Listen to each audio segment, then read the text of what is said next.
Chapter 1. It's over, barbecue. Old Jin's heart raced with alarm. What the hell, what are you doing?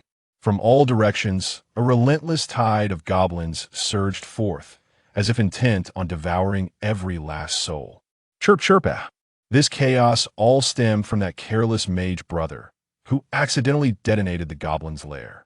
Infuriated, the goblins lost all semblance of reason and charged at anyone they encountered, their demeanor suggesting they longed to tear their victims to shreds. Old Jin, steeling himself, attempted to communicate and quell this absurdity. But how could these muscle-bound reptiles comprehend human speech? What are you doing over there? The mage, witnessing old Jin's frantic gestures, became agitated and unleashed a torrent of spells in his direction. Old Jin felt a pang of despair had he known this mage was so unreliable. He would have been better off memorizing a few defensive incantations instead. Moreover, it was the mage who had blown up their lair. Why was he directing his ire at old Jin? Could there not be a modicum of understanding among people? After all, for some, shifting blame came as naturally as eating and drinking. Old Jin had grown weary of arguing with this fool. The fatigue was overwhelming. Chirp chirp ah. The daunting task of fending off the goblin horde now rested upon their ragtag quartet. However, from the outset, this group exuded an air of unreliability, with the three others distinctly novice adventurers, while old Jin was the only one with any semblance of experience. Outnumbered and outmatched, the outcome was all but guaranteed. The tank, old Jin, was swiftly engulfed by the sea of goblins, becoming a living target. It hurts, it hurts. I'm going to die. Old Jin's anguished cries marked the beginning of their annihilation. Ah, help! I'm going to be torn to shreds by these monsters. Predictably, the others fared no better. The mage who had blown up the lair and cast blame, the middle-aged apprentice priest, and the overly ambitious youth with dreams of heroism were all being overwhelmed by the goblins. As the only capable fighter, old Jin swung his weapon with all his might, desperately attempting to carve a path to safety. Yet, his efforts were futile against the endless tide of goblins, rendering his resistance a mere drop in the ocean. Hey, stop pushing. It hurts. Get away, you bunch of bastards. Old Jin shouted hoarsely. Chirp, chirp, chirp. 1 or 2 goblins were manageable, but when 3, 4, 5, or even more charged at him, not even a person with 3 heads and 6 arms could withstand such an onslaught. The age-old wisdom of a single hero cannot withstand a multitude echoed ceaselessly in old Jin's mind, accompanied by the excruciating pain. Damn it, I just bought this armor. The frenzied goblins, like rabid dogs, savaged old Jin. Seeing the armor he had painstakingly acquired being torn to shreds made his heart bleed those wretched beasts. Stop gnawing. Stop it. I beg you. Chirp chirp ah. Oh God, save me. Have mercy on this humble servant. Ah. The priest and the mage, aside from their pig-like screams, could do nothing to assist. Perhaps due to the failure of their defenses, both were being clawed by the goblins, blood streaming from their wounds. The sight was so painful that it made old Jin wince, yet watching their suffering strangely filled him with a sense of satisfaction. Indeed, in times of crisis, one must rely on armor. However, this was hardly the time for celebration. This team was doomed from the very beginning. Upon reflection, it seemed that every endeavor had ended in failure. This cannot continue. Forget the loot. Run. Old Jin bellowed with every ounce of strength he possessed. Their mission had originally been to transport a mysterious mineral discovered in a cave back to the guild. However, in the course of moving the mineral, they had inadvertently disturbed the goblin nest, leading them astray from their objective. Now, they faced a situation where the number of goblins far exceeded their expectations, at least dozens of them. How could they possibly fight? Escape with the mineral? Nonsense. If they did not flee soon, they would be completely surrounded, with no hope of escape. Though goblins were weak, a multitude could overwhelm even an elephant. Only by acknowledging reality could they hope to survive. What about the mission? The youth with dreams of heroism, ensnared by 5 goblins, asked innocently. Old Jin nearly spat blood in frustration. At such a critical moment, he was still fretting about the mission. What good was a mission if their lives were at stake? Furthermore, Once their escape route was cut off, they would become nothing more than goblin cuisine. No matter how valiant old Jin might be, it was impossible to fight through dozens of goblins surrounding them. Are you completely out of your mind? Mission my foot. Fuming, old Jin rolled out from the goblin pile and kicked the creature that was on top of the mage, not forgetting to deliver a parting remark. First, let's save our lives, you fool. Retreat. Ugh, oh. Oh God. Boom. At that moment, the previously unassuming apprentice priest suddenly erupted with power, radiating blinding light as a shockwave of holy energy swept through, sending all nearby goblins flying. Chirp. Seizing the opportunity while the goblins were still dazed, old Jin and the others fled. Run. Help. Old Jin hoisted the still dazed mage onto his shoulder and sprinted away. What are you doing? Though this girl was both incompetent and adept at shifting blame, he could not simply allow her to perish. The death of a teammate would incur a hefty penalty in contribution points. Moreover, she was a mage from the magic tower. If she died here, it would be far more than just losing points. Old Jin would likely have to bid farewell to the adventurer's life altogether. Not to mention, he would have to prepare for the possibility of being hunted down by furious mages. After all, mages were not to be trifled with. Saving a life is worth more than building a pagoda. Don't squirm, please. Just don't slap me. The mission had failed spectacularly. Not only had they earned not a single coin, but they had nearly lost their lives. Old Jin felt his dark circles under his eyes spreading from his sockets to his chin. Truly, it felt like a dog's life. Have we shaken them off? Fortunately, the goblins did not pursue them far. After running a considerable distance, old Jin finally dared to pause and catch his breath. He gently set the mage down, and the group, having escaped with their lives, resembled wilted vegetables. The mage appeared quite displeased with old Jin's method of carrying her, bombarding him with verbal assaults throughout their escape. Old Jin could only choose to endure in silence. At such a moment, arguing with her would be nothing short of foolishness. Offending the mage community would mean he could never hope to team up with mages again. Furthermore, he had to worry about whether he might end up in a sack, for mages were notoriously protective of their own and employed exceedingly cruel methods. Moreover, he lacked the energy to quarrel. Exhausted, I will never team up with you again. The weary group finally returned to the town. As they approached the gates, which were on the verge of closing, old Jin felt a wave of anxiety. Had they arrived just a moment later, they would have been forced to sleep on the streets. Given their current battered state, sleeping outdoors would be tantamount to courting death. The chill of the night and lurking dangers would spell their doom, especially if they caught a chill. Though they had salvaged their lives, that was all. Old Jin and the others dragged themselves back into town. The guards, upon seeing their pitiful state, said nothing and simply let them pass. Old Jin caught a glimpse of what seemed like pity in the guards' eyes. At that moment, he felt a twinge of envy for the guards. He wished he could be like them, standing there each day, effortlessly earning a living. Mage lady, calm down. Before old Jin could finish his reverie, the mage exploded in anger, unleashing a barrage of accusations at him. Old Jin suppressed his fury. Did this insufferable woman forget who had saved her? The more he thought about it, the angrier he became. Let go of me. As anticipated, the mage girl effortlessly shook off old Jin's hand and departed without a backward glance. This ungrateful wretch has completely forgotten who rescued her from the clutches of a goblin horde. Such is the nature of mage siege, one priding themselves on their superiority, wholly lacking in gratitude. What a wretched situation. Well, I shall take my leave as well. No sooner had the mage girl walked away than the aspiring hero, dreaming youth, bid farewell to old Jin.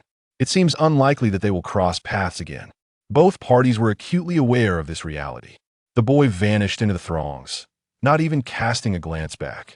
In summary, this ill-fated team was doomed to failure from the very outset. That inexperienced mage, who had yet to learn the virtue of respect, spent the entirety of the expedition grumbling, doing nothing but shifting blame. The youth who claimed to be a reserve member of the Swordsman Guild was, in truth, weaker than old Jin, and a ranked adventurer. The only somewhat reliable member was the balding, yet merely an apprentice priest, who, despite occasionally flaunting his age, was generally a decent person.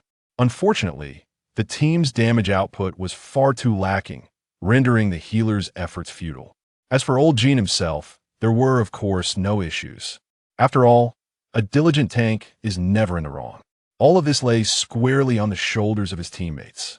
This is not merely passing the buck, it is stating a harsh truth. The melee damage dealer's output barely exceeded that of old Jin's tanking abilities, making for an utterly dismal gaming experience. And as for that mage, it is perhaps best left unmentioned. He has endured enough mental fatigue already. To put it plainly, the reason for this team's total annihilation was solely due to their abysmally low damage output, which fell short of even that of the tank. Sigh. Well, it is what it is. What more can be done? Life is not a game where one can easily shift blame to teammates after a loss. In the face of the harsh realities, attributing failure to others is merely self-deception. Uncle Priest, what should we do now? That kid has left, and now the mage has fled as well. What else is there to do? Just let it be. I too must return. You best look after yourself. Wait, you can't just. The mission has failed, and the team has disbanded. The elder priest, basking in the golden glow of the setting sun, strolled away nonchalantly, his shiny bald head gleaming. That old fellow truly embodies a carefree spirit. Perhaps he has the Chuch's backing, which affords him such confidence. It is an enviable thought indeed. Sigh, truly. The most disheartening aspect of this entire debacle is that old Jin served as the team leader. As the captain, he must report the mission's failure to the guild. What a stroke of bad luck. He could easily imagine appending this accursed otherworld. Sigh. Old Jin gazed into the mirror at his disheveled self and couldn't help but exhale deeply. His hair had grown to shoulder length, a chaotic mess akin to a bird's nest. Having spent a considerable time in this foreign realm, he wondered how his family was faring, if they thought of him at all. I really need to find time for a haircut. The last mission had cost him dearly. Though he lamented the losses, the truth was that he possessed little of value. His weapons and armor lay in tatters, and his face bore fresh scars. Already financially constrained, his remaining funds had been entirely consumed by the repair of his gear and the treatment of his injuries. Not to mention the patched-up chainmail that made him appear even more destitute, resembling nothing more than a vagabond on the street. Broke, truly broke. Old Jin couldn't suppress a curse. The claws of a goblin are venomous if one is scratched and fails to administer timely treatment. The ensuing itch becomes unbearable, worsening by the moment. To avoid reliving that excruciating ordeal, old Jin had no choice but to spend all his savings. This wretched place is truly unfit for human habitation. The more he pondered, the angrier he became, unable to refrain from cursing once again. Life in this other world was far worse than he had imagined. Not to mention the harsh environment and exorbitant prices, even the unpalatable food could drive one to despair. Take, for instance, the ointment for treating wounds in the world he came from. It cost but a few coins, yet here it demanded 2 silver coins. Extortionate, truly extortionate.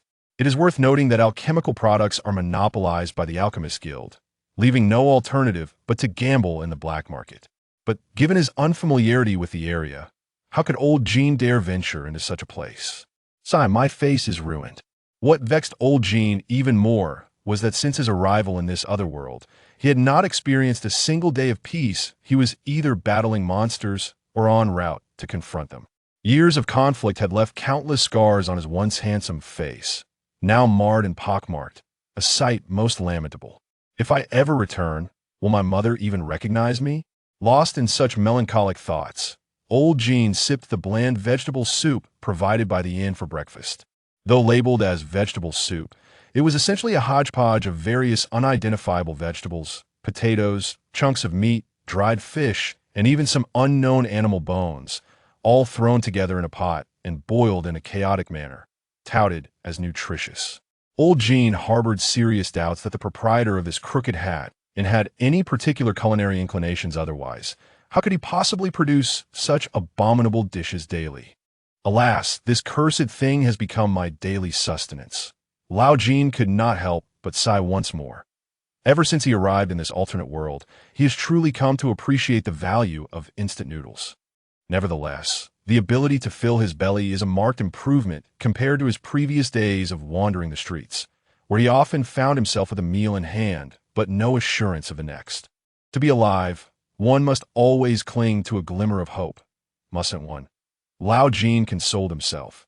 After finishing his meal, he made his way to the well beside the inn to freshen up. In this backward world, maintaining personal hygiene is of utmost importance. For once illness strikes, one can only endure the pain or pray for divine intervention. Take toothaches, for instance. The treatment here is brutally straightforward. Just extract the offending tooth. Any notions of root canals or dental implants are utterly inconceivable. Thankfully, my dental health remains intact. As Lao Jin brushed his teeth, he felt grateful for the good habits he had cultivated before his transmigration.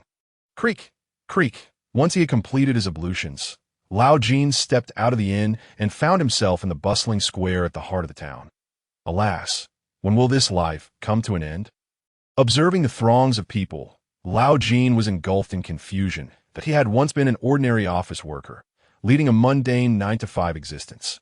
Yet an unforeseen incident had thrust him into this strange world. Had he known, he would not have stayed up late reading novels. Now, he regretted not cherishing his time more and spending it with family. But it was too late for regrets. He must focus on surviving. Shaking his head, he cast aside those unrealistic fantasies. An E-rank adventurer in this brutal world of survival of the fittest, he must continually fight to stay alive. I need to hurry to the guild to accept a quest, or I will go hungry again. Lao Jin patted his emaciated pockets, a wave of desolation washing over him. His last failed quest had cost him dearly. He had earned not a single penny and had incurred substantial medical expenses. Now he was left with less than 10 copper coins to his name. If this continues, he would truly be reduced to eating the wind. Adventurers primarily earn their living by completing quests issued by the guild. Of course, one could also venture into the wild to hunt magical beasts and sell their materials to magic shops, blacksmiths, and general stores. However, the risks of free hunting are considerable, and the returns are unstable. First, one must locate the beast trail, then devise a method to slay it, and finally ensure the freshness of the materials. Most critically, the shopkeepers may not even be willing to purchase the hard-won loot. Even if they are willing, they will likely try to negotiate the price down. Thus, for someone like Lao Jin, a low-ranking adventurer, it is far more reliable to complete guild missions diligently. Sighing in resignation, Lao Jin stepped into the Adventurers Guild. The bustling hall was alive with activity, and he made a beeline for the quest board, eager to peruse the latest job postings at E-rank quests. Are there any suitable ones? He approached the counter and inquired with the receptionist "Oh, is that not Mr. Carter? How did your last quest go?" The receptionist regarded him with a sardonic smile, her tone laced with mockery. Lao Jin felt an immediate flush of embarrassment. "Mr. Carter, you are aware that our guild has certain expectations regarding the completion rates of quests. Your frequent mishaps make it quite difficult for you as she spoke. She flipped through the records in her hands. "The last mission was indeed my fault. I will certainly be more careful next time," Lao Jin mumbled, his gaze downcast. The memory of the last mission filled him with bitterness. That wretched mage, in a fit of madness, had unleashed a fireball upon the goblin nest. The outcome was predictable. The entire nest was obliterated, and countless goblins poured forth, nearly sealing their fate. "Next time? Mr. Carter, you have no next time." The receptionist closed the record book with a cold finality. "What do you mean?" A sense of foreboding surged within Lao Jin. According to guild regulations, adventurers who fail to complete quests 3 times in a row will face demotion. Demotion? Lao Jin felt as though he had been struck by lightning. Demotion, abyss, bronze. He had indeed botched several missions recently, and the anxiety of demotion had lingered in his mind. No, absolutely not. Lao Jin screamed internally. He had worked hard to rise from an F-rank adventurer to an E-rank. How could he possibly be reduced so easily? More importantly, being demoted would mean he would no longer be able to find a suitable team. In this circle, everyone prefers to band together for safety. Who would want to team up with a demoted adventurer? Moreover, Lao Jin's reputation had already suffered. If he were demoted, he would truly be disgraced. No, I must think of a way out of this. Lao Jin forced himself to calm down. Is there really no other option? He asked, unwilling to give up. "There's one possibility," but the receptionist deliberately elongated her words. "What is it?" I will agree to any condition that prevents my demotion. Lao Jin exclaimed, grasping at the lifeline she offered. Really? The corner of the receptionist's mouth lifted slightly, revealing a cunning smile that, of course. It's true, Lao Jin declared earnestly. Very well. Go hunt in the wild. If you can bring back sufficient spoils, I may consider sparing you from demotion. Wild hunting? Lao Jin paused for a moment. What? Unwilling. The receptionist's tone turned icy to no, I am willing. Lao Jin hastily replied, though the risks of hunting the wild are immense. It is certainly better than facing demotion. Then it's settled. I shall await your triumphant return, the receptionist said with a cheerful smile. Sighing in resignation, Lao Jin turned and left the guild. For now, he could only take one step at a time. He murmured to himself. Just then, a voice called out from behind him. Excuse me, is someone looking for me? Upon hearing someone calling out to him, Lao Jin felt a surge of hope. Could it be that someone was inviting him to join their party? With eager anticipation, he turned around, only to find a petite, red-haired nun standing behind him. Judging by her habit, she was likely a member of the Church of the Radiant Cross. This church was quite renowned in the city, and Lao Jin occasionally took advantage of their free bread. Are you recruiting teammates? Yes, may I ask who you are? Though the nun was not tall, her expression was remarkably serious. Lao Jin, not daring to be disrespectful, adopted a more respectful tone. As he responded, he discreetly sized her up. This girl seems a bit unfamiliar. Lao Jin mused. Having mingled in the Adventurers Guild for quite some time, he couldn't claim to know everyone, but he recognized many faces. Yet, this red-haired nun left him with no recollection. Could she be a newcomer to the guild? Lao Jin speculated. The nun appeared to be quite young, perhaps around 14 or 15 years old, still in middle school in the world Lao Jin had come from. Yet, in this brutal realm, 14 or 15 is already considered adulthood. Greetings, I am Lygia, a junior nun of the Church of the Radiant Cross. The nun introduced herself. Indeed, she is from the Church of the Radiant Cross. Lao Jin realized. Hello, I am E-rank adventurer Carter. Are you inviting me to join your party? Lao Jin also introduced himself. A low-ranking adventurer, he had dealt with members of the church on numerous occasions, including those from the Church of the Radiant Cross. It is said that the followers of the Church of the Radiant Cross are fervent zealots, quick to resort to violence over the slightest disagreement. Though Lao Jin had never witnessed it firsthand, rumors often hold a kernel of truth. Could it be that she wishes to invite me to join her ranks in a crusade against the heretics? A sense of caution stirred within Lao Jin. May I ask if I am intruding upon your time? He inquired, having observed her for quite a while, noting that she seemed to be struggling to find a suitable task.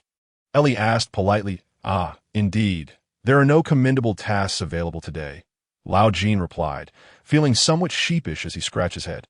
Why has this nun been observing me so intently? Is it possible she finds me somewhat charming? If that is the case, why not join my team? I have a rather promising task at hand, Ellie stated forthrightly. Lao Jin was momentarily taken aback. The sudden arrival of good fortune left him somewhat flustered. He had been lamenting his inability to find a task, and to his astonishment, someone was now presenting an opportunity.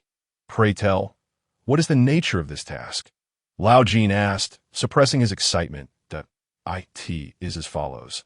I have received a directive from the church. Ellie paused, seemingly organizing her thoughts. A directive from the church. Lao Jin's curiosity intensified. He felt compelled to inquire further, hoping it would not involve any dubious undertakings. I am quite interested in the church's task. Could you elaborate? He asked. Of course. Ellie nodded. According to intelligence gathered by the church, a band of goblins has recently vacated their lair and constructed a pagan altar upon the surface. The church suspects that these goblins may have been swayed by malevolent forces.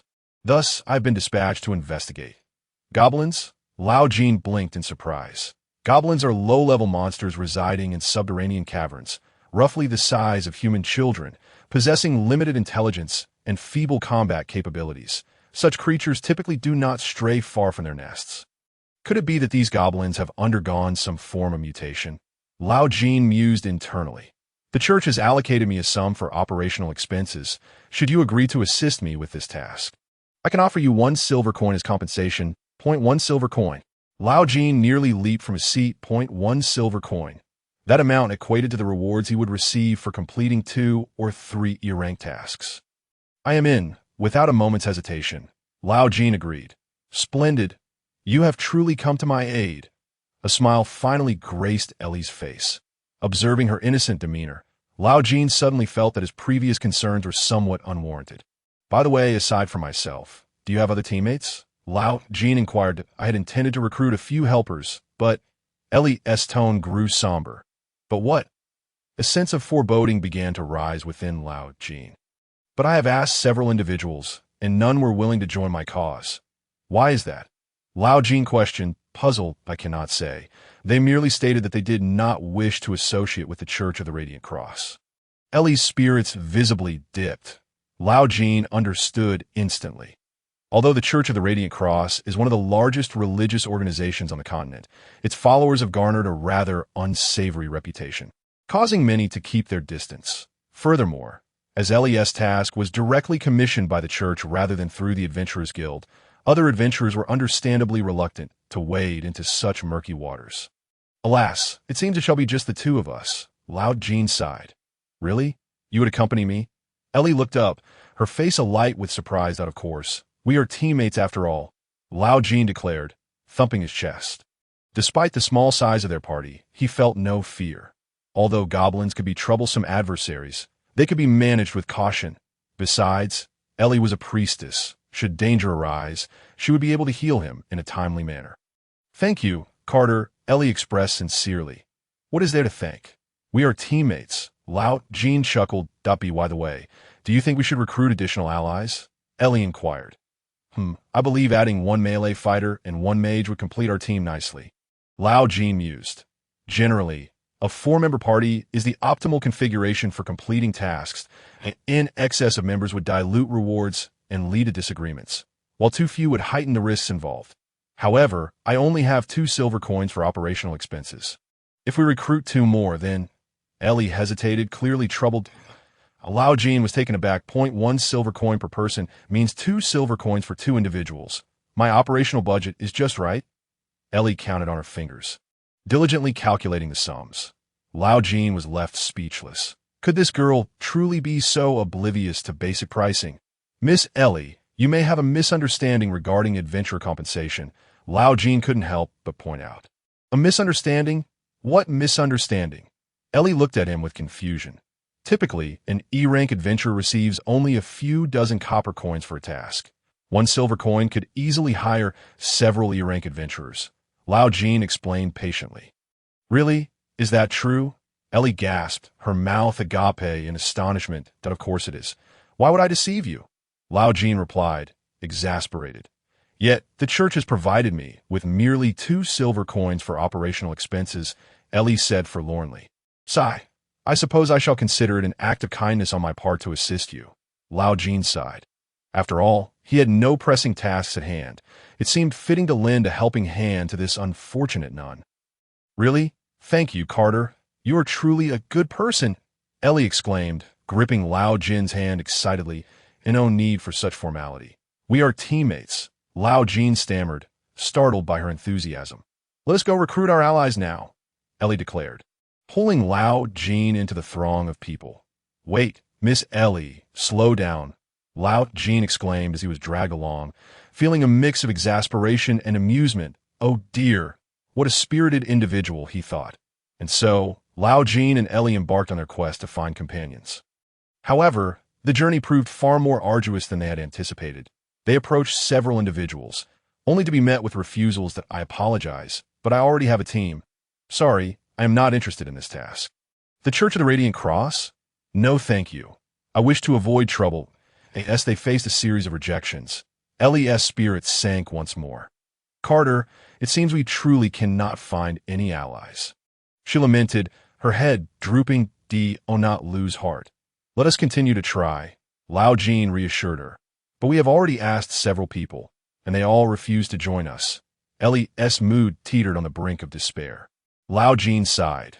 Recognizing the challenge of finding suitable companions was proving to be no small feat, he persisted in wandering the guild hall, seeking adventurers willing to join their cause. Yet, all he encountered were indifference and derision. Hey look, isn't that the guy with black hair? The one called Carter? I heard he is quite weak, that he is a barbarian. How did he manage to infiltrate the city? Lao Jin gritted his teeth, desperately suppressing the fury boiling within him. In this world, black hair is typically associated with barbarians or nomadic tribes, and to many locals, it signifies savagery and uncivilized nature. Lao Jin had long grown accustomed to such discrimination, yet he could not help but feel anger and grievance. How about we just find an F-rank adventurer to make do? Lao Jin proposed. An F-rank adventurer. Elijah paused momentarily. Well, since this task is not particularly difficult, an F-rank adventurer should be adequate, Lao Jin explained. However, an F-rank adventurer. Elijah hesitated. I understand your concerns. Rest assured, I will take good care of him, Lao Jin reassured her, patting his chest. All right then. Ultimately, Elijah acquiesced, although she was not entirely confident in the capabilities of an F-rank adventurer. There are no other options available. Very well, it's settled. Let us seek out an F-rank adventurer, Lao Jin declared as he prepared to lead Elijah away. Wait, Carter. Elijah suddenly called out to Lao Jin. What is it? Lao Jin inquired, puzzled. I have a sudden thought. The two of us should suffice, Elijah stated. Huh. Lao Jin was taken aback.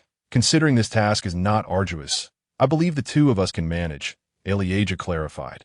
But Lao Jin attempted to persuade her further, but was interrupted by Elijah. It is decided. Let us go, she said, pulling Lao Jin towards the guild's entrance. Sighing in resignation, Lao Jin allowed himself to be led away by Elijah. All right, if you insist, we shall go as just the two of us. Lao Jin finally yielded. Wonderful. Let us set forth. Just the two of us. Is there a problem? It shouldn't be too difficult, right? Lao Jin pondered.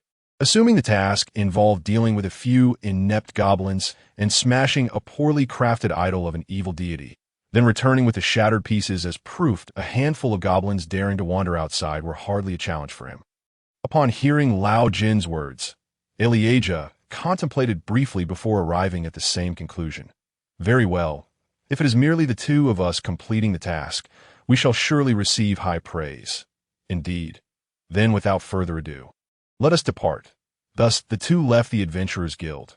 Walking alongside Elijah, Lao Jin casually asked, by the way, Miss Nun, the capability test you mentioned earlier, does it pertain to the intermediate non-examination? To participate in the intermediate non-examination, I would need to wait several more years. This task is merely a test of my personal abilities. The church's requirements are rather stringent, Lao Jin thought. The Order of the Holy Light seems similarly demanding. As they chatted, the pair arrived at the East City Gate. The East City Gate serves as the main route to undeveloped areas, and most adventurers come and go through here, resulting in a plethora of shops in the vicinity. Various stores selling miscellaneous goods, armor, weapons, and street vendors line the streets, creating a lively atmosphere reminiscent of bustling markets from a past life. Almost everything one might need for an adventure could be found here. Ah, Miss Nun, you mentioned needing to test your abilities. Do we need to prepare any special items? As they approached the East City Gate, Lao Jin inquired, we need food and oil. Oil? What do we need oil for? Because we need to burn the idol of the evil deity.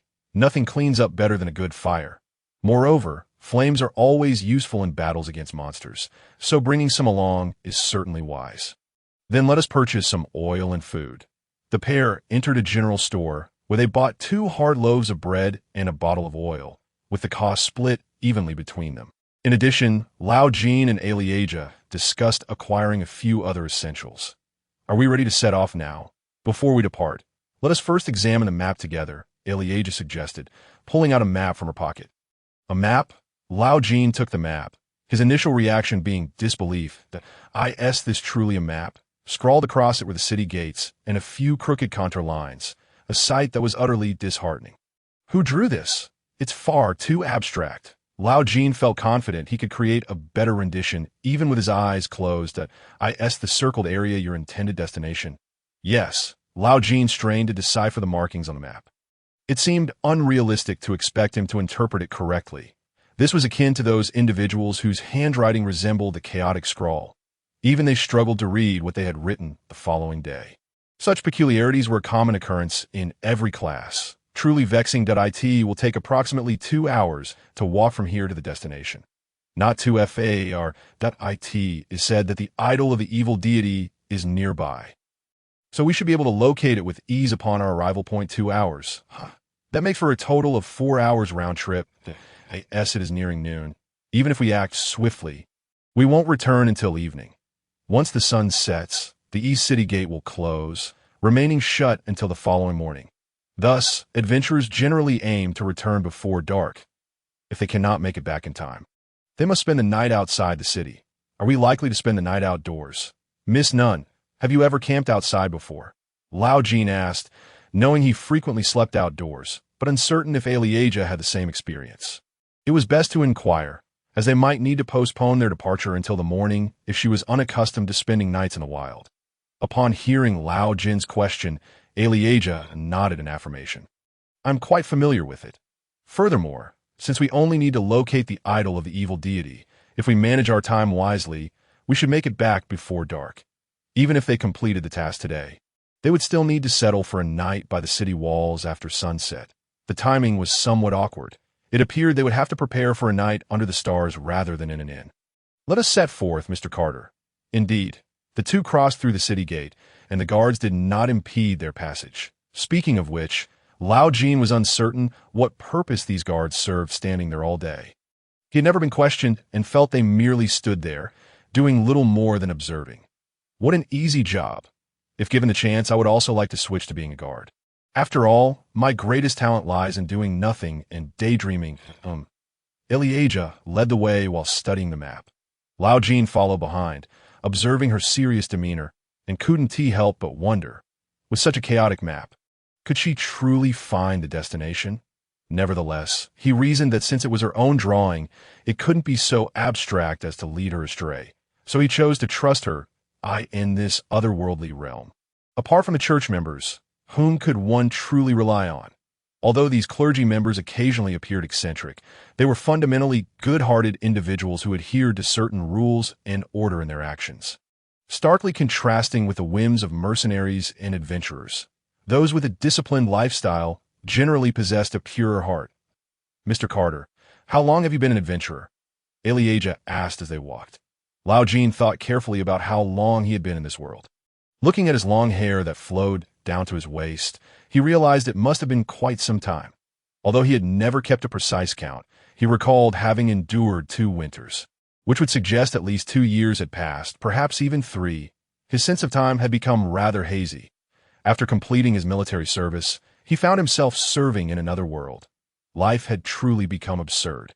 To make matters worse, this time around, there was no end to his service in sight. He would never retire, I am not entirely sure. Perhaps around 3 years. Maybe even longer. In any case, I am currently an E-rank adventurer. And you, Miss Nunn? I grew up in the church, so it has been over 10 years. Oh, then you must have mastered basic divine spells by now. To aspire to become a nun or a priest, one must possess the ability to wield divine power. Without such sacred strength, one is scarcely distinguishable from an ordinary believer. That said, what skills do the members of the Order of the Radiant Cross typically possess? It seems that the abilities associated with each religion vary significantly, and he is not entirely certain. Of course, within the church, we engage in prayer and spiritual cultivation daily. Upon reflection, the church could indeed be likened to an armed faction. Could it not? After walking for approximately an hour, the two arrived at an entirely uncharted area. Although the mountains bore a semblance to one another, Lao Jin usually adhered to a fixed route, rendering him unfamiliar with the conditions of other paths. It appears that even in such remote locales, one can still lose their way. That we haven't strayed from our path, have we? Rest assured, we are on the right track. Let us pause for a moment. Lao Jin surveyed his surroundings, finding a flat rock on which to sit. He took a sip of water and broke off a piece of hard bread to eat. There are various types of hard bread. Generally, the cheaper it is, the less palatable and more arid it becomes, although it can be preserved for an extended duration. Lao Jin had purchased a somewhat better variety, as they intended to consume it all today. Miss Nunn, you should partake in some sustenance as well, that we shall continue our journey shortly, and it is best to fill our stomachs first. Although Alieja appeared to lack appetite, she complied with Lao Jin's suggestion, retrieving her hard bread and nibbling on it. Man is iron, and food is steel. One cannot help but feel famished after a missed meal. After a brief 10-minute respite, the two set forth once more to... What is it? Lao Jin, vigilant as he advanced, suddenly stumbled upon an unexpected delight. Haha, so it is here. What is that? Lao Jin suppressed the urge to leap for joy and bent down to pick a bear-claw mushroom growing upon a tree stump. This rare fungus is a precious alchemical ingredient, valued at 3 copper coins, and could be readily sold at the Alchemist Guild. Such knowledge is the hallmark of an adventurer's life. Knowledge is wealth. Epitomized in this era, a learned individual like him invariably seizes opportunities at crucial moments, converting knowledge into tangible gains. This is the bear-claw mushroom, an alchemical material that we adventurers often rely on such items for supplementary income. Oh, thank you for the explanation. I have gained new knowledge. Subsequently, the two continued their journey without hindrance, finally arriving at their destination. At this point, the sun hung high overhead, indicating it was either noon or shortly thereafter. We are almost there. Prepare for battle. I am mentally prepared. Let's split up and search. Elegy stowed her map and once more produced her meteor hammer from her bosom. Wait, could that be some sort of spatial artifact? How utterly unscientific. Now was not the time for such musings. They needed to remain vigilant. Lao Jin focused intently on the ground, meticulously searching for any signs in the vicinity. Soon enough, he discovered some footprints. There are tracks. They belong to goblins, suggesting they are nearby. Judging by the 3-toed shape of the prints, they were undoubtedly goblin tracks. However, this was somewhat perplexing. Goblins typically reside within caves, in their self-constructed underground lairs. Why were there so many goblin footprints here? It appears these creatures have indeed been venturing out frequently of late. What mischief are these blind fools up to? Let us investigate that hillock over there. Elegy pointed towards a small hill not far off. The goblin tracks did not ascend the hill, but rather descended from it. Had they climbed the hill, they would have been able to discern the goblin's movements. The two crouched low, stealthily ascending the hillock, then cautiously peered over the edge to look down below.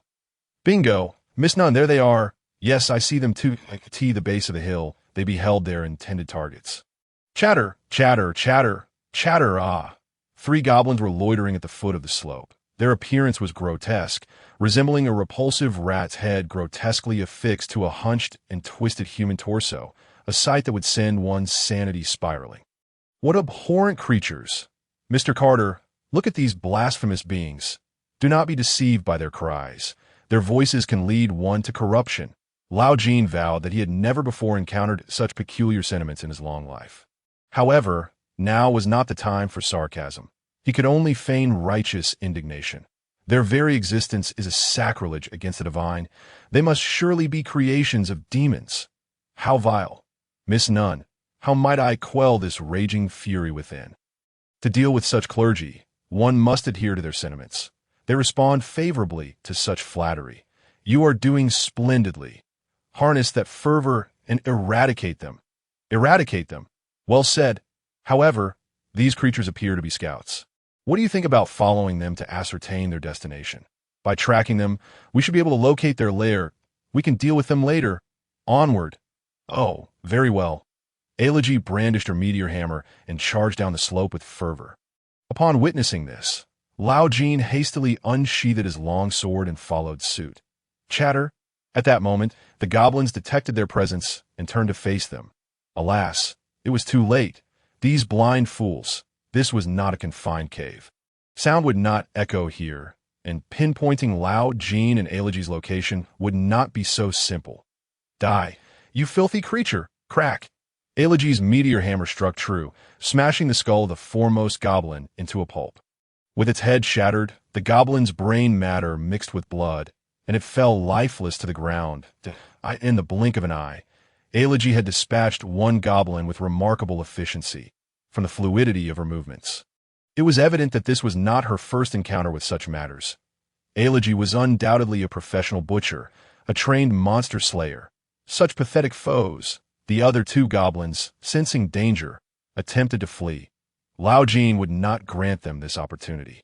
He leapt forward, grasping one goblin by the neck and swiftly plunging his sword between its ribs. The sharp blade easily tore through the goblin's fragile flesh, striking its vital organs. Gagaga! The goblin emitted a wretched scream, struggling desperately. However, even with a life force far surpassing that of wild beasts, it could not escape its fate once its heart was pierced. Lao Jin withdrew his sword and delivered a kick to the goblin's chest, ending its suffering. Miss none. One has escaped. Having dealt with one goblin, Lao Jin prepared to pursue the other, but in his haste he misstepped and fell flat on his face. May the light be with me. Just then, Elegy began reciting a prayer. Holy light bolt. Whoosh, bang. Unlike Lao Jin's clumsiness, Elegy's attack was precise and lethal. A radiant sphere of holy light coalesced upon her meteor hammer before transforming into a luminous projectile that hurtled towards the fleeing goblin. Wow, that's incredible. Miss none. Lao Jin could not contain his astonishment. Guh! The fleeing goblin was struck in the waist by the holy light bolt, yelping in agony as it rolled on the ground, struggling to rise. However, Elegy afforded it no respite. Raising her meteor hammer, she brought it down with a swift motion, shattering its neck. Guh! The goblin perished in an instant, bidding a final farewell to this beautiful world. Phew, it was no match. Elegy exhaled, shaking the blood from her meteor hammer, speaking nonchalantly. Despite the bloodied weapon, she appeared at ease, as if the act of slaying brought her joy. That said, it seemed these creatures bore no valuable spoils. Old Jin gathered the corpses of the dog-headed creatures and examined them meticulously. The dog-headed beings, slain as effortlessly as if they were mere vegetables, possessed little more than tattered remnants of their former selves. Apart from goblins and similar creatures, most monsters typically yielded scant spoils. After all, the lowly dog-headed creatures lacked the capacity to wield tools, let alone carry anything of value. Alas, after an arduous battle, the lack of any reward felt like a heavy loss.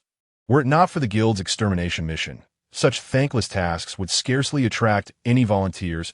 It seemed that Elegy's current assignment was indeed rather exceptional. As old Jin pondered how to dispose of the bodies, Elegy suddenly drew a dagger from her boot. Wait, what are you about to do? He inquired in a swift motion. Elegy sliced off the noses of two dog-headed creatures and began to slice them into thin pieces as if they were ham, subsequently stowing them away in her pocket. She only took the noses of the two she had slain to old Jin's knowledge. The dog-headed creatures had little of value beyond their hides. Could it be that Elegy harbored some peculiar fascination? Some adventurers did have a penchant for collecting spoils, but such individuals were often deemed deranged. Could it be that this seemingly gentle and kind-hearted nun was, in fact, one of them? It appeared that one should not judge by appearances. Nevertheless, in this day and age, everyone has their own peculiarities. As long as they remain lawful, there is no harm in it. One must respect personal choices and embrace diversity. What are you doing? He asked again. Oh, these are for a sacrificial offering. Having slain them myself, I must also tend to their remains. Only then will the God of Light be pleased. Ah, I see. Truly magnificent. It appeared this was a religious rite of the Church of Light. Typically, adventurers would only remove useful parts from monster corpses, as such worthless items were seldom given a second glance. However, if it were for a religious ceremony, then it was a different matter altogether. Elegy continued to explain, by vanquishing evil creatures and offering their souls to the God of Light, we can purify this world, and ultimately, paradise shall descend. Old Jin, who held little interest in religion, did not pay much heed to Elegy's words. Speaking of which, these creatures seemed rather feeble, miss none. Perhaps their weakness stemmed from their foray into the open air. Indeed, compared to their brethren dwelling in the dungeons, these outcast, dog-headed creatures were utterly pitiful. While diminutive in stature, the dog-headed beings in the dungeons often appeared in formidable numbers. If surrounded by them, the consequences would be dire. In the narrow confines of dog-headed lair, should one accidentally extinguish a torch, or if a mage's illumination spell would fail, it would essentially spell doom. Although their eyesight was nearly non-existent, their sense of smell and hearing were exceptionally acute, allowing them to navigate through darkness with ease. This was precisely why old Jin was reluctant to venture into the dog-headed dungeon. He had nearly lost his life in such a place once, and that experience was sufficient. Let us proceed to investigate the direction in which they fled. Perhaps we shall uncover something. Such lowly creatures instinctively scurry back towards their lair when fleeing. Is that so? That sounds quite reasonable. We shall follow your lead. Old Jin and Elegy carelessly discarded the dog-headed corpses by the roadside and continued along the path the creatures had taken. Since both had fled in the same direction, their lair must surely lie that way. Such low-intelligence beings would be incapable of executing any deceptive maneuvers in their desperate flight. Ahead lay a thicket. As they walked, they arrived at a dense patch of shrubbery. Just as Elegy intended to push through, Old Jin seized her arm. "Miss Nunn, let us circumvent this area. It is too perilous." "Very well. Such places often conceal dangerous creatures." Although the presence of dog-headed beings made the likelihood of encountering goblins or gremlins low, it was better to be cautious. The two circumvented the thicket and continued to track the dog-headed creatures.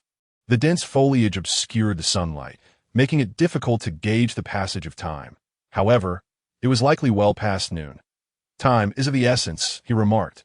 Just then, they spotted a solitary dog-headed creature. Elegy's eyes sparkled with excitement. "Let us eliminate it." "Right." Without further ado, they charged forward and swiftly dispatched the creature. Had anyone witnessed their actions, they might have deemed them to be two remorseless killers. Yet, their motivations were justified. "Miss Nunn, what is this?" Old Jin inquired, pointing at an ominous symbol atop the dog-headed creature's head. It was adorned with an unusual hat. Old Jin swore he had never seen a dog-headed creature wear any clothing. These lowly monsters typically roamed bare, or merely draped in hides and leaves. The hat was made of some coarse fabric, stained with blood, and bore strange patterns that appeared quite eerie. "That I shall keep it for now." You can hold on to it. It's rather unsettling," Elegy replied. Old Jin found the item slightly sinister and allowed her take it. After all, he had no need for it. They pressed on, and soon the surrounding light dimmed abruptly. Looking up, they observed that the trees overhead were exceptionally dense, nearly blotting out the sun. "Mr. Carter, it seems we have encountered trouble," Elegy remarked, her expression grave as she examined the map in her hands. "What seems to be the problem? To be honest, I think I might be lost." "Goodness, really? I thought I was the only one who had lost their way." He chuckled in truth, Old Jin had sensed something amiss long ago. As they journeyed, the scenery became increasingly unfamiliar, devoid of any recognizable landmarks. It appeared they were indeed lost. However, this was not a grave concern. While they had ventured deep into the forest, the town should not be too far away. Retracing their steps should lead them back. Looking on the bright side, it was merely an adventure. Old Jin recalled a priest once telling him that fate is predetermined from the moment of one's birth. Rather than resist, it is better to go with the flow and accept whatever comes. Whenever faced with adversity, this saying would echo in his mind. While it might not solve any problems, it at least provided him with a sense of peace. "Mr. Carter, I've been meaning to ask, what does goodness mean?" It's an exclamation, akin to saying that "S impressive." "I see. However, the pressing issue remains that we are lost," at a hint of unease tinged Elegy's voice. While she appeared more mature than Old Jin, her age was likely much younger. Was this her first time getting lost? Youngsters ought to experience such setbacks. Encountering a moment of disorientation could serve as invaluable experience. Let us focus on the task at hand. We can address other matters upon our return. Look over there. As they spoke, they drew closer to their destination. Old Jin had been hearing peculiar sound for some time now. "What is that? Is it fire?" "It seems to be a campfire. Let us investigate." Not far ahead, wisps of blue smoke spiraled upward. Although the plume was not particularly thick, it was evident that someone was tending to a fire. The two approached cautiously and finally beheld the scene before them. "Shoo!" Old Jin quickly placed a hand over Elegy's mouth, signaling her to remain silent. "Miss Nunn, look! What is that?" Elegy nodded slightly, her face alight with shock. Before them stood a statue of an evil deity, meticulously crafted from the teeth and claws of dozens of dog-headed creatures. They had used mud to shape the statue, adorning it with stones and branches. And at its pinnacle rested a skull of a dog-headed creature, resembling a Christmas tree adorned with stars. Quite an unusual sight. Are these blind creatures celebrating Christmas? Though these dog-headed creatures possess notably poor eyesight, their ability to craft such exquisite statues is truly astonishing. Beside the statue stands a flagpole, upon which flutters a banner crafted from animal hide, appearing remarkably new, likely freshly stripped from the hide of a dog-headed individual. Could it be that this banner is fashioned from the very pelt of the skull's master? These beings even resort to live sacrifices. Suddenly, Lao Jin recalls a documentary he had seen in his previous life, depicting the Aztecs' penchant for human offerings. Indeed, it is reminiscent of that. Blood is used to inscribe patterns upon the hide, mirroring those on the hat. It seems they have indeed chosen the right venue. If they simply destroy the statue and retrieve the banner, that should suffice, right? It ought to, but this complicates matters greatly. Lao Jin initially believed this to be a straightforward task, only to discover it entangled in a cult ritual. Furthermore, the number of dog-headed beings here far exceeds his expectations. Should we not simply steal the banner? No. Lao Jin glanced at Elegy, tentatively proposing. Yet she unequivocally rejected his suggestion. With a sigh, Lao Jin recognized that Elegy would never acquiesce to such a method. Sister, reconsider. Even if we destroy the statue, we cannot eliminate all the dog-headed beings. Should they escape, once we depart, they will undoubtedly return, and then they shall reconstruct the statue for their foul deity. Wouldn't that render our efforts futile? However, if they are to rebuild, what difference does it make whether we destroy the statue or not? Moreover, our mission is solely to recover the cult's emblem that I believe that as long as we can bring back the banner, our task is accomplished. Lao Jin earnestly persuaded Elegy. After a moment of hesitation, she ultimately relented. Mr. Carter, are you testing my faith? Not at all.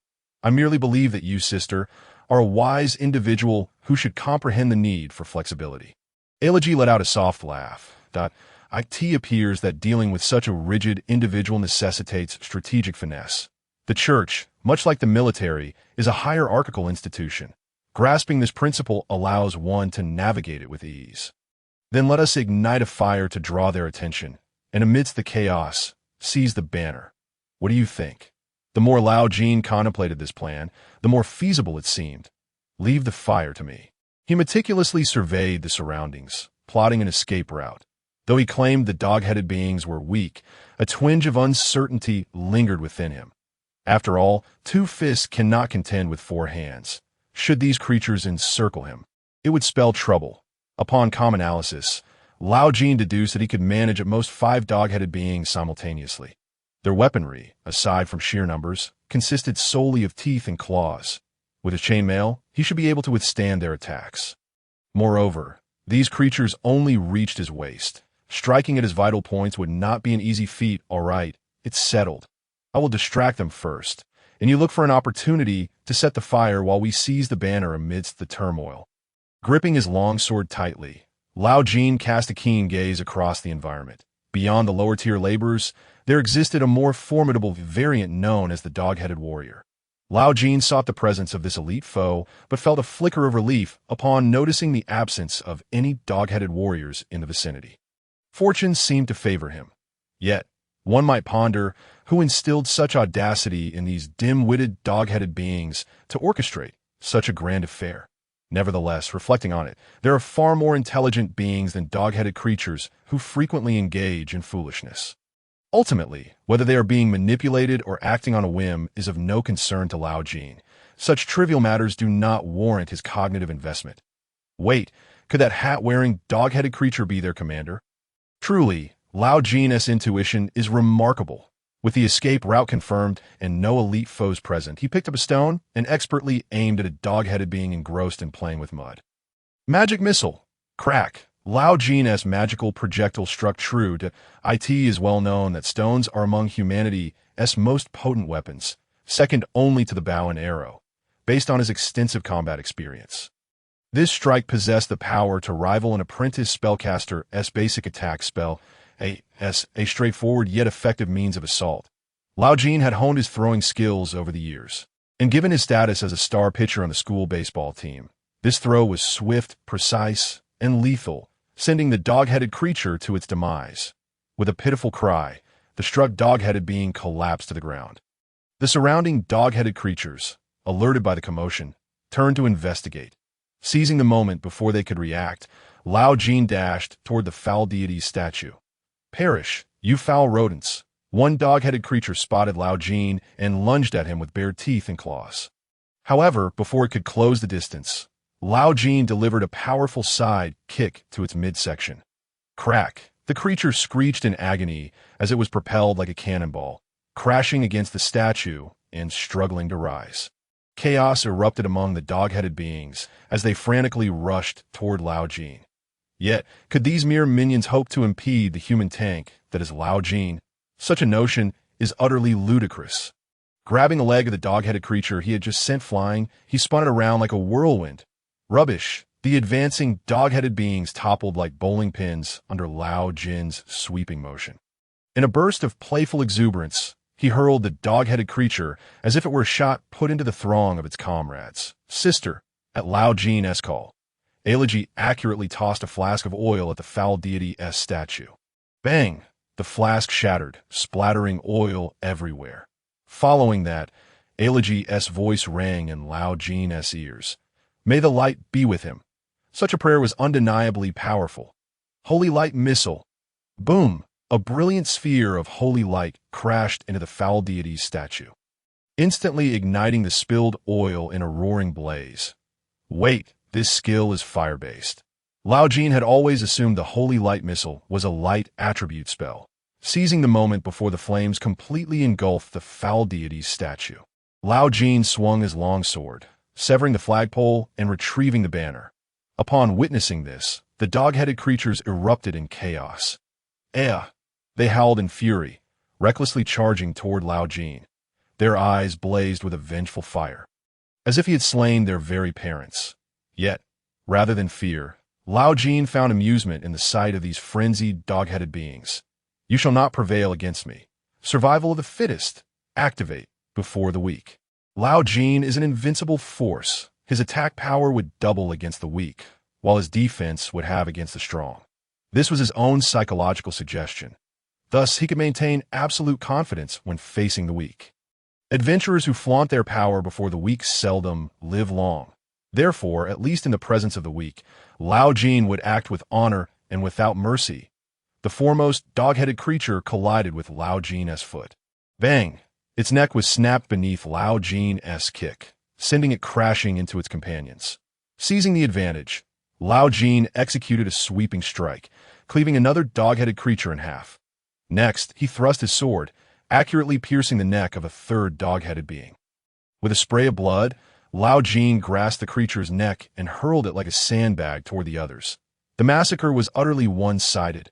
Originally, Lao Jin believed that he could manage no more than 5 dog-headed men at once. However, it seems he had overestimated the prowess of these creatures. Of course, this was not due to any newfound strength of his own, but rather because these dog-headed men were exceedingly feeble. Suddenly, one of the dog-headed men leaped high, attempting to pounce on Lao Jin. Anticipating the move, Lao Jin delivered a powerful uppercut, striking its vital point with devastating force. The creature let out a wretched scream, clutching its belly as it collapsed to the ground. Writhing in agony, it was over. Lao Jin crushed the skull of the fallen dog-headed man beneath his foot, ending its suffering in the blink of an eye. 5 dog-headed men had met their demise at his hands. Dealing with these beings, who barely reached his waist, required no particular skill. By simply showcasing his true capabilities, he could easily crush them. Lao Jin charged through the ranks of dog-headed men like a ferocious beast, releasing the pent-up fury within him. Once upon a time, he had faced perilous encounters in the dog-headed men's underground lairs. Today, he would make this motley crew pay dearly, as he grew more emboldened with each skirmish. The sword in his hand transformed into the scythe of death, reaping the lives of the dog-headed men. Ha! All of you shall perish, Lao Jin bellowed, cleaving one dog-headed man in 2 with a single stroke. This was not the lair of the dog-headed men, but an expansive forest. This moment. The sun shone brightly at noon, and the clear visibility eliminated any fear of ambushes from above. The open terrain allowed Lao Jin to unleash his full potential, and with the surrounding trees, he could easily escape if danger approached. This was a stark contrast to the treacherous and labyrinthine underground dungeons. The dog-headed men, devoid of their geospatial advantage, were like lambs to the slaughter in the face of Lao Jin's might. As he reveled in the thrill of battle, He unleashed a flurry of punches and kicks while wielding his blade, playing with the dog-headed men as if they were mere toys, venting his rage to his heart's content. "Da-da-da-da-da!"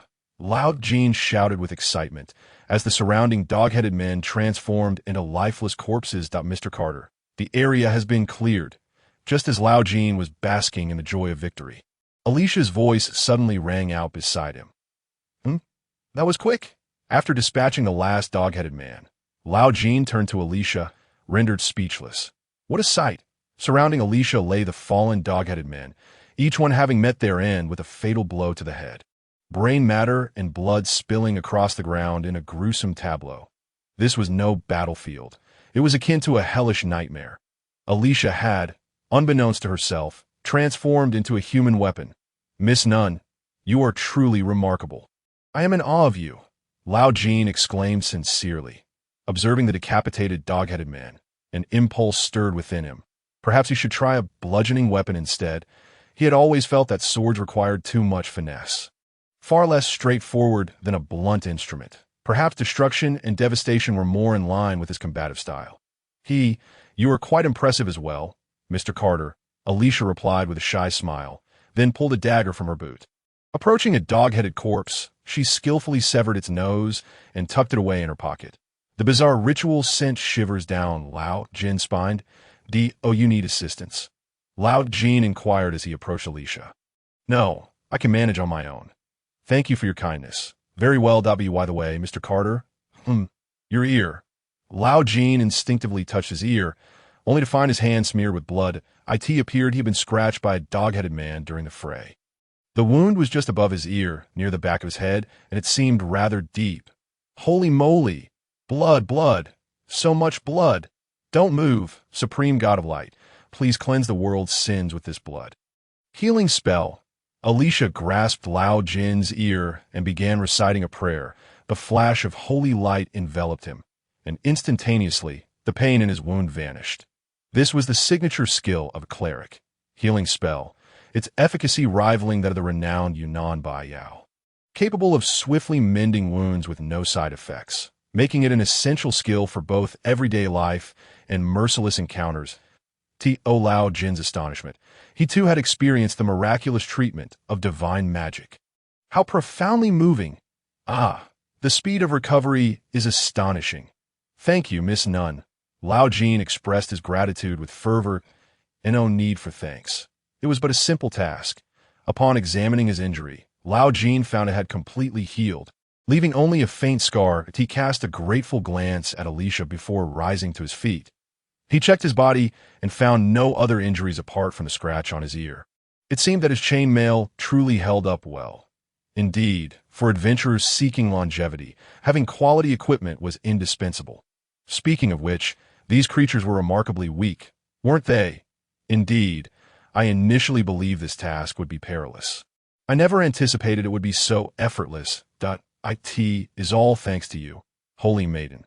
Lao Jin inspected the corpses of the dog-headed men once more, yet still found nothing of value. Had they been goblins instead, they would have struck it rich. Of course, if the adversary had been dozens of goblins, he would likely be in dire straits by now. Goblins were no lowly beings. They were quite intelligent and excelled in teamwork. Once they set their sights on someone, even Lao Jin's strength would struggle to ensure his escape unscathed. After Alicia had finished severing the noses of all the dog-headed men, she stood up. The two of them stared at the towering statue of the evil god, now ablaze, lost in contemplation. Shall we dismantle this as well? That was precisely my thought. Initially, they had only intended to seize the banner and flee. But they had not expected the dog-headed men to be so utterly incompetent that they had vanquished them all. "Allow me, Miss Nunn. Please take a moment to rest." Lao Jin interjected, stopping Alicia from proceeding with the dismantling. After all, she had healed him. How could he allow her to undertake such laborious work? Moreover, such physical tasks were traditionally meant for men. "But you have already used divine magic. It is best to rest well." "However, I also wish to dismantle the statue," Alicia said shyly, her face flushed, resembling a child eager to build a sandcastle. All right, then let us dismantle it together." With a crash, they began their work, the statue of the evil god. haphazardly constructed by the dog-headed men from dirt and branches, was not sturdy at all, and it took little effort to reduce it to rubble. Watching Alicia's jubilant demeanor, Lao Jin could not help but chuckle. The god of order must surely be pleased. In less than 20 minutes, the statue lay in ruins, leaving only a scattering of stones and with shavings. Alicia finally paused, wiping the sweat from her brow. Noticing Lao Jin's gaze upon her, she blushed deeply and lowered her head. Have I behaved too recklessly? Not at all. You are utterly charming. How could that be? Surely it is a delight to be in high spirits. Lao Jin unfurled the beast-hide banner and presented it to Alicia. He had discreetly retrieved it while she was busy dismantling the statue. Now, we simply need to take this back, correct? Yes, indeed. Upon seeing the beast-hide banner, a smile finally graced Alicia's face. Lao Jin hoped that this mission would earn her the church's recognition. That moment, he felt an overwhelming sense of gratitude. If not for her timely intervention, he might have already met his end. Indeed, she was his savior. From this day forth, he vowed to treat Alicia with the utmost reverence. At that instant, Lao Jin noticed something on the ground. By the way, Miss Nun, should we not take this as well? He pointed to the skull of a dog-headed man lying on the ground. This is the adornment atop the evil god statue. It should be considered a symbol of the cult. Yes, moreover, it appears that remnants of brain matter still linger within this skull. Naturally, it must be taken back. It constitutes crucial evidence. Elegy accepted the skull and carefully wrapped it in a hide banner. Lifting it in her hands, she attempted to secure the hide tightly. Yet for some inexplicable reason, she could not manage to do so. With the task item in hand, they now only needed to return to the town to fulfill their obligations. Lao Jin was eager to return to the city and find a place to rest properly. Alas, earning a living is indeed arduous. Let us head back. It seems rather late. Lao Jin looked up at the sky and noticed the sun had begun its descent, marking the arrival of evening. They needed to hasten their journey. Although they could continue traveling after dark, it would be considerably perilous. Indeed, it is rather late. I lost track of time due to my overwhelming joy. I sincerely apologize, Miss Nun. The two gathered their belongings and departed from the blood-stained and death-laden goblin altar, embarking on their journey back to town. Behind them, the statue of the malevolent deity engulfed in flames seemed to silently narrate the goblins' fury and despair. Though they had slightly lost their way in the forest, Lao Jin, relying on years of cultivated habits, meticulously recalled the paths they had traversed, ultimately confirming their location on the map before the sun set. For an experienced adventurer, a keen sense of direction is an essential survival skill. With their position established, the remaining journey became considerably easier. My heavens, Miss Elegy, it is truly pitch black now. Unbeknownst to them, the sun had fully set. This forest, already sparsely populated, was now shrouded in darkness. Not only was the path obscured, but even the outstretched hand could not be seen. Without any means of illumination, continuing onward would be akin to courting death. It appeared they would have to camp in the woods tonight. However, for adventurers, camping outdoors was merely a routine affair.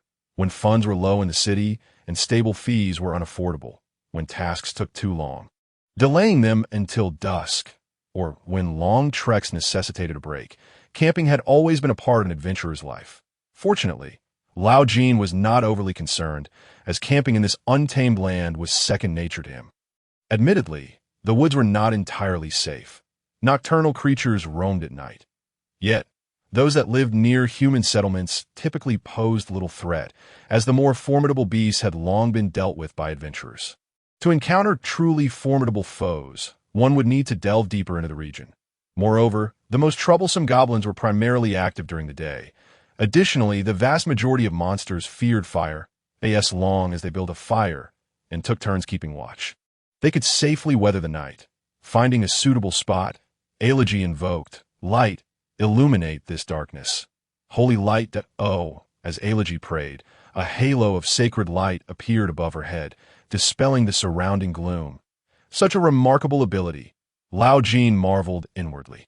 It seemed that this Miss Elegy was indeed a versatile survival expert. Priests and nuns truly were akin to a game-breaking class. This versatility was simply more astounding than that of mages. However, the effect was not long-lasting. Elegy explained that the holy light spell could summon a radiant angelic halo, serving as a highly practical sacred spell that could substitute for a torch.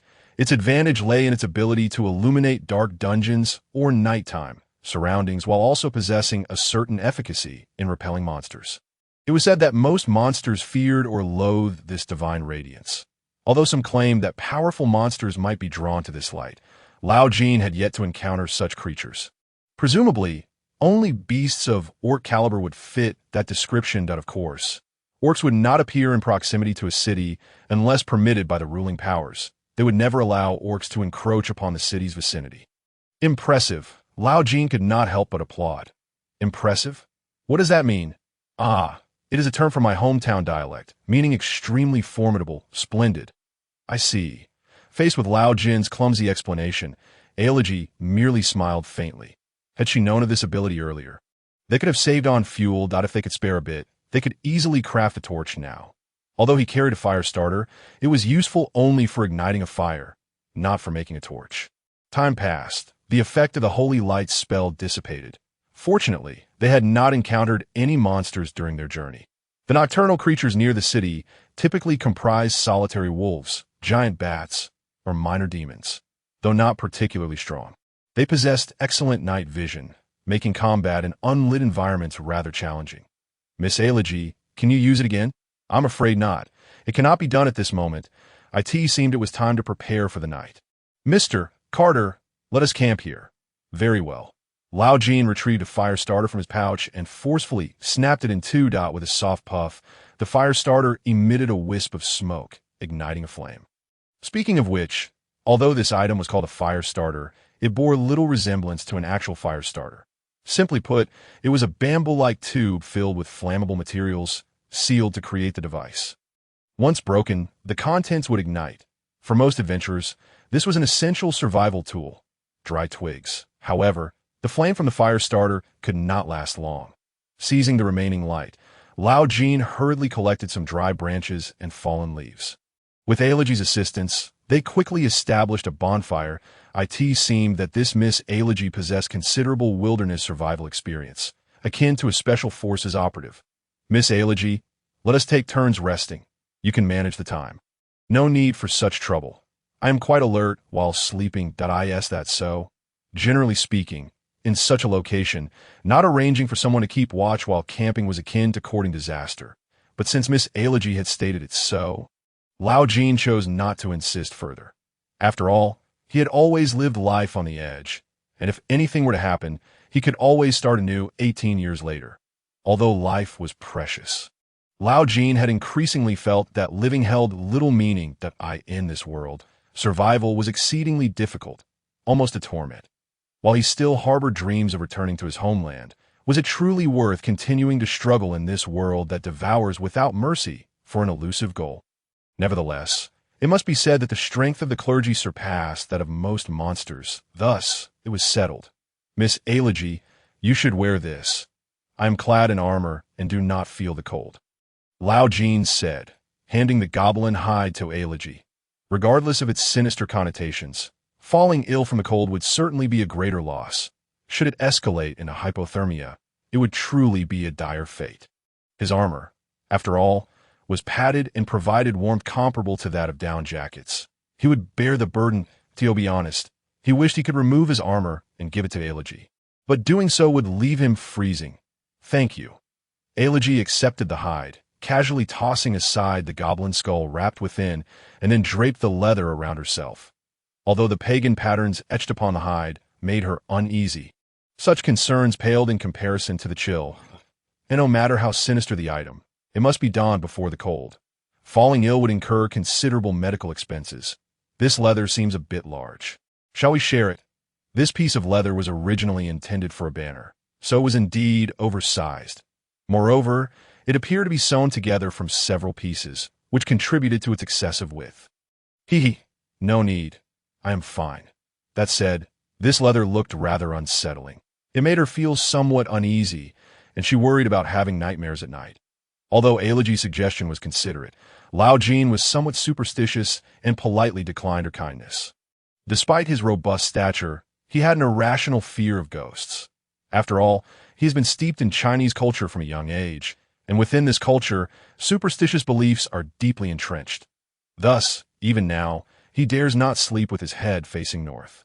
In the past, when he mentioned this to other adventurers, he was ridiculed by a barbarian warrior who called him a savage. Then why do you still offer it to me? Don't you have divine protection? Surely, it will be fine. Elijah, being shielded by sacred powers, would undoubtedly be safe. Yet he was different, having no faith in gods or religions, and he possessed little resistance to such arcane matters. You might as well come over here. It's warmer. Sighing, Lao Jin reluctantly moved beside Elijah, draping the remaining leather over himself. For some inexplicable reason, after covering himself with the leather, he felt a wave of unease, akin to sleeping with his head facing north. Then I shall rely entirely on you. Are you certain you will remain vigilant while sleeping? Rest assured, as long as there is any disturbance nearby, I will be able to sense it immediately. I have undergone specialized training. Impressive. My dear sister, you truly are remarkable. If you keep praising me like this, I shall become embarrassed. Listening to Elijah's words, Lao Jin gradually closed his eyes. He was typically the type who found it difficult to fall asleep as soon as he lay down. However, since arriving in this world, he had been utterly exhausted each day. So now, as soon as his head touched the pillow, he would instantly drift off. Can't sleep. Insomnia. Struggling to wake up in the morning. Those are concerns only the well-fed can afford to ponder. Only those untroubled by hunger would fret over such trivial matters that a truly exhausted individual can simply close their eyes and sleep. If you too suffer from sleep disturbances, it is advisable to engage in some physical labor or exercise first. As the crackling of the campfire echoed around him, Lao Jin gradually fell into slumber. Time passed, though how long he could not tell, when Lao Jin awoke from a bizarre nightmare, the sky now faintly brightening. What a chaotic dream! Fortunately, no monsters had attacked last night. However, perhaps due to the nightmarish experience, he felt a dull ache throughout his body, as if he had been filled with lead. Curse this wretched leather. It robbed me of a good night's sleep. Had he known, he would have refrained from using it. Forget I said anything. You're awake? Good morning, Miss By now. The sun had begun to peek over the horizon, and the day was gradually brightening, signaling that it was time to depart. Lao Jin quickly washed his face with cold water and stretched. Let us make haste. Elijah seemed to have risen early and was ready for their journey. Lao Jin stowed away the goblin hide and skull. Elijah took out the map and led the way. Speaking of which, does it even matter to consult the map at this point? In about an hour, we shall reach the city. Splendid. We are finally returning. The thought of having labored all day to earn a single silver coin caused the corners of Lao Jin's mouth to lift slightly. His weekly living expenses required approximately 30 copper coins. Therefore, with this single silver coin, he could comfortably rest for 3 weeks and still have 10 copper coins left over at O, and I also picked a bear claw mushroom. At this thought, Lao Jin couldn't help but chuckle. You seem to be in good spirits, of course, considering the work is done, aren't you happy, Miss Elijah? Indeed, I am, but if only I hadn't bought that damned Marticacer. Although daily expenses are not exorbitant, the prices of necessities can be outrageous. To purchase decent equipment, one must scrimp and save. Thus, the two continued on their way, the sun fully risen. Suddenly, a few bizarre creatures appeared before them. Oh no! Lao Jin exclaimed. Before them crawled 2 enormous black spiders, slowly advancing. These giant spiders were larger than hunting dogs. Despite being low-level monsters, their frightening appearance caused many female adventurers to keep their distance. Let me handle them, Elijah declared, drawing her mace, clearly intending to smash the giant spiders to bits. Wait, don't attack yet. Lao Jin quickly grasped Elijah's arm. Allow me. Their shells can be sold to the blacksmith. Really? The shells of giant spiders are materials for crafting armor. If they could be removed intact and taken to the blacksmith, they could typically fetch about 1 copper coin. However, if the shell were damaged or cracked, it would be worthless. Given Elijah's strength, her mace would undoubtedly shatter the shell. Hissing, the giant spider emitted a strange sound, raising its front legs, its 8 eyes fixed intently on Lao Jin, while its crimson mandibles opened and closed. Green liquid dripping from its sharp fangs. Lao Jin recoiled at the sight of the sticky substance. With a fierce yell, he lunged forward and delivered a powerful kick to the giant spider's mandibles. With a resounding thud, the spider's two fangs shattered. Though he often appeared carefree, he was, after all, a third-degree black belt in Taekwondo. The giant spider writhed in agony for a moment. Die. Taking advantage of the opportunity, Lao Jin thrust his short sword, piercing the giant spider's head. Though the giant spiders looked terrifying, their combat capabilities were lamentably weak. Perhaps due to their physical structure, they were inherently ill-suited for combat against humans. Of course, if these spiders were to grow larger than humans, Lao Jin would have to count himself unfortunate. Hiss, the other giant spider, witnessing its companion's demise, lunged toward Lao Jin, seemingly intent on sinking its fangs into him. Even leaping into the air, unfazed, Lao Jin executed an uppercut, knocking the giant spider's mandibles aside, then swiftly brought both hands down, cleaving it in two. Beautifully done. That a perfect kill. Both giant spider shells remained intact. A textbook example of hunting. Lao Jin pulled a small knife from his pouch and began to strip the shells from the giant spiders. Disgusting. Indeed, quite terrifying. As he peeled away the shells. He found them filled with muscle and viscera. It was said that some adventurers would eat spider meat, but that was only something one would resort to in dire hunger. Lao Jin had no interest in trying. He skillfully removed both shells. With a squelching sound, the viscous liquid from inside dripped down like strands. Miss Eligia, I'll give you the shell, and no need to keep it. Sell it and buy yourself something delicious. As he spoke, Lao Jin handed one of the shells to Eligia. How can I accept this? Thank you. Eligia blushed as she received the shell. Women are always easily touched by gifts. Lao Jin and Eligia passed through the city gates and returned to the town. The guards at the gate appeared utterly exhausted, clearly having just started their shifts and could scarcely suppress their yawns. What an easy job. Lao Jin felt a twinge of envy. If there was a job in this world that was the easiest, it would certainly be that of a city gate guard. The only downside to this job was likely its sheer boredom. Moreover, there was hardly any opportunity for confrontation. After all, who would be foolish enough to provoke the guards of the city?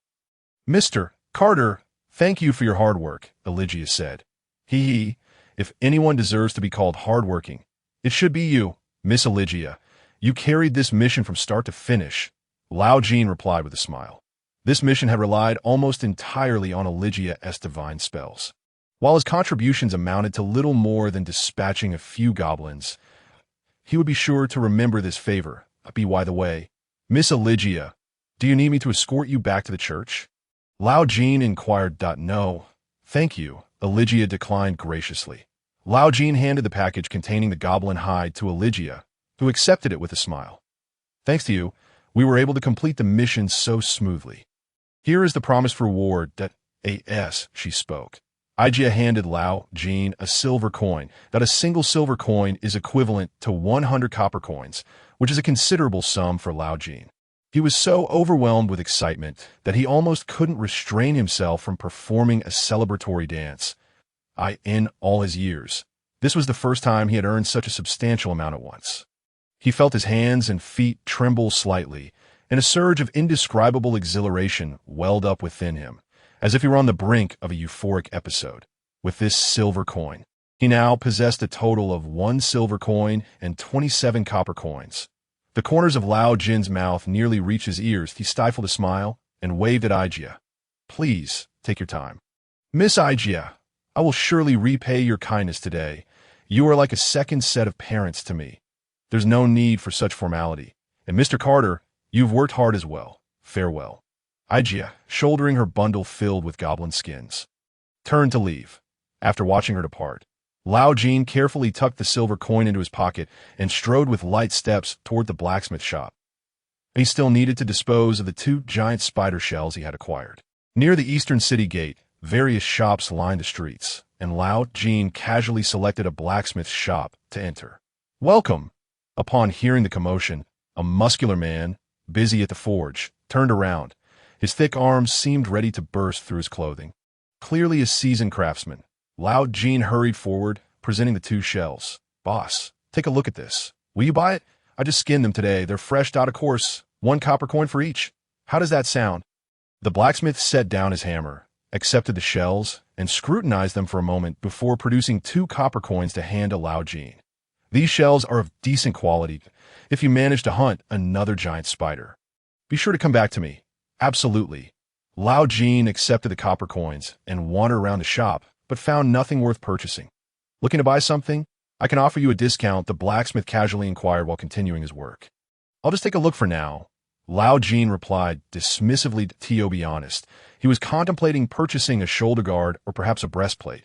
However, the prices for armor were simply exorbitant. For instance, the giant spider shell breastplate before him, which utilized merely a handful of shells costing less than 1 copper coin, was priced at an astonishing 3 silver coins. Sigh, it seems one truly must learn a craft, Lao Jin lamented, but this price is utterly outrageous. He wished to equip himself with good gear, yet his funds were severely limited. For someone like him, at the bottom of society, saving enough to buy equipment was akin to climbing a mountain. It's the fault of those unscrupulous merchants. Our goods are much cheaper than elsewhere, the blacksmith declared earnestly. What nonsense! In this day and age, there's no such thing as fair trade. Those crooked merchants collude behind the scenes to inflate prices. It's a common occurrence. As for the so-called free market economy, it simply doesn't exist. In this world, all merchants and craftsmen were required to join a guild. Those who dared to operate independently faced ostracism from peers. Or worse, being disposed of in a sack and sunk in the river. Such incidents were all too common. Thus, the notion that these merchants would suddenly develop a conscience and lower their prices was utterly fanciful. Lao Jin did not dare to report them. He was merely an adventurer without identification, while those blacksmiths were legitimate taxpayers. The disparity between them was vast. Perhaps next time, Lao Jin sighed in resignation as he exited the blacksmith shop. So, where to next? Of course, to the Alchemist Guild. That I must swiftly process the bear claw mushrooms I harvested yesterday. Whether herbs or mushrooms, the longer they sit after being picked, the less valuable they become. Fortunately, only a day has passed. I should still fetch a good price. Lao Jin traversed through the central fountain square and soon arrived at a 5-story building that caught his eye. The structure, adorned with exotic rooftops, was none other than the Alchemist Guild. The guild's sign bore strange script, of which Lao Jin recognized not a single character. Each time he encountered these letters, he couldn't help but wonder whether they were simply poorly written or if they were intentionally using a foreign language for their sign. In truth, he was too apathetic to investigate further. Aside from magical script, he could comprehend other forms of writing. It was still early, and the guild was not particularly crowded. Lao Jin pushed open the door and made his way directly to the materials purchasing counter. Hello, I am here to sell some items. With that, he produced a bear claw mushroom from his pouch. This mushroom, clearly of superior quality, should fetch at least 3 copper coins. He may not possess many talents, but he had a keen eye. He could discern valuable items at a glance. This could be considered a sort of gift, as he had been frequently complimented on his discerning taste since childhood. Is this the bear claw mushroom? The bespectacled alchemist picked up the mushroom and examined it closely. The entire appraisal process lasted no more than 10 seconds. This old fellow is clearly just going through the motions. He thought that this bear claw mushroom is not in great condition. How about I offer you 2 copper coins? Will you sell it? Surely not. I just picked this yesterday. How could it possibly be less than fresh? Lao Jin was immediately displeased. He had long heard that these alchemists were all unscrupulous merchants, notorious for driving down the prices of materials. What? You say you picked it yesterday? Then 1 copper coin is my final offer. It cannot go any higher. If he continued to haggle, he might end up unable to secure even a single copper coin. With a resigned sigh, Lao Jin accepted the 2 copper coins offered by the alchemist. It was clear to him that this old fellow was overtly attempting to swindle him. Fine, I've earned 1 silver coin and 3 copper coins today. I should count my blessings. Lao Jin suppressed his anger and turned to leave the Alchemist's Guild. What to do for leisure now? The hour was still early, and returning home would yield no rest. He had entered the city early in the day, and it was just now the start of working hours. Perhaps he should first visit a bathhouse for a wash, then find an inn to rest properly and recuperate. No. In this world, once one lets their guard down, they could easily be left behind by others. By then, it would be too late to lament. Laziness is the root of all evil. Those who do not labor shall not eat. In this world, aside from oneself. No one else would take responsibility for one's life. It was paramount to prioritize work over play. Although he had not slept well the previous night, he was not so exhausted that he could not walk. Lao Jin chose a roadside stall and purchased some breakfast, eating as he made his way toward the Adventurers Guild. The guild was not far from his location, and soon he arrived at its entrance. It was bustling with activity, as it was currently working hours. Lao Jin tried not to gaze at the faces of those around him, keeping his head lowered as he entered the guild. Creak, what sort of rewarding tasks awaited him today? Lao Jin typically accepted tasks with rewards ranging from 20 to 30 copper coins.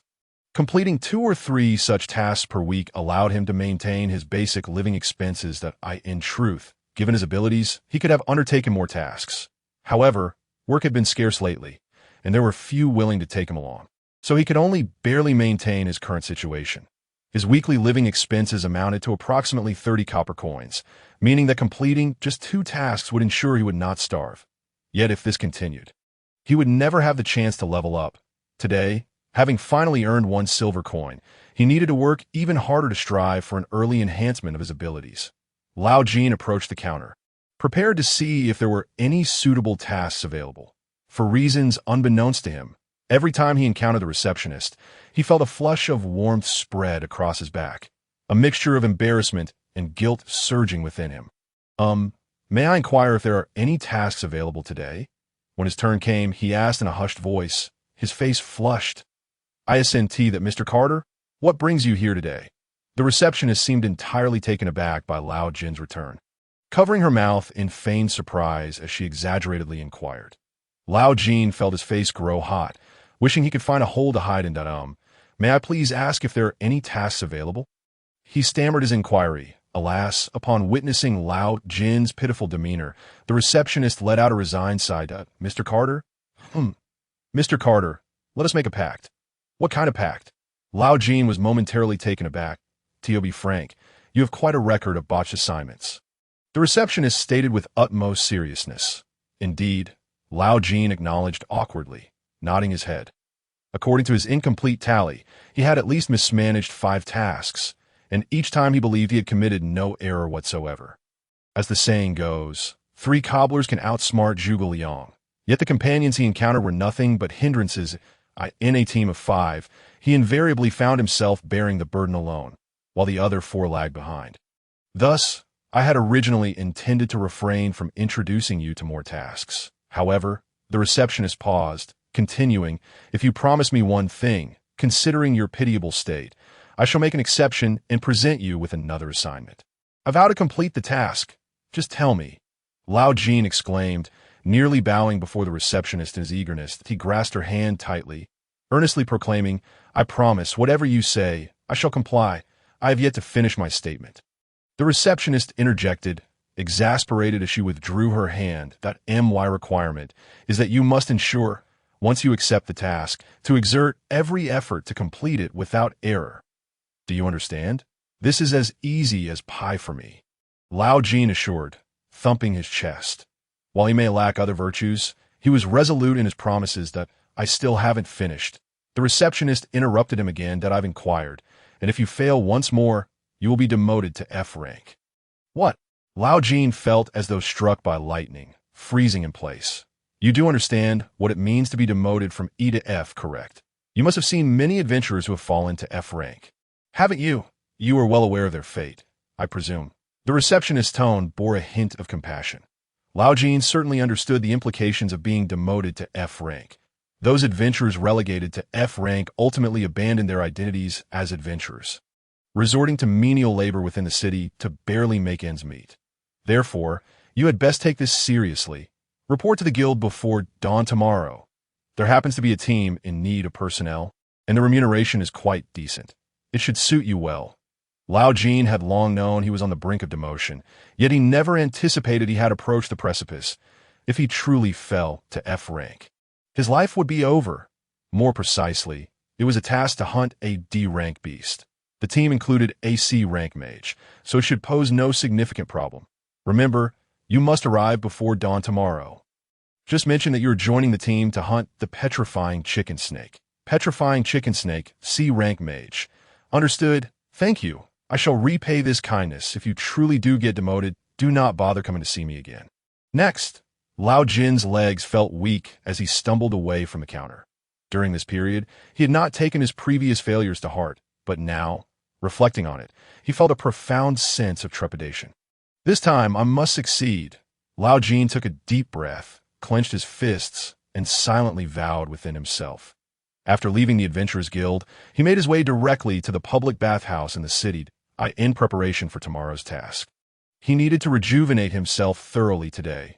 The Golden Bathhouse. This establishment charged an exorbitant sum of 1 copper coin for a single wash, a price that was utterly outrageous. Yet with no alternatives nearby, Lao Jin could only hold his nose and accept it. Alas, in this world, even taking a bath is a considerable expense. The warm water cascaded over Lao Jin's body, washing away his anxiety and unease. He scrubbed every inch of his skin vigorously, as if to cleanse himself of all fatigue and worries. Once he finished bathing, Lao Jin wandered around the commercial street, purchasing supplies that he might need for the following day, and then randomly chose a restaurant to fill his belly. The thought of failing this task again filled him with dread, for being demoted to F rank loomed ominously in his mind. He absolutely could not allow such a fate to befall him. The receptionist had already granted him one final opportunity, and he could not betray her expectations. All right, let tomorrow's version of me become a true man. After returning to the inn, Lao Jin burrowed into his bed and fell into a deep slumber. Lao Jin made sure to arrive at the Adventurers Guild just before dawn. Upon entering, he spotted a familiar face leisurely sipping beer at a table. Deciding to attend to business first, he planned to greet the person later, but he approached the counter directly, intending to inquire about the task that on duty today was a short-statured male staff member. This individual was a dwarf, stoutly built with muscular arms, one of which bore a ghastly scar. He absent-mindedly picked at the scar, as if it were but a trivial insect resting upon his arm. Excuse me, regarding the team hunting the petrifying chicken snake.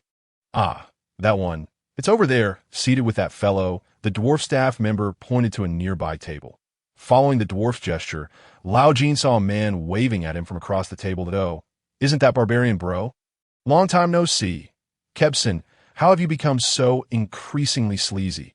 And how many times must I tell you, I am not a barbarian?"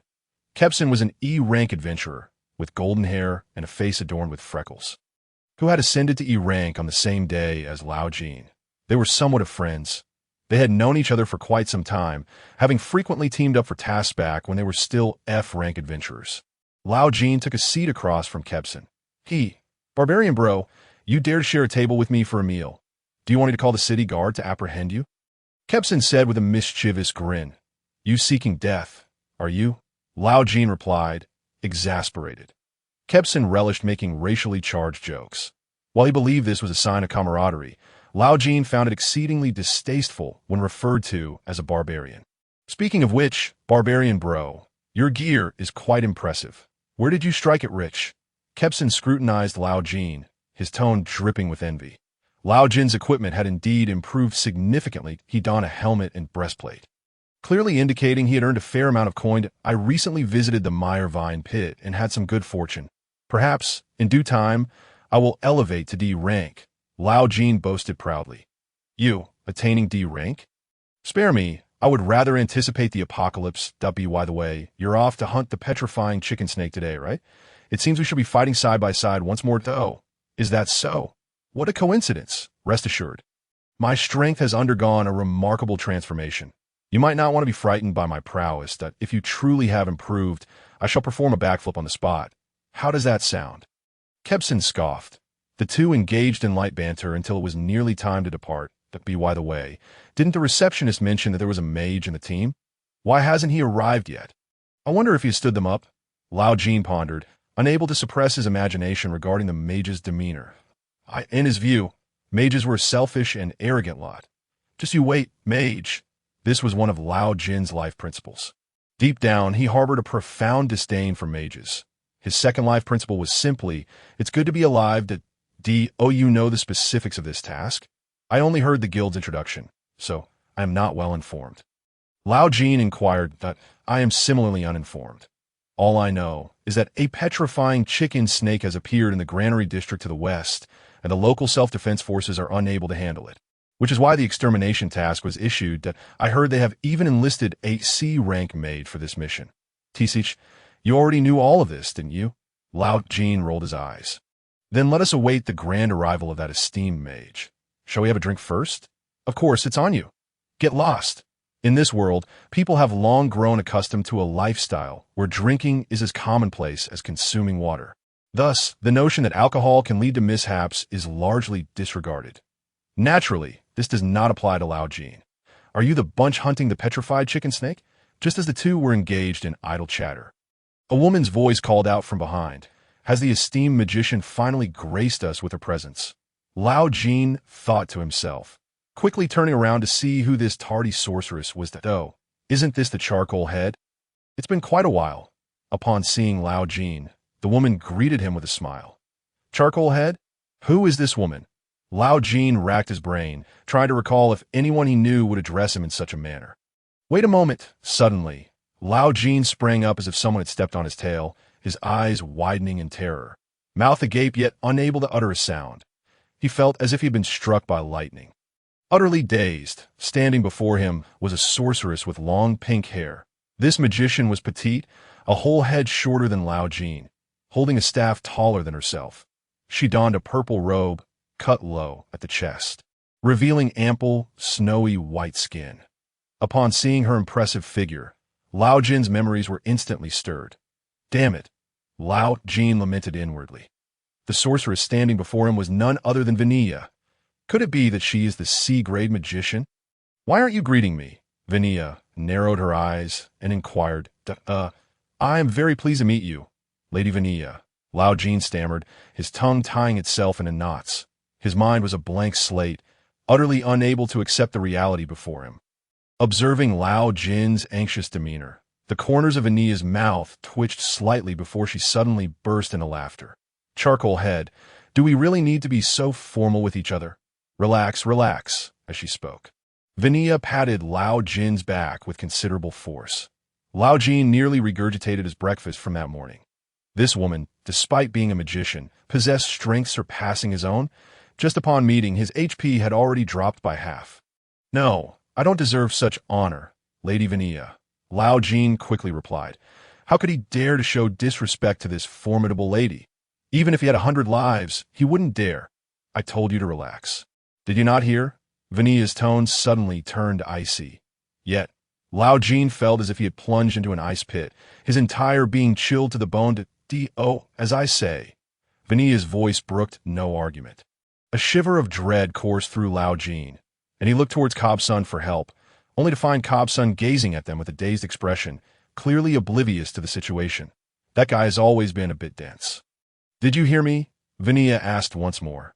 Lao Jin felt that if he did not comply, he would be roasted on the spot, and thus he reluctantly nodded. Well, all right then. That's more like it. Relax, relax from now on. We are colleagues, so you needn't be so stiff, Vanilla said with a cheerful smile. Lao Jin felt as though his doom had been sealed. He had collaborated with Vanilla several times before, each experience akin to a nightmare. He now wished to withdraw from the team immediately, to run as far away as possible. Yet, recalling the receptionist's warning, he dared not act impulsively. What kind of earthly purgatory was this? Why, of all times, did he have to encounter this woman when he was facing a demotion crisis? Vanilla, do you know him? At that moment, a tall man with blue hair approached. He appeared to be another member of the current mission. Yes, he is my friend, Vanilla introduced with a smile. Friend? My foot.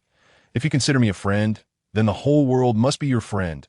Lao Jin roared inwardly. He felt nothing but hatred towards Vanilla, devoid of any affection. The blue-haired man glanced at Lao Jin and asked, by your appearance, you must be from the Mirkisha people. Mirkisha is a term used to refer to nomadic tribes without a fixed territory, often referred to derogatorily as barbarians. The most notable feature of the Mirkisha people is their black hair and dark eyes, which means they resemble Lao Jin quite closely. Yes, to be precise, I hail from a tribe called Saupai on the borders of Mirkisha. Lao Jin lied without a flicker of emotion. The Mirkisha people typically live in tribes, so inventing a tribe's name would not raise suspicion that I see. Background doesn't matter much. Nice to meet you. My name is William. I am Carter, an E-grade adventurer. William introduced himself, also revealing that he was a C-grade adventurer. C-grade adventurers are already quite formidable, capable of handling most medium-sized magical beasts. The petrified chicken snake is one such medium-sized beast, characterized by its large, bird-like form and bipedal stance. Have you finished your conversation? If so, let's set off. Charcoal Head, come here to Charcoal Head, are your ears deaf? Why are you standing so far away? And no, I'm not, Lao Jin mumbled as he sluggishly approached Vanilla. She stood on her tiptoes to pat his head, as though comforting a large dog. Lao Jin felt an immense sense of humiliation wash over him, his face burning with shame. Let us go.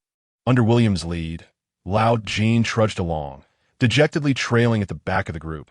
He could hardly fathom the earthly purgatory that awaited him. To make matters worse, the granary district to the west was still quite a distance away. They would need to ride in a cart to reach it. This meant he would have to endure several hours in close quarters with this woman. Lao Jin was instantly engulfed by despair. Memories of when he was still an F-grade adventurer, those unmentionable past experiences, flooded back into his mind. Most of those painful memories were tied to Vanilla's bullying. You lucky dog, you are quite fortunate to know such a beautiful sorceress. Cobson remarked enviously from the side. Yet, Lao Jin could only sneer inwardly. This guy had no idea of Vanilla's true nature. If he knew the truth, he would likely feign on the spot. The animosity between Lao Jin and Vanilla was long-standing. To be precise, it was a one-sided grudge that Lao Jin harbored against her. When he had just become an F-grade adventurer, he had to join Vanilla's team for survival, doing menial tasks. His duties involved hauling luggage for other adventurers or guarding spoils. To earn a meager income, he worked tirelessly each day, akin to a beast of burden. However, Vanilla and her gang deliberately withheld his wages. He worked tirelessly all day long, yet received not a single coin. Moreover, during his time at work, he was frequently subjected to verbal abuse and physical assaults by Vanilla and her companions. They derided him as a barbarian and treated him like a mere punching bag, attacking him with fists and feet. That time, Lao Jin was utterly powerless to resist, understanding for the first time that a person could harbor such intense hatred towards another, while Vanilla and her group merely saw it as amusement. For Lao Jin, it was a matter of life and death. He could only suffer in silence, nursing his wounds in solitude. Those days marked the darkest period of his life. As an F-ranked adventurer, he endured constant discrimination. His appearance, reminiscent of a savage, only exacerbated this prejudice. Although the guild offered some protection upon his promotion to rank, the underlying discrimination persisted. Ultimately, the guild's protection was limited. Eventually, Lao Jin could no longer bear it and resolved to take revenge on Vanilla. One fateful day, feeling particularly irritable, he spotted Vanilla alone and was immediately consumed by rage. Despite her being a mage, she was still a woman of petite stature, and Lao Jin believed he could easily overpower her for retribution. Armed with a dagger, he felt confident of his chances. However, before he could act, Vanilla's magic terrified him into retreat.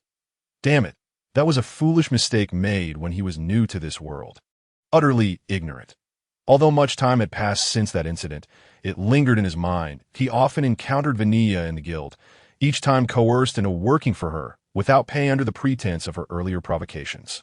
He frequently left their encounters with bruises and injuries. How could an E-ranked adventurer possibly compete against a D-ranked mage? Those days felt like hell on earth. He was nothing short of a punching bag in this foreign world.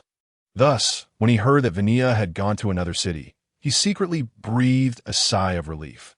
Little did he expect to encounter her here today. Moreover, she had already ascended to C rank. His chances of success were even slimmer now. Nevertheless, as an E-ranked adventurer, he believed the guild would protect his rights, and Vanilla should no longer dare to bully him as she once did. Gazing at Vanilla's beaming face, Lao Jin silently vowed that one day he would avenge himself. Hey, Black Charcoal Head, do you have something to say? Vanilla asked with a smile. No, Lao Jin muttered, staring at the ground, feeling thoroughly dejected. He felt his life was nothing short of tragic. The journey from the Adventurers Guild to the West City Gate felt like a descent into hell for Lao Jin. From the very beginning, Vanilla had initiated her torment, deriving immense pleasure from bullying the weak. Lao Jin felt he was on the brink of madness. That's so. Black charcoal head. How have you been lately? Vanilla inquired cheerfully, her tone sending chills down his spine. That it's fine, Lao Jin replied, forcing a smile that did not reach his eyes. Thanks to you, I've been living quite comfortably without you around, he silently added in his mind. Did you miss me while I was gone? Vanilla continued, seemingly intent on hitting him where it hurt. That I did, Lao Jin replied, his expression devoid of emotion. Since arriving in this world, I've been living in constant turmoil. He mentally scoffed. Have you felt lonely, desolate, or cold? Vanilla pressed relentlessly, as if determined to drive him to madness. Yes, Lao Jin answered weakly. I only hope this nightmarish journey can come to an end soon. He silently prayed. Vanilla, seemingly unwilling to let him off the hook, asked, Aren't you happy to see me? Happy, exceedingly so, Lao Jin gritted his teeth, barely containing his frustration. Then why do you look so utterly miserable? Vanilla narrowed her eyes, her tone dangerously sharp. Lao Jin fell silent. The words class teacher suddenly flashed in his mind. Black charcoal head, are you looking for trouble? Vanilla said coldly, Oh, Lady Vanilla, I was wrong. Isn't that enough? Lao Jin quickly backtracked, his voice dripping with humility. Vanilla seized his collar and lifted him effortlessly. Lao Jin's heart raced with terror, his voice trembling, that I simply feel that your response lacks sincerity. Vanilla remarked coolly that I am a barbarian. Naturally not eloquent. Lao Jin stammered an explanation. Black charcoal head, you truly seem to be tired of living. Vanilla's tone was laced with menace. Crack. A faint current accompanied by a magical pulse struck Lao Jin's body. Ah! He screamed in agony, collapsing to the ground, tears and snot streaming down his face. The magic Vanilla employed was a specialized form of electric torture, inflicting immense suffering without causing any real harm. Once more. Ah! Lao Jin cried out again, feeling as though he might be electrocuted. What does this woman want from him, calling him black charcoal head one moment and a barbarian the next? William, you may leave now. I'll talk to my friend later. Vanilla instructed William that I hope you won't take too long. William cast a glance at Lao Jin before departing with Cobson, not looking back. Damn it. Why must I endure such torment? Lao Jin lamented internally. Who said being beaten by a beautiful girl is a perk of the industry? This is pure hell. He felt he could not bear the pain any longer and desperately wished for the torture to end. So, Black Charcoal Head, did you think that once you reached E rank, I would be afraid to touch you? Vanilla approached him, squatting down with a smile. She poked his cheek with her finger, her tone gentle, but her gaze frigid. Lao Jin recognized that Vanilla was undoubtedly furious, yet he could not fathom why, given that he had answered her questions earnestly to, oh dear, you're crying? You actually cried? Our little black charcoal head has shed tears? Vanilla's tone was filled with mockery that no. Lao Jin quickly wiped his tears, denying it. Black charcoal head, how is it that at your age, you still cry like a child? Aren't you ashamed? Vanilla's tone suddenly softened. Yet Lao Jin felt even more unnerved that he realized that Vanilla was a complete sadist, seemingly reveling in torturing him. All right, black charcoal head, get up. We must be on our way. Vanilla cheerfully helped Lao Jin to his feet, her 1.8-meter tall frame making him feel like a mere rag doll, utterly defenseless. Ignoring the stares of those around them, she pinched his face and said, Come on, smile. If you don't, I'll kill you. Lao Jin felt a chill run down his spine. He knew Vanilla was not joking. He forced out a smile that was more akin to a grimace than anything else. Huh, just kidding. Don't take it seriously. Let us hurry. We don't want to keep others waiting too long. As Vanilla spoke, she grasped Old Jin's hand and strode toward the city gate. Old Jin felt as though he were a pet dog tethered by a leash. Obliged to follow obediently in Vannilla's wake, that he deemed himself utterly spineless. While some might consider him lacking in resolve, they could not possibly comprehend the formidable nature of Vanilla. Her prowess far surpassed his own, bolstered by a powerful backing, while he remained merely a solitary E-rank adventurer. She was a sorceress, and he, just an ordinary E-rank adventurer. Even if Old Jin were to muster the audacity to pummel Vanilla into a pulp, it would yield no benefit for him. Among sorcerers, alliances are tightly knit. They would undoubtedly seek retribution against him. Perhaps within days, his lifeless body would be discovered in some desolate sewer. Someday, I shall exact my revenge. You wretched woman! Old Jin silently vowed. He bore the humiliation and accompanied Vinia to the West City Gate. The carriage had been waiting there for quite some time. Hey, barbarian! Cobsun beckoned to old Jin. Vinia boarded the carriage first, and Cobsun leaned closer to old Jin, whispering, "So, how does it feel to be on a date with a beauty?" Exhilarating, absolutely explosive. Old Jin gritted his teeth in response. Duppy, why the way? What exactly is your relationship with her? Why did she suddenly strike you?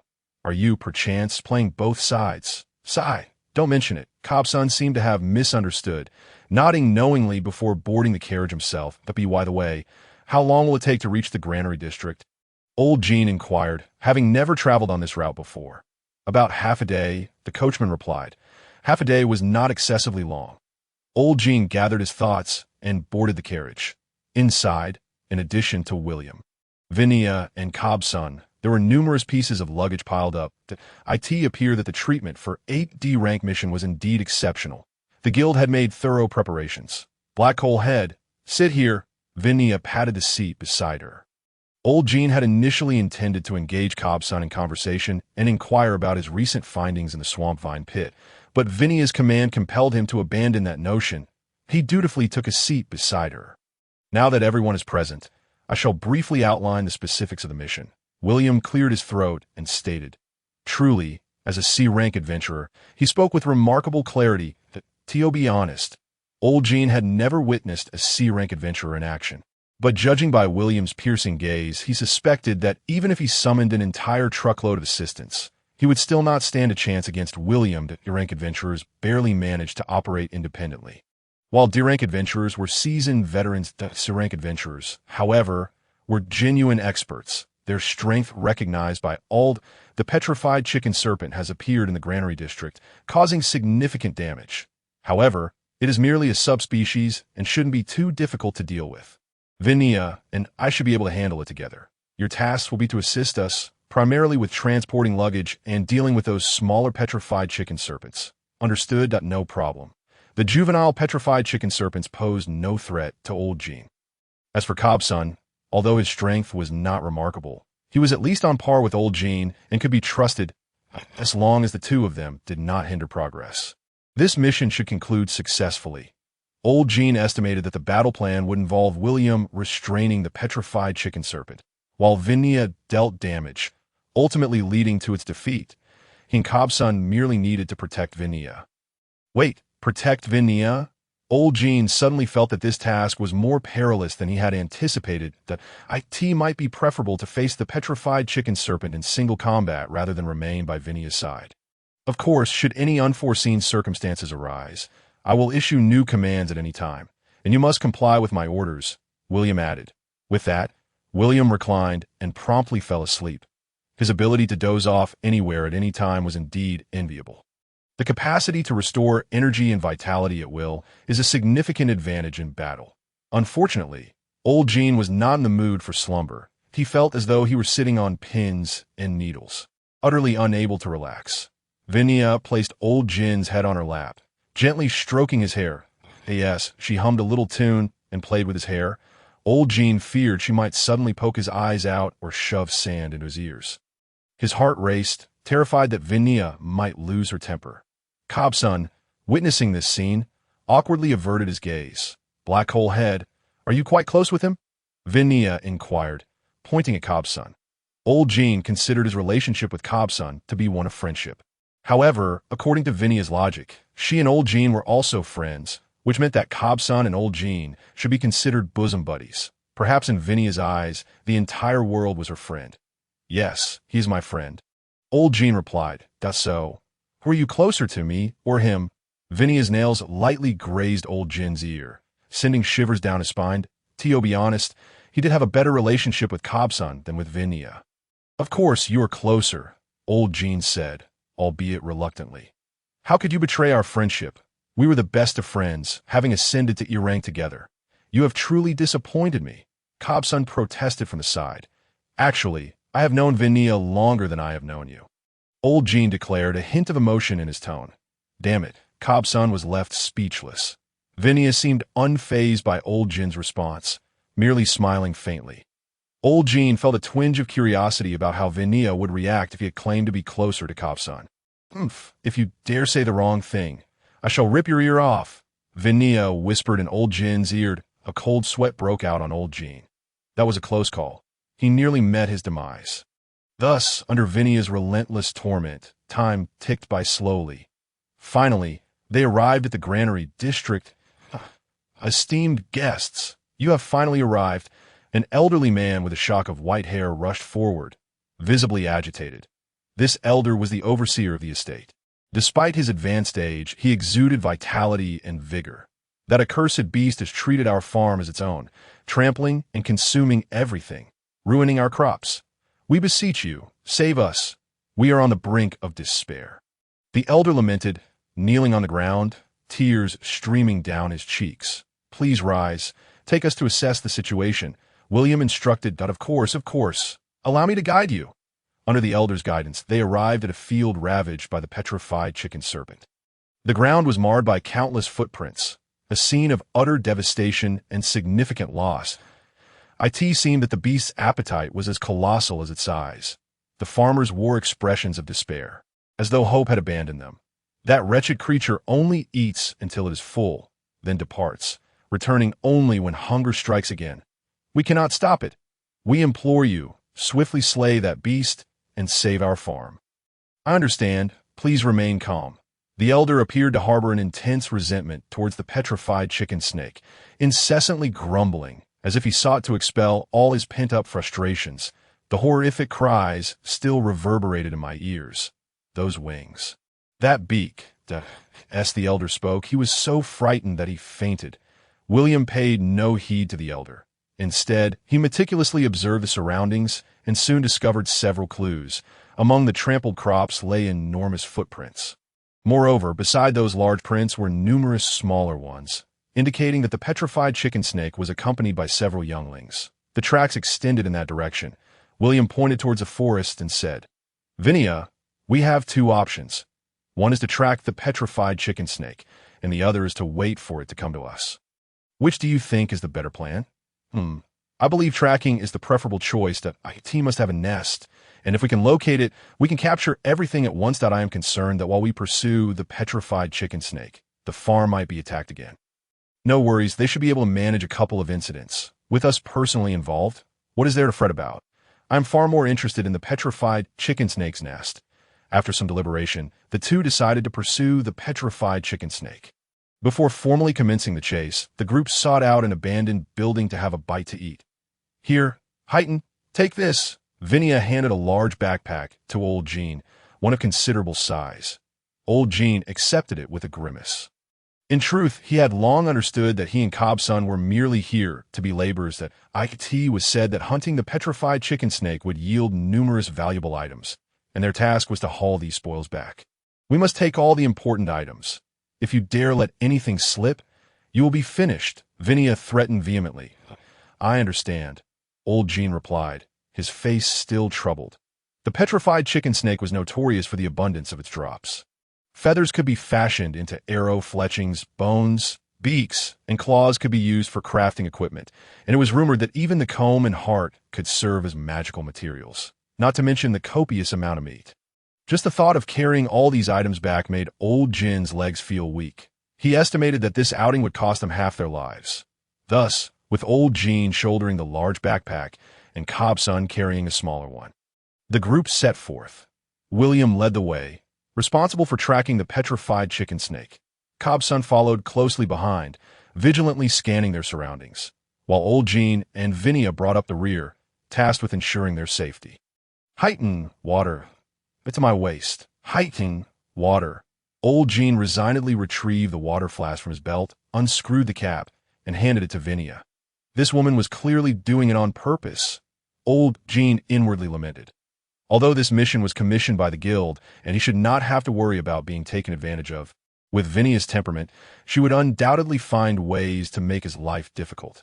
That wretched woman Vinia was surely just bored out of her mind. The forest seemed endless. The group walked for nearly an hour. Yet William, at the forefront, did not pause. That it must be said that as an experienced rank adventurer, his tracking skills were impeccable.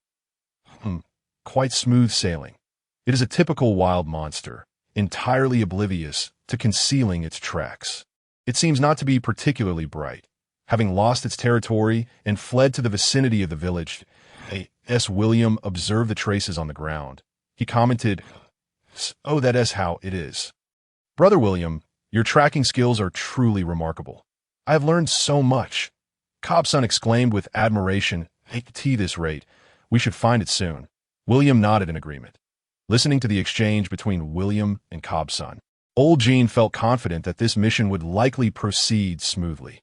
Seeing Cobson's eager expression as if he wanted to engrave William's words onto his forehead, old Jin felt a pang of jealousy. Such learning opportunities were not always available, in a world devoid of the internet and television. Acquiring a skill required either paying a mentor or relying on self-exploration, observing the practical techniques of high-level adventurers up close. As was the case now, was indeed a rare chance. "Heighten, did you hear that? It seems we will finish soon," Phineas said cheerfully to old Jin.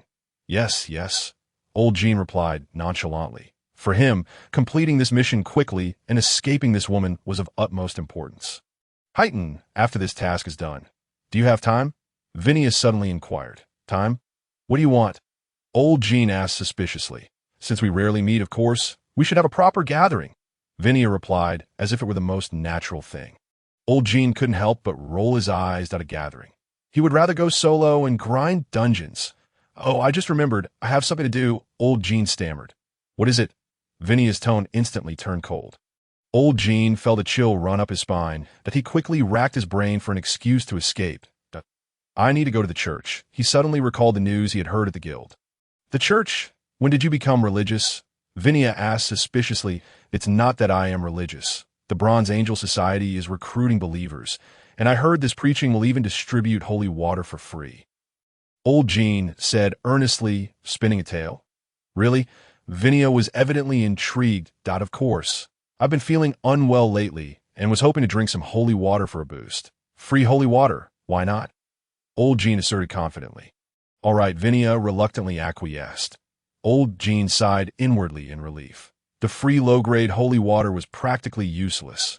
However, his statement was not entirely false. The Bronze Angel Society indeed frequently held preaching sessions, and they always distributed a bottle of low-grade holy water at the end. Although enduring 5 hours of preaching for that bottle was a trial, for old Jin, anything to escape Phineas was worth it. "Heighten, you wouldn't be trying to deceive me, would you? Or is it that you actually don't want to go out with me?" Phineas suddenly closed in on old Jin, her tone dangerously inquisitive. "No, that is not the case. Everything I said is true." Old Jin hurriedly waved his hands to deny it. "If that's the case." Phineas suddenly flashed a cunning smile. "Then we shall go together." "Huh." Old Jin was momentarily taken aback. "What do you think? Isn't my suggestion splendid?" Phineas asked with a beaming smile. "Fine, fine," old Jin replied, on the verge of tears. Thus, due to a careless lie, old Jin was forced to agree to attend the wretched preaching session with Phineas. His day off. Alas, stop. Just as old Jin was lost in his own thoughts, William, at the forefront, suddenly raised a warning. "An ambush?"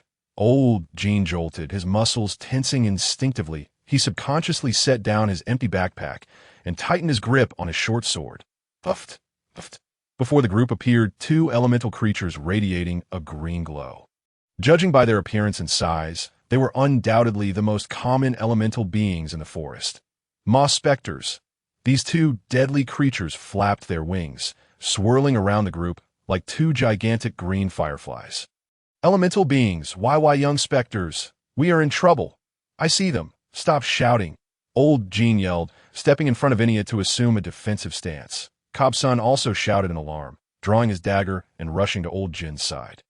According to their prior agreement, they had to protect the mage in their party while leaving the fighting to William. The sudden encounter thrust the atmosphere into a state of tension. Is it really necessary to be so alarmed? However, in stark contrast to old Jin and Cobson's panicked demeanor, William and Phineas remained remarkably composed. "Brother William, we are ready for battle," Cobson shouted loudly. "Oh, is that so?"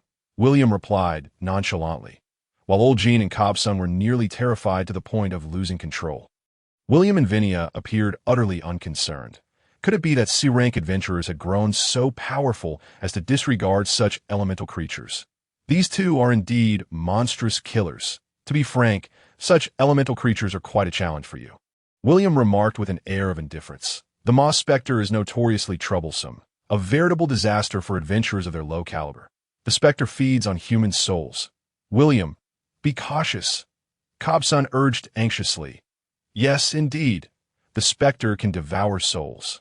Old Jean echoed in agreement. It is said that the specters in the forest consume human souls. Though they may appear harmless, they possess exceedingly dangerous abilities, making them terrifying entities to be avoided at all costs. Old Jean had encountered a specter only twice in his life. The first time was when he had just become an F-rank adventurer. Their team encountered a moss specter in the forest, resulting in the unfortunate demise of his companions, leaving him as the sole survivor. What did you say? Ha ha! You are correct. They are indeed perilous for you. But fear not, they lack such capabilities. Whoosh! Before William could finish his sentence, he swung his sword and cleaved a moss spectre in two. The spectre emitted a piercing wail, dissipating into motes of light in the air, leaving behind only a few small fragments. The remaining spectre, witnessing this, turned in fright and fled. Old Jean was momentarily stunned, feeling as if struck by lightning. How is this possible? He actually killed a spectre with a single sword strike. Is this the power of a C-rank adventurer? A tempest of astonishment surged within old J. It was his first time witnessing the prowess of a C-rank adventurer, and he never expected it to be so terrifying. Huh. William, what did you say? Cobson, still bewildered, asked it. I said, they only possess simple hypnotic magic and lack the ability to consume souls. This what the adventurers of today believe. William explained as he bent down to pick up a fragment from the ground. Hypnotic magic? But I saw my companion being killed by a spectre with my own eyes. Old Jean exclaimed incredulously. He had witnessed his companion's demise at the hands of the spectre. It was not some illusion. Perhaps they were hypnotized and taken deep into the forest. Regardless, the outcome remains the same. William replied dismissively. Old Jean stared at William, feeling as if his worldview was crumbling. You individuals without anti-magic capabilities can easily fall prey to the spectre's hypnosis. William continued, and if you don't believe me, take a look. Saying this, he offered the fragment in his hand to old Jean. It was a green stone no larger than a fingernail, which had fallen from the spectre he had just slain. This is the spectre's mana core, useful for crafting magical items. Specters themselves are quite rare, so this item holds some value, William explained. Old Jean and Cobson exchanged glances, both reflecting disbelief in each other's eyes. In their understanding, specters had always been terrifying monsters that fed on human souls. By the way, speaking of soul consumption, you aren't confusing the specters with soul devourers, are you? The creatures that truly feed on souls are called soul devourers. William suddenly interjected. Soul devourers? Old Jean and Cobson exclaimed in unison. Indeed, those creatures are not easy to deal with. You claim to have witnessed your companion's death. It might very well have been a soul devourer. They closely resemble specters, William stated. Only then did old Jean and Cobson come to a realization. It turned out they had long misunderstood the specters. The true horror lay with the soul devourers. That was terrifying. I thought I was truly going to die. Old Jean sighed in relief as he sheathed his short sword. He wiped the cold sweat from his forehead, realizing it was already drenched. Compared to the petrified chicken snake, the specters are even more fearsome. Ha! Black charcoal, you truly believe that specters could consume souls? Vinia teased old Jean with a smirk. It seems so. Old Jean scratched his head awkwardly. Ha ha ha. Black charcoal, you are quite amusing to be frightened by a mere specter. Vinia laughed uncontrollably. Old Jean was rendered speechless. Thus, they continued deeper into the forest. Logically, they should have encountered other monsters, but perhaps due to the presence of the formidable petrified chicken snake, the surroundings were eerily quiet, devoid of even a ghostly shadow. They must have all fled in fright. The silence enveloped them. Had it not been for the scenery around, the protagonist might have thought he was in the hills of his hometown. This leg of the journey was astonishingly tranquil. If he could pull out a picnic blanket and a basket of sandwiches, it would undoubtedly resemble a spring outing. Ever since the last encounter with the Spectre, the protagonist had been trailing behind William, merely eating dust, while also enduring Vania's scoldings. To be honest, the reason this task was deemed hellishly difficult was largely due to Vania's sharp tongue. This woman seemed afflicted with a condition where she would perish if she did not speak. Her incessant verbal assaults on the protagonist's psyche were driving him to the brink of madness. The protagonist could swear on his dignity that he would pay any price to silence her. "Black charcoal, are you deaf? Shall I assist you in extracting your ears? I brought my sewing kit. Ears aren't team meat. How would one eat them? Stop pretending to be foolish. Do you find me bothersome?" I dare not. The protagonist longed for the days of battling monsters. At least then, he was spared from scolding. Damn it. Now he could only pray that William would swiftly locate the petrified chicken snake to end this torment. It is all that wretched petrified chicken snake's fault for scaring off all the other monsters, forcing him to endure Vania's verbal onslaught. I see. Turning around, he noticed Cobson was thoroughly engrossed in observing William's tracking technique, occasionally exclaiming in admiration. William seemed unperturbed. After all, monster tracking is a skill, a means of livelihood. His willingness to let others observe speaks volumes of his character. "Halt!" Suddenly, as he parted the underbrush, William called out, causing Vania to shut her mouth like a hen with its neck grasped, while Cobson drew his blade. This fellow wields both sword and knife. He seems to be quite a tough character. The atmosphere grew tense. Could it be that the petrified chicken snake lay ahead? The sudden shift made the protagonist involuntarily swallow hard. "We've discovered its lair," A.S. agreed. "I shall lead the charge. You are responsible for protecting Vania." A foul stench, mingled with the scent of blood and decay, wafted from ahead. Recognizing this repugnant odor, the protagonist drew his weapon. Monster lairs typically emit such nauseating smells due to the accumulation of excrement and leftover scraps. 1, 2, 3. There appear to be 6 young ones, so they shouldn't pose much of a challenge. William whispered as he stealthily navigated through the underbrush, signaling for them to follow. The protagonist cautiously trailed behind him, parting the last of the foliage, and gasped in shock at the sight before him. A colossal petrified chicken snake lay coiled in a nest made of weeds, peacefully incubating its eggs. Its scaly body was as thick as a barrel, and around it sprouted a few robust feathered wings. The dreadful snoring sent chills down his spine. In all his life, he had never encountered such a gargantuan creature, compared to the occasional griffins pulling high-end carriages. This beast was a true monstrosity. Its massive, hardened beak seemed capable of easily crushing a human skull, and those sharp chicken claws were equally terrifying. The D difficulty rating was indeed well-deserved. This was utterly horrifying. The protagonist mentally berated, yet William and Vania remained unfazed. "Ha, this is worth quite a bit. Vania." "Indeed. Burn it." Upon hearing this, Vania began chanting a spell, the incantation composed of an incomprehensible magical language. As she chanted, a red magic circle appeared atop her staff, visibly gathering scarlet magical energy, and a gentle breeze began to stir. Once Vania entered combat mode, she completely shed her previous sharp-tongued demeanor, becoming intensely serious. Hiss! The petrified chicken snake, sensing the disturbance, awoke from its slumber, gazing bewilderedly at the humans before it, seemingly slow to comprehend the situation, before suddenly raising its head and preparing to unfurl its wings. However, fire arrow! Vania's incantation was already prepared, and a colossal fire arrow soared forth with a piercing shriek. The blazing projectile struck the petrified chicken snake's chest with astonishing speed and unerring precision. Boom! The power of the flaming arrow was beyond imagination. Upon impact, it erupted violently, flames shooting skyward, accompanied by ear-splitting screams. 3 unsuspecting hatchlings were engulfed by the flames, instantly transforming into charred remnants. The area of effect damage was utterly catastrophic. The protagonist, taken aback by the scene, uttered an expletive. "What the hell?" as he began to regain his composure. The battle was officially underway, and he gripped his weapon tightly. "Protect Vania!" No sooner had he spoken than William dashed forward like an arrow released from bow. He disregarded the three hatchlings charging toward them, heading straight for the petrified chicken snake. The scorched creature resembled a phoenix reborn from the flames, yet William showed no fear. He wielded his sword with finesse, cleanly severing one of the creature's wings. Gah! His agility was almost superhuman. Was this the prowess of a C-rank adventurer? The protagonist marveled at William's fluid movements and precise positioning, filled with admiration. "Hey, barbarian, those little chicks seem to be coming straight for us?"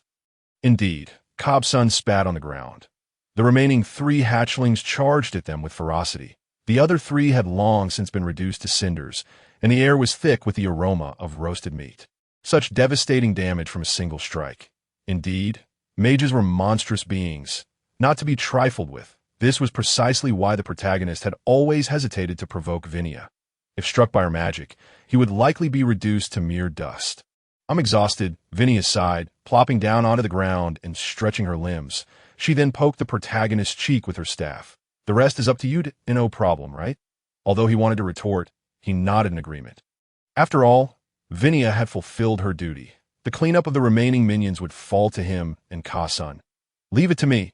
With that, the protagonist raised his weapon, his gaze fierce as he focused on the approaching hatchlings. Though these creatures were indeed monsters, they were mere fledglings, lacking in intelligence and considerably smaller than him. The key to grappling with monsters lay in size and armament. Most smaller monsters were diminutive compared to humans. And the protagonist always equipped himself with a weapon when venturing out. Using a weapon against weaker opponents was the fundamental principle of hunting. This battle was a foregone conclusion. The protagonist felt no anxiety. Victory was assured. These small creatures could not possibly breach his defense. The only concern was the potential for injury. Medical expenses could become troublesome. Gah! One hatchling leaped high into the air, lunging at the protagonist, without hesitation. He crouched low, lowering his center of gravity. He then timed his movements perfectly, springing up to thrust his weapon into the belly of the airborne hatchling. Thwack! Kobsun now! After embedding his weapon in the hatchling's abdomen. The protagonist did not immediately withdraw. Instead, he braced it with a shoulder and ensnared its neck with his arm. The long-necked creatures had their vulnerabilities, and he used his knee as a pivot. Twisting forcefully. Crack! Take that! Having dispatched one, the protagonist hurled the carcass at another and turned to Kobsun. He found Kobsun struggling beneath two hatchlings, desperately writhing and emitting sounds akin to a slaughtered pig. Vinia watched nearby, seemingly entertained, her expression devoid of concern, indicating her confidence in her own safety. "Help! You are utterly useless," the protagonist chuckled, rushing to Kobsun's aid. The sight of him being pursued and rolled about by the two hatchlings was comical. Kicked and pecked, Kobsun found himself continually thwarted in his attempts to rise. Despite their small stature, these creatures were still living beings capable of formidable strength. At this rate, Kobsun would surely be overwhelmed and pecked to death by the little monsters. The protagonist resolved to end it swiftly. Die. He propelled himself off the ground, leveraging the recoil to dash toward one hatchling, driving his weapon into its ribs. The blade penetrated effortlessly, embedding itself until the hilt was fully submerged, even protruding from the opposite side. Gah! The eviscerated hatchling let out a chilling wail. Collapsing helplessly to the ground, Akati had been too focused on attacking Kobsun to notice its surroundings. They should have realized that if they could gang up on someone, so too could others. "Get up, you fool." "Thanks." The protagonist pulled Kobsun to his feet, and together they flanked the last hatchling. The creature, sensing its peril, spread its wings and emitted a sharp cry in an attempt to intimidate them. But it had no effect on the protagonist and Kobsun. Chirp! Ha! How pitiful, truly pitiful, wouldn't you agree, barbarian? Indeed, quite pathetic. Fueled by anger from earlier humiliation, Kobsun lunged at the hatchling, swinging his battle axe, with a sickening crack. The creature's neck was nearly severed, blood gushing forth as it fell lifelessly to the ground. Just as the protagonist prepared to deliver a finishing blow, Vinia suddenly began to clap. She watched them with a beaming smile, her eyes sparkling with excitement, clearly having enjoyed the spectacle. Well done. The protagonist felt their performance had indeed been commendable. Although the challenge was similar to that of goblins, the petrified chicken snakes proved less formidable than anticipated. The two of them had effortlessly dispatched three of them, They approached William, who displayed remarkable combat prowess. Each swing of his sword resulted in fresh wounds on the chicken snake. The creature, enraged, lunged at him with its beak. But he easily evaded, seizing every opportunity to inflict further damage. It was a one-sided massacre. The chicken snake, towering at approximately 2.5 meters, posed no threat to William, who wielded his sword with ease. Frankly, the protagonist could scarcely fathom how one might conquer such a beast. "Hey, Vinia!" William called out, prompting Vinia to rise leisurely, dusting off her dress before raising her staff to begin chanting Fireball with her incantation. A basketball-sized fireball shot forth, striking the chicken snake squarely in the chest. Gah! This was the final straw for the creature. It emitted a harrowing shriek, and William seized the moment to swing his sword. Cleanly severing the remaining wing, he quickly retracted his weapon and thrust it into the chicken snake's wound. Thwack! The massive body collapsed with a thunderous crash. The sword had pierced its heart, though it was still alive. It was but a shadow of its former self, reduced to spasms and bloodletting. The protagonist and Cobson rushed to William's side. Impressive, truly remarkable. William waved them off before approaching the chicken snake, executing a clean, merciless decapitation. The head rolled away, releasing an even more pungent stench. William exhaled deeply, saying, "You two go search the nest for anything valuable while I deal with these creatures." The protagonist and Cobson promptly hoisted the enormous backpack and made their way to the nest. Inside, the ground was littered with an assortment of bones and decaying corpses. Finding anything of worth amid such carnage seemed an impossible task. "Wow, what is this?" The protagonist brushed aside a tangle of vines, revealing 5 enormous eggs hidden beneath. If these were fertilized, they could strike it rich. Monstrous hatchlings and eggs, among other things, are indeed highly sought-after commodities within the arena. Of course, these items belong exclusively to William and Vinia, and have no connection to him whatsoever. Such treasures hold considerable value. Aside from these eggs, there is naught of worth within the nest. Initially, he had hoped to discover some bones or horns, but the beak of the petrified chicken snake was far too sharp, reducing everything to mere fragments. Alas, this wretched place has no valuable items to offer. "Hey, Cobson, have you found anything over there?" Old Jin grumbled as he rummaged through the petrified chicken snake's nest. "Just rubbish upon rubbish." Cobson replied with a dismal expression. Ultimately, the spoils they unearthed from the nest amounted to 5 petrified chicken snake eggs, each larger than an ostrich egg. TSK. If these 5 eggs are fertilized, we could strike it rich. Old Jin's eyes gleamed as he gazed at the colossal eggs. The arena frequently pays a handsome price for various monstrous hatchlings and eggs for its contests. If a brood of chick snakes could be hatched, the profits would be substantial. One must understand that the arena is the most bustling casino in the city, and the demand is nothing short of immense. Alas, these eggs do not belong to him, which is a painful thought. If only they could turn out to be unfertilized. While they wouldn't yield any hatchlings, they could still be sold as magical materials, which fetch a decent price. Why is it only eggs? William seemed somewhat disheartened. "Such a pity, barbarian," Vinia chimed in agreement. Observing the unsatisfied expressions of William and Vinia, old Jin's heart brimmed with envy and resentment. High-ranking adventurers have it far too easy when it comes to making money. Meanwhile, he toiled all day for a mere 30 copper coins, with no hope of ever catching up to William. "Ah!" William exclaimed with a mighty shout, swiftly drawing his knife to cleanly dissect the corpse of the petrified chicken snake. The parts of this medium-sized monster are quite valuable, particularly the beak, claws, cervical vertebrae, and feathers. These are highly sought-after materials. After all, these components are popular ingredients for crafting magical items and armor, resulting in soaring demand and prices. Take those feathers, for instance. Plucking just a few to fashion in a fletching could yield a considerable sum, not to mention the other parts. Moreover, the petrified chicken snake is not commonly found in this vicinity, so its price is sure to be driven even higher. Old Jin and Cobson were not idle either, as they began to process the 2 petrified chicken snake hatchlings that Old Jin had dispatched. Although merely hatchlings, they were nonetheless Old Jin's spoils and rightfully belonged to him, even if he only sold the beaks and claws. He could likely fetch around 10 copper coins, a stark contrast to the impoverished goblins. However, one must consider that while 10 copper coins is a decent sum, it pales in comparison to serving the esteemed Vinia. Doesn't it? Suddenly, Vinia called out to him in a sultry tone. Old Jin's heart skipped a beat, an ominous premonition flooding his mind. What is it? Sing a song for me. What? Why on earth would I sing? Old Jin replied, utterly bewildered. Having completed our work, shouldn't we relax a bit? Singing adds to the merriment, don't you understand? Vinia asserted with conviction, rank adventurers have rights. Do they? They do not. Vinia seemed to have taken a peculiar turn, inexplicably desiring to hear a song and insisting that he perform it. What era are we in? Such archaic practices have long since fallen out of favor. Her insistence is utterly inhumane. Did you just insult me? How dare you? Vinia's demeanor shifted dramatically, her brows furrowing in a threatening manner. Please don't hit me. I was wrong. Old Jin exclaimed, frantically shielding his head. Will you sing or not? If not, I'll continue to strike.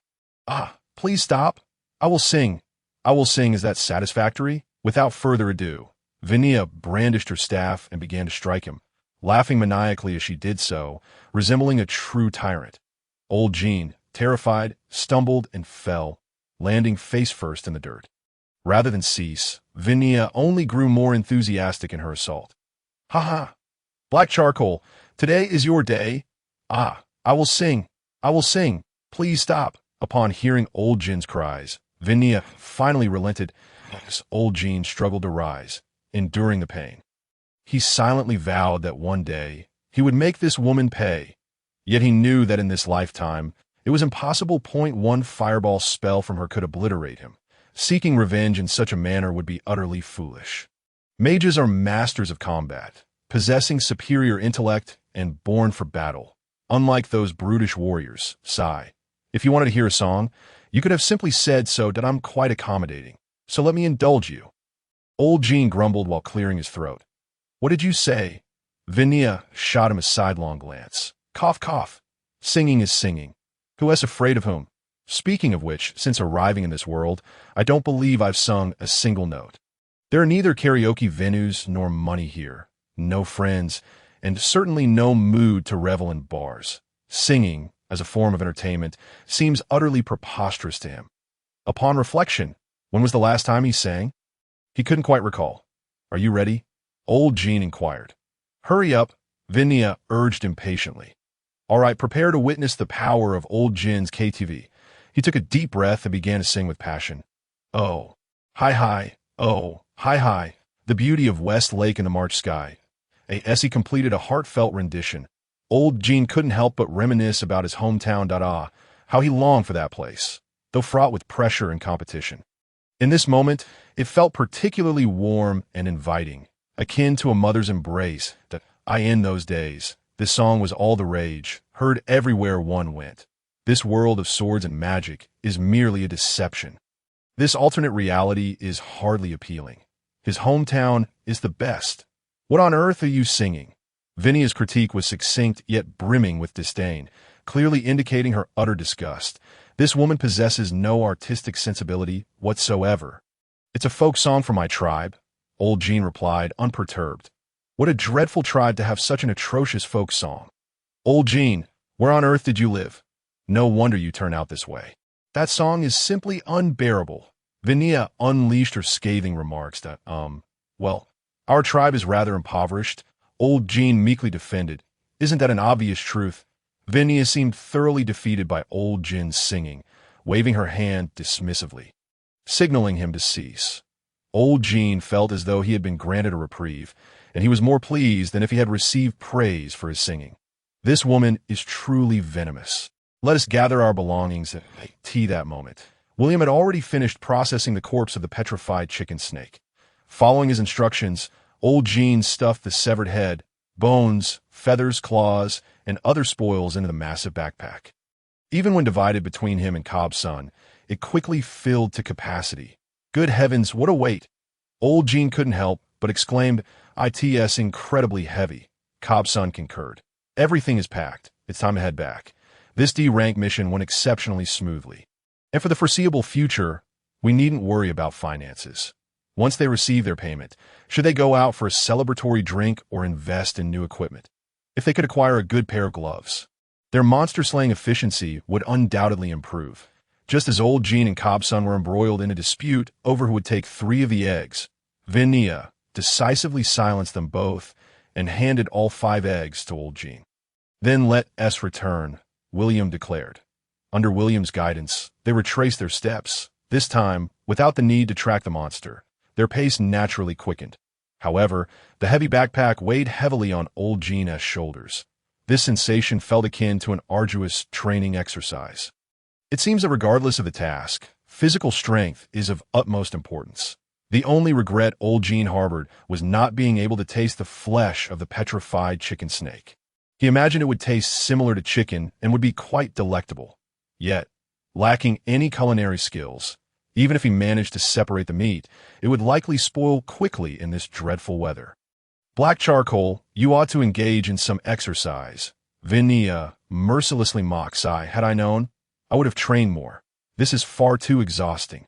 Old Jin was drenched in sweat, yet Vinia unceremoniously placed her staff atop his backpack.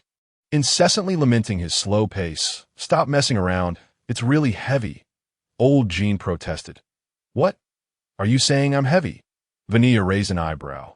Old Jin silently scoffed at the weight of her ample bosom. "No, not heavy at all," he replied, though he would never dare voice that thought. "Really? Am I light?" Vinia seemed to revel in teasing old Jin. "You are the lightest woman I have ever encountered, like a feather," old Jin said, his words laced with insincerity. "Lightest woman? Who are you comparing me to? Have you weighed other women?" Vinia pressed on it. "Ah, no, you misunderstood. I was merely making a comparison," old Jin quickly clarified. "I'm fine, since you are so eloquent. I shall forgive you this time." Vinia relented. "Hooray!" Old Jin thought to himself, relieved. However, Vinia was relentless, either tripping him or incessantly chattering in his ear, subjecting him to merciless physical and mental torment. By the time they finally returned to the city, old Jin felt utterly exhausted, as if his body and soul had been drained. "Oh heavens, who will save me? Perhaps I should simply relocate to another city. I hardly know this world anyway. It would be the perfect opportunity to explore and broaden my horizons. Plus, I could escape from this little witch Vinia. What a twofold benefit! Ah, esteemed adventurers, you have finally returned." As they stepped through the city gates, a gray-haired elder greeted them with enthusiasm. "At last, we are back," old Jin replied weakly, hastily dropping his backpack and retrieving the severed head of the petrified chicken snake. "Here, this is what you requested. Splendid. It is this beast, this cursed creature ruined my farm. Thank you so much. Now I can finally sleep soundly," the elder exclaimed excitedly, handing over a note to William. It was proof of task completion. With it, they could claim their reward at the Adventurers Guild. As the sun set and night approached, the group hurried towards the carriage depot, expecting it would be pitch dark by the time they returned to the city. The coachman had been waiting for quite some time. "Let us depart," William commanded. "All right," the coachman responded, cracking his whip as the carriage began to move. The moment old Jin sat down, he felt his eyelids grow heavy, fatigue washing over him. "I shall rest a bit. I will get up once we arrive. Tomorrow, I must sleep soundly at the inn," he mused. "You all did well today. How do you plan to handle the spoils?" "I intend to sell directly to the guild, but if you wish, I can assist you as well," William inquired. "We hardly did anything, so we leave it to you." Old Jin and Cobus replied in unison. "It would be a waste of time to have someone of William's caliber run errands to sell materials. The guild could handle such matters." After all, the task description was quite clear, and the guild was aware they needed to hunt the petrified chicken snake. They would have already coordinated with the blacksmith and general store to acquire these spoils. Thus, they merely needed to deliver the items to the guild, saving them both effort and worry. "Barbarian, you performed admirably today." "Thank you," Cobus said with a grin. "Of course, if it weren't for me, you would have been pecked to death by those little chicks," old Jin boasted. The thought of Cobus being chased by 2 young petrified chicken snakes made him chuckle. "It wasn't that exaggerated," Cobus replied, a hint of embarrassment in his voice. "Not at all exaggerated. Your cowardice at that moment was truly at a professional level." Old Jin mercilessly exposed him. Get lost, Cobus retorted with a laugh. Nevertheless, Cobus was a decent fellow, and old Jin decided to invite him to form a team. The adventuring profession has a low entry threshold but fierce competition, with deception and trickery occurring frequently. Trustworthy companions like Cobus are incredibly rare to find. Are you interested in forming a team? Old Jin asked. I just returned not long ago and haven't had the chance to find a team. You wish to team up with me? Cobus replied, somewhat surprised. Yes, let us take on tasks together when the opportunity arises. Lately, those novice adventurers have been an utter disaster. I teamed up with a fool last time, and he managed to botch a simple task. Old Jin recounted, a shiver running down his spine. Huh, no wonder those folks at the guild speak ill of you. It turns out you caused it all. Cobus laughed heartily that my glorious deeds have reached here. Old Jin said, somewhat speechless. As Old Jin mentioned, his reputation at the guild was far from stellar. Cobus, upon hearing Old Jin's invitation, laughed and agreed, we can undertake tasks together next time. It's not too late. Just as Old Jin and Cobus were engrossed in their conversation, Vanilla suddenly interjected. Hey, Black Charcoal, why are you so eager to talk with me now? Are you happier chatting with friends than with me? Or do you actually dislike me? Vanilla's voice dripped with sarcasm. What? No way. Old Jin quickly denied. Look, you truly are fickle, after all I've done for you. You betray me. Tell me, how should I punish you? Vanilla pressed on, closing in. Old Jin glanced helplessly at Cobus, only to find him discreetly closing his eyes, pretending to sleep, truly a plastic brotherhood. Realizing he was trapped, Old Jin could only muster the courage to appease Vanilla. What betrayal! You are my only good friend, truly. Black Charcoal, you are doomed, Vanilla declared through gritted teeth. And so, under Vanilla's gentle torment, night fell. Thankfully, she too grew weary and fell asleep against Old Jin's leg. Yet, even in sleep, she was restless, insisting Old Jin remain still, or else she would deal with him. Thus, Old Jin maintained the same position all the way back to the city, with every jolt of the carriage. He felt as though his legs might snap, and why legs are numb.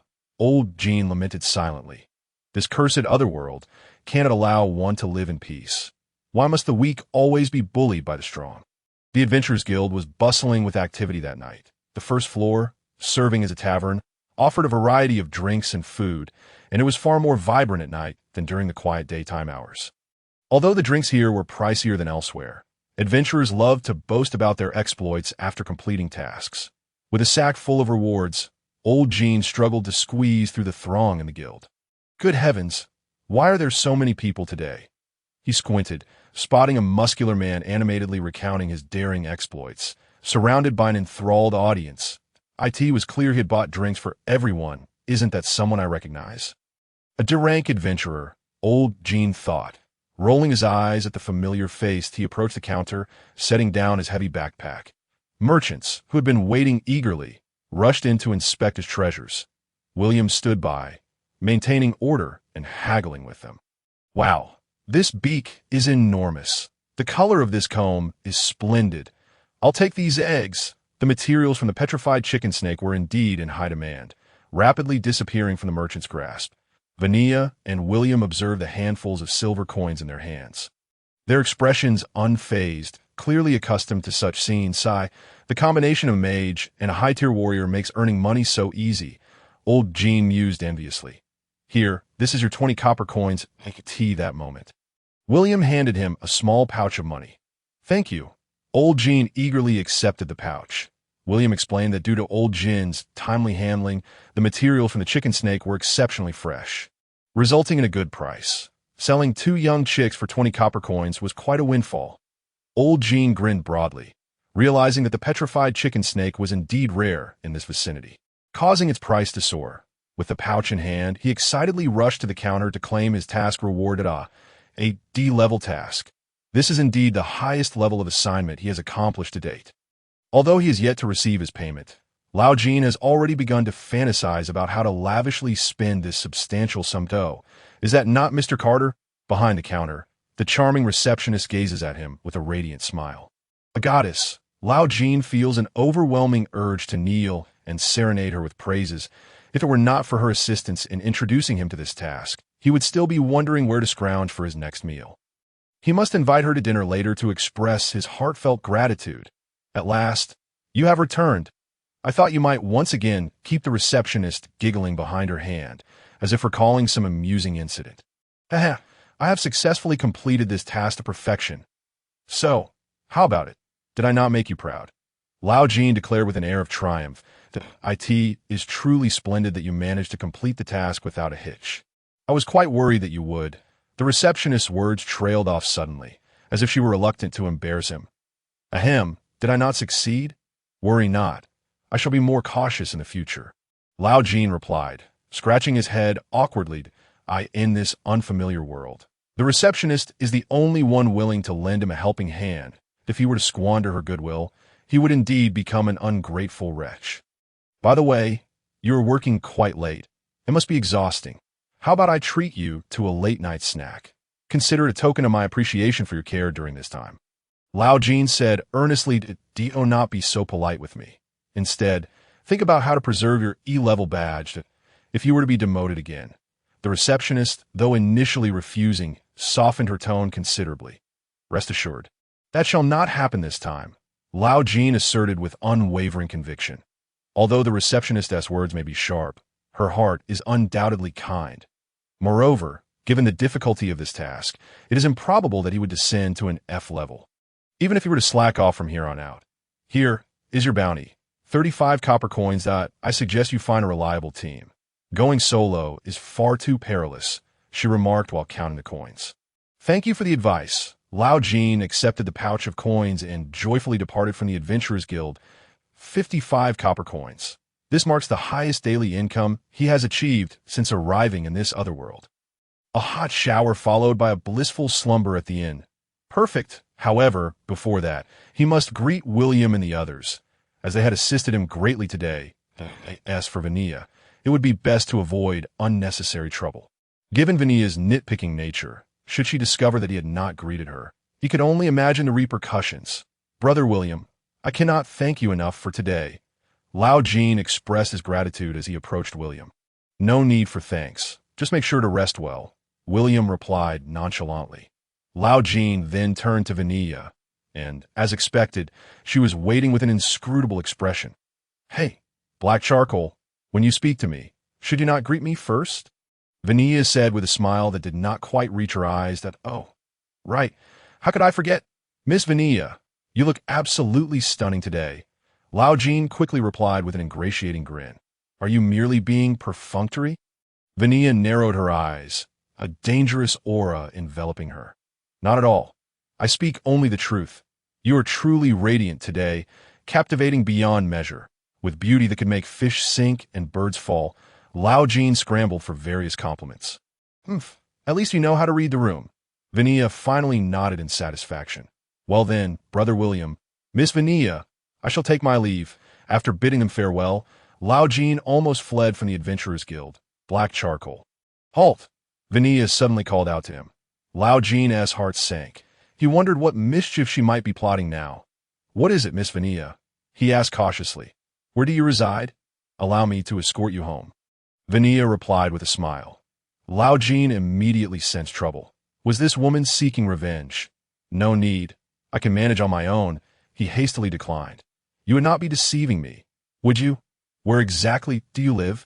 Vanilla's gaze turned perilous. Lao Jin's mind raced, pondering how to fabricate a plausible excuse. You had better speak the truth, Vanilla warned, her tone darkening. Seeing her serious demeanor, Lao Jin realized he could not evade her today. All right, fine. I will take you there, he sighed in resignation. Had he known better, he would not have provoked this little sorceress. Lao Jin led Vanilla to the inn where he was staying. Is this the place? Vanilla surveyed the dilapidated structure before her brow furrowing slightly. Yes, I have been residing here. Lao Jin nodded. You cannot possibly live here permanently. Vanilla exclaimed in disbelief. Indeed. Why? Is there a problem? Lao Jin looked at her. Puzzled. You are truly pitiful. Vanilla suddenly covered her mouth and laughed. Lao Jin felt an offense take root within him. Hey, what do you mean by that? Nothing. I merely find you quite amusing, Vanilla replied with a smile. Well then, I shall not disturb you further. Do rest early. Okay. Lao Jin barely registered her departure as Vania turned on her heel and left. He watched her retreating figure, his emotions a tumultuous blend of confusion and intrigue. What on earth was this woman thinking? Upon entering the inn, the proprietor greeted him lethargically, as per usual. The dining area on the first floor was filled with patrons, and Lao Jin casually ordered a bowl of soup. Sipping it absent-mindedly, sighing, he pondered when this monotonous life would reach its conclusion. After hastily finishing his meal, he returned to his room and collapsed onto his bed, succumbing to slumber. After all, tomorrow was a day of rest. He would tackle those vexing matters upon awakening. The following day, Lao Jin awoke only after the sun had risen high in the sky. It was a rare day off. How could he not take the opportunity to relax? After refreshing himself and changing into clean clothes, he ventured outside for a jog. Although the morning air was particularly invigorating, Lao Jin found himself panting, drenched in sweat. Puff, puff, I can't go on. I'm going to die. Once upon a time, back on Earth, he could not even manage 2 laps around a playground. Now he could run for an entire hour. This other world truly builds endurance. After his run, Lao Jin enjoyed a soak in the public bathhouse. What could be more delightful than this? After bathing, he felt invigorated. His spirits lifted significantly. He had intended to visit the blacksmith, but reconsidered. His weapons and armor were still in good condition, so it would be prudent to save his coins. Lao Jin purchased a few meat skewers from a roadside vendor, munching on them as he made his way to the city library. Welcome!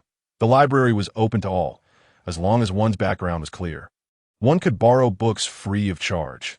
Naturally, individuals like Lao Jin, an E-level adventurer, were not permitted to borrow higher-level magical tomes. Since arriving in this world, Lao Jin had diligently sought knowledge, for ignorance could lead to dire consequences.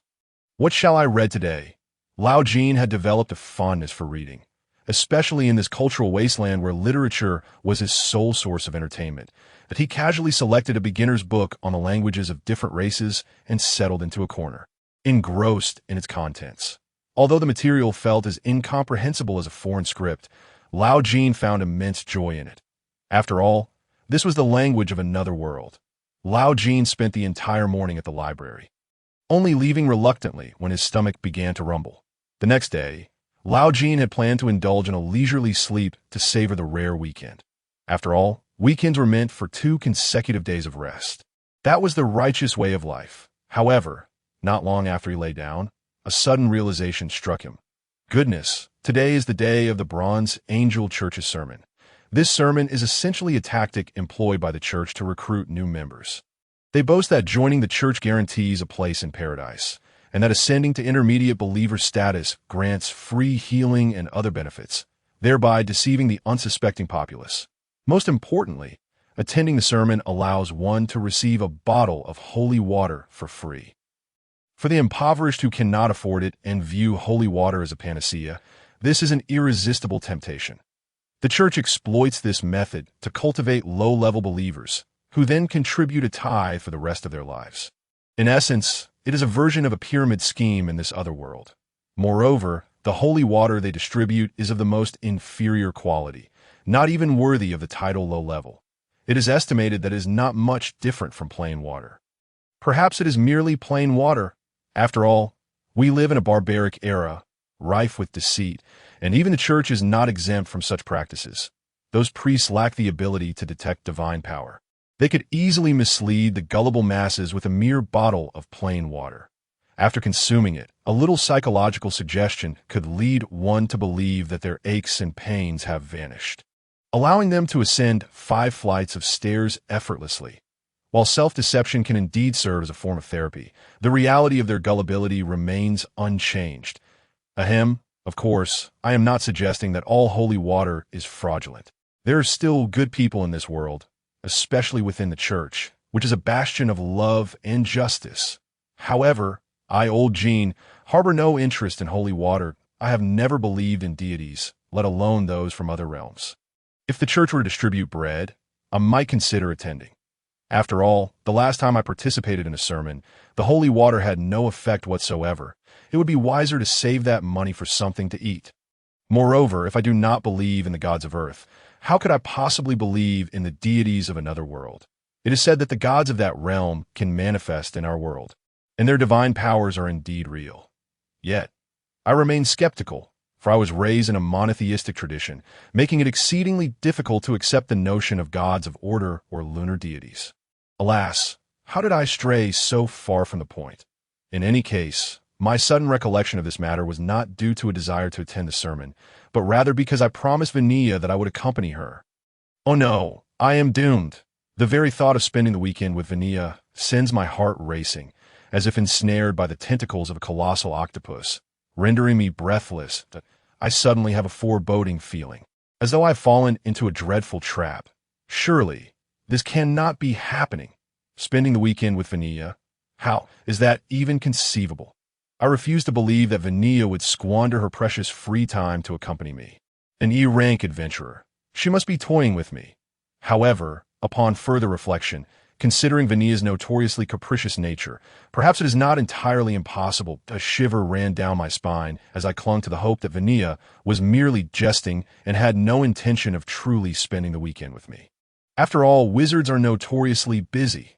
During their downtime, they must study magic, craft scrolls, earn extra income, engage in scholarly exchanges at the wizard's tower, mentor the next generation, meditate to restore their magical energy, and practice spell memorization. I believe these endeavors alone could occupy their entire day. Even if Vanilla were to be unreliable, she could not possibly lack such basic knowledge, could she? I endeavored to convince myself that Vanilla was merely trying to frighten me and had no genuine plan for a weekend together. Just as I was about to be swayed by my own optimism, a sudden, jarring scream pierced through the window, interrupting my thoughts. Who could that be? It is far too early for such racket. I muttered in annoyance. The inhabitants of this other world truly lack any sense of public decency. Upon further reflection, it seems Earth is not much different. That person continued to yell, and I could no longer tolerate it. What if something terrible had happened? Perhaps someone had been struck by a carriage and was calling for help. After a moment's hesitation, I ultimately decided to pretend I had not heard a thing. After all, there is no emergency number in this world, and I have no idea how to report anything. The shouting grew increasingly louder, and I was compelled to bury my head under the covers in a futile attempt to block out the noise. Sleep it is then. Suddenly, a loud thud resonated from downstairs, jolting me upright.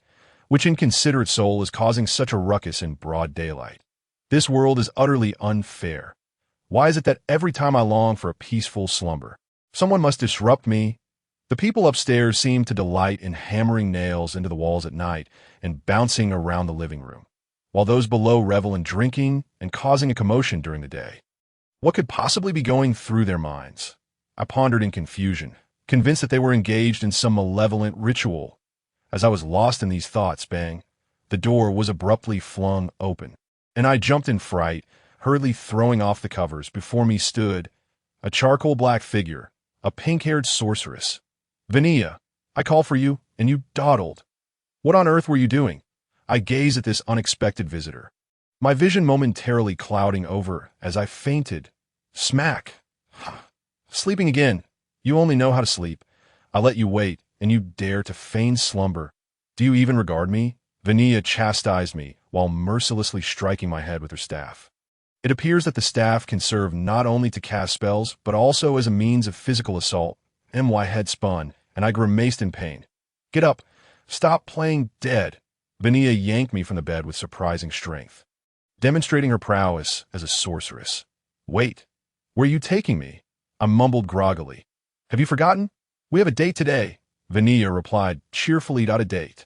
Suddenly, I was wide awake. Were you serious? Vanilla actually remembered. My weekend plans were utterly dashed. Wait, let me freshen up first. No need. You look perfectly fine as you are. What do you mean? I find your disheveled state quite charming. Charming my foot. Before I could voice my protest, Vanilla dragged me out of the inn. I felt like a dog being taken for a walk by its owner, and a rather unkempt one at that. What if Vanilla had some peculiar preferences? Alas, my hair was a tangled mess. My clothes wrinkled, and I bore the remnants of sleep on my face. If I were a woman, I would never venture out with such a scruffy man. Yet, Vanilla seemed unfazed, her laughter buoyant as she held my hand, skipping through the streets. Her taste in aesthetics was truly perplexing. Where shall I go first? Didn't you mention attending the church sermon? Vania inquired eagerly, shouldn't we tidy ourselves up before heading to the church? I could not help but suggest, not to worry. With me around, who would dare to say you are dirty? Vania proclaimed boldly, adding, besides, apart from me, who would care about your cleanliness? Well, that seems to be true. I conceded, pondering Vania's logic. Still, I could not shake the feeling that there was more to her words, the implication of first gnawing at my unease. Could it be that she intended to spend the entire day with me? I dare not inquire, fearing the answer I did not wish to hear. Alas, what folly it was to have agreed to accompany Vania in the first place. Welcome, you toot the sermon is inside, that we arrived at the Bronze Angel Church, where a throng of people had gathered outside, indicating that this sermon was of considerable scale. These individuals, forsaking their peaceful lives, had come to partake in this commotion, as I observed the devout congregants. I could not help but scoff inwardly. What could the church offer you? Could it provide you wealth, power, happiness? Only through one's own efforts can one alter their fate. If deities truly existed, they ought to liberate me from Vania's grasp. There are so many people. Charcoal black, do not wander off. Stay close to me. Do you understand? If you get lost in the crowd, I won't be able to find you, Vania instructed, gripping my hand tightly. Fear not. I shall cling to you as if you were my mother, I replied, somewhat begrudgingly. How revolting! Can you refrain from speaking like that? Vania shot me an exasperated glance that we navigated through the crowd and entered the church's training grounds. In this other world, churches are not solely responsible for preaching. They also train soldiers, as their doctrine is to vanquish evil and uphold justice. Thus, they conduct military training regularly, with the training grounds serving as a dedicated space for this purpose. The paladins and holy warriors, when not engaged in prayer, tirelessly hone their martial skills. Drenched in sweat, this moment, the expansive training grounds are teeming with individuals gathered for the sermon. Welcome, future saints, proclaims the atmosphere, as the unenthused Lao Jin listens to Vania chattering beside him. Suddenly, a venerable voice pierces the air, signaling the commencement of the sermon, but a senior priest, who introduces himself as Alfredo, begins to expound eloquently on the doctrines of the church. Hey Tan, are you truly interested in such matters? Vania inquires. I have stated that I am here solely for the holy water. Health is of utmost importance. Lao Jin replies earnestly. Will they really distribute holy water to so many? I can't help but feel they might be passing off counterfeit. Vania expresses her skepticism. You make a valid point. Lao Jin nods in agreement. Isn't that an obvious truth? Bored, Lao Jin begrudgingly focuses on the sermon. The doctrines of the Bronze Angel Church can be succinctly summarized. If you encounter monsters that threaten humanity, slay. If you see malevolent humans, slay. Do not act against moral principles, or else slay. If you witness wrongdoing, intervene, or else slay. Should you fail to adhere to these tenets, then take your own life. Only through such actions can one gain the favor of Baird, the god of the scales of justice, and enter paradise. At first glance, it seems rather uplifting, but upon further reflection, the essence of this doctrine is simply killing. It is no wonder that half of the violent crimes in this city are committed by followers of the Bronze Angel Church, while the other half are perpetrated by adherents of the Church of the Radiant Cross. Of course, this is merely hearsay gleaned from the Adventurers Guild, and its veracity remains to be seen. Alas, why does time crawl so slowly? Lao Jin laments inwardly. After enduring until noon, the sermon finally concludes. Lao Jin feels utterly drained, having gained nothing but mental torment and physical aches. During the sermon, Vania, bored out of her mind, had taken to teasing him, pinching and biting with an intensity that was more akin to a monster in human guise. I woke up early for this nonsense, endured the heat, and suffered for so long.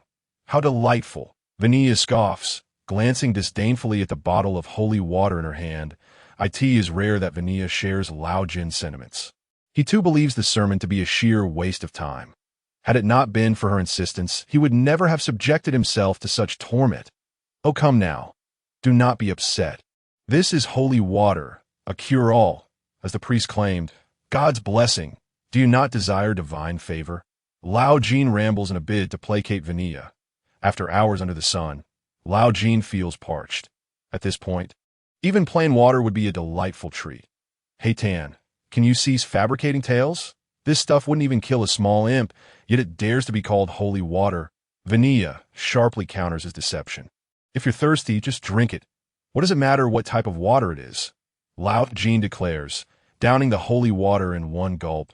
As expected, he feels no change, save for the absence of his thirst. Upon witnessing this, Vanilla discards her bottle of holy water on the ground. The ragged homeless men immediately pounce upon it like hungry wolves, fighting over the bottle of the despised divine liquid. Mine, mine, get away, I saw it first. You're asking for trouble. Alas, poor devotees, forsaking their dignity for the sake of divine blessing. They engage in a fierce brawl over the bottle, creating a scene of utter chaos. It seems the sermon held little value for them. Vanilla observes this spectacle with a disdainful curl of her lip. What a waste of time, and aren't you thirsty? Lao Jin inquires that Vanilla's mood appears to have soured further, and Lao Jin, fearing her wrath, cautiously monitors her expression, hardly daring to breathe. This is more arduous than catering to an abusive spouse. One must adhere to reason, Vanilla suddenly states. You are absolutely right, Lao Jin quickly concurs. All right, hey Tan, you have completed your tasks. Now it is my turn, Vanilla declares with a smile that a pang of apprehension strikes Lao Jin. What mischief is she plotting now? What do you intend to do? He cautiously probes. What sort of attitude is that? Am I truly so bothersome? Vanilla's countenance darkens instantly to no, you do not bother me at all. Whatever you wish to do, I shall accompany you. Lao Jin hastily reassures her. Now that's more like it. Satisfied, Vanilla nods and seizes Lao Jin's wrist, pulling him forward without further ado. Hey, where are you taking me? Please do not lead me to any strange places, Lao Jin nervously queries. Strange places? Where'd you like to go? With your meager funds, do you wish to visit a brothel? Vanilla mocks. What nonsense are you spouting? Lao Jin's face flushes. Strange places need not be brothels. Though Lao Jin is curious about what a brothel entails, he has never ventured into one, and even if he had the money, he would likely hesitate to spend it. I merely wish to know where you intend to take me. Why don't you guess? Vanilla replies with a mischievous smile. Lao Jin begins racking his brain. Given Vanilla's eccentric nature, when might she choose to go on a day off? The battlefield? The graveyard? The ruins? The morgue? No, those answers are far too perilous. Voicing them would surely invite her wrath that, I've got it, to the arena. Lao Jin exclaims, a flash of insight illuminating his mind. You fool! Vanilla delivers a swift punch without hesitation. Ouch! Lao Jin cries out, clutching his abdomen as he crouches down. The arena is not the correct answer. How can this be? Vanilla relishes preying on the weak. How could she possibly dislike the arena? Lao Jin is baffled. He cannot fathom where Vanilla wishes to go. Stop hitting! Stop hitting! I was wrong! I was wrong! Lao Jin pleads, but his cries do not halt Vanilla's assault. She continues to pummel him. What is wrong with the arena? I enjoy watching others fight, Vanilla declares as she strikes him. I enjoy it too, Lao Jin weakly admits. The arena is the most popular entertainment venue in the city, bar none. There, one can witness a plethora of contests, including duels between monsters, battles between man and beast, and the most thrilling, contests between humans. The modes of combat vary widely, from to the death struggles, to friendly sparring, and even chaotic free-for-alls. Watching the competitors clash fiercely is undeniably exhilarating, but the most thrilling aspect is the betting. Of course, Lao Jin consistently suffers crushing defeats. He suspects the participants are colluding to swindle him of his money. Nevertheless, Lao Jin has learned a trick. If one finds a monster egg, it can be sold to the arena for a handsome sum. Some even make a living as egg hunters. Yes, oh, where do you want to go? Lao Jin asks. You are truly dim-witted. Can't you figure it out? Hey Tan, you are such a blockhead, Vanilla exclaims in exasperation. Of course, we are going shopping. Shopping? Lao Jin is utterly taken aback. He never imagined Vanilla would wish to go shopping. Vanilla drags Lao Jin to a commercial street he has never set foot on before. Here, there are no blacksmiths or general stores, only high-end clothing boutiques, jewelry shops, and perfumeries. Lao Jin gazes at the exorbitantly priced items in the display windows, feeling as though his worldview has been turned upside down. Who said a single gold coin could sustain a family of 4 for a month? He could stretch a gold coin to last several years. What are you dawdling about? Hurry inside. Vania stands at the entrance of an opulently decorated clothing store, urging him to enter. Lao Jin glances at the lavish storefront, a sense of trepidation swelling within him. Can this poor soul truly step inside? I feel a bit embarrassed. What is there to be embarrassed about? I am here. What is there to fear? Hey Tan, come inside. Vania firmly pulls him into the shop. Upon entering, Lao Jin is greeted by a fragrant aroma that leaves him feeling somewhat lightheaded. He nervously trailed behind Vania, feeling as though he were a rustic bumpkin venturing into the city.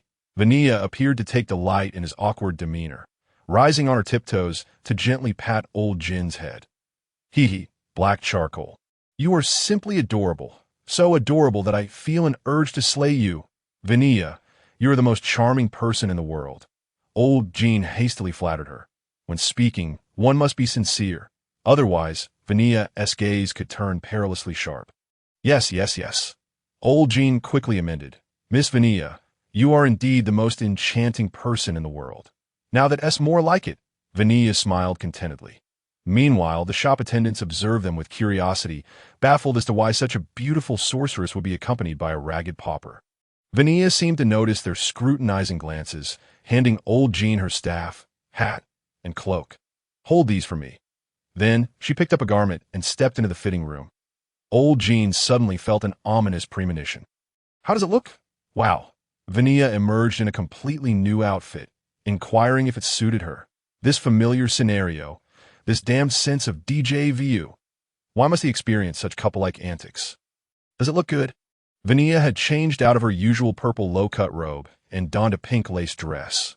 That attire is not suited for battle, old Jin remarked earnestly. After all, this was not Earth. Danger could lurk at any corner. And wearing such clothing was utterly impractical. Could you kindly speak properly? I asked if the dress looks good. Not about battle. Vania retorted angrily. You wish to be hit today, black charcoal? Don't be angry. Please, I was just joking. Old Jin hurriedly clarified. But honestly, Vania, you look truly stunning in that dress. Stunning, absolutely stunning. You are undoubtedly the most beautiful woman in this city. Old Jin praised insincerely. You were just brushing me off again. Black charcoal, Vania said, dissatisfied. No. I truly mean it. You look magnificent. I never speak falsehoods, old Jin, fearing Vania might strike him, quickly explained. You are genuinely breathtaking. Really? Vania's eyes sparkled. Indeed, truly. More genuine than pearls. Old Jin swore fervently. Is that so? Really? Vania joyfully twirled around to save his skin. Old Jin resorted to lavishly complimenting her from head to toe. Vania seemed to revel in the praise, her smile growing ever brighter. Thus, old Jin accompanied Vania in trying on clothes for an entire hour. Every time she modeled a new outfit, she would ask for his opinion, compelling old Jin to rack his brain for compliments. This dress is exquisite. It seems tailor-made for you. The color complements your complexion beautifully, making you glow. The style is so fashionable. It's at the forefront of trends. Old Jin's flattery effectively curbed Vania's violent tendencies. Boss, I'll take this, and this, Vania declared grandly. Thank you for your patronage. The shopkeeper beamed. Old Jin watched as Vania purchased a mountain of clothes, inwardly marveling. This woman is truly extravagant. If he had the funds, he would have prioritized acquiring a good suit of armor and a fine weapon. What are you dawdling for? Aren't you going to help me carry these? Vania said, looking at old Jin with dissatisfaction. Old Jin reluctantly accepted the shopping bag she handed him, internally groaning. Why must he be the one to carry everything? Shall we share the load? Old Jin attempted to negotiate with Vania. Black charcoal, you are too weak. This is a perfect opportunity to strengthen your physique, and only to thank me, Vania retorted with conviction. Old Jin felt that he was not weak at all, but he also recognized that reasoning with Vania was futile. What? No gratitude for me? Vania inquired when old Jin fell silent. This woman is truly insane. Thank you, old Jin gritted his teeth. Thank you to your whole family. All right, black charcoal, what next? Old Jin asked. He doubted Vania would allow him to escape so easily. He suspected he would have to endure her company until nightfall. You're re-asking me, Vania countered. You are the leader, so naturally I shall follow your lead. Old Jin replied helplessly. Black charcoal, you come out to play with me and have no plan whatsoever. What are you thinking? Vanilla expressed her dissatisfaction. How was I to know you would suddenly seek me out? I've never been out with a girl before. Old Jin stammered. In truth, he had never been on a date with a girl in his life. Back on Earth, he attended an all-boys school and studied a technical major in university, followed by a stint in the military, leaving him with no opportunities to interact with girls. What? This is your first time out with a girl? Vanilla exclaimed in astonishment. Yes, what of it? Old Jin replied, puzzled by her reaction. Among all the blows to his pride that day, this statement wounded him the most. Good heavens! Is this for real? Could you refrain from being so astonished? Old Jin sighed. Vanilla suddenly burst with excitement, flailing her arms like a monkey. Observing her gleeful disposition, Old Jin felt a pang of discomfort. Why does his embarrassment bring her such joy? Well, it's no wonder. With his appearance and background, what girl would want to spend time with him? Black charcoal, you haven't been rejected by those wild girls, have you? Vanilla scrutinized him mockingly. Old Jin was left speechless with indignation. He was not a barbarian. He was from Earth, for goodness sake. No worries. I'll teach you how to date girls, Vanilla said with a smile. Old Jin's feelings grew increasingly complex. He hadn't anticipated being mocked by Vanilla, especially for his lack of romantic experience. Black charcoal, you should be grateful that a beautiful sorceress like me even deigns to accompany a pauper like you. You should feel honored, Vanilla boasted proudly. I am truly moved, so moved that I could weep, though I cannot discern whether it is from joy or sorrow, Old Jin said melancholically. Old Jin's heart felt stormy. What struck him as particularly strange was that Vanilla had not once mentioned the need for food throughout the day. This woman, could she possibly not be human? Does she not require sustenance? Old Jin pondered, observing Vanilla's vibrant energy with unease. How could it be? How could a human survive without food? Old Jin was convinced that Vanilla did not sustain herself through food. She must derive her energy from tormenting others. This chilling notion lingered in Old Jin's mind, refusing to dissipate. Suddenly, a loud protest erupted from Old Jin's stomach, reminiscent of an old steam locomotive's whistle, thundering and deafening. He felt as though he might faint from hunger. He had only consumed a bottle of holy water since morning. Even if the holy water possessed divine properties, it could not possibly replenish his energy. Back on Earth, he had detested the act of eating, yet since arriving in this otherworldly realm, he had come to appreciate the value of food. Alas, it dawned on him that humans are such fragile beings. Without nourishment, one could truly perish. Old Jin had witnessed people starve to death, and he had no desire to meet the same fate. Hey, Vanilla. What is it? Aren't you hungry? Not at all. Damn it. Old Jin could not help but curse.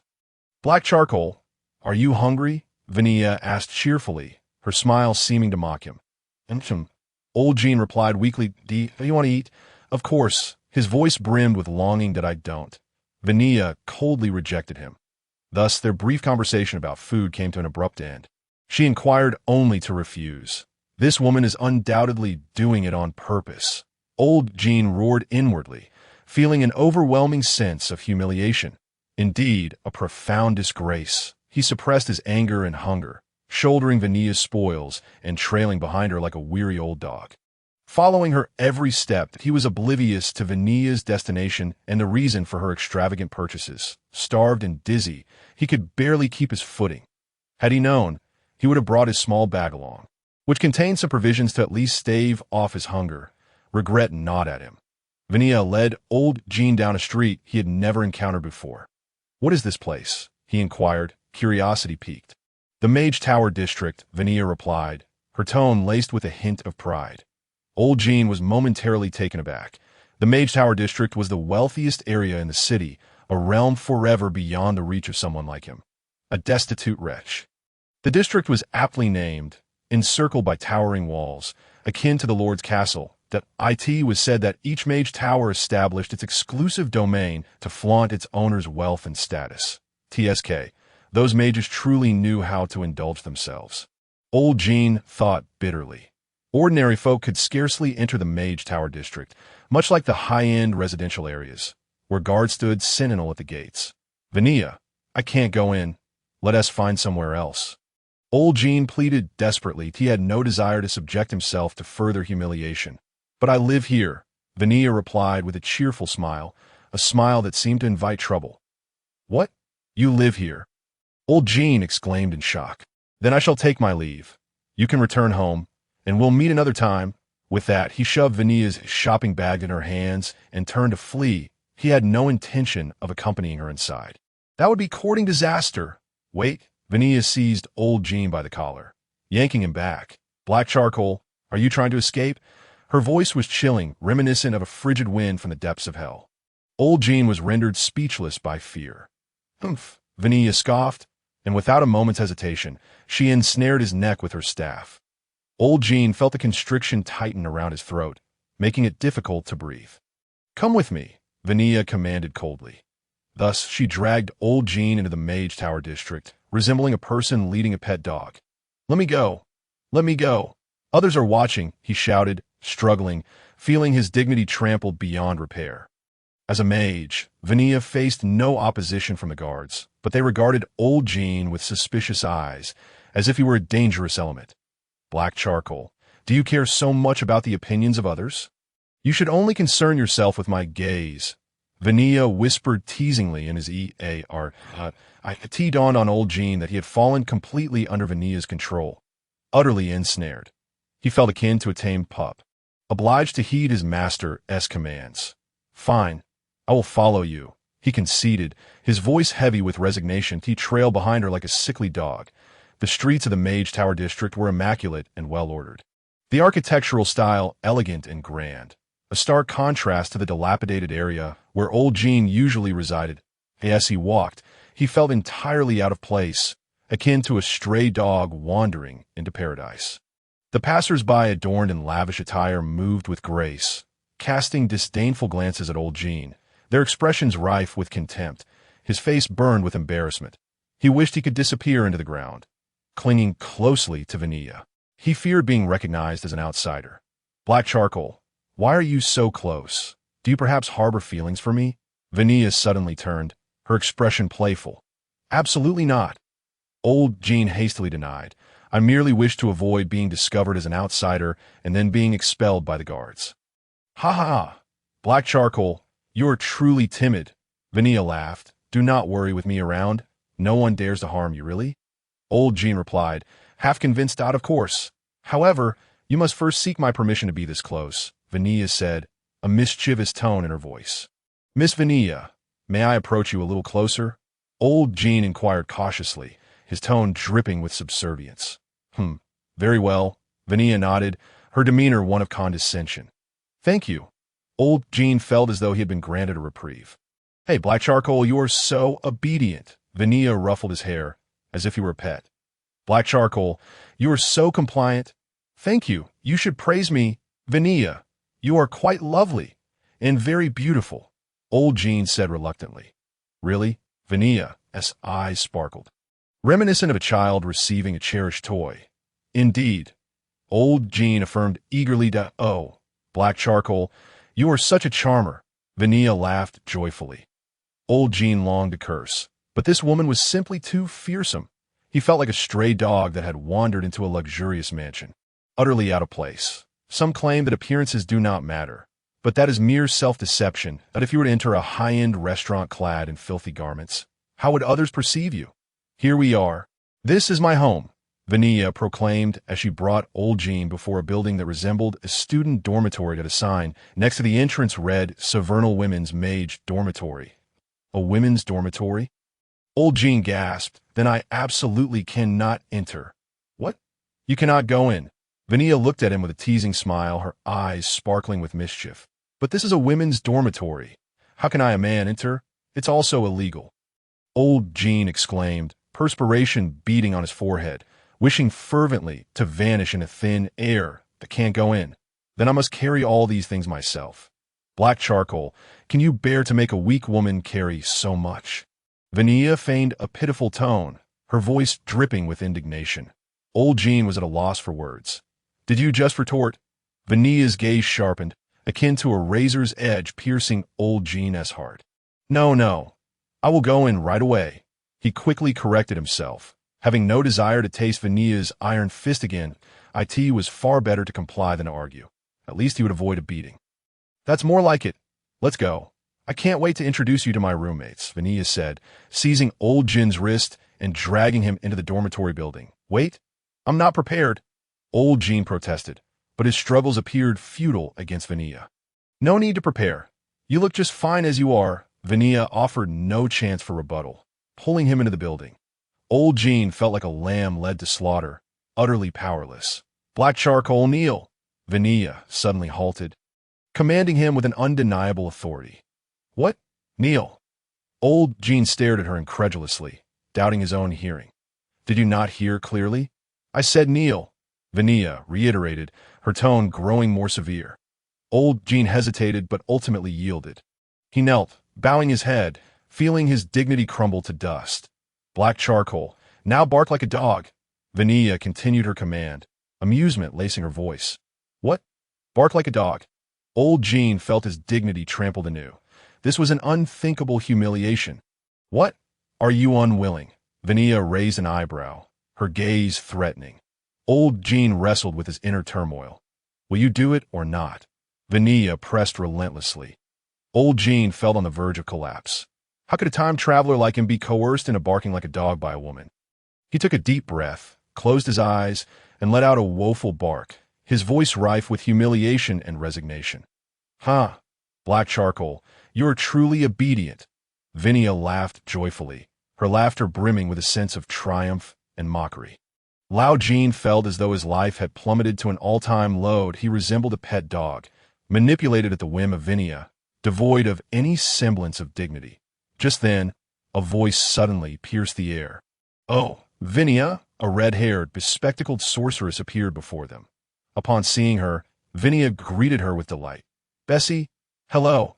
Hello, Vanilla, Bessie replied, her gaze shifting awkwardly to Lao Jin, filled with sympathy and confusion. What's wrong?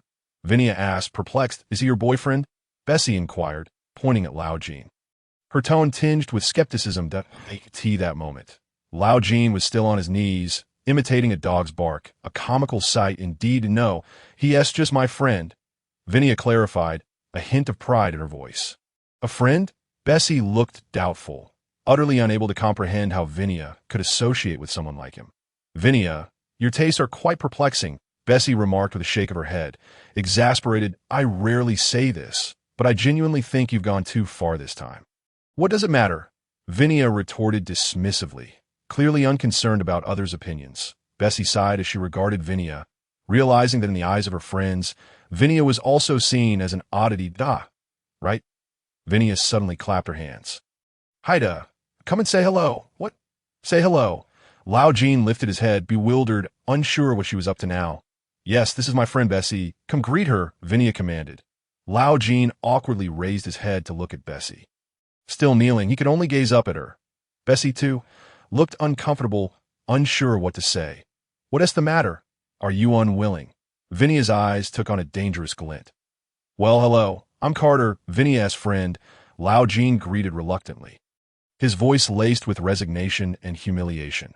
Bessie looked at Lao Jin, hesitating to speak, utterly a loss for words. Inside, Lao Jin felt a twinge of sympathy. It seemed Bessie was also a normal person. Startled by Vannilla's eccentric behavior. Good job. Haida, you did great, Vanilla praised him, as if he had accomplished something extraordinary. Lao Jin felt like a well-trained pet dog receiving praise from its owner. Why? Why was Vanilla so delighted by such trivial matters? Lao Jin was utterly perplexed, unable to grasp her thought process, and hello, I'm Bessie, Vannilla's friend, Bessie stammered, her tone rife with embarrassment and unease. Vanilla, I'll be leaving now. With that, Bessie fled as if being chased by some fearsome beast. Ha! Haita, you're amazing. Vanilla laughed, watching Bessie retreat, her laughter laden with pride and mockery. Lao Jin felt a chill at the sight of Vannilla's deranged grin. This woman was truly terrifying. Thus, Lao Jin carried all of the numerous items Vanilla had purchased in her room. Alas, I am truly a laborer, toiling without complaint. Lao Jin sighed, wiping the sweat from his brow. He felt utterly foolish, doing whatever Vanilla commanded without a shred of defiance. Yet what could he do? She was a formidable sorceress. While he was merely an underwhelming warrior, Lao Jin thought helplessly, if Vinia truly wished to eliminate him, she could likely obliterate him within seconds. Quite good, just as Lao Jin finished organizing the items. Vinia patted him on the head in satisfaction. Can I get up now? Lao Jin asked cautiously. Of course, Haida, you've worked hard. Such a good child. Vinia beamed. Lao Jin rose from the floor, feeling as though his knees might shatter.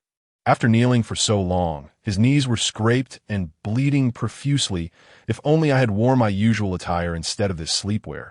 It offers no protection whatsoever, Lao Jin lamented, feeling on the verge of tears.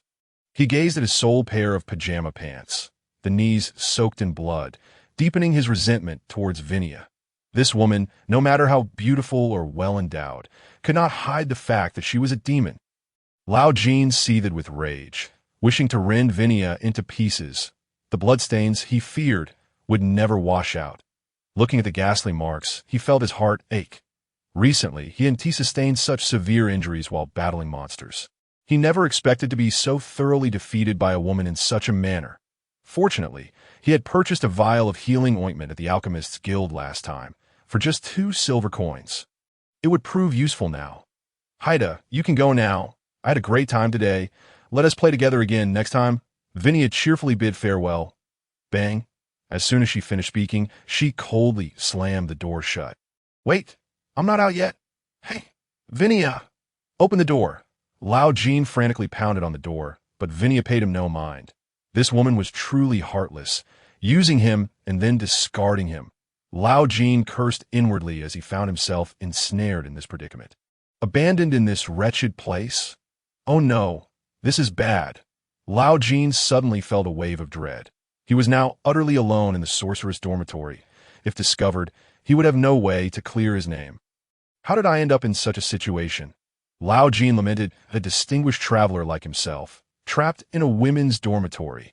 In despair, he banged on the door, but Vinia remained unresponsive. This woman is surely laughing at me from inside. Lao Jin thought through gritted teeth. Just then, footsteps approached. Who is that? What are you doing in the girls' dormitory? A group of female sorceresses eyed Lao Jin with suspicion and disdain. Lao Jin's scalp prickled with fear. These sorceresses were not to be trifled with. If he dared to make a move, they would likely dispatch him on the spot. Stay calm. Stay calm. I must remain composed. Lao Jin silently reminded himself. He resolved to attempt to communicate with them. Ladies, this is all a misunderstanding, Lao Jin quickly explained. The essence of humanity lies in communication. After all, although these sorceresses sharing a dorm with Vinia might also be a bit eccentric, he still wished to try. Who are you? One sorceress questioned, her tone icy. I'm a friend of Vinia. She asked me to help her move some things. Lao Jin elucidated, I didn't want to come in. But she insisted, even threatening me. A friend of Vinia? You? The sorceresses looked at him incredulously. Yes, I truly am her friend, though she could be a bit peculiar. She does have friends, doesn't she? Lao Jin desperately tried to clarify, hoping they might believe him.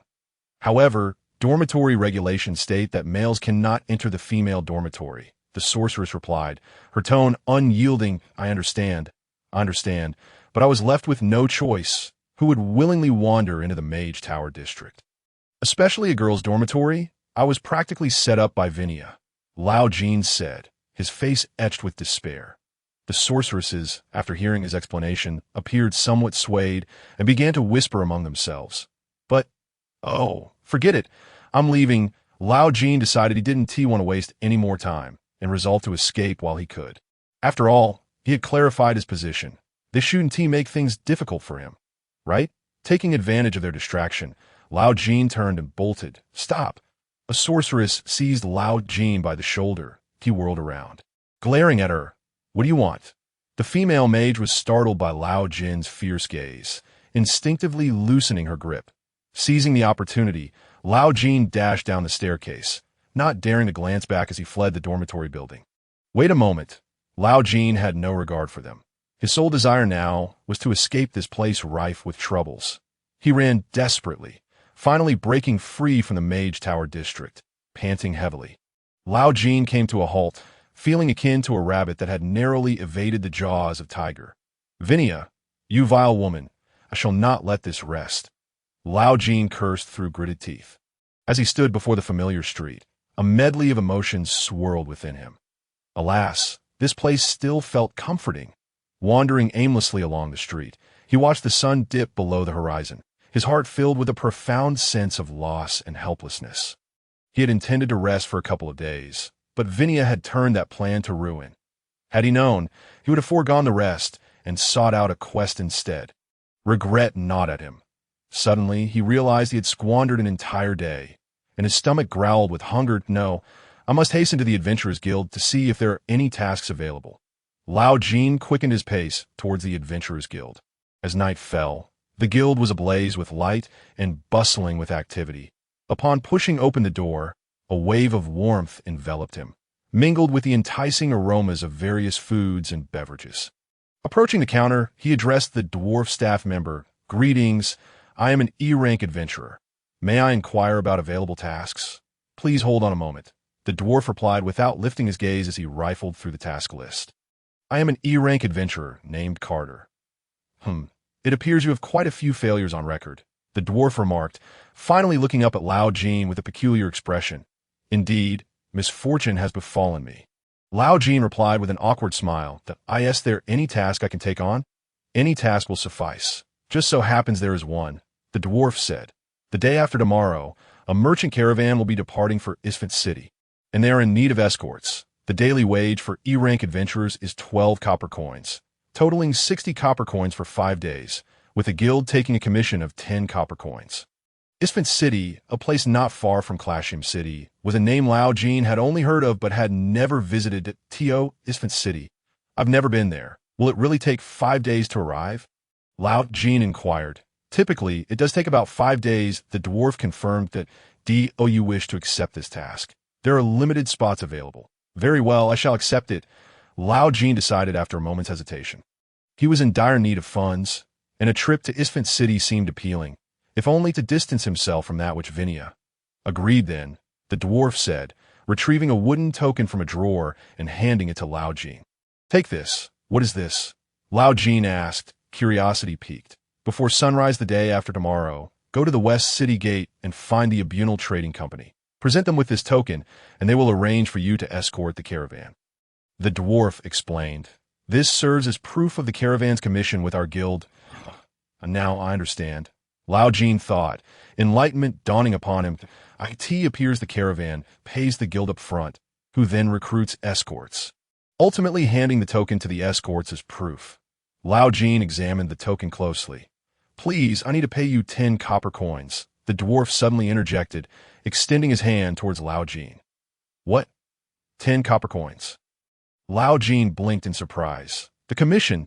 Have you forgotten? The dwarf reminded him right. Lao Jin quickly retrieved 10 copper coins from his shoe insole, handing them to the dwarf. His insole concealed his meager savings. This morning, when Vinia had dragged him out, he had forgotten to bring his wallet. Fortunately, he had stashed away some private funds, or he would have been in dire straits. Do not forget, before sunrise the day after tomorrow. Go to the West City Gate and find the Abunal Trading Company. Time waits for no one, the dwarf reiterated. Even if you forget the time, misplace the token, or fail to attend the escort task for any reason, the commission of 10 copper coins will not be refunded. Will they truly not default? Lao Jin wondered with concern. As long as you fulfill your duty, they will not default, the dwarf assured him. Of course, should you deliberately slack off or flee, the situation would be different. After accepting the task, Lao Jin returned to the inn. Suddenly, he remembered today was the due date for his book return. Oh no, this is troublesome. It was already dark, and the library must be closed. If he failed to return the book by tomorrow morning, he would incur a late fee of 1 copper coin. Thankfully, the escort task was set for the day after tomorrow. Had it been for tomorrow, he would truly be in a bind. A shiver ran down his spine at this thought. The journey to Isfant City would take 5 days, and the return another 5 days, which meant the late fee could escalate to a staggering 11 copper coins. Tomorrow, I must return the book first, then prepare the necessary items for departure, Lao Jin calculated in his mind. Boss, a bowl of rice, please. Lao Jin approached the counter and addressed the innkeeper. The innkeeper, in his usual half-hearted manner, silently served Lao Jin a bowl of cold soup. As Lao Jin sipped the unpalatable soup, he contemplated his plans for the future. Alas, working for a living is simply not an option. I shall never be able to endure it. After finishing his meal, Lao Jin retired to his room to sleep. 2 days later, he arrived at the West City Gate early in the morning. Although rising early was arduous, the thought of embarking on a journey to another city in a different world filled him with excitement. And all weariness dissipated in an instant. That I am fully prepared for this 5-day journey, Lao Jin thought confidently. Yesterday, he had completed all his tasks. He had returned the book, prepared provisions, filled his water flask, and even spent 20 copper coins to purchase an old cloak that reached his thighs, hoping it would keep him warm during his nights in the wilderness. With a swift motion, Lao Jin turned and dramatically unfurled the cloak. Feeling dashing in it, of course. The cloak's primary purpose was not just for style, but for warmth. That it could shield him from the wind and serve as a blanket while sleeping. Though its defensive capabilities were minimal, in emergencies, it could be wrapped around his arm to serve as a makeshift shield. Most importantly, wearing the cloak made Lao Jin feel more like an adventurer. This is how an adventurer should look, Lao Jin thought, taking pride in his appearance. Dressed in his impressive cloak, Lao Jin arrived at the West City Gate, where 3 or 4 horse-drawn carriages awaited, presumably those belonging to the Abunal Trading Company heading to Isfahan City. As he surveyed his surroundings, a middle-aged man adorned with a green feathered hat approached him. "Who are you?" the middle-aged man inquired. "Are you with the Abunal Trading Company?" Lao Jin discerned that this man was likely in charge of the caravan. As he spoke, he produced the wooden token from his pocket and handed it to the middle-aged man. This was the introduction he had purchased for 10 copper coins from the Adventurers Guild. To earn 60 copper coins, he had to spend 10 copper coins on an introduction fee. What a rip-off! Lao Jin silently grumbled to himself. For a task worth 60 copper coins, a commission of 6 copper coins would suffice. They were being excessively greedy. However, Lao Jin understood that the guild needed to earn a living to sustain its operations. "This is our trading company's insignia. You are the adventurer here to escort the caravan." "Correct? Welcome aboard," the middle-aged man said, accepting the token and glancing at it. "Yes, greetings," Lao Jin replied politely. "What is your name?" "Carter." The middle-aged man found Lao Jin's name on the list and marked it with a check. His gaze lingered momentarily on Lao Jin's dark hair, seemingly intrigued by it. After all, dark hair was a symbol of barbarian lineage, and it was relatively rare in this world. "Do not worry. It is of no consequence." The middle-aged man appeared indifferent to the origins of old Jin. "You may wait here for a while. When the carriage departs, simply follow us," he instructed. "We shall likely set off at dawn." He added a cautionary note. "Should you attempt to flee or fall behind during the journey, there will be no remuneration." However, being a merchant, he was not overly concerned with such matters. Merchants, after all, are pragmatic beings, primarily focused on profits, disregarding trivialities. Compared to those self-righteous sorcerers, merchants possess a modicum of integrity. Old Jin mused inwardly. Of course, I have no intention of fleeing," he asserted earnestly. "In the event of injury during combat that hinders your progress, we shall return you to the city and compensate you for 5 days of wages, along with covering your medical expenses. Therefore, should you encounter danger, you must fight with utmost vigor. Do you understand?" The middle-aged man stated. "Yes, I will fight with all my might," old Jin promptly replied, though his thoughts were far from that sentiment. "Fight with all my might? What nonsense! I am not a fool. The task of escorting the merchant convoy, as implied, is to protect it from robbery. Why protect the convoy? Because the carts are laden with valuable goods. The allure of wealth stirs the hearts of many. Upon seeing a cart brimming with treasures in the wilderness, who wouldn't be tempted to think, perhaps I should slay them and seize their possessions? Thus, merchant convoys are particularly vulnerable to bandits, mountain thieves, marauders, and monsters that, in the face of greed, humans and creatures alike are indistinguishable. While the average person may merely entertain such thoughts, this world is anything but ordinary. Those desperate souls will indeed act upon their intentions. Although old Jin was uncertain of the local security situation, the mere fact that the merchant convoy sought hired guards indicated the presence of peril. He pondered, even on Earth, in secluded alleys, Petty thugs frequently accost passers-by. How much more so in the untamed wilderness of another world? Old Jin had witnessed public executions of mountain bandits in the arena on several occasions. Confirming the existence of such brigands, would they encounter bandits this time? He wandered around the carriage, surveying his surroundings. As time passed, other adventurers gradually arrived. Old Jin counted 10 individuals in total. Good heavens, the escort fees alone will cost 5 silver coins. He thought, astonished. It seemed this merchant convoy was indeed affluent. With 10 adventurers, they should be able to withstand some danger, at least for a while. The adventurers scrutinized one another, seemingly assessing each other's capabilities. Old Jin glanced around, noting he recognized no one among the 10. Only 2 looked vaguely familiar, yet he could not be certain. Is Fanny City, Abner Merchant Group, let us depart, with the call of the leading coachman. The 3 carts began to move slowly, and the adventurers followed suit, flanking the carts as guards. Old Jin instinctively positioned himself at the rear of the procession. After all, since he was merely playing a minor role, it would be safer to remain at the back, he reasoned. As the convoy exited the city gates, they progressed along the smooth, official road. Although the roads between cities were generally well-maintained, a 5-day journey would undoubtedly present its share of challenges. For now, they could stroll leisurely, but he doubted they would be able to maintain that ease for long. Nevertheless, he felt no concern. After all, he was a former soldier, and such hardships were trivial to him. Where should I go? Seoul, Busan, or Jeju Island? Old Jin hummed a tune, one of his favorite songs from Earth, as long as danger did not present itself. This escort mission felt akin to a free vacation. And he would even earn money. What a delightful prospect! If conditions were favorable upon reaching his Fanny City, he might even settle there. The thought of escaping Vinia's torment filled him with relief, as if he had cast off an immense burden. Alas, fortune is often accompanied by misfortune. Break time. Unbeknownst to him, noon had arrived, and the convoy halted for respite. The crew members busied themselves with feeding and watering the horses, while the adventurers gathered in small groups. Some sitting on the ground, others lying down to rest. They were not regular soldiers, after all, and could not maintain the strict discipline of a military force. Put it plainly, we adventurers are merely hired cannon fodder for the merchant group, serving to buy time, Old Jin thought. Among the convoy were some fully armed guards.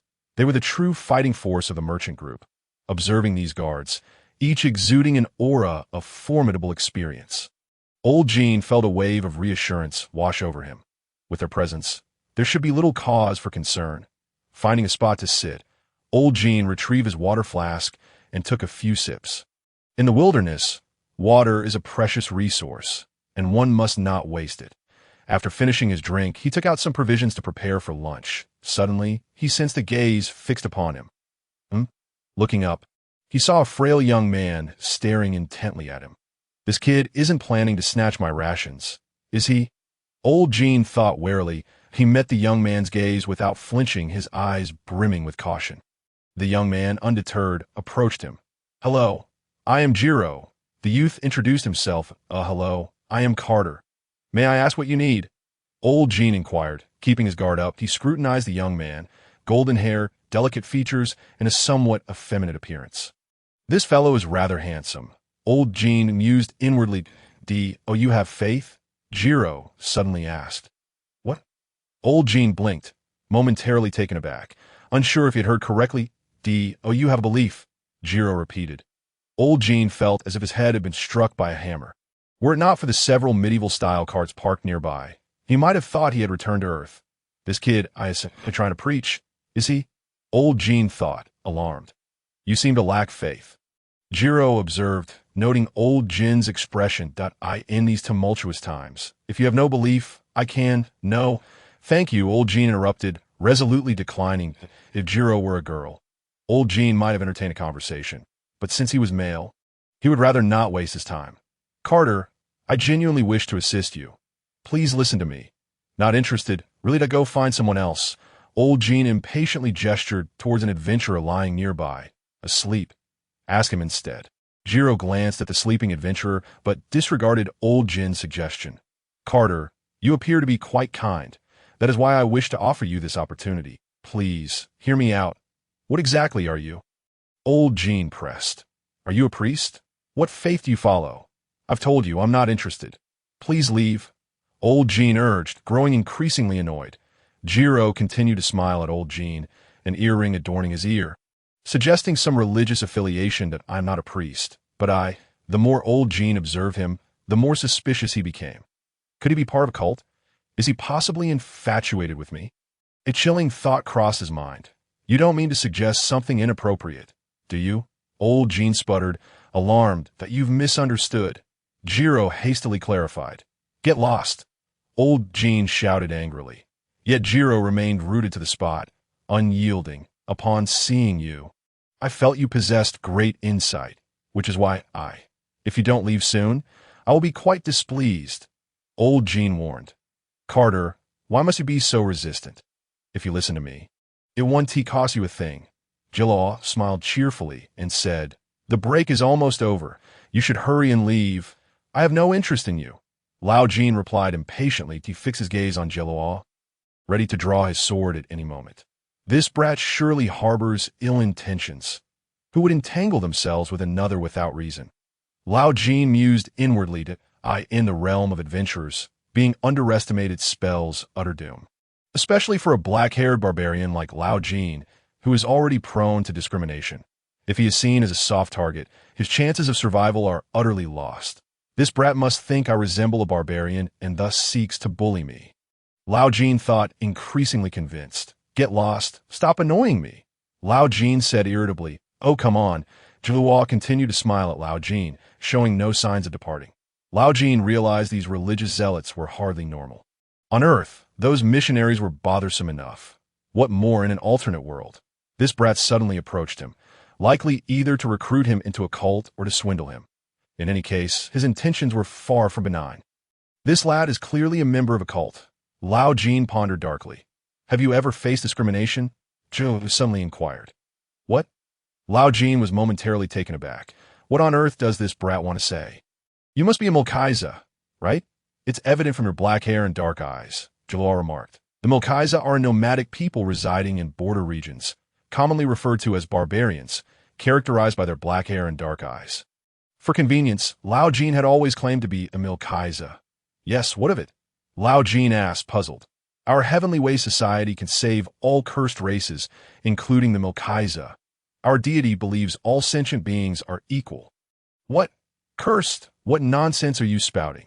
Lao Jin retorted, anger flaring. Jin maintained his cheerful demeanor, as if discussing the most ordinary of matters. This lad must be out of his mind. How dare he label me as part of cursed race? Lao Jin thought indignantly. This brat is even crazier than Vinaya. Unable to contain himself any longer, Lao Jin's voice involuntarily rose an octave. Are you looking for trouble? How dare you discriminate against me? Our Heavenly Way Society does not differentiate between races or origins. You're done for. Unable to endure any longer, Lao Jin drew his sword and pointed it at Jin to deal with such a lunatic. Force was the only language they understood. If he continued to endure, he would surely be treated like a soft persimmon.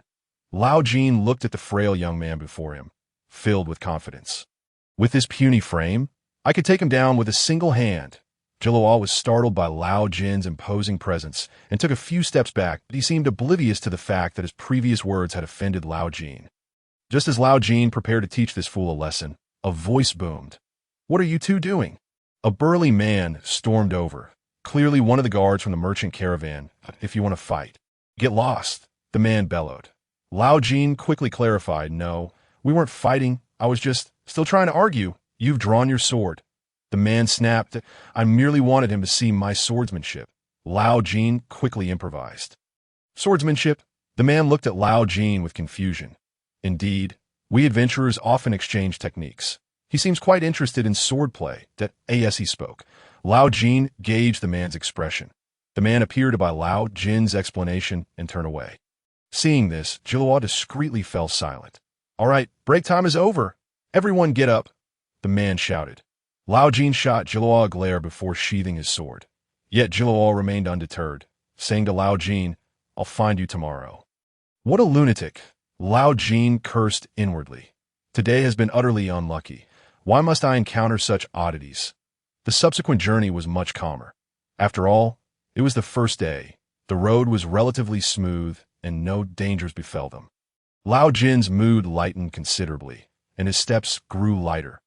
Occasionally, they encountered small wild monsters, but upon seeing humans, they would flee in terror.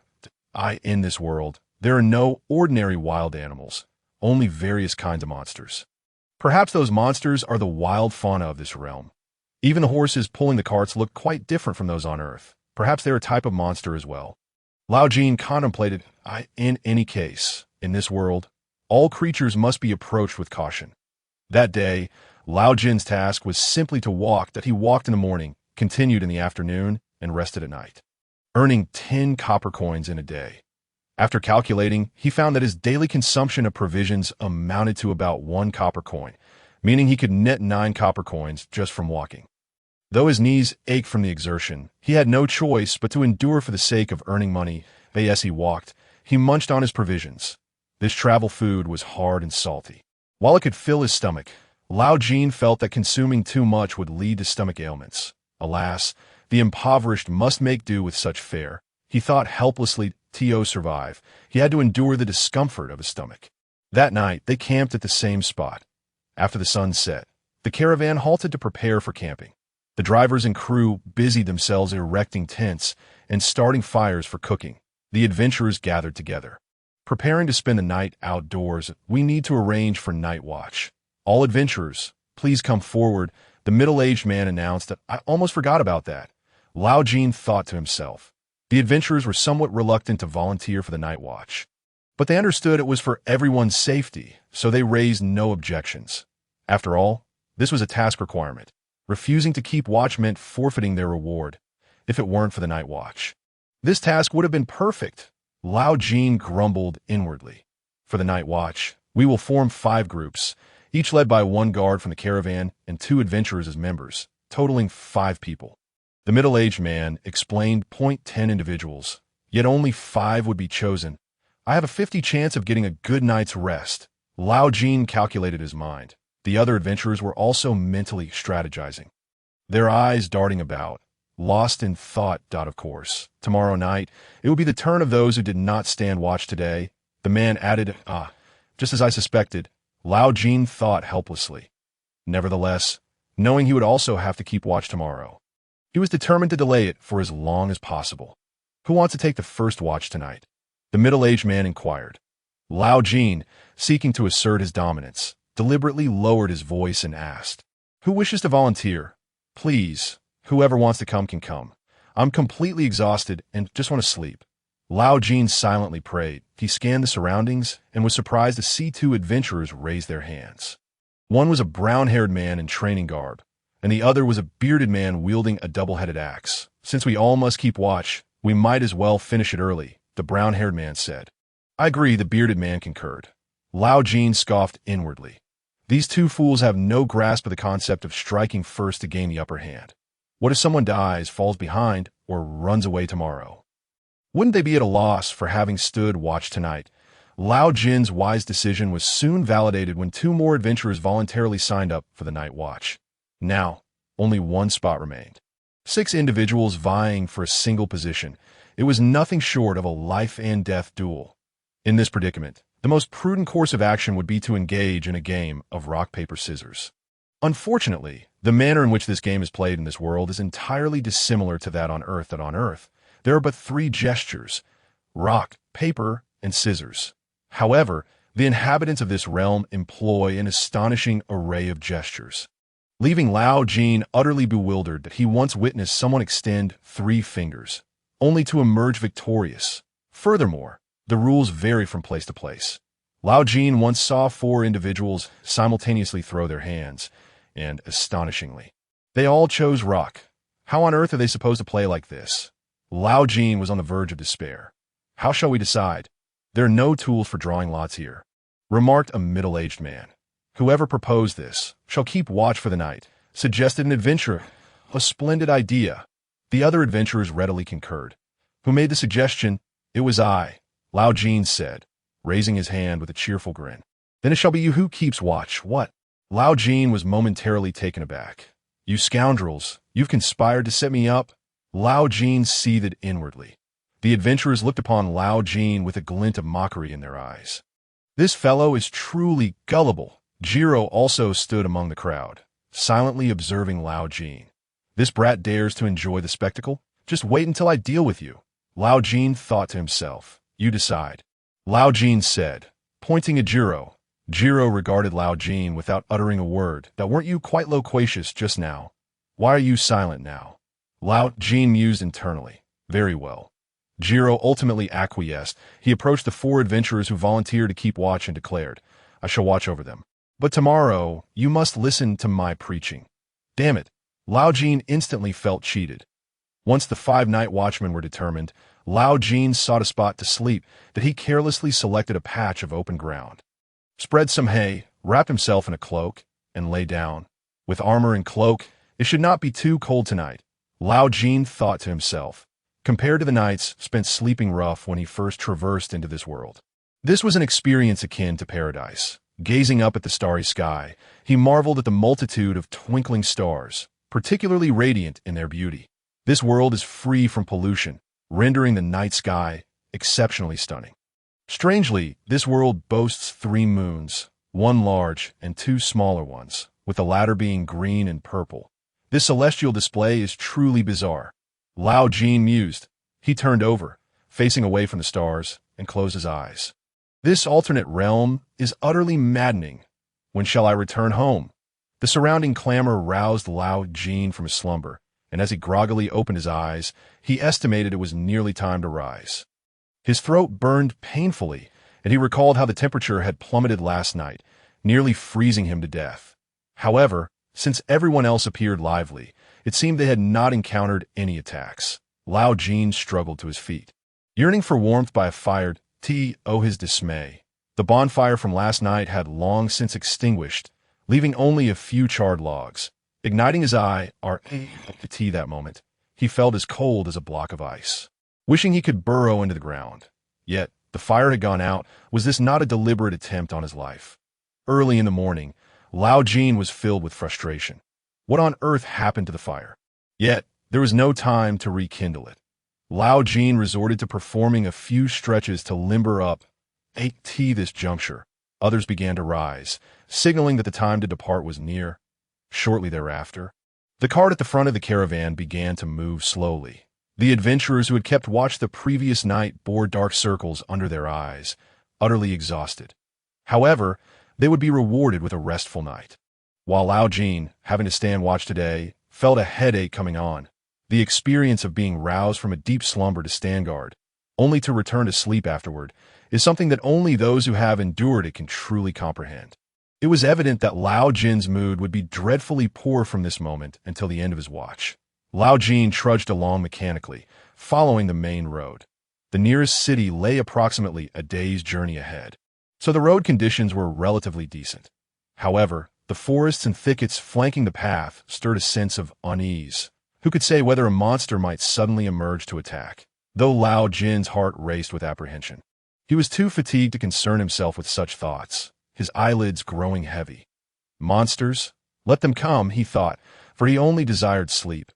Thus, the journey to the neighboring city felt like a grueling expedition in the wilderness. Initially, when he set out, Lao Jin was filled with anticipation. Yet now, those hopes had been utterly crushed by the harsh reality, vanishing without a trace. Jiro, walking on the opposite side of the caravan, occasionally cast sidelong glances at Lao Jin, clearly intent on striking up a conversation. Unfortunately, Lao Jin was in no mood for dialogue, preferring to communicate with his fists instead. And so, the caravan advanced in a heavy silence, in his previous travels home for the new year. Lao Jin had spent nearly an entire day on the road. This 5-day journey was unprecedented for him. He silently vowed never to embark on such lengthy travels again. Automobiles are truly humanity's greatest invention. Just then, Lao Jin noticed something at the roadside, perhaps a tree or vine, suddenly topple forward. What on earth? Squinting through his sleepiness, he discerned that the verdant mass resembled a branch or vine blown down by the wind.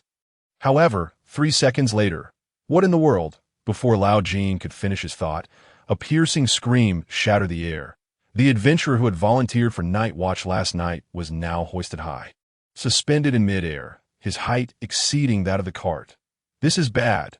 Prepare for battle. It was a giant mantis. The assailant revealed itself to be a mantis of monstrous proportions, larger than the cart itself. Though it bore some differences from the mantises he was familiar with, its scythe-like forelimbs and overall form unmistakably identified it. The giant mantis clutched the adventurer tightly, emitting a deafening roar. Ah! Lao Jin had been in this alternate world long enough to witness many strange creatures. Yet this was his first encounter with such a monster. If he had a bestiary at that moment, he would undoubtedly label this creature with a resounding "new." It was simply too terrifying.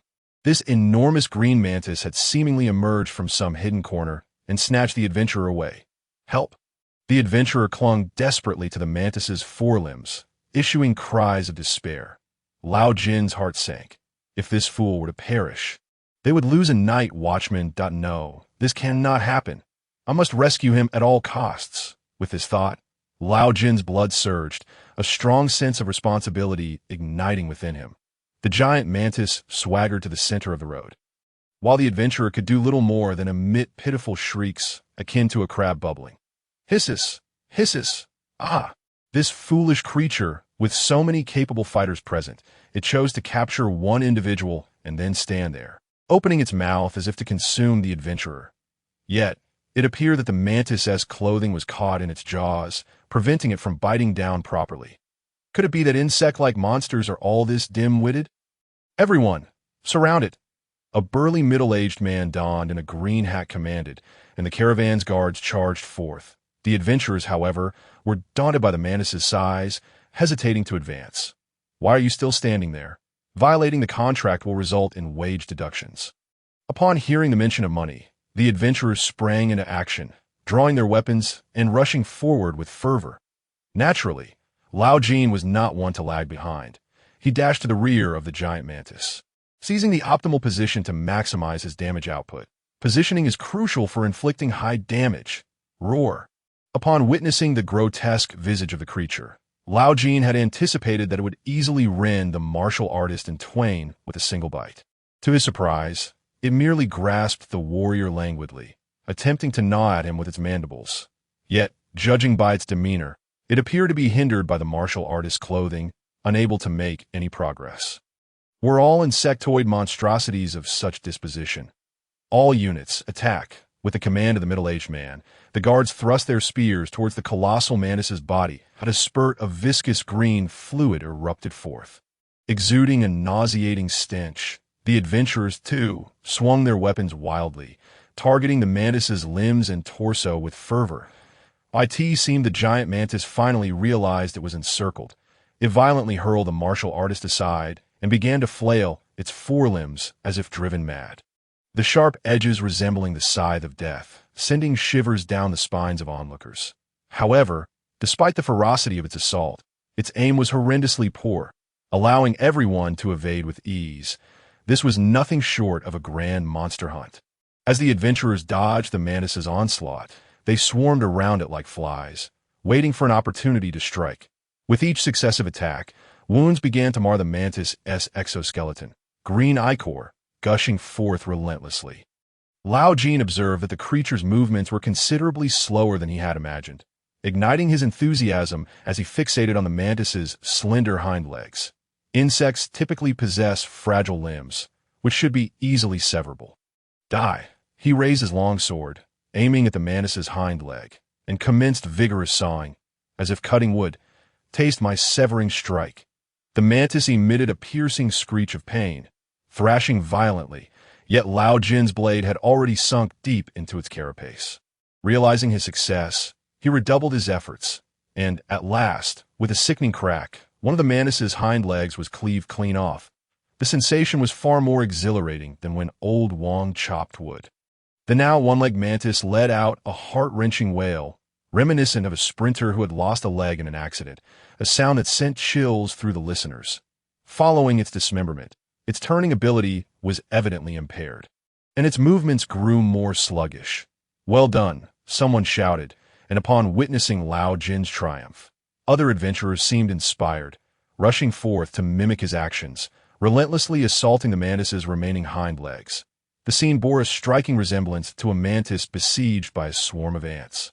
Even the most formidable of predators must concede defeat when faced with such overwhelming numbers. In the blink of an eye, the mantis found all but its forelimbs severed. It collapsed to the ground with a resounding thud. Its massive form convulsed helplessly, green ichor continuing to ooze from its wounds, eliciting a wave of nausea among the spectators. With its hind legs gone, the mantis was reduced to a mere abdomen, resembling a colossal caterpillar.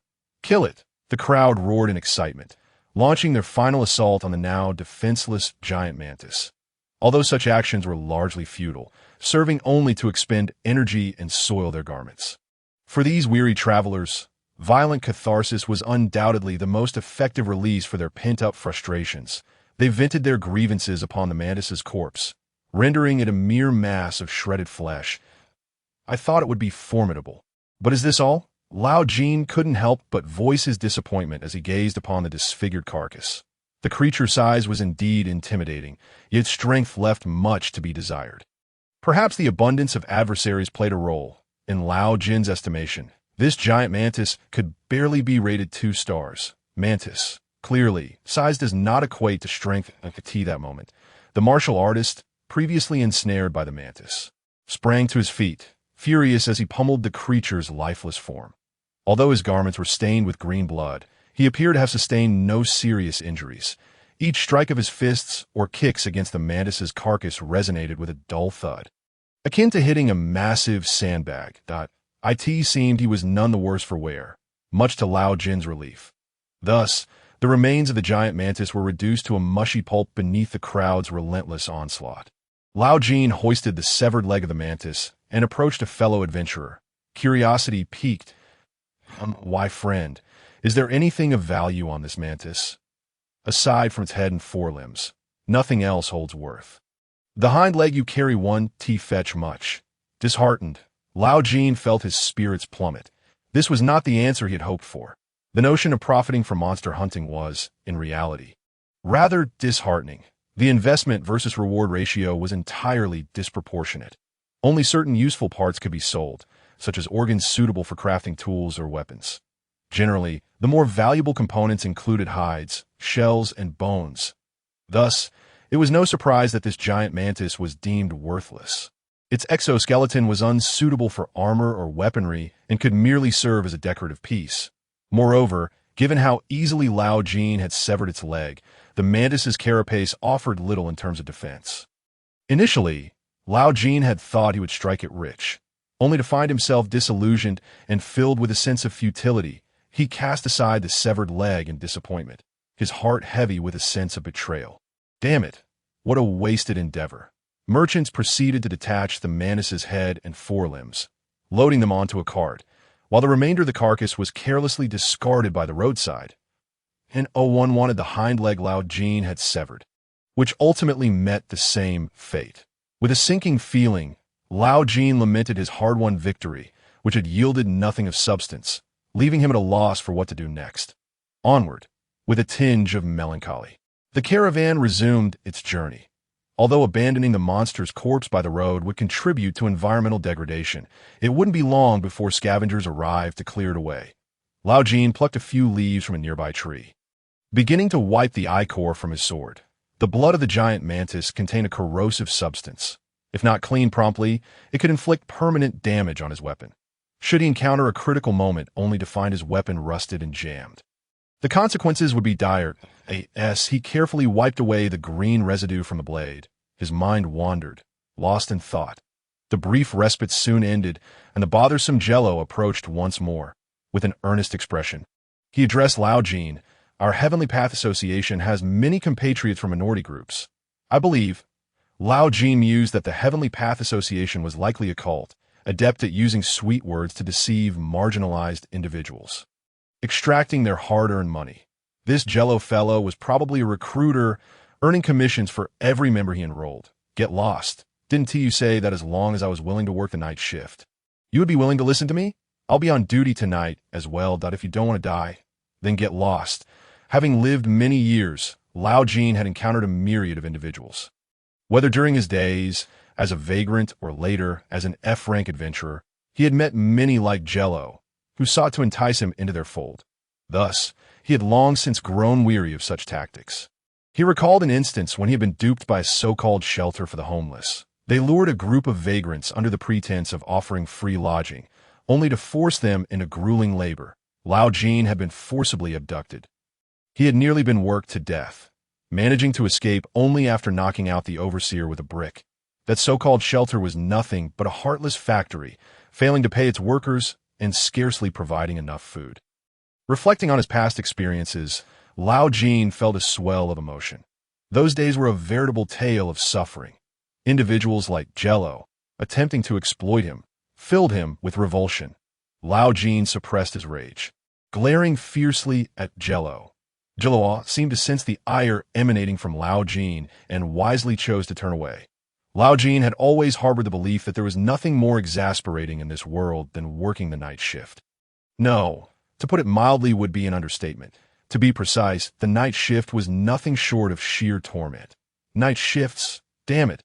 If you think that expression is already vulgar, it merely reflects your utter ignorance of the agony that comes with such work. Look, today happens to be another of Lao Jin's shifts. The mere thought of it robbed him of any chance of sleep. Just as he began to drift in a slumber, the time would come for him to rise. Lao Jin fought against the drowsiness, struggling to get up, and stood watching a daze for several hours. Finally, after enduring until the end of his shift, he lay in bed tossing and turning. Unable to find rest, the seconds ticked by, yet he felt increasingly alert, anxiety and irritation crashing over him like a tidal wave. Only when dawn broke did he finally manage to close his heavy eyelids. However, he had scarcely slept for a few minutes before a cacophony jolted him awake. Have you ever experienced such torment? Lao Jin felt as though he were on the brink of a nervous breakdown. Be quiet. Oh, fine. Crackle, crackle. The campfire burned, emitting soft sounds. The night air was biting, yet the area near the fire was as warm as spring. Lao Jin, feeling utterly bored, picked up a piece of dry wood and tossed it into the flames. Watching the dancing flames lifted his spirits ever so slightly.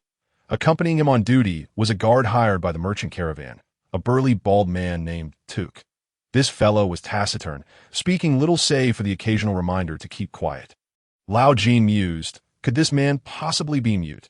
There were still 2 hours left in their shift, and being paired with such a tight-lipped companion was nothing short of torture. Feeling restless, Lao Jin began to wander about. Collecting dry wood to pass the time. Hey, big guy. Unable to bear the monotony any longer, Lao Jin initiated a conversation with Tuk. Hey, big guy. Yet Tuk remained as unyielding as a stone, showing no response.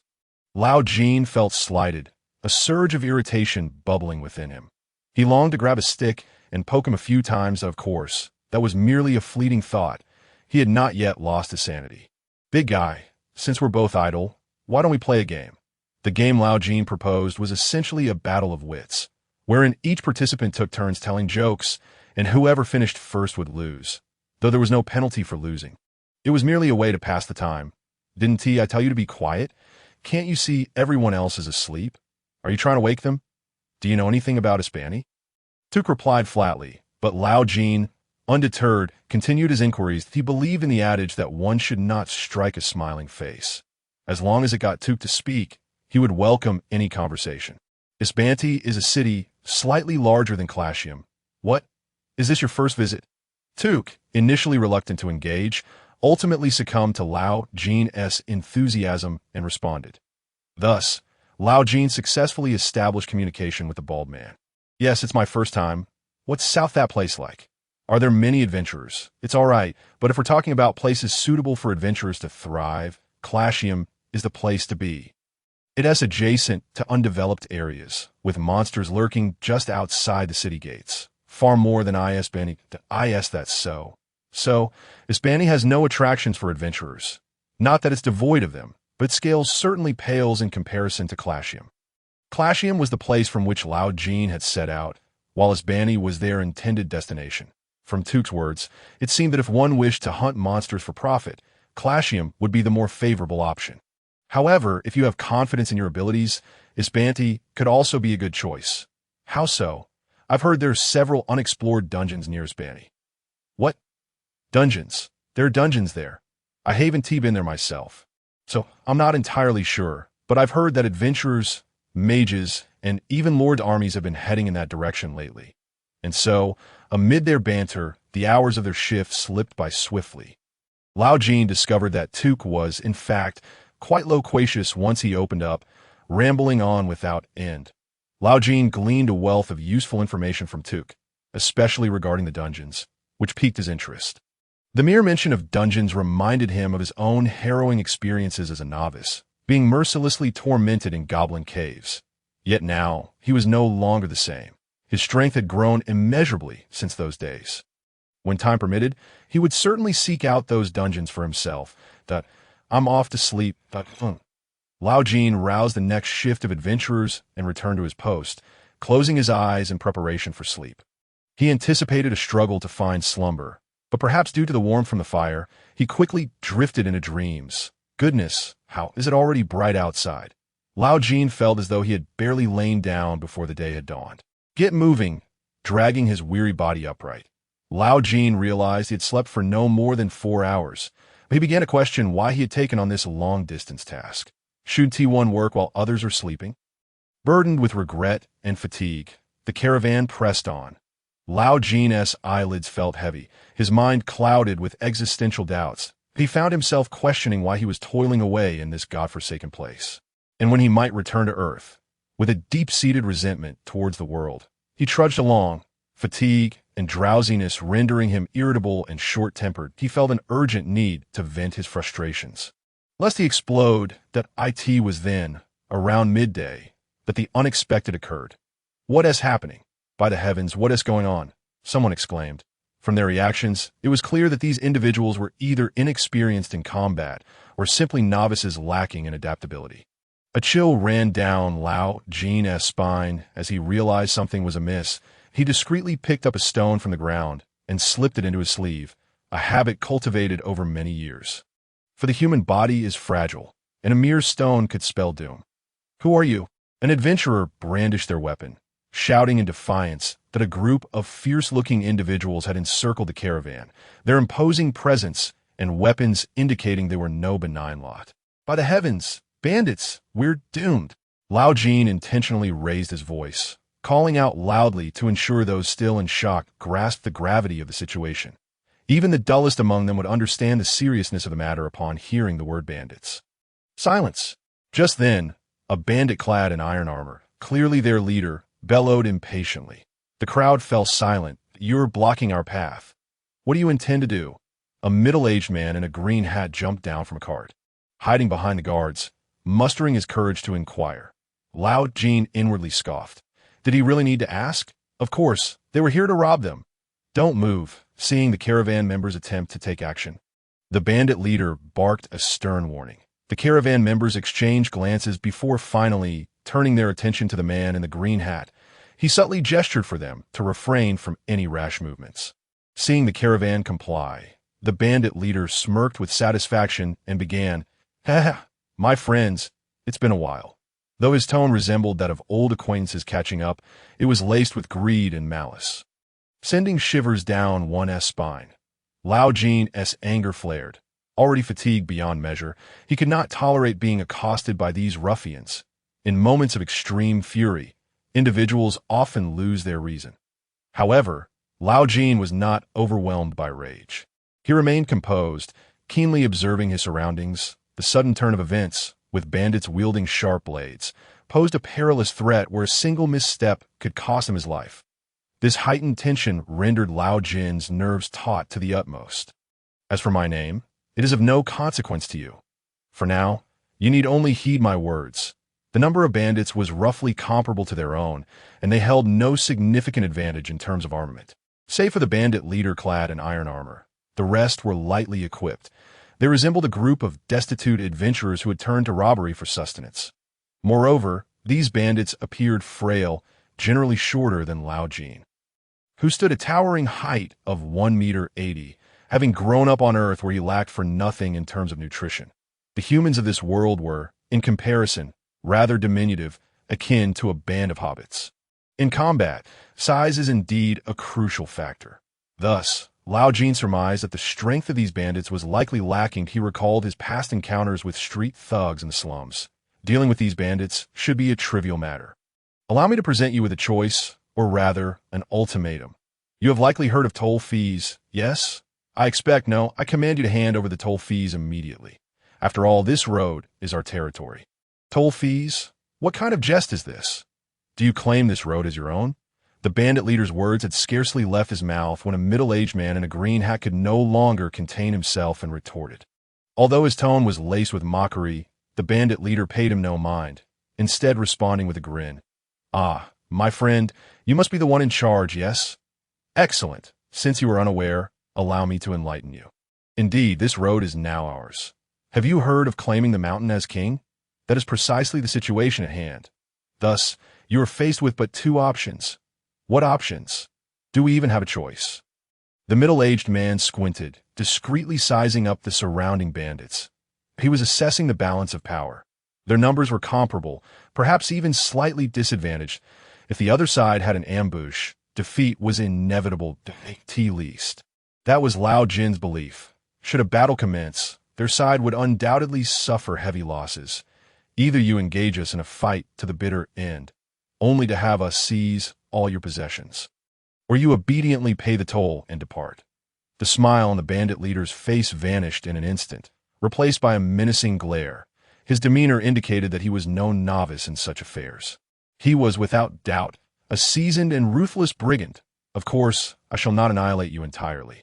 After all, if we were to take everything from you, how would you survive? I am, at my core, a merciful individual.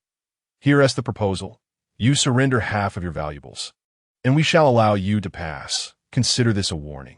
If we truly engage in combat, none of you shall escape alive.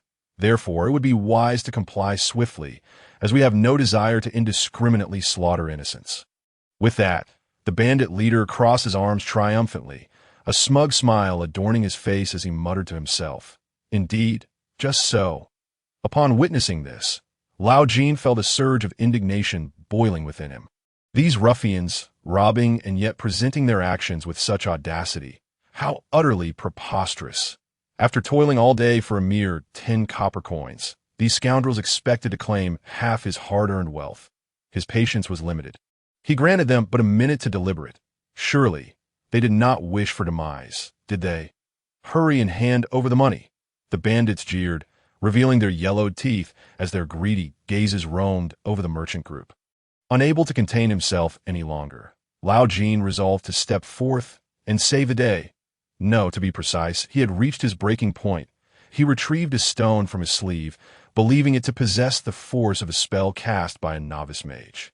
Though this was merely his assumption, it was likely not far from the truth. Are you ready? My anger is beyond containment.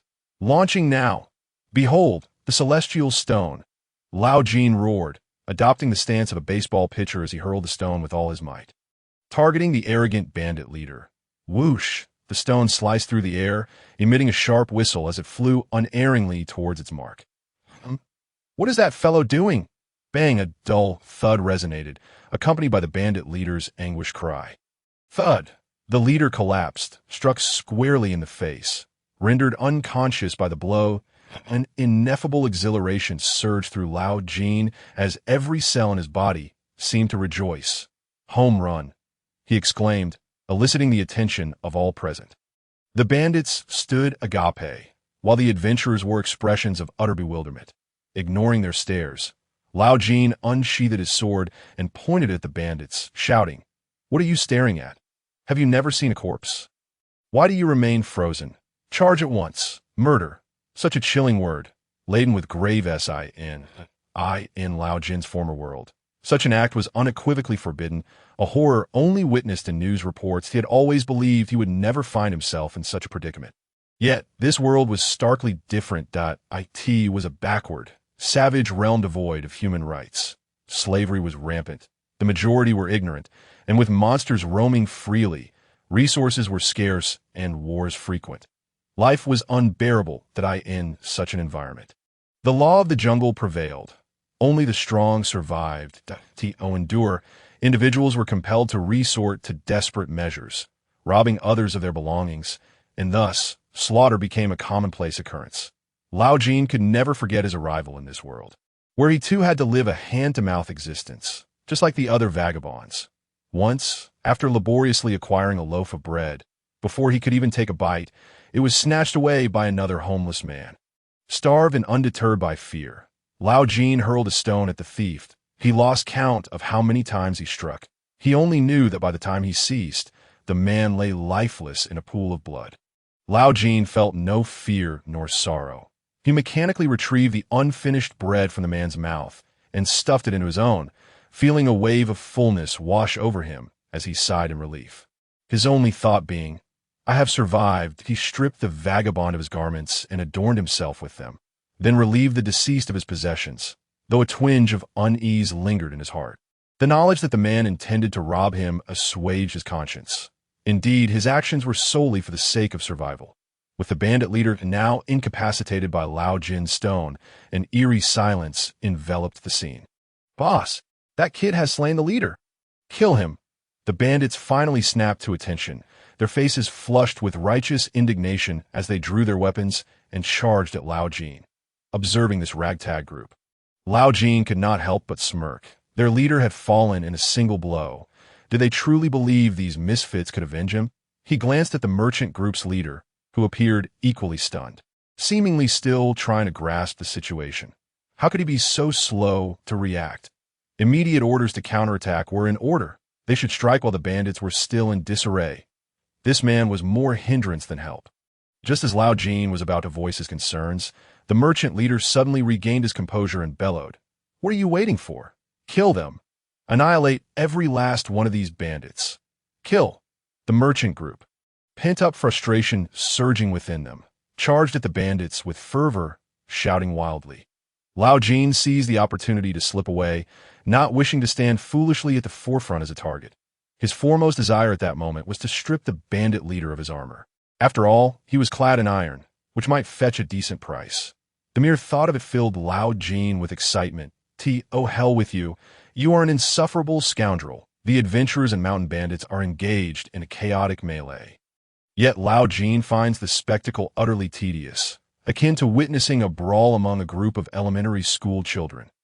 Ultimately, there exists no profound enmity between the adventurers and the bandits, and thus their clashes lack any fervor. Moreover, both sides are apprehensive about inadvertently harming their own, leading to a hesitant and restrained confrontation. Whether adventurers or bandits, life is singular and precious. None wish to gamble their existence over trivial matters. True masters of combat have long since dismissed such petty acts of thievery and violence. The only noteworthy aspect of this fray is the guards employed by the merchant caravan.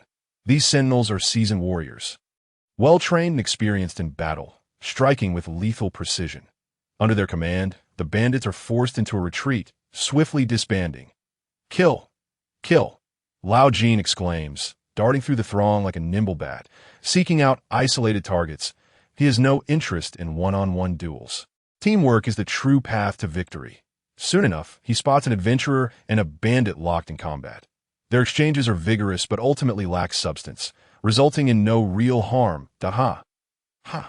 Die. Lao Jin decisively intervenes, launching a surprise attack from behind and stabbing the bandit in the back. "Who are you?" The bandit gasps. "I am here to send you on your way." With Lao Jin's entry, what was once an evenly matched struggle quickly tilts in favor of the adventurer.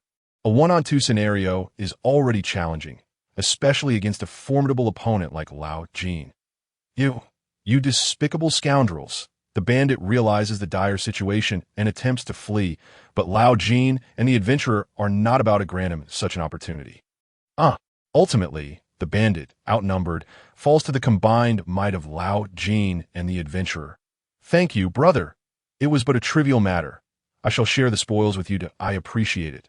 The adventurer responds with a grin, as if he had just dispatched a mere chicken rather than a human being. Could this fellow be a bloodthirsty maniac? Though the battle rages on, the mountain bandits are beginning to falter, with many opting for flight. After all, they are only in it for the money, and it is hardly worth risking their lives in the end, the merchant caravan emerges victorious, with most bandits either slain or having fled. "We have triumphed! Huzzah!" Though the victory was hard-fought, The joy of success alleviates the fear lingering in their hearts.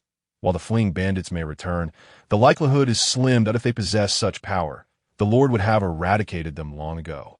"Count the casualties," commands the caravan leader, prompting everyone to spring into action. Fortunately, the number of deceased is minimal, with most sustaining severe injuries.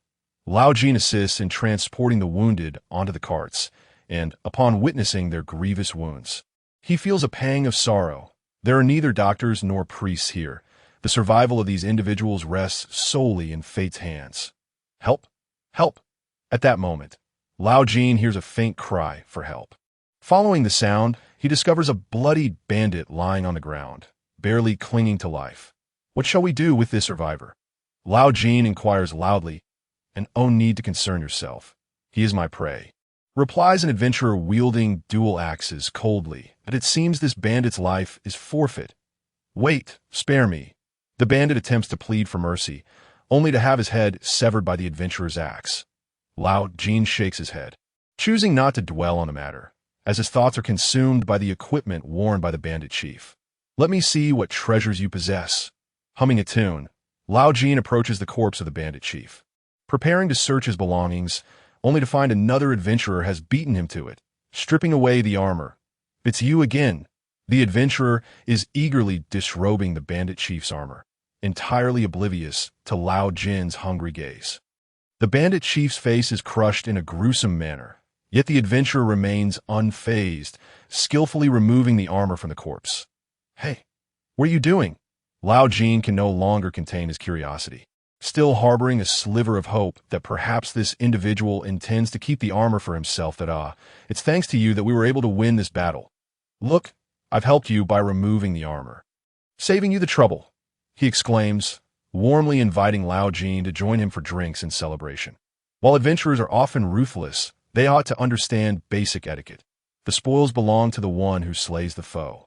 It is common knowledge. Could he truly be so presumptuous? After all, one can never predict the depths of human nature. It is wise to clarify matters first. I'm stripping off the armor. What of it? Why are you stripping it? Of course, to sell it. What? Do you want it? Off with you. Lao Jin's fantasies are shattered in an instant. This fellow intends to engage in a most audacious form of thievery. Lao Jin nearly draws his sword in anger. This rascal is utterly brazen. Is this not a blatant act of theft, especially before the rightful owner's eyes? Nonsense. That is my property. What nonsense. You fool. You are the fool. Your mother was the fool when she gave birth to you. The audacity of the adventurer to insult him ignites Lao Jin's fury, and a torrent of curses escapes his lips. The adventurer, seemingly incensed, leaps to his feet, pointing an accusatory finger at Lao Jin, unleashing a barrage of insults. In this otherworldly realm, individuals appear particularly sensitive to family-related slurs, unlike on Earth, where such words have long lost their potency. The adventurer's face reddens, resembling a boiled crab. Lao Jin scrutinizes his opponent, noting that this fellow stands a head shorter, clad in inferior cotton armor, and has discarded his sword in his quest for loot. Should a fight ensue, even unarmed, Lao Jin would prevail. What audacity does this fool possess to challenge him? Your mother is the one who is a wretch. Furthermore, the individual you are looting was slain by me. So what if you killed him? Whoever claims the loot first is the rightful owner. If you dare insult my mother again, I shall end your life. Lao Jin muses, if I were to slay you now and seize your possessions. What could you possibly do about it? Has this fellow never learned the adventurer's code? Spoils are only to be claimed by the one who delivers the killing blow. Your mother is the wretch. Lao Jin can no longer restrain himself, drawing his sword once more to unleash verbal assaults upon the adventurer. Against an opponent of lesser skill, Lao Jin has never shown mercy, unless faced with a master like Vanilla, who could dispatch him in a single stroke. He is unyielding to those who dare to be arrogant before him. Adventurers are proud creatures. Should anyone overstep their bounds, they must not expect kindness in return. You little brat, keep your mouth clean. You wish to kill me? Come then. Upon witnessing Lao Jin draw his sword, the adventurer instantly shrinks back, instinctively reaching for his waist, only to find his sword missing. The color drains from his face, shifting from red to pale, much like a chameleon. Get lost. If you don't leave now, I shall slay you. Lao Jin points his sword at the adventurer. A mere thrust would suffice to take his life. This fellow possesses no decent armor to withstand Lao Jin's onslaught. The outcome of battle hinges on equipment and stature, and in both aspects, Lao Jin holds an undeniable advantage. Thus, he feels emboldened in his demeanor. Truth be told, had it not been for the task at hand, Lao Jin would have already dispatched him with a single stroke. Humph, consider yourself fortunate. Though the adventurer's words are defiant, he wisely turns to depart. However, he does not offer an apology, which only fuels Lao Jin's ire. Halt! What do you intend? Hand over all your belongings, and then leave. You speak nonsense. This rogue intends to steal from him and offers not even a word of apology. He must pay a price. Lao Jin presses forward, demanding compensation for his mental anguish. You wish to steal my possessions, and you are unaware that you must compensate for your transgressions? Did your mother not teach you? Humph. The adventurer hesitated for a moment, yet audaciously dared to challenge old Jin. This fellow certainly possessed quite the nerve. Regrettably, he squandered this courage in the wrong context. You dare to provoke me, you fool. Very well. Then go to your demise. I shall claim your compensation from your lifeless body. Old Jin roared, feigning an attack. No. Please, I will give it to you. If only you had said so sooner, of course. Old Jin had no intention of truly charging at him. The adventurer, with a woeful expression, retrieved a leather pouch from his bosom and tossed it to old Jin. He caught it deftly, and upon opening it, found it brimming with copper coins, roughly equivalent to a silver coin. This fellow seems to possess quite a fortune. It appears adventurers, for the sake of safety, often carry several purses. Initially, old Jin contemplated extorting him further, but upon seeing such a substantial amount of money, much of his ire dissipated, and he decided to let him off the hook. After all, who hasn't had their moments of greed? It is human nature. For adventurers, the allure of a silver coin is immensely potent, capable of overshadowing all grudges and enmities. What is your name? James, such a common name. Your mother must have been rather indifferent when bestowing it upon you. I reckon you met your father in a brothel. Am I right? Well then, you may leave, and do convey my regards to your mother. James departed with a disgruntled expression. At last, old Jin could focus on stripping the armor from the bandit chief. His excitement immeasurable. These spoils would soon become his. When a tiger dies, it leaves behind its skin. When a man dies, he leaves behind his wealth. He would make good use of these treasures. Hey, caravan leader, this guy robbed me. As your employer, are you not going to intervene? Just then, James unexpectedly ran to the caravan leader to lodge a complaint. Ah, splendid. You truly are one to turn down a toast and seek punishment. Old Jin resolved that when the opportunity arose, he would dispose of James and seize all his money. I believe it is you who intended to rob others, is it not? Cause any more trouble, and I shall terminate our employment relationship. However, the plot twisted unexpectedly as the caravan leader sided with old Jin. James trembled with fury and slinked away in disgrace. Yet, judging by his demeanor, it seemed he would not let this go easily. And old Jin silently reminded himself to be cautious of this individual in the future. After dismissing James, the caravan leader approached old Jin, smiling as he spoke. Thanks to you, we were able to repel the bandits. You single-handedly dispatched their chief with a single blow. You are truly formidable. Oh, it was nothing, old Jin modestly replied with a smile, though in truth, it was merely luck that allowed him to strike the bandit chief's vital point. Had that fellow been a touch more vigilant, he would not have fallen so easily to— I see you possess considerable skill and bravery. How about joining our caravan as a guard once we reach the city? I could write you a recommendation, and I'm certain you would be accepted.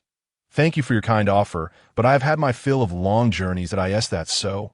What a pity. Although old Jin was quite interested in receiving formal combat training, he did not wish to make such work his vocation, that if he were to live a life of constant violence and bloodshed, he would inevitably become a cold-blooded killing machine. Such a future was unacceptable to him. Furthermore, the mortality rate among caravan guards was significantly higher than that of adventurers. Once the caravan leader departed, old Jin could finally indulge in looting the bodies. He first stripped the armor from the bandit chief, the heavy weight of it bringing him immense satisfaction. Old Jin removed his own cloak and donned the iron armor, feeling as if it had been tailored specifically for him. It fit perfectly. Oh, delightful. Absolutely delightful. Old Jin could not suppress a cheer, excitement coursing through him. This armor provided flawless protection for his chest and back, without hindering his movement. With it, his chances of survival would increase dramatically. Satisfied, Old Jin continued to rummage through the remaining spoils. He first discarded the filthy clothing of the bandit chief, which he found repugnant. Then he discovered 2 purses in the chief's pockets. Trembling as he opened them to count the coins, 3 silver coins. This was the entirety of the bandit chief's wealth. While elated, Old Jin could not help but feel a tinge of disdain. A bandit chief, yet so poor. 3 silver coins. Like adventurers, these bandits carried all their money on them. As to them, wealth was as vital as life itself, never to be out of their sight. These ruffians spent their days pillaging. Could they not hide their treasure in the mountains? Yet, this was fortunate for Old Jin, sparing him the effort of searching. Goodness, I've struck gold. Even more astonishing was the necklace the bandit chief wore. Old Jin swiftly yanked it off and donned it around his neck, stuffing it beneath his clothing. His heart raced with excitement. How much could this be worth? It seemed that killing and plundering indeed yielded greater profits than slaying monsters. No wonder so many were drawn to banditry. Old Jin meticulously scavenged every valuable item from the bandit chief. A longsword, boots, armor, and coins. These spoils sent him into a frenzy of joy, instantly upgrading his gear. He secured the boots to his waist. Knowing they could fetch at least 20 copper coins in the city, he also strapped the long sword to his side, aware it could sell for a handsome sum at the blacksmith. My word, this unexpected income amounted to 4 silver coins in cash, alongside several pieces of equipment and a necklace. For the first time, Old Jin felt that accepting the position of caravan guard was an astute decision. Of course, he had no desire to undertake such a task again. Most satisfying of all was the iron armor, which would cost dozens of silver coins to acquire, yet had now fortuitously come into his possession. Old Jin was so overjoyed he nearly wept. Although selling the armor would yield a handsome profit, he resolved to keep it for himself, that he even contemplated giving it a name. What should it be? Old Jin suddenly remembered that it had also slain a bandit. He scanned the area for the mohawk-adorned adventurer, spotting him cheerfully waving in his direction. It appeared this fellow was quite loyal, knowing to share the spoils with Old Jin. "Brother, let us divide the loot," the mohawk adventurer called out warmly, and Old Jin approached with a smile.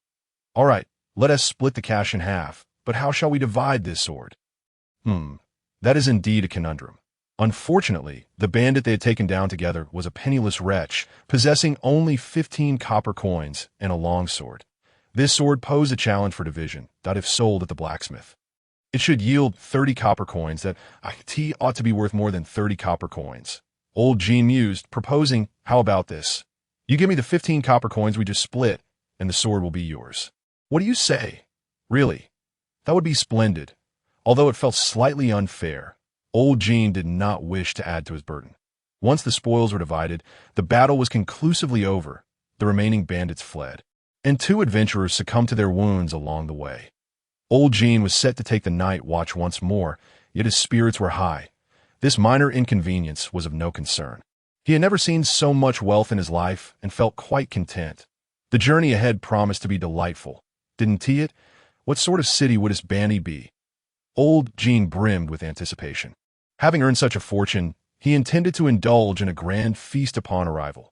The subsequent journey was remarkably tranquil, with only the occasional encounter with trivial monsters, and not a trace of bandits to be found. Old Jin felt a twinge of regret. After all, while bandit attacks were perilous, they also presented opportunities. Such chances to legally kill and profit were not to be encountered every day. Thus, after a lengthy journey filled with countless, exhausting night watches, Old Jin and his companions finally arrived at Hispani. The guards at the city gate conducted their routine inspection of the caravan's goods, strutting about with an air of superiority. However, as soon as the caravan leader handed them a pouch of coins, their demeanor shifted to one of amiability. It seemed bribery was indeed the most effective means of simplifying cumbersome processes. "Here is your reward, 60 copper coins." Once they entered the city gates, the caravan would disband. The leader of the caravan produced 12 5-copper coins and handed them to old Jin. Thank you. When they initially set out, the party of adventurers consisted of 10 individuals. But now only 6 remained. The rest had either perished in battles against mountain bandits or fled along the way. Among those still in the group were old Jin, Jiro, James, the martial artist, the dual-axe-wielding adventurer, and the Mohican adventurer who had assisted old Jin in delivering the final blows. After receiving the money, old Jin departed without a backward glance, fully aware that he would never see these individuals again. Jiro attempted to call out to him, but old Jin paid him no heed. The AS for James. Old Jin had already resolved that he would find an opportunity to eliminate him in the future. Presently, he yearned to relish the pleasures of urban life. Old Jin decided to wander about the city, familiarizing himself with the surroundings while seeking out places to eat, lodgings, blacksmiths, and adventurers' guilds. However, his immediate priority was to satiate his hunger. Old Jin was famished, his stomach pressing against his back after subsisting on dry rations for far too long. It was lunchtime, and with money in his pocket, he intended to treat himself to a decent meal.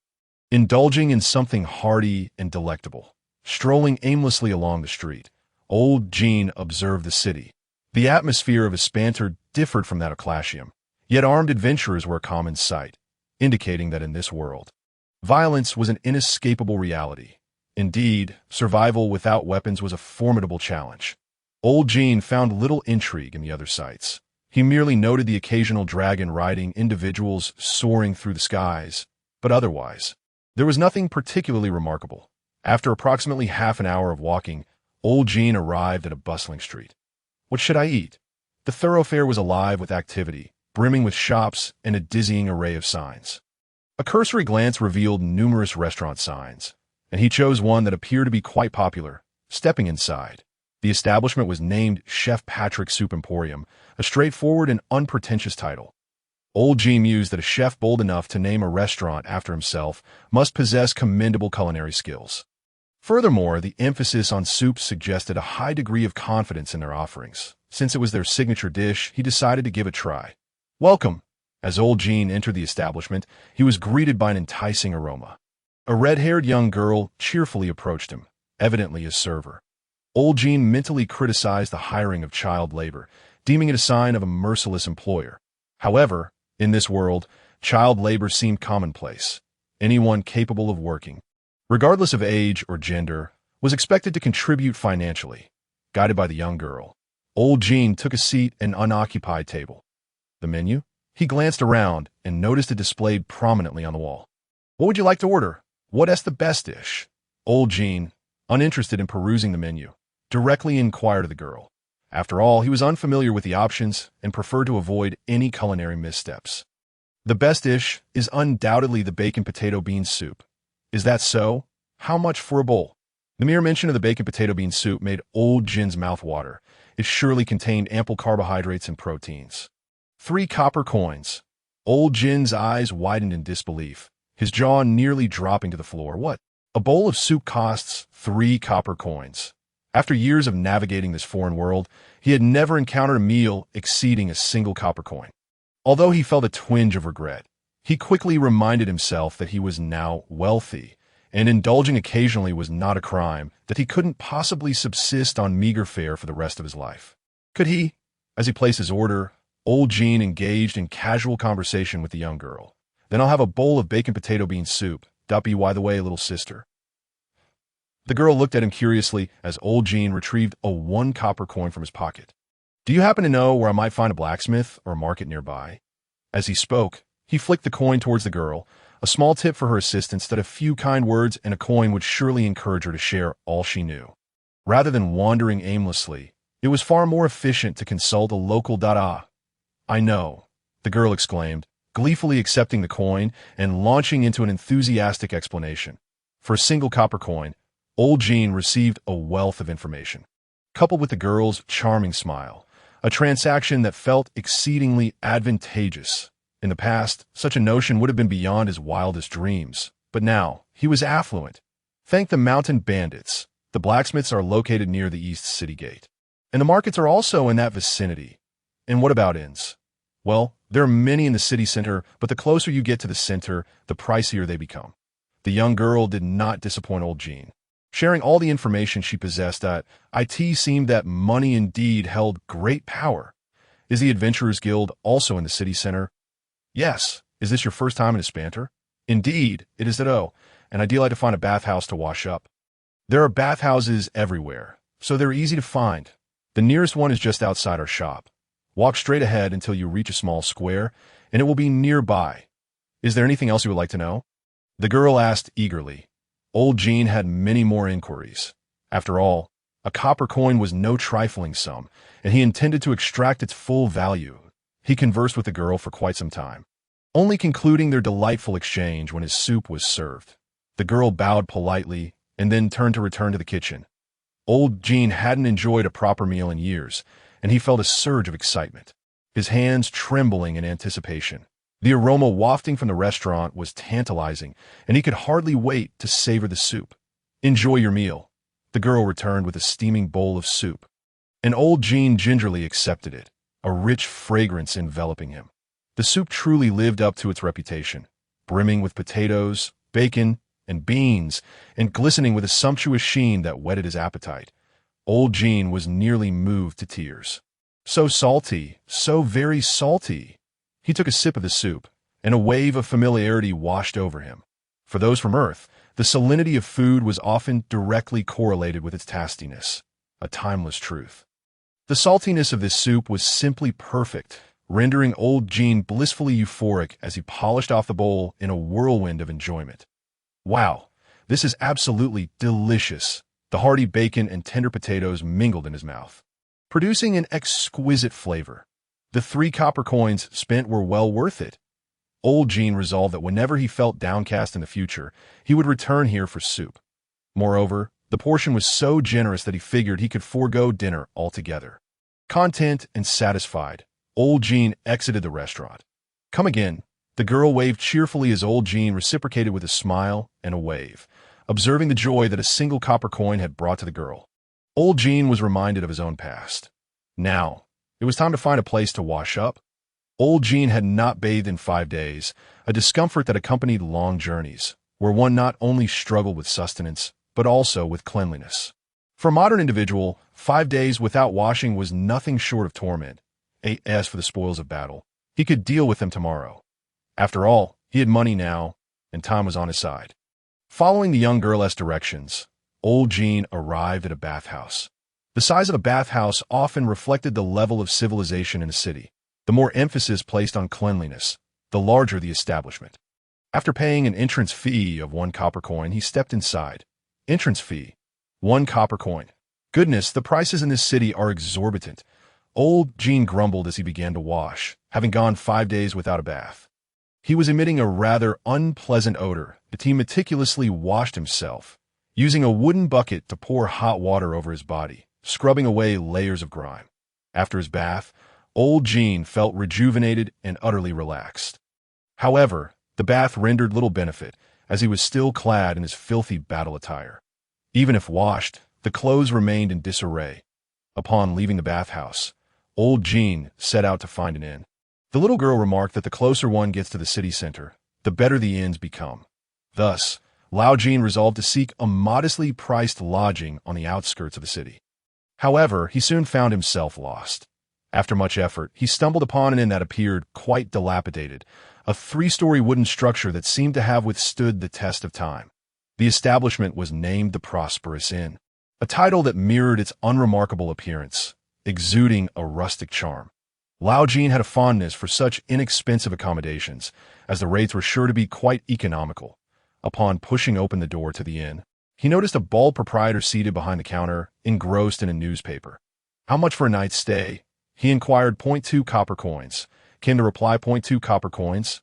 That seems quite reasonable, considering that his weekly living expenses totaled just over 30 copper coins. This price was acceptable to him, provided the room met his standards. Do you offer meals here? He asked. Only dinner is served in the evening, and, I assure you, it is quite delectable. The guests sing its praises. I strongly recommend you try it. I prepare it myself, and it is absolutely delicious, the owner declared with a thump on his chest. Yet, Lao Jin felt no inclination towards the fare, and meals typically relied on cheap, stale ingredients and were unlikely to be very palatable. "And what about the bathroom and toilet?" he inquired. "Yes, but they're a bit cramped. Oh, you see over there. The toilet is next to the back door, while the well is on the other side." "Very well. I shall stay for one night then. Here is the payment. Take this key and head to room 10 on the 3rd floor. Remember to return the key upon checkout." Lao Jin accepted the key and ascended the staircase to the 3rd floor. The inn boasted numerous rooms, and it was evident that they would be rather small. However, Lao Jin was indifferent, as long as there was a bed. He had come merely to sleep, and as long as there was a bed, a roof, and walls, that sufficed. Upon reaching room 10, Lao Jin opened the door to find the room indeed quite small, furnished with only a bed, a tiny window, and a chest that resembled a college dormitory's meager accommodations. Nevertheless, he was unfazed. He removed his clothing, unbuckled his sword belt, and shed his armor, neatly folding his garments and placing them in the chest, with the iron armor resting atop. Finally, he slipped off his boots and set them beside the chest. With that, Lao Jin collapsed onto the bed, sinking into a deep slumber. There is no such thing as a free lunch. This adage rings true. In this world, no benefits or joys come without cost. To live a good life, one must toil and strive. Lao Jin had been in his banny for a week, and if he did not find something to occupy his time, he would soon be left to fend for himself. During this period, he had been gathering various pieces of intelligence and had scarcely had time to take on any quest. He needed to visit the Adventurers Guild and inquire about suitable tasks. In a new place, many matters must begin anew, and Lao Jin found himself quite occupied. Moreover, as an outsider adventurer, establishing oneself in this locale was no simple feat. After all, fellow adventurers could be rivals, and the locals often harbored a degree of exclusivity. After considerable effort, Lao Jin finally secured a quest to hunt goblins. The task was straightforward. Venture to a specific location, eliminate the bothersome goblins, and bring back their heads, each of which could be exchanged for 3 copper coins. Such extermination tasks served as a form of pest control. Some creatures would attack villages, ruin fields, and pilfer crops, prompting villagers to issue bounty quests. Whoever can rid us of these wretched beings will be rewarded. Villagers could hire adventurers at a low cost to eliminate the monsters, while adventurers could earn a tidy sum by dispatching a few creatures. Thus, it was a mutually beneficial arrangement. This day, Lao Jin's mission was to slay goblins. Early in the morning, he arrived at the designated meeting point, a grocery store. There he spotted a bald man wielding a short spear waiting for him. Lao Jin approached and greeted him. "Good morning." "Hello." The man's name was Sante, an E-rank adventurer. He wore leather armor and carried a short spear, lacking any additional equipment. However, his robust arms inspired confidence, indicating he was a seasoned veteran. In addition to Sante, 2 more adventurers appeared. A female adventurer named Maria, who had long brown hair and striking blue eyes, brandishing a one-handed sword and a shield. The other was a seemingly youthful boy named Gibson, also armed with a sword. Although Lao Jin felt somewhat apprehensive about the youth, they were all E-rank adventurers and should possess some level of competence. That it was noteworthy that someone so young could achieve E-rank status, hinting at extraordinary talent. "Are the other 2 not yet here?" Lao Jin inquired. That it seems so. Taking a seat beside Sante, Lao Jin patiently awaited the arrival of their companions. However, the atmosphere was rather awkward, prompting him to initiate conversation. "This task shouldn't be too difficult. We are merely to slay a few goblins. Let's earn our coin quickly and return a rest." Sante's brevity was striking. Was it a trait common among bald men? He seldom spoke more than 5 words at a time, which only heightened Lao Jin's discomfort. "Are you skilled with a spear?" "I rarely encounter spear-wielding adventurers. I manage." Just as Lao Jin and Sante engaged in their sparse banter, their other 2 companions arrived. "Greetings." Maria greeted them with a stoic expression, her back adorned with a sturdy wooden shield edged in iron. Clearly a tank, it was uncommon for adventurers to opt for shields as their primary weapon. "Hello." The youth Gibson appeared even younger than Lao Jin had imagined. This lad, venturing into the world of adventuring at such a tender age, likely hailed from humble beginnings. Lao Jin felt no envy for his circumstances. Rather, He envied his youth. Now that we're all here, let us set off. With everyone assembled, Sante finally uttered more than 5 words, leading the way toward the mission's location. The previous day, Sante had mentioned knowing where the farm that posted the quest was located. Following Sante, the group made their way to the farm. Lao Ji noted that farms seemed to attract monsters easily. The recent incident with the petrified chicken snake had also occurred on a farm. Perhaps it was due to the abundance of crops that drew in such creatures that in this world. Much like Earth, wild boars and deer often invaded fields to steal crops. Only now, those wild animals had transformed into monsters. Furthermore, goblins were particularly cunning. They often banded together to pilfer food, much to the farmers' distress. Goblins, indeed. They are small, green-skinned humanoids characterized by their long noses and ears. Unlike other low-tier monsters, goblins were capable of using simple tools, making them more challenging adversaries. They possessed a degree of intelligence, utilizing their tools to attack foes, rendering them more formidable than other creatures. Overall, goblins were slightly stronger than gremlins. However, in Lao Jin's eyes, they remained pathetically weak. The farm was not far from the town, easily reachable on foot. Yes, they walked. Lao Jin engaged his companions in conversation. Your name is Carter, right? Wow, you're quite tall.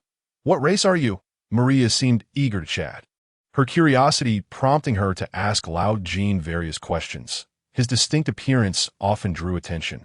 Yet Maria's inquiries were innocent, and Lao Jin patiently responded, I am Emil Kaiser, hailing from a rather impoverished homeland, which is why I ventured to the big city in hopes of a better life. However, life here seems to be lacking as well. Oh, is that so? Everyone in my hometown is quite tall. Lao Jin stood nearly 1.8 meters tall, taller than the average male in this world. Combined with his dark hair and eyes, he presented a rather barbaric visage. Melia appears to harbor a keen interest in Lao Jin's hometown. In the city, Lao Jin seldom encounters individuals with black hair, suggesting that such a hue is a rarity in this world. Should he become acquainted with a few Milkiza people, he might even consider establishing a Milkiza association. What is your hometown like? Do share, for I am most curious. Well, to detail Lao Jin's hometown would likely take 3 days and nights, yet he has resolved to concoct a tale to gloss over it. My homeland is replete with vast meadows and forests. We are a nomadic people, lacking a permanent abode, roaming freely on horseback throughout the day. Are you adept at riding? What is the sensation of riding like? Not at all. Horseback riding is quite challenging and perilous. Indeed, Lao Jin once rode a horse in Xinjiang, and the experience was utterly terrifying. Thus he speaks no falsehoods. Lao Jin is fearful even of driving, let alone riding. Melia, as a young woman, does such dangerous work not weigh heavily upon you? This is not born of discrimination, but rather a recognition of physiological differences. Women are inherently endowed with a lower muscle mass than men, and their physiques tend to be smaller in an industry such as adventuring, which relies heavily on combat. Strength and size are paramount. Although some warriors and knights possess the ability to enhance their bodies through magic, and sorcerers can augment their strength with spells, such feats are reserved for higher-tier professions, irrelevant to a lowly adventurer like Lao Jin the F to D grade stage. An adventurer's prowess is scarcely distinguishable from that of an ordinary individual, rendering women less suited for such roles. Nevertheless, this world boasts numerous female adventurers. After all, it is a harsh realm, and all, regardless of gender, must strive for survival. While it is arduous, as long as one wields a sword, distinctions fade be it man or woman. Proficiency with a weapon ensures survival. You are quite right. As long as one is skilled in weaponry, distinctions dissipate. Many remain oblivious to this truth. You are indeed a perceptive individual. Undoubtedly, with weaponry, women can vanquish monsters, and with the will to fight, they can become formidable warriors. The crux lies in one's mindset. If one dares to strive, survival in this world is achievable. Are we nearing our destination? It should be soon. As Lao Jin and Melia conversed, they unwittingly arrived at their task location. Sant and Gibson remained silent, trailing behind like two ascetics. Fortuitously, Melia, being quite the chatterbox, ensured that Lao Jin would have uttered nary a word otherwise. Upon arrival, under Sant's guidance, Lao Jin and his companions entered a grand hall. The walls of the hall were adorned with numerous bounty posters of goblins, their visages rendered grotesque and menacing, akin to the most heinous of criminals, invoking a sense of dread that, oh, is that not Sant? A venerable elder approached, greeting Sant warmly. Clearly they were acquainted. Lao Jin and the others offered a brief greeting before listening to the elder's introduction of the task at hand. Excellent. I place my trust in Sant. Go forth and slay those goblins, returning with their heads. Each head will earn you 3 copper coins, and no problem. Lao Jin was brimming with confidence. Slaying creatures weaker than himself was one of his few talents. Although goblins proved more formidable than gremlins, they were merely a step up in difficulty, and Lao Jin had dispatched many goblins in the past. Goblins are cunning. They gather an assortment of items to arm themselves. These include weapons dropped by unfortunate adventurers, lost possessions, discarded knives, and so forth in essence, they may possess valuables. Furthermore, goblins sometimes carry coins or similar trinkets, presenting an unexpected windfall. They are akin to crows, drawn to shiny objects. This is partly why goblins are seldom seen in Clashium. When there are profits to be made, adventurers will swarm like locusts, exterminating them. Let us set forth. Goblins are likely nesting in the woods or mountains near the farmlands. Having pilfered grain, they will surely conceal it. Should we locate their nest, we might uncover additional rewards. Observing Sant suddenly become more loquacious, Lao Jin felt bolstered in his confidence regarding the task. Gibson, do you possess knowledge about goblins? While I have slain many, my understanding of their habits is rather limited. Lao Jin inquired, turning to Gibson, who was taken aback by the politeness of the towering figure before him. Lao Jin was known for his courtesy. As long as others did not provoke him, he reciprocated with respect. After all, he considered himself a civilized individual. Lao Jin engaged Gibson in conversation to foster mutual understanding, facilitating better coordination during combat. In my youth, I often clashed with goblins in my village, yet my grasp of their habits is similarly lacking that I only know they communicate amongst themselves. Gibson, appearing youthful, raised the question of when his childhood had occurred. Thus, under Sant's guidance, Lao Jin and his group commenced their search for the goblin's trail. They traversed mountains and valleys, cutting through underbrush. Despite Sant's eagerness to lead, he proved to be utterly directionally challenged, offering little assistance. Tracking is not a skill easily acquired. It demands extensive experience and keen observation. Lao Jin silently chastised. If you cannot track, then do not give misguided directions. However, given Sant's imposing stature and fierce demeanor, Lao Jin refrained from voicing his thoughts, fearing retribution from a spear thrust. After all, the reach of a sword is far shorter than that of a spear. Thus, they continued their search until midday. Yet no signs of goblins had emerged. Those goblins were undoubtedly hiding within some cavern. Yet the mountain's vastness rendered their discovery akin to searching for a needle in a haystack. While this challenge was not quite as daunting as seeking an embroidered needle in a desert, it was not far from it.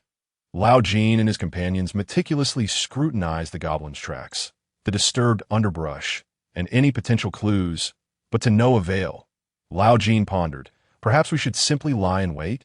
When the goblins emerge to steal grain, we can follow them to their lair? That is indeed a sound idea. I cannot continue. I am utterly exhausted. Let us pause for sustenance. Lao Jin felt he would collapse if he continued to descend, proposing a rest to replenish their strength. They had been traveling for quite some time, and it was high time for a reprieve. Very well, Sant concurred, halting in his tracks, turning to Melia and Gibson. Let us take a break and have something to eat. Melia and Gibson nodded in agreement, while Lao Jin found a stone to sit upon. The prolonged descent had left his back aching and his body drenched in sweat. Parched, he opened his water flask and gulped down several generous swigs. I had anticipated finding goblins swiftly. I did not expect it to be this challenging. Fear not, we shall surely locate them today. Gibson and Melia each found a spot to sit, retrieving provisions from their packs. Lao Jin had brought only some dry rations, while his companions indulged in flavorful fare, such as jerky. Lao Jin envied them, nearly drooling at the sight. His rations were hard, biscuit-like creations made from flour. One might say they resembled bricks more than food. This item was dry and hard, difficult to swallow, and its flavor left much to be desired. However, Its merits lay in its affordability, longevity, and portability, which is why Lao Jin often resorted to such fare dada. This is edible. Melia leaned her shield against a tree and plucked a black fruit. Lao Jin had seen such fruit before, but had always believed it to be poisonous. Thus he had never sampled it. Curiously, he inquired, "Is this safe to eat?" "You do not know. This fruit is quite sweet." Upon hearing this, Lao Jin hastily picked a fruit for himself and popped it into his mouth. Desperate for a sugar boost, he disregarded any potential toxicity. The fruit burst within his mouth, releasing a tart flavor that permeated. It is not particularly sweet. While Melia claimed the fruit was sweet, Lao Jin found it decidedly sour. Perhaps it is due to his habitual indulgence in various sweet delicacies on earth that he finds himself somewhat indifferent to this natural sweetness. Do you not perceive it as overly sweet? I can only discern a sour flavor. This fruit must indeed be sour, correct? How strange. Could it be that there is an issue with my taste buds? Although this fruit lacks sweetness, it is still a fruit and should be rich in vitamins and other nutrients. Thus Lao Jin chose to consume it. A deficiency in vitamin C can lead to scurvy, so Lao Jin must remain vigilant in replenishing his nutrients. Moreover, consuming fruit is undoubtedly preferable to subsisting on dry rations. In the future, when the opportunity arises, Lao Jin intends to gather more of this fruit to enjoy. The flavor is quite agreeable. Suddenly, Lao Jin was reminded of Maria's shield. While the shield may not be the most convenient item to carry, it is undoubtedly the most effective defensive tool. Lao Jin had contemplated purchasing a shield, and with curiosity, he inquired of Maria, "Maria, your shield appears quite impressive. May I have a touch?" "Of course, feel free to explore it." The round shield was of a size that perfectly shielded Lao Jin's body. "Oh, it is rather light." Lao Jin attempted to lift the shield and discovered it was not as heavy as he had anticipated. It seemed manageable for travel. Rising to his feet, he assumed a defensive posture, with the shield flawlessly concealing his upper body. Hiding behind the shield, Lao Jin instantly felt an overwhelming sense of security. With an enhanced sense of safety, his confidence naturally surged, and increased self-assurance can indeed amplify combat prowess. Lao Jin felt that his offensive capabilities had ascended to a new level. Indeed, the best offense is the greatest defense. "Impressive. Have you trained in shield techniques?" Lao Jin asked Maria, with curiosity, pondering that like swords, shields must require specialized training for proficient use. "Indeed, there's a retired veteran from my hometown. He taught us how to wield weapons and shields. Akin to an instructor, everyone in our village learned from him." "You have a retired veteran in your hometown? What a rare opportunity. You are indeed fortunate." "Yes, thanks to him, I was able to become an adventurer." No wonder Maria, as a young woman, could attain the rank of level adventurer. It turns out she had received professional training. Lao Jin returned the shield to Maria and then sat down to continue eating. After satisfying his hunger, the brief respite concluded as Sant rose to prepare for the journey ahead. "Let us proceed." Sant stood up, ready to continue the ascent. It seemed he was convinced that only by reaching the summit could they locate the goblins. Suddenly, Lao Jin pondered a question and called out to Sant. "Wait a moment." Having filled his stomach and cleared his mind, Lao Jin explained, "If the goblins are indeed stealing food, then their lair must be in close proximity to the village. If it were too distant, transporting the food would be quite cumbersome. I believe we should search the low-lying areas near the village rather than continuing our climb." The more Lao Jin contemplated, the more he felt his reasoning was sound. He had been half asleep that morning, which had clouded his judgment. Rather than aimlessly scaling the mountain, it would be more prudent to seek out their target based on logical deduction. "Indeed, engaging the mind is essential. I think you are correct," Gibson concurred, and even this young man found merit in Lao Jin's reasoning, suggesting his hypothesis was likely accurate. "Why did you not mention this sooner?" Maria also seemed to grasp the validity of Lao Jin's point. "The question is, why did we not consider this earlier? We have wasted half a day climbing. Then let us descend now. Consider it a physical workout." The consensus was to descend the mountain, and Sant nodded in agreement. "You are right. We shall head down." They promptly commenced their descent, which proved far easier than the ascent. As Lao Jin walked, he contemplated the habits of goblins.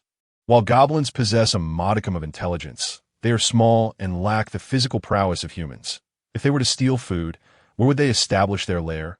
Goblins steal food at night, and their vision is likely comparable to that of humans, so their lair should be located where they can observe the village. Darn it, how should I know? I am not a goblin. If I knew their thoughts, I would not be Lao Jin. I should be called Goblin Jin. Lao Jin's thoughts wandered as they reached the foot of the mountain once more. Their current location was in close proximity to the fields, allowing for a clear view of the agricultural landscape. However, the area was densely wooded and the terrain complex. It would be quite difficult to spot them from the fields.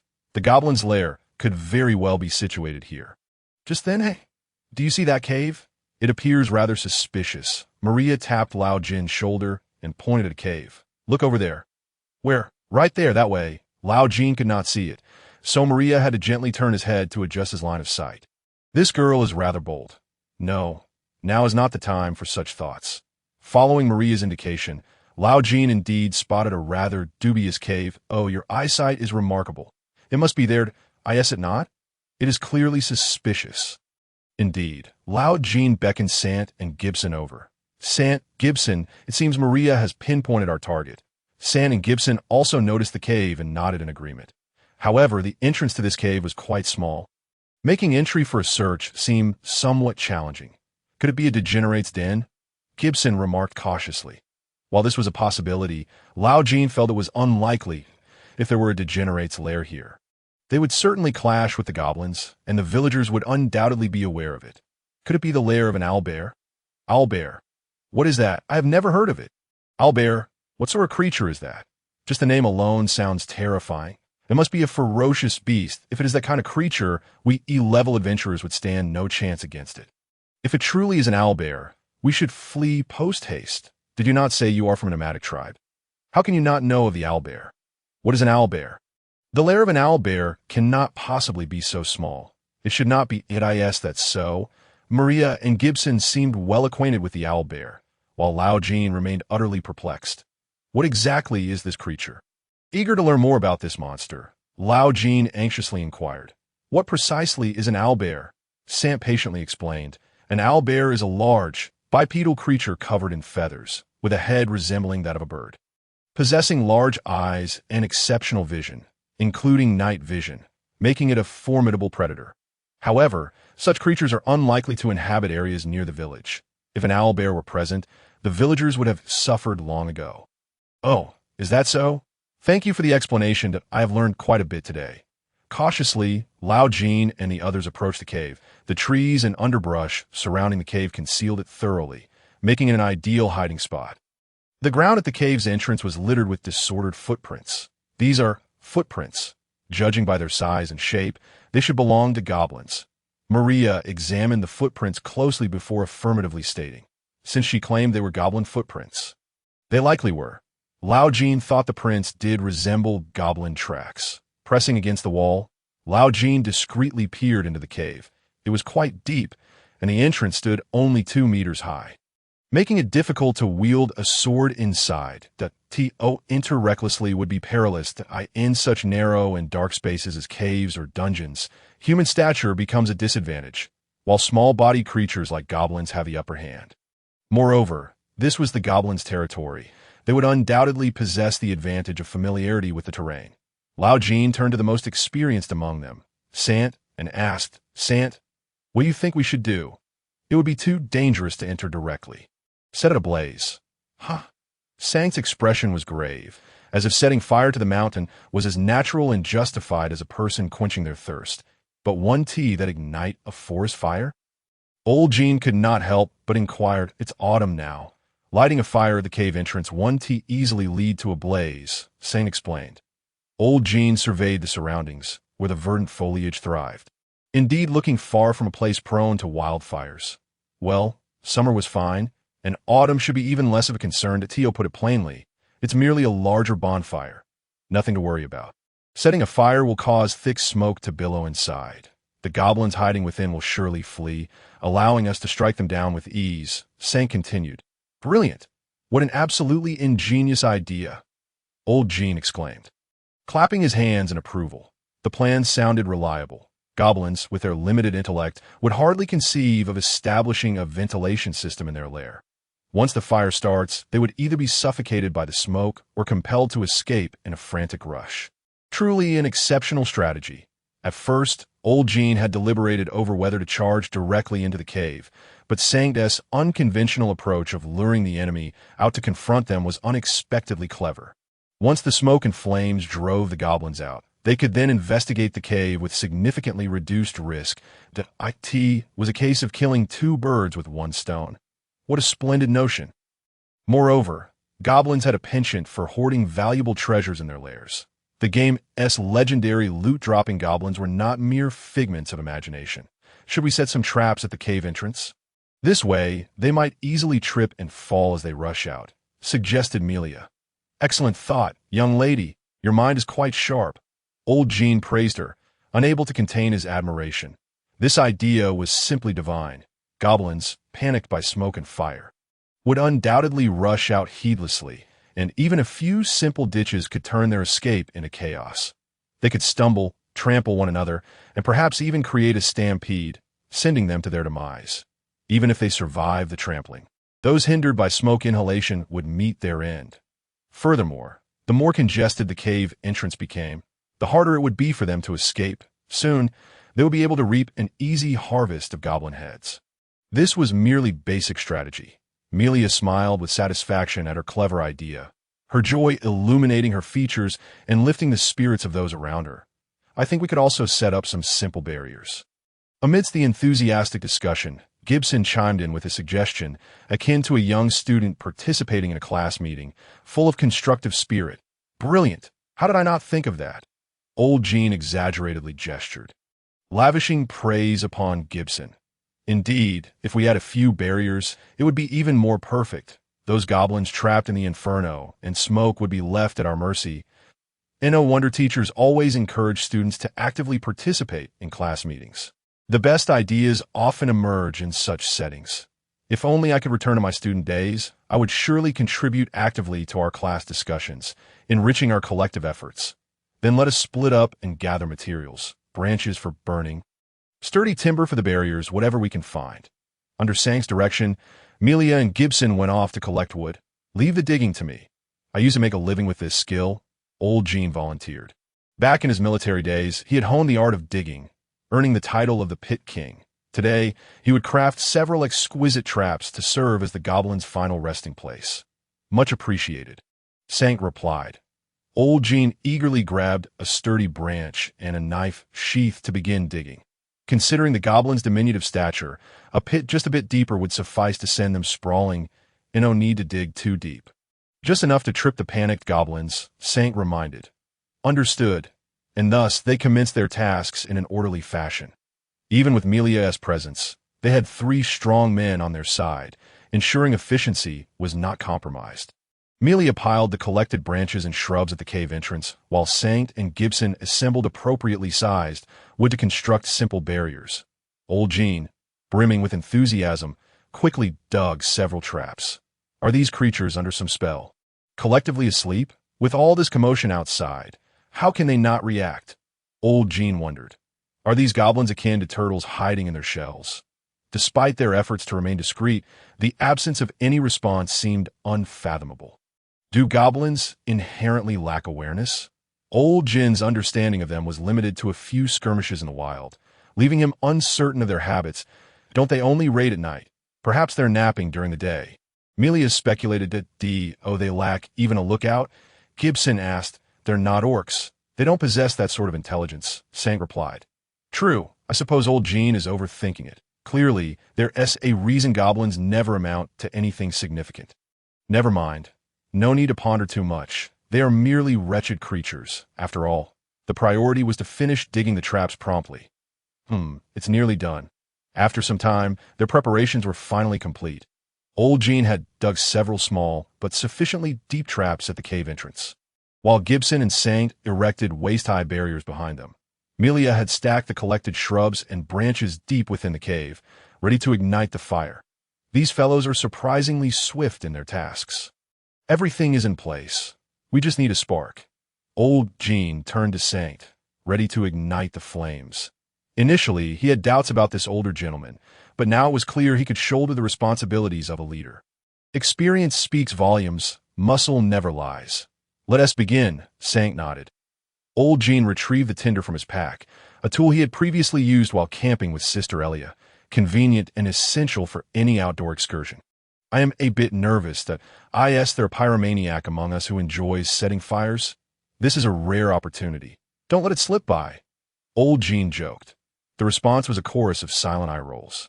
Hurry up, such a big frame, yet such a timid heart. Melia couldn't help but tease. Old Jin, the great barbarian warrior, afraid of fire. Nonsense, I'll do it. With determination, he broke the tinder and tossed the burning material into the bushes. It's igniting. It's igniting, Gibson remarked, excitement palpable in his voice. Soon, thick smoke billowed from the underbrush, the flames rapidly engulfing the entire area. If only we had a mage in our party, a gust of wind would easily blow the flames and smoke into the cave. Gibson lamented. Indeed, Old Jin concurred. The flames grew fiercer, transforming into a roaring inferno, with billowing smoke rising high and directly into the depths of the cave. The intensity of the fire exceeded their expectations, compelling them to continuously add branches to maintain the blaze. Let it burn. Let it burn. Old Jin reveled in the spectacle before him. What a breathtaking scene. If a time traveler were present, they would surely exclaim in awe at such a cultural event in another world. Throughout history, nothing has been more exhilarating than witnessing a spectacle. The flames seemed to possess an allure, drawing in the very souls of onlookers. In that moment, Old Jin felt he understood the mindset of those infamous arsonists. The fire greedily consumed the wood, its ferocity escalating. Prepare for action, Sang commanded, his voice steady. As the fire reached a suitable intensity, they crouched behind the barriers as instructed, fixated on the cave entrance. Suddenly, a chilling roar resonated from deep within the cave, as if the very world was being torn asunder. The sound grew closer and clearer. The goblins are about to emerge. Here they come, Sank declared. As Old Jin's nerves tightened and he gripped his weapon, a chilling cacophony of beastly shrieks erupted from the cavernous depths, heralding the imminent clash. Alas! Gosh, they have emerged. The next moment, the silhouettes of goblins appeared at the cave's entrance. My goodness, there are so many. Are they unable to escape? It appears so. Yet despite their frenzied howls, these creatures remain thwarted by the roaring flames of the bonfire. Through the flickering light, countless shadows of goblins are seen struggling in the thick smoke, screaming in despair to no avail. Would they rather face a fiery demise than risk dashing through the inferno? Nevertheless, they have no other choice. Surely, they cannot perish in such a manner, Gibson queried. They will charge forth before succumbing to the smoke. Sant replied calmly. True to his words, the goblins began to act. Aya, the foremost goblin, having lost all semblance of sanity, dashed headlong into the sea of flames in a desperate bid for survival. Following closely were the second, third, and countless others, all clamoring towards the cave's mouth, creating a scene of utter chaos. Gurgle, chatter, crack. Yet what awaited them was an abyss of despair. The leading goblin fell straight into a trap, with those behind it unable to dodge in time. Following suit, to make matters worse, the goblins at the back continued to push forward, resulting in an ever-increasing number tumbling into the pit, collapsing in a heap. Some unfortunate souls were even ignited by the flames, perishing in agony. The spectacle was both ludicrous and tragic. Accompanied by the chilling cries of anguish, the air was thick with the stench of charred flesh. In a frenzy to survive, the panicked goblins could only flee toward areas devoid of fire and smoke. However, the cave's entrance was already obstructed by the bodies of their comrades, leaving them trapped in a dire predicament. All of this was of their own making. Now is the time, Sant bellowed. Brandishing his spear as he charged forth, the others followed suit, forming a line as they launched an assault on the goblins. Thud! Crack! They mercilessly reaped the lives of the goblins. Old Jin raised his foot and crushed a goblin's skull, then wielded his dagger, plunging the blade into another, attempting to rise from the corpse of its fallen comrade, twisting it with force to disembowel it. The goblins had utterly lost their will to fight. This encounter was less a battle and more a one-sided slaughter. Their minds were solely consumed with thoughts of escape, fleeing for their lives. Even as flames scorched them, smoke suffocated them, and blades cut them. They desperately sought to flee this hellish realm. Old Jin vowed that this was undoubtedly the most unskilled combat he had ever witnessed in his life, bar none. Ignore those fleeing, concentrate on slaying the enemies. Sant shouted loudly. Despite having ensnared them in a web of traps, a few stragglers still managed to slip through the cracks. However, they were merely insignificant minions, inconsequential to the grand scheme. Die, all of you. Perish! Old Jin mechanically swung his dagger, repeatedly executing the motions of stabbing, slashing, and cleaving, sending goblin after goblin to their doom. These creatures were utterly powerless, left to be slaughtered at will. Ah, die, die. Old Jin inadvertently glimpsed an unbelievable scene. Maria was relentlessly pounding a goblin's head with her shield, her ferocity betraying her gender.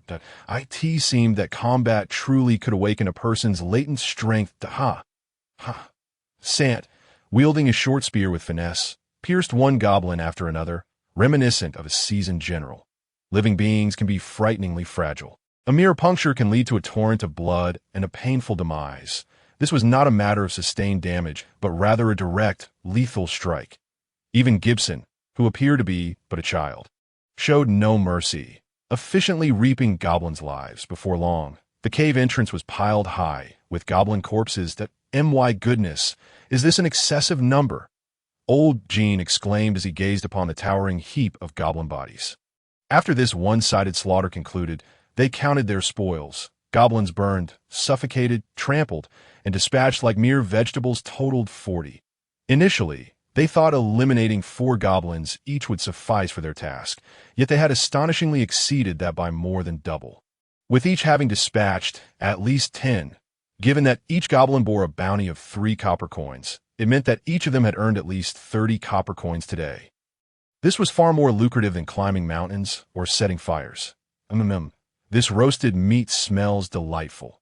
Can goblin flesh be consumed? I wouldn't recommend it. Old Jin decisively interrupted Gibson's whimsical thoughts.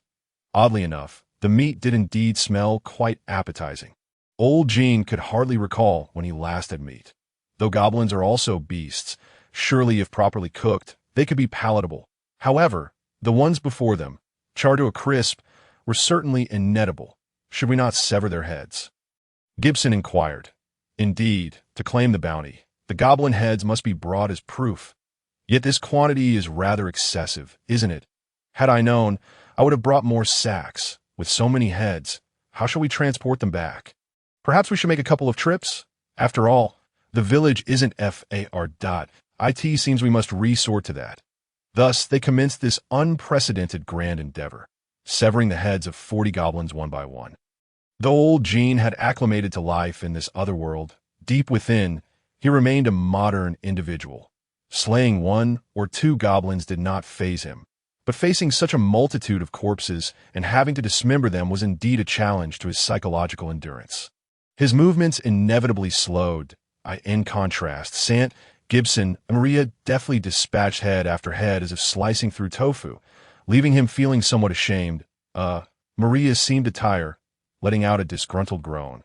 She held a goblin's head, still attached to dark, viscous blood vessels and a stark white spinal column, creating a rather gruesome tableau. Old Jin looked upon this scene, his stomach churning. Why have you only severed so few? Hurry up. Maria noted old Jin's discomfort and urged him. With so many corpses piled together, I feel a bit nauseous. Old Jin weakly replied. What? You actually feel nauseous? I would never have guessed, given your imposing stature, that you possess such a feeble disposition, Maria remarked disdainfully. Do you not find this revolting? Old Jin retorted, it's tolerable. Why? Maria shrugged nonchalantly. True enough, in this world governed by the law of the jungle, slaughter is commonplace. And girls are hardly delicate, fragile beings. Moreover, Maria had exhibited such ruthless efficiency in dispatching goblins moments in this brutal world, compassion could not sustain one's life. Individuals like old Jin, with kind hearts, found it exceedingly difficult to survive. He sighed, steeling himself to continue severing goblin heads. This task was as repugnant as it could be. I had thought people in this other world were all savages. Yet it seems that is not entirely the case, Gibson remarked. Those from my hometown are indeed quite barbaric, but this scene is undeniably chilling, old Jin said, still shaken. Thus they persevered, severing 40 goblin heads and arranging them neatly on the ground. Gazing upon this macabre tableau, old Jin felt as though he had transformed into a seasoned detective examining a serial killer's crime scene. To my heavens! Old Jin could not help but curse inwardly. This experience was truly unforgettable. What shall we do with these corpses? Gibson asked, kicking a headless body with his foot. No need to worry. Other beasts will come to consume them, Sant replied calmly.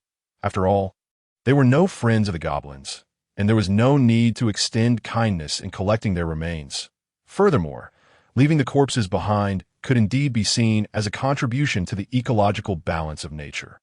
Moreover, these remains possess a delectable aroma, practically transforming into a sumptuous feast for other magical beasts. The smoke should have dissipated by now. Shall we venture inside? Suggested Amelia. Yes, I nearly forgot the main objective. It was only then that old Jin recalled the purpose of their expedition, that it is time to explore the goblin treasure trove.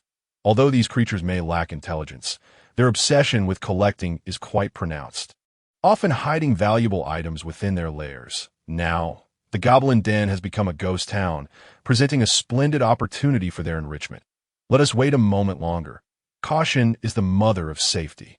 What if there is still smoke lingering within? Agreed. Let us be patient. Safety first. Following Sand's suggestion, they found a spot to rest and replenish their strength. After the intense exertion, old Jin felt parched. He sipped water slowly while nibbling on some rations. Perhaps it was the tantalizing scent of roasted meat that awakened his appetite, for he suddenly found himself feeling quite hungry. After approximately 20 minutes, Sant rose and led the way into the cave. The others followed suit. The smoke within the cave had mostly cleared, leaving only a faint charred odor. Everyone, tread carefully, Gibson cautioned. Indeed, it is highly probable that surviving goblins still lurk deep within. They must remain vigilant. A momentary lapse in attention could lead to dire consequences. Thus, they steeled themselves and advanced with utmost caution. Amelia, brandishing her shield, took the lead, while old Jin brought up the rear, warily surveying their surroundings. The cave was enveloped in darkness, rendering visibility nearly impossible. Fortunately, glimmering mineral dust embedded in the walls provided a meager illumination for a small area. Old Jin was uncertain of the origins of these minerals, only aware that they frequently appeared in cave-like settings, that a few more corpses lay scattered about. It seemed that some goblins had failed to escape in time, their lifeless forms strewn across the ground. Without hesitation, they delivered a few more strikes to ensure their demise. Though these creatures were undoubtedly deceased, it is always prudent to verify, should they be feigning death, springing to life for a surprise attack. Their fragile hearts might not withstand the shock that, are these goblin offspring? How tragic! They discovered a small chamber deep within the cave, densely packed with the bodies of goblin younglings. Amelia gazed upon the grim scene, unable to suppress a sigh of sorrow. Yet, they had just personally incinerated the parents of these younglings. Did it not seem somewhat hypocritical to express sympathy now? It is indeed pitiful. If only they could capture them for the gladiatorial arena. They would fetch a handsome sum, old Jin remarked wistfully. The arena frequently purchases various magical beast offspring to train for combat, and the prices are quite substantial. However, goblin younglings likely hold little value. Do they not? Old Jin had intended to sever their heads, but upon witnessing Amelia's expression, one that clearly warned against such an action, he refrained. There truly is a considerable amount of items here. Indeed, they continued deeper, discovering the ground littered with an assortment of debris. There were unknown bones, furs, branches, and various tools used by humans, such as rusty axes, swords, and broken arrows. Although goblins may not be particularly intelligent, they are adept at utilizing tools. They recognize the superiority of human tools, which explains their collection of such items. While most of these implements were rusted, they still retained a certain lethality. It appears these items were once spoils of war for the goblins. But due to the sudden outbreak of fire, they were forced to abandon their treasures and flee in haste. Old Jin picked up a crudely crafted dagger, examining it closely. There's a plethora of items. Yet they're all mere scraps, hardly worth anything. Goodness, what a state of rust. This must have been here for ages, no? Indeed, what a disappointment that even the smallest morsel is still meat. Let us take them all. Very well. Although these items hold little value, they can still be sold for some coin, which is better than returning empty-handed. Thus, they returned with their bounty. Upon reaching the cave entrance, they piled their collected spoils together and assessed their haul. A total of 43 goblin heads, along with some worthless scraps. If divided among the 4 of them, each would receive approximately 35 copper coins, Melia stated after counting the loot. With so many goblin heads, coupled with a hodgepodge of tools, it would be impossible for them to carry everything in one trip. It seems we must indeed make multiple trips, as Melia suggested. Fortunately, the village is nearby, so it won't take much time to and fro. Let us split into 2 trips. I wish I had brought a sack along, Gibson lamented. Thus, they made 2 round trips to transport all their spoils back to the village. What a bountiful haul. Now, our village need not worry about provisions. Sant truly did not disappoint. As the sun set, they finally returned to the village. The elder who had commissioned the task had long been waiting, greeting them with a beaming smile. Clearly delighted by the news of the goblin's demise. Village chief, we found some items in the goblin cave. Do you think they could be sold? Sant inquired, gesturing toward the heap of junk on the ground. The quality is rather poor. However, some coin could be made at the blacksmith's. How about this? I will purchase them directly from you, saving you another trip. The village chief generously offered. Thank you very much. Chief, they received a total of 145 copper coins as their reward. Old Jean, Melia, and Gibson each received 35 copper coins, while the remaining 40 went to Sant. After all, it was Sant who utilized his connections in the village to facilitate the disposal of these scraps. And a small token of appreciation was warranted. Thank you all. Sant expressed his gratitude as he accepted the purse of coins. We shall take our leave then. Very well, that tea last. A good night's sleep awaits. They had successfully completed their first E-rank mission in Ispant. Next, they only needed to return to the Adventurers Guild for their stamp of completion, marking the task as accomplished. 35 copper coins. That is quite a sum. More than old Jean had earned in a month of hard labor. It seems his recent luck has indeed been exceptionally favorable. More importantly, his companions this time proved to be incredibly reliable, and the mission proceeded remarkably smoothly. Tasks like this, so untroubled, were once unimaginable for old Jean. I have a few matters to attend to, so I won't be returning with you, Sant stated. You know someone in this village? Planning to stay the night? Old Jean inquired. Indeed. Very well, do what you must. After bidding farewell to Sant, the 3 of them embarked on their journey back to the Adventurers Guild. Night had already fallen, enveloping the surroundings in darkness. With only the faint light of the stars above, they passed through the bustling tavern and approached the counter, successfully stamping their mission completion. In that moment, old Jean was filled with a sense of accomplishment. He had not anticipated completing the task so effortlessly. Setting fire to the mountain was an excellent tactic. He would certainly have to employ it again when the opportunity arose, Melia exclaimed with excitement. Indeed, we owe much to Sant. We learned a great deal this time, Gibson remarked thoughtfully. When in doubt, just set a fire. It's foolproof. Old Jean wholeheartedly agreed. By the way, you need not be so formal with me. Just call me Melia. After all, we will be seeing each other often. You cannot keep addressing me so formally. Can you? Now that I think about it, it seems I've been the only one using formalities. Melia suddenly remarked. Her comment prompted old Jean to realize that he had indeed been speaking to Melia with formal language. This struck him as rather novel. The women he knew were few and far between.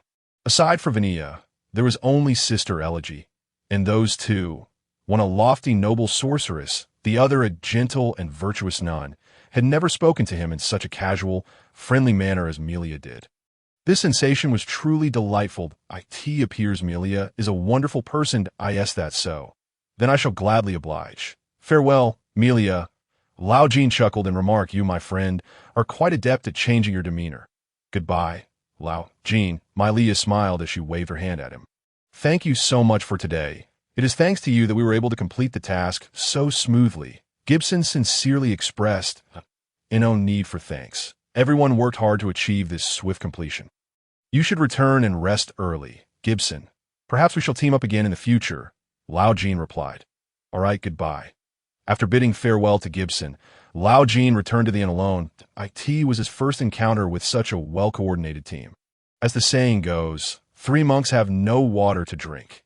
Even 5 fingers have differing lengths. The teams Lao Jin had previously joined had all exhibited some degree of issues. After all, the adventurer's profession is a mixed bag.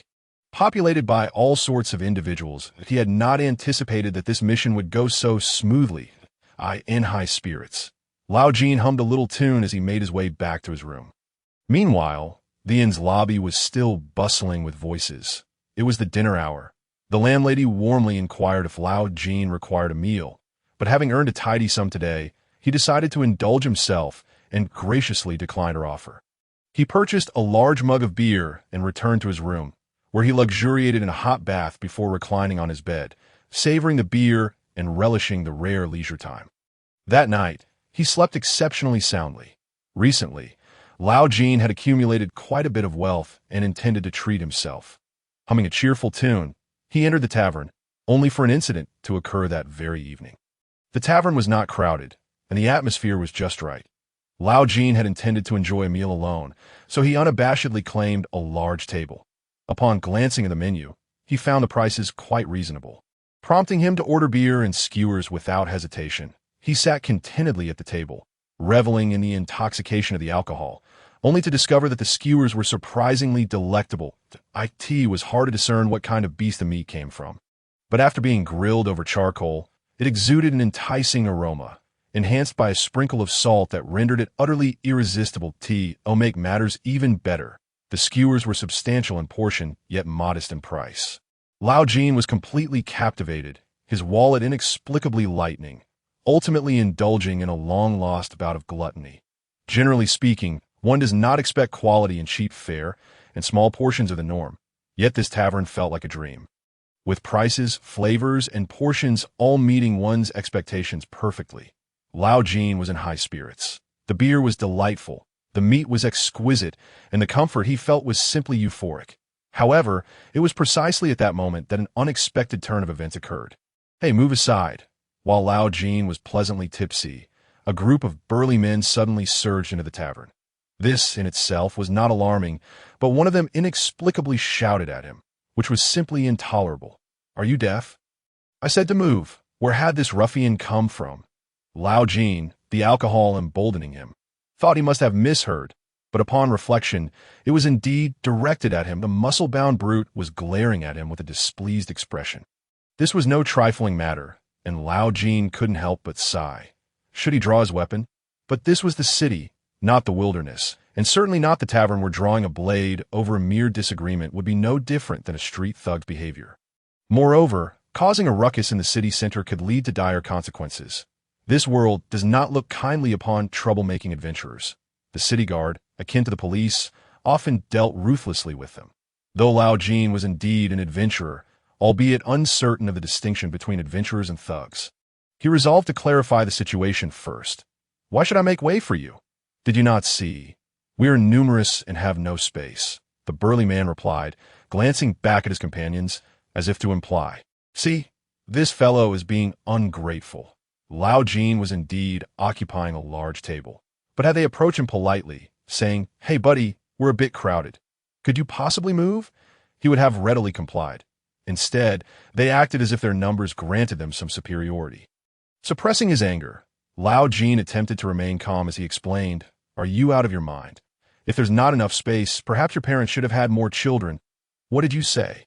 I said your mother died, stabbed by a bastard, so your family is so few in number. With your mother gone, it's just your poor father left. His sudden barrage of insults left the burly man momentarily stunned. As he stood there dumbfounded, seemingly struggling to process Lao Jin's words, soon enough, the brute's face turned a deep shade of crimson, clearly comprehending the insult. You bastard, he shouted, and Lao Jin felt a wave of disgust wash over him. It was merely a derogatory remark. Why did he not reflect on his own misdeeds? Such individuals, when hurling insults, feel justified, yet become enraged when the tables are turned that I challenge you to a duel. How dare you humiliate me? As a martial artist, I will not allow this affront to pass. You are a martial artist? Lao Jin then noticed that the man bore no weapon at his waist. In this era, with monsters lurking beyond the city walls and robbers brazenly ambushing in the streets, it was customary for travelers and even market-goers to carry some form of self-defense. The only exception, perhaps, were martial artists. They often refrained from wielding traditional weapons, opting instead for items like knuckle dusters, boxing gloves, or claws, which were more decorative than functional. The reasons behind this choice remained a mystery. Perhaps it was due to religious beliefs, a desire for physical training, or a means to cultivate willpower. However, the fool before him hardly exuded the nobility associated with such pursuits. Lao Jin followed the enraged brute outside the tavern, his companions trailing closely behind. A quick glance revealed 5 individuals, none armed. Was this some martial artist guild out for a meal? Very well, a duel it is. He would oblige. Without hesitation, Lao Jin drew his blade. You are a martial artist. Unarmed. I am an adventurer armed. How does that sound for fairness? Despicable coward. I demand a fair duel. Fool, spare me your nonsense. You are as good as dead, you bastard. You bastard. As Lao Jin unsheathed his blade, the previously boisterous brute suddenly shrank back. Resembling a docile sheep, the man attempted to assume a fighting stance. But unless he were a master, defeating someone wielding a weapon with bare hands was sheer folly, especially since this fellow appeared to be a novice. Furthermore, it was he who had initially proposed the duel. Lao Jin saw this as a matter of self-defense. What is the matter? Afraid. Lao Jin pressed forward, and the brute's gaze began to falter. What's wrong? Afraid? Why not have your mother buy you a knife? You useless martial artist? Anyone with a modicum of common sense knew that a knife-wielding individual held a significant advantage over an unarmed opponent. After all, a human without a weapon could not possibly outmatch one armed with steel. The disparity in damage and reach was insurmountable. Attacking with bone and muscle could never compare to the precision of a blade forged of iron. Moreover, the injury inflicted by a knife came with the added effect of blood loss, a sensation one could only comprehend through experience, and a reach of a fist could not compete with the length of an arm plus a knife. This was basic knowledge, yet many, like the martial artist before him, failed to grasp it. Crazy. Madman. Lao Jin's taunts sent the brute into a cold sweat, his eyes darting about in panic, seemingly lamenting why his companions were not coming to his aid. It was natural to feel emboldened in numbers, yet if one chose to step forward, they must be prepared to face the consequences. Today, the tavern bill would surely be covered. Lao Jin felt a surge of satisfaction, contemplating how to incapacitate this fool and then relieve him of his belongings. Perfect. However, the presence of the other companions posed a challenge. Should he act rashly, this fellow would likely flee. Thus, he resolved to engage in a bit of sparring before observing how things unfolded. Just as Lao Jin was deliberating whether to end this fool, the man suddenly bellowed, This guy looks down on us martial artists. The sword wielders look down on martial artists. What? The moment his words fell, the burly man's companions, who had been spectating, immediately encircled Lao Jin. He reacted swiftly, positioning himself against the wall. He absolutely could not allow himself to be fully surrounded. 3 adversaries stood before him, unarmed, and though they numbered 3, he felt no fear. Even though he found himself partially surrounded, there were only 5 in total. As long as Lao Jin brandished his knife, they would dare not approach him lightly. Among this group, there surely was not a reckless fool who feared death. Wait, what is happening? What do these scoundrels intend to do? Panic surged through Lao Jin. This was not just 5. Those who had been idly wandering nearby, upon hearing the commotion, began to gather around. How dare a mere swordsman look down upon martial artists? We cannot tolerate such arrogance. Where are they? What did that brat say? Who dares to belittle our martial arts guild? Quickly, summon more people. Gather everyone nearby. There's a knife-wielding scoundrel who disrespects us martial artists. The situation took a swift turn for the worse. The vibrant scene before Lao Jin nearly caused him to faint from fright. No, he was already beginning to froth at the mouth. The martial artists, cursing fervently, multiplied rapidly, and in the blink of an eye, there were more than 10. This is far too many. Lao Jin had initially thought there would be at most 2 or 3 unarmed individuals. But instead, what do you want? Get away from me. His voice erupted in a desperate roar. Are you the one who looks down upon our martial arts guild? What guild? I respect no one. I only look down upon that scoundrel behind you. At that moment, a figure, seemingly the leader, stepped forward. Indeed, these were all members of the martial arts guild that in fact, to call oneself a martial artist, one must join the guild. Perhaps it was for camaraderie or a sense of belonging? When they saw their fellow guild member in trouble, they rushed to lend a hand. Damn, these fellows are akin to a gang. Regardless, to humiliate a member of the martial arts guild in front of us cannot be overlooked. This is a matter of our dignity. Hey, what happened to the one-on-one duel? A duel. Do you understand what a duel is? Unrelated parties stay far away. As Lao Jin swung his knife, he bellowed loudly. Dignity? What good is dignity? Now there are over 10 people ganging up on me. If maintaining dignity could be achieved through such methods, wouldn't you all be trampled daily? He dared not voice this thought, fearing he might truly be beaten to death. You disrespect martial artists first. You fool. That's because the scoundrel behind you provoked me first. What does this have to do with you? You lot, without asking for context, only know how to bully the few with your numbers. Is your dignity worth so little? Spare me your nonsense. In any case, it is an undeniable fact that you humiliated a member of our martial arts guild in front of us. The leader remained unmoved. Just like that, Lao Jin found himself pressed to the ground like a drowned rat, rubbed into the dirt by a horde of muscular martial artists. Their overwhelming numbers left him no opportunity to wield his knife. This is why he now lay in the infirmary. What a stroke of misfortune!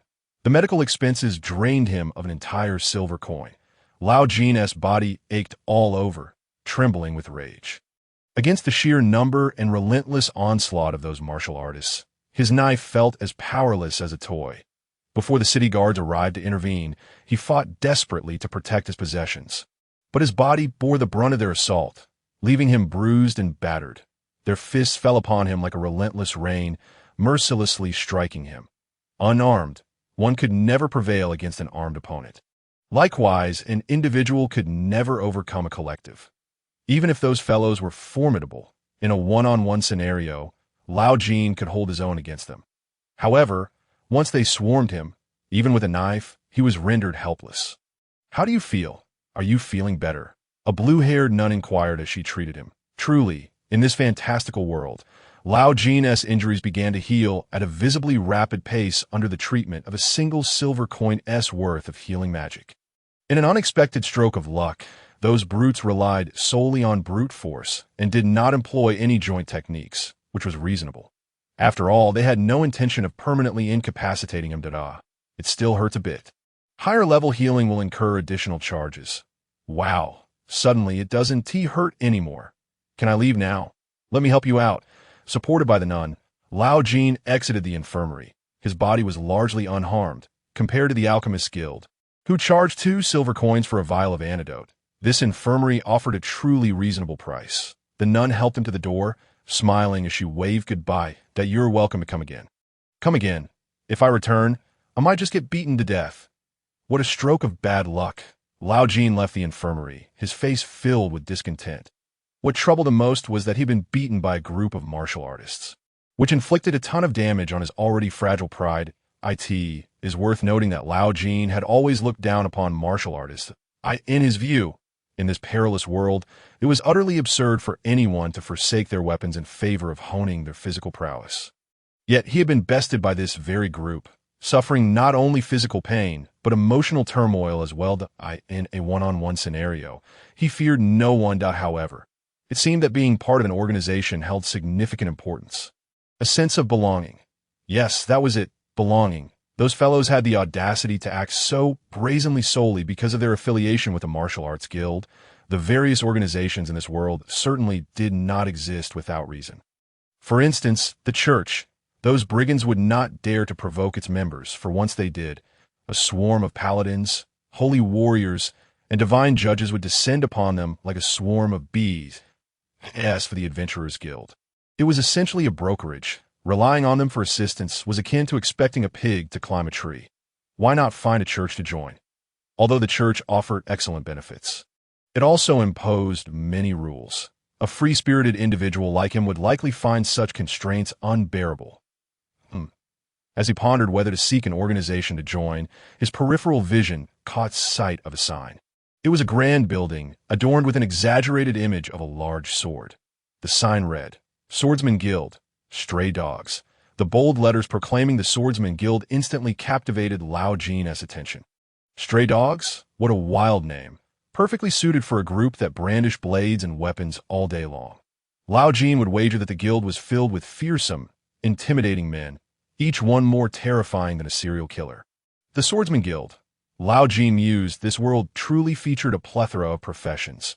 Broadly categorized, they could be divided into adventurers, warriors, knights, mages, martial artists, archers, thieves, merchants, and so forth. As for the brigands who killed and plundered, whether they could be classified as a profession was debatable. Nonetheless, this world resembled an RPG game, with various professions striving to make a living. Among them, swordsmen, as specialized blade wielders, were relatively esteemed and formidable. Their systematically trained swordsmanship serving as a lifelong skill in an era rife with monsters and rampant brigandry. Mastering swordsmanship was undeniably a valuable pursuit. Lao Jin believed that rather than squandering his money on gambling and drinking, it would be far more prudent to learn a bit of swordsmanship. After all, the divide between those who learned and those who did not extended beyond mere education. Those who only engaged in street brawls and petty thievery would crumble before true masters. This was a matter of life and death. As such, Lao Jin had never dared to provoke those who appeared formidable. As the saying goes, knows when no die. If he angered the wrong person, he might not even know how he met his end. Lao Jin was no martial arts master. He understood well that in the face of absolute strength, any flashy techniques were futile. Thus, when confronted by individuals who exuded an air of menace, he chose to keep his distance. As for the martial artists, those worthless fools, he would show no mercy in dealing with them. If he had to bow his head to such lowly characters, how could he ever continue to survive? In this world, once you show weakness, a myriad of vile creatures will emerge to trample you underfoot. Therefore, when the time calls for firmness, one must not cower.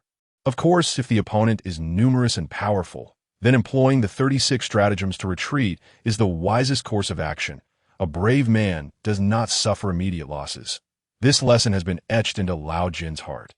In summary, Lao Jin now harbors but one thought: to join the Swordsman Guild. As long as he becomes a member of the Swordsman Guild, he will no longer have to fear being overwhelmed by a crowd. After all, who would seek to provoke a group of individuals wielding swords and weapons without cause? The memory of being mercilessly battered by martial artists makes Lao Jin's entire body ache, as if those wounds were once again throbbing painfully. Although his physical injuries have healed, his wounded pride remains a lingering torment. Those accursed martial artists, each one a coward, relying solely on their numbers to bully the weak. Such societal miscreants deserve to be apprehended and executed. How much is the admission fee? Lao Jin felt a surge of excitement as he approached the wall to scrutinize the diverse array of notices. After all, he could not return now. It would be better to seize the opportunity to learn some skills. However, will learning swordsmanship be profitable? The Swordsman Guild is recruiting new members. The admission fee is only 5 silver coins. Lao Jin's eyes immediately landed on this advertisement. 5 silver coins? He hesitated. Recently, his finances had indeed improved considerably. Should he simply join? After all, acquiring genuine skills is undoubtedly beneficial. Moreover, the mere thought of that group of martial artists filled him with righteous indignation. 5 silver coins. This is no trifling sum. However, considering his future prospects, this investment doesn't seem like a loss. Of course, this is contingent upon him actually achieving something. With this thought, Lao Jin could not help but swallow hard. He was already tempted. Perhaps this was the hand of fate. Although he was somewhat apprehensive about being bullied, once he paid, everyone would be brothers, and surely no one would intentionally make things difficult for him. Right? Well, how would he know without trying? Just like Icarus reaching for the sun, Lao Jin extended his own hand. Creak. Thus, he unwittingly stepped through the doors of the Swordsman Guild. Hey! Ha! Hi-oh, The moment he entered, Lao Jin was greeted by a chaotic scene. Oh, kill! A group of muscular men, bare-chested, emitted bizarre cries as they fervently exercised their bodies. The sight was reminiscent of a secret cult's lair. Wrong place. Lao Jin gazed at this nightmarish spectacle, ready to flee. But just then, a man resembling a ruffian called out to him. "Who are you?" "Ah, why Haven T, I seen you before." Lao Jin, who typically led a straight-laced life, had never interacted with such individuals. He felt a flicker of relief at having always walked the righteous path and was about to turn away when he heard the man ask, "Wait, you're not here to join, are you?" "Ah, yes, I'm here to join," Lao Jin instinctively replied. "Joining, joining, joining." In an instant, all eyes turned toward Lao Jin. What is happening? It feels as if a fresh recruit has suddenly appeared in boot camp. You sit here first?" "Oh, all right."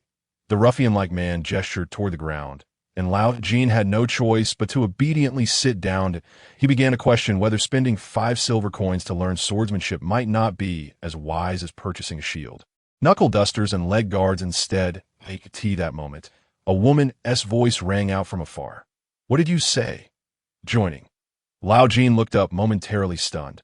Approaching him was a striking woman, her waist-length black hair tied back in a ponytail, exuding a clean and sharp aura. Her hair gleamed in the sunlight, radiating a captivating luster. Her gaze was sharp, as if she could pierce through the hearts of men. It was evident she had seen her share of bloodshed. Most strikingly, she wore form-fitting black leather pants that accentuated her long legs, paired with a pure white shirt adorned with lace trim at the sleeves and a tight black corset that showcased her impressive figure. This woman was both beautiful and formidable. As she approached Lao Jin, he quickly rose to his feet. He noticed a finely crafted sword at her waist, clearly not an ordinary weapon. Could she be an officer of the Swordsman Guild? To have attained such a position in this place, while maintaining such an alluring physique, speaks volumes of her prowess. Lao Jin felt a twinge of nervousness. "Oh, quite tall, are we? And fierce-looking, too." "Not bad, not bad. Given your hair and eye color, are you of the barbarian race?" The woman crossed her arms, appraising Lao Jin as if evaluating his worth. "Yes, I am of the barbarian race. Are you as well?" The scars marring Lao Jin's face were a testament to the handiwork of barbarians. This woman, too, with her lustrous black hair, made him wonder if she hailed from the Milkaiza nomadic tribes. "I'm of mixed blood." She replied that, "Oh," Lao Jin nodded, "so, mixed blood, that must make you of the Kaza nomadic tribes." "Wait, he too is a faux barbarian. What a coincidence. You wish to join our guild?" The woman inquired. "Yes, I am here to join."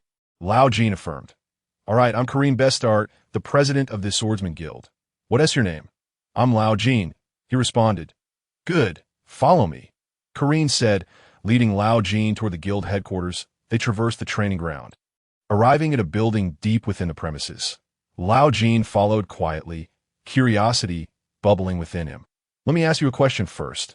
Why do you wish to join our guild?" The most important aspect of learning swordsmanship is motivation. "I need to know why you want to learn to wield a sword so I can teach you effectively." "Motivation?" "Yes, motivation." Lao Jin opened his mouth, but words failed him. He couldn't possibly reveal that his true aim was to exact revenge on the martial artists guild. Could he? After all, only with formidable strength and backing could one stand unafraid of any challenge. Certainly, enhancing his own strength was one of his objectives, yet ultimately he sought vengeance that he wanted to bring those martial artists to their knees. "What's wrong?"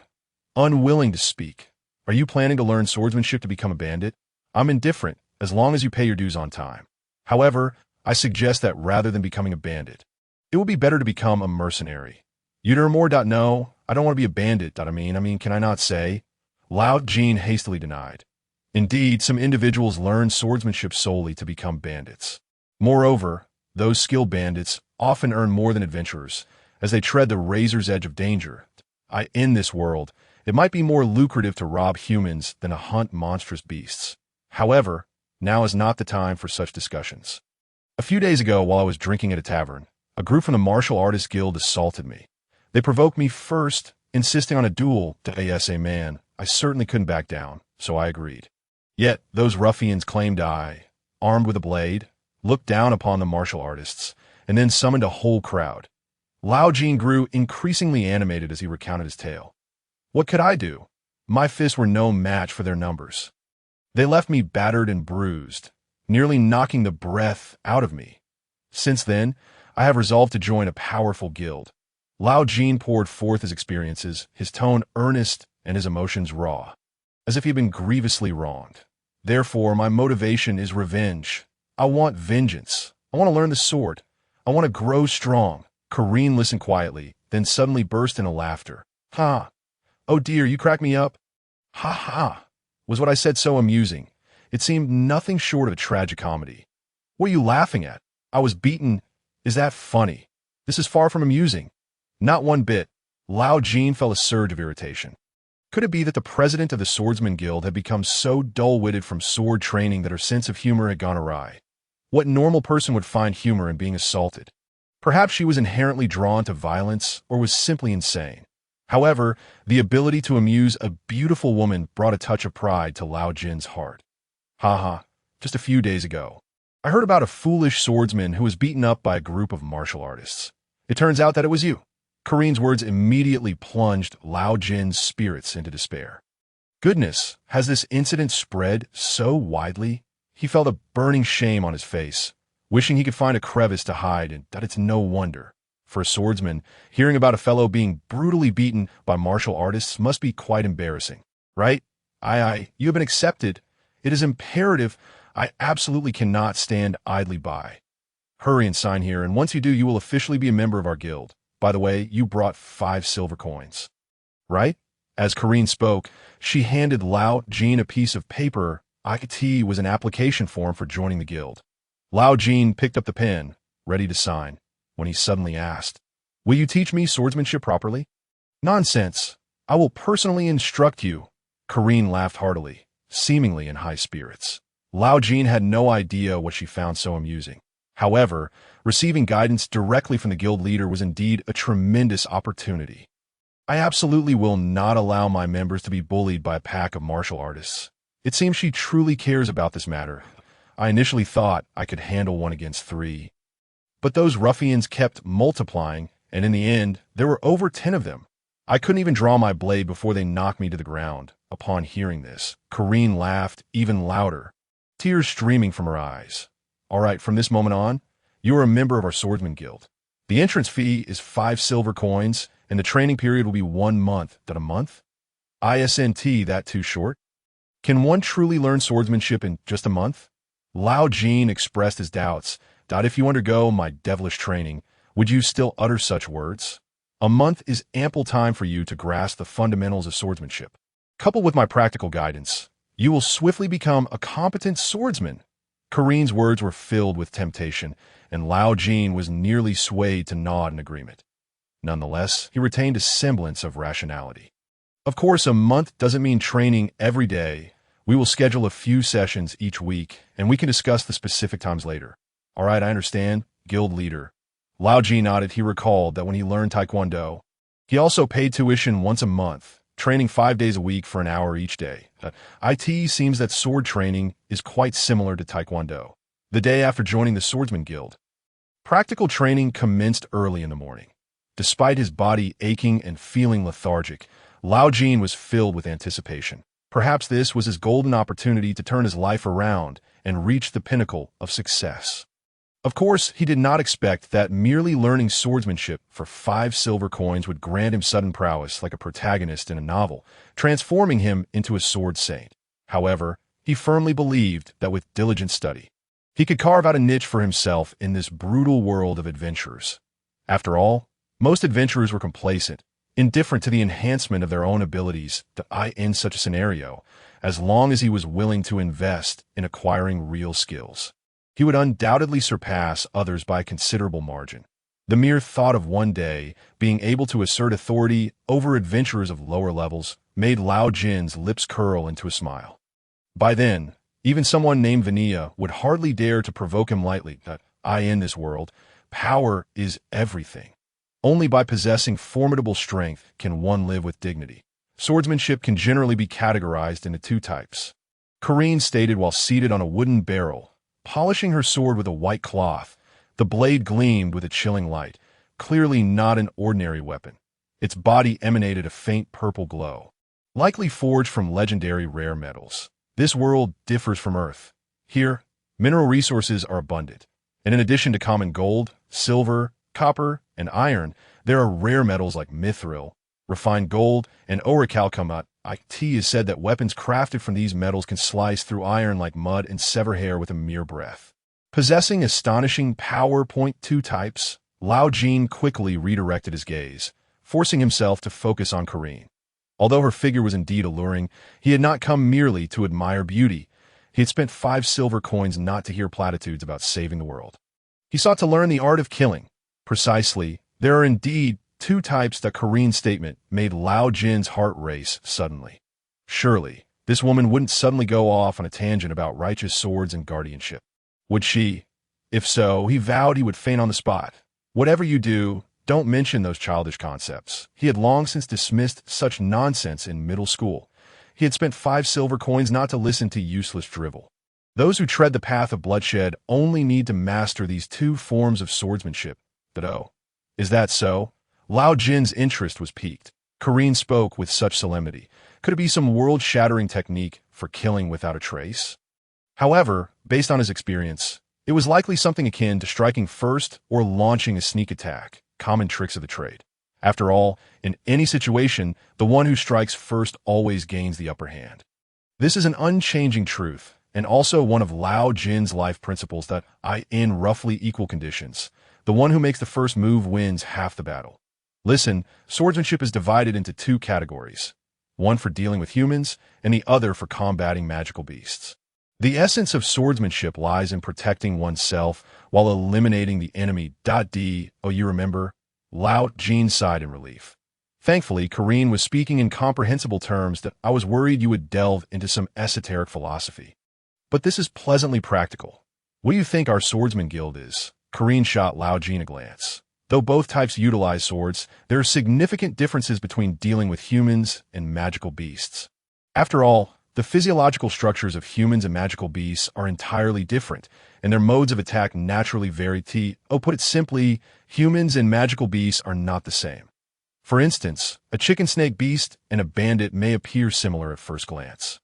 But the former attacks with its beak while the latter uses weapons, leading to distinct combat styles. Swordsmanship exists solely to efficiently eliminate opponents, that if one cannot kill the adversary, they can only be killed in return. Yet if one kills the opponent but sustains severe injuries themselves, it is utterly meaningless. Thus, the highest realm of swordsmanship is to decisively eliminate the opponent while ensuring one's own safety. In other words, as long as you can win, any method is acceptable? Precisely. That's it. Seems you grasp the concept quickly. Corinne's words resonated with Lao Jin, granting him an enlightening perspective. Indeed, if one kills the enemy but succumbs to fatal injuries, what significance remains? Reality is not a game.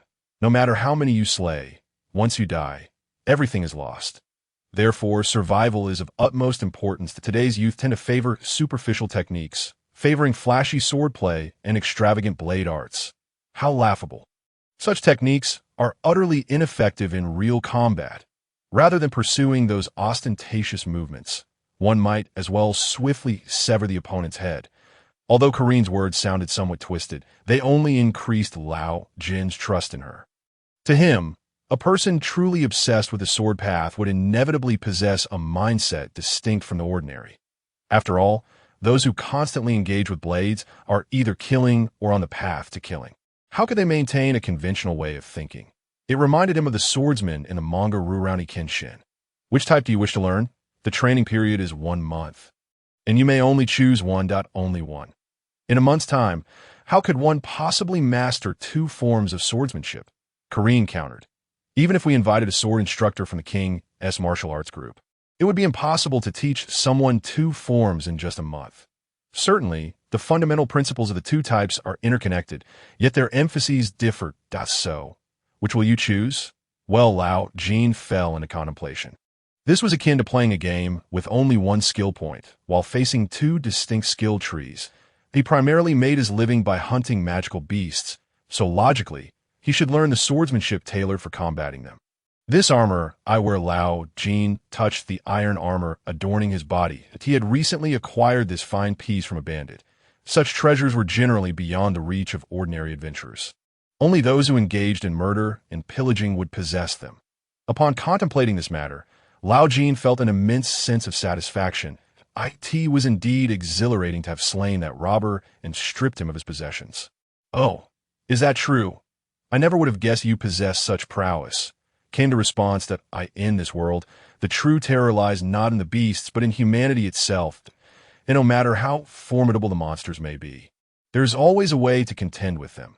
Yet, when faced with those harboring ill intent, one finds themselves in genuine peril. Therefore, I shall focus on mastering the sword techniques designed for dealing with humans. Ultimately, Lao Jin resolved to learn the swordplay intended for human adversaries. After all, he inherently favored player versus player, PvP, over player versus environment, PvE, even if one were to enhance their equipment to its utmost limits. Without skill, they would still falter against a boss. Only technique reigned supreme. Moreover, in this age rife with banditry, acquiring the ability to handle fellow humans is of utmost importance. Very well, since you have made your decision. "I shall teach you the sword techniques against humans," said Karen, retrieving a practice iron sword from the weapon rack behind her. The sword had a rounded tip and lacked a sharp edge. Clearly designed for training purposes. "Come, let us exchange a few moves. Now, are we testing in real combat?" Lao Jin inquired, surprised. "Indeed, draw your sword," Karen replied, unfastening her purple sword from her waist and casually tossing it to the ground. "A real sword?" Lao Jin exclaimed, astonished. "Are you not here to learn the art of killing?" Karen countered that, "Of course, we must use real swords for the thrill. Fear not, I shall exercise restraint. Bring your best," with confidence emanating from her. Karen clearly had faith in her own abilities, seeing her demeanor. Lao Jin hesitated no longer and unsheathed his sword, taking his stance. "Bring forth the spirit with which you wish to slay me." "Is that so? What? Are you afraid?" Karen teased. "Let me tell you, if you manage to injure me, I shall refund you half of your tuition. Moreover, since I founded the guild, no one has ever managed to harm me." "Is that a fact?" Lao Jin took a deep breath and charged at Karen. Striking first is the key to victory. He poured all his strength into a powerful swing aimed at her head. Whoosh clang what? Lao Jin's sword was effortlessly blocked by Karen. Not only that, but her practiced sword firmly pressed against his throat. "How does it feel?" "Goodness, that was fast." Again, for the duration that followed, Lao Jin launched attack after attack at Karen. Yet without exception, she deftly neutralized each one. Every strike he attempted was dismantled within a second, only for him to be countered from various cunning angles by Karen. Is this not overly exaggerated?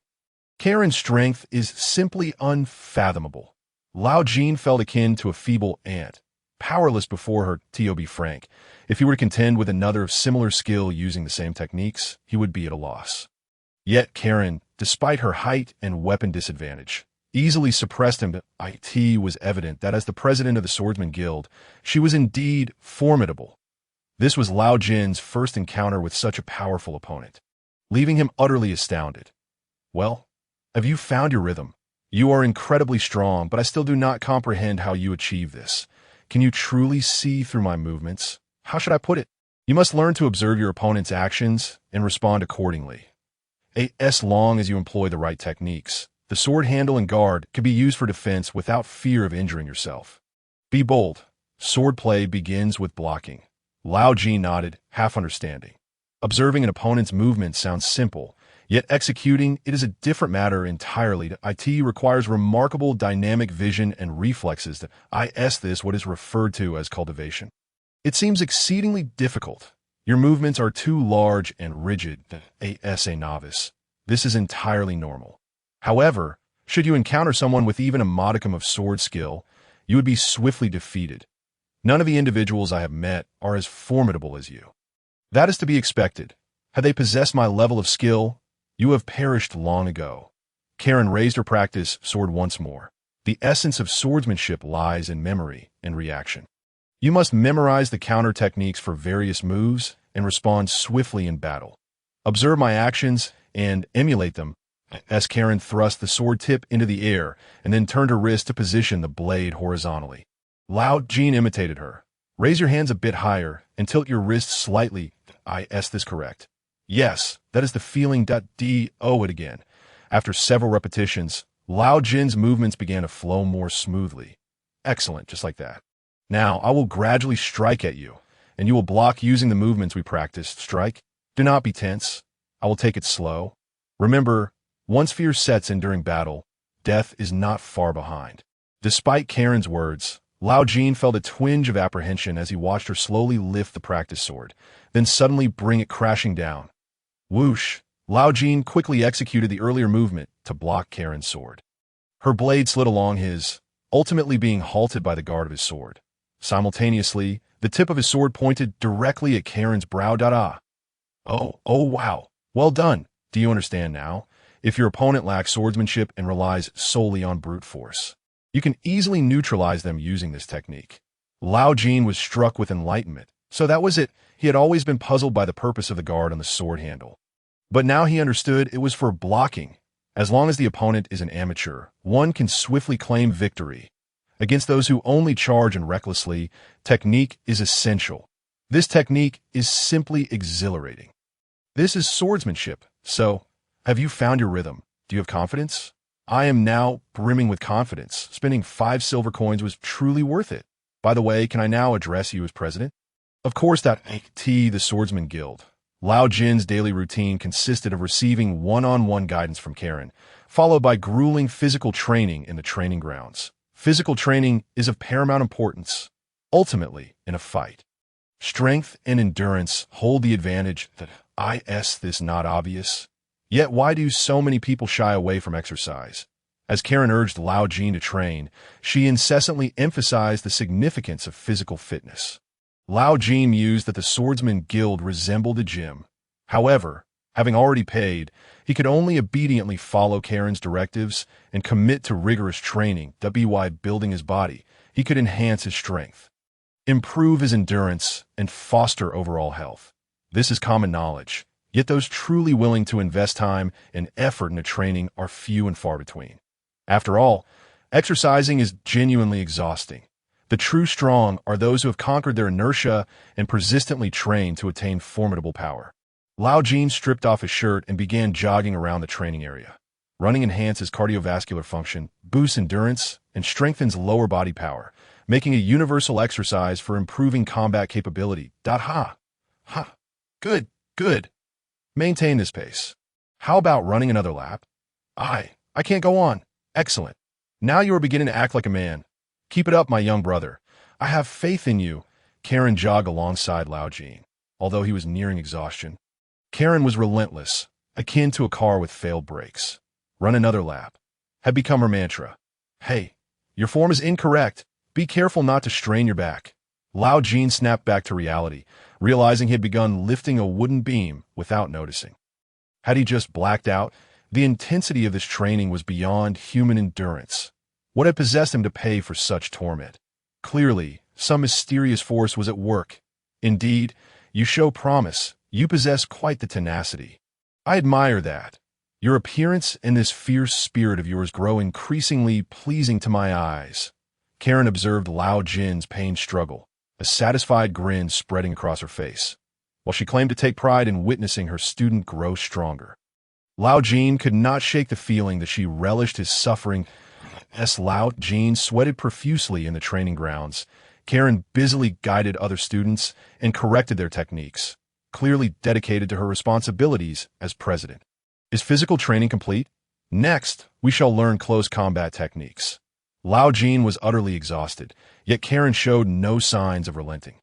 Close combat techniques are an extension of swordsmanship. In practical combat, it is impossible for both parties to maintain a constant distance. There will inevitably be moments of close-quarters melee. Such times, one must employ the skills of striking and grappling. Today, I shall impart to you a formidable technique known as the knee to the groin. Upon hearing this name, Lao Jin's expression tightened with apprehension. What? It entails using one's knee to strike the opponent's groin, a guaranteed incapacitation. Stop dawdling and get up? What did you say? Hurry up. Are you hoping to slack off? Do you wish for me to assist you in delivering a groin strike? Terrified, Lao Jin hastily scrambled to his feet. While there may be those with peculiar preferences who relish the sensation of a beautiful woman delivering such a strike, He certainly does not share that inclination. However, utilizing this technique against an adversary would indeed be advantageous. A competent warrior must understand how to target an enemy's vital points. Thus, under Karin's rigorous training, Lao Jin grew stronger and increasingly cunning by the day. As for the precise execution of the knee to the groin technique, I shall refrain from elaborating further to avoid discomfort. Guildmaster, I shall take my leave now. Lao Jin quickly washed himself by the well in the guild and, dragging his weary legs, bid farewell to Karin. Be careful on your way. Arrive early tomorrow. Lao Jin had trained in the guild for an entire morning before departing at noon. This has become his recent routine, rising early to endure grueling training at the guild, only to clock out around midday. He has not only transformed into a diligent early riser, but has also developed a fondness for exercise. Such a lifestyle is almost alarmingly healthy. Now, surely he could return home for a well-deserved rest, to sleep soundly, allowing his muscles to recuperate, then lie in bed, reminiscing about the day's lessons and dreaming of a glorious future strengthened by his efforts. Alas, this is merely his wishful thinking. Being of modest means, he finds that the impoverished have no right to indulge in the luxury of resting after training. And no money. How utterly frustrating. He spent 5 silver coins to learn swordsmanship. How could he afford to rest? The time for him to work and earn money is now. While munching on jerky to replenish his energy, he trudged heavily toward his workplace. Concepts like weekends and social security are but fanciful illusions to him. Goodness, this aroma is truly overwhelming. Lao Jin's workplace is the city's underground sewer system. Do you understand the significance of an urban water supply system? It delivers clean water to the city, allowing residents convenient access to potable water, serving as a crucial infrastructure for societal development. With clean water, the urban environment becomes more hygienic, reducing the risk of disease transmission, thereby improving public health. That a decrease in mortality rates leads to population growth. The underground sewer, on the other hand, serves as the primary conduit for wastewater discharge, filled with various refuse and filth, the stench of which is suffocating. Lao Jin came to work here because the Adventurers Guild introduced him to a part-time job. His time is exceedingly limited. He simply cannot afford to venture outside the city to hunt monsters or undertake quests. Firstly, he struggles to find a party. Secondly, the time before dusk is too brief, limiting his options. Had he been more familiar with the surrounding terrain, he might have foraged for herbs, but being new to the area, he found himself compelled to seek employment within the city. Thus, this position as a sewer patroller remains his sole option. The job requires adventurers of E rank or above, offering a daily wage of 5 copper coins. In essence, is merely a means to survive. With no alternative that aligns with his schedule, he braces himself to endure it. You've arrived? Yes, thank you for your efforts. Lao Jin greeted his partner, an elderly man named Mo Man. The underground sewer is vital infrastructure that necessitates oversight and patrol to prevent littering or incursions by monsters. Let us proceed inside. Very well. A wave of foul odor assailed Lao Jin, prompting him to quickly cover his mouth and nose with a cloth. His working hours extend from noon until dusk. He had already resolved his lunch with jerky on the way, which should suffice until the end of his shift. Lao Jin and Mo Man's duty involves patrolling the sewer, checking for any irregularities.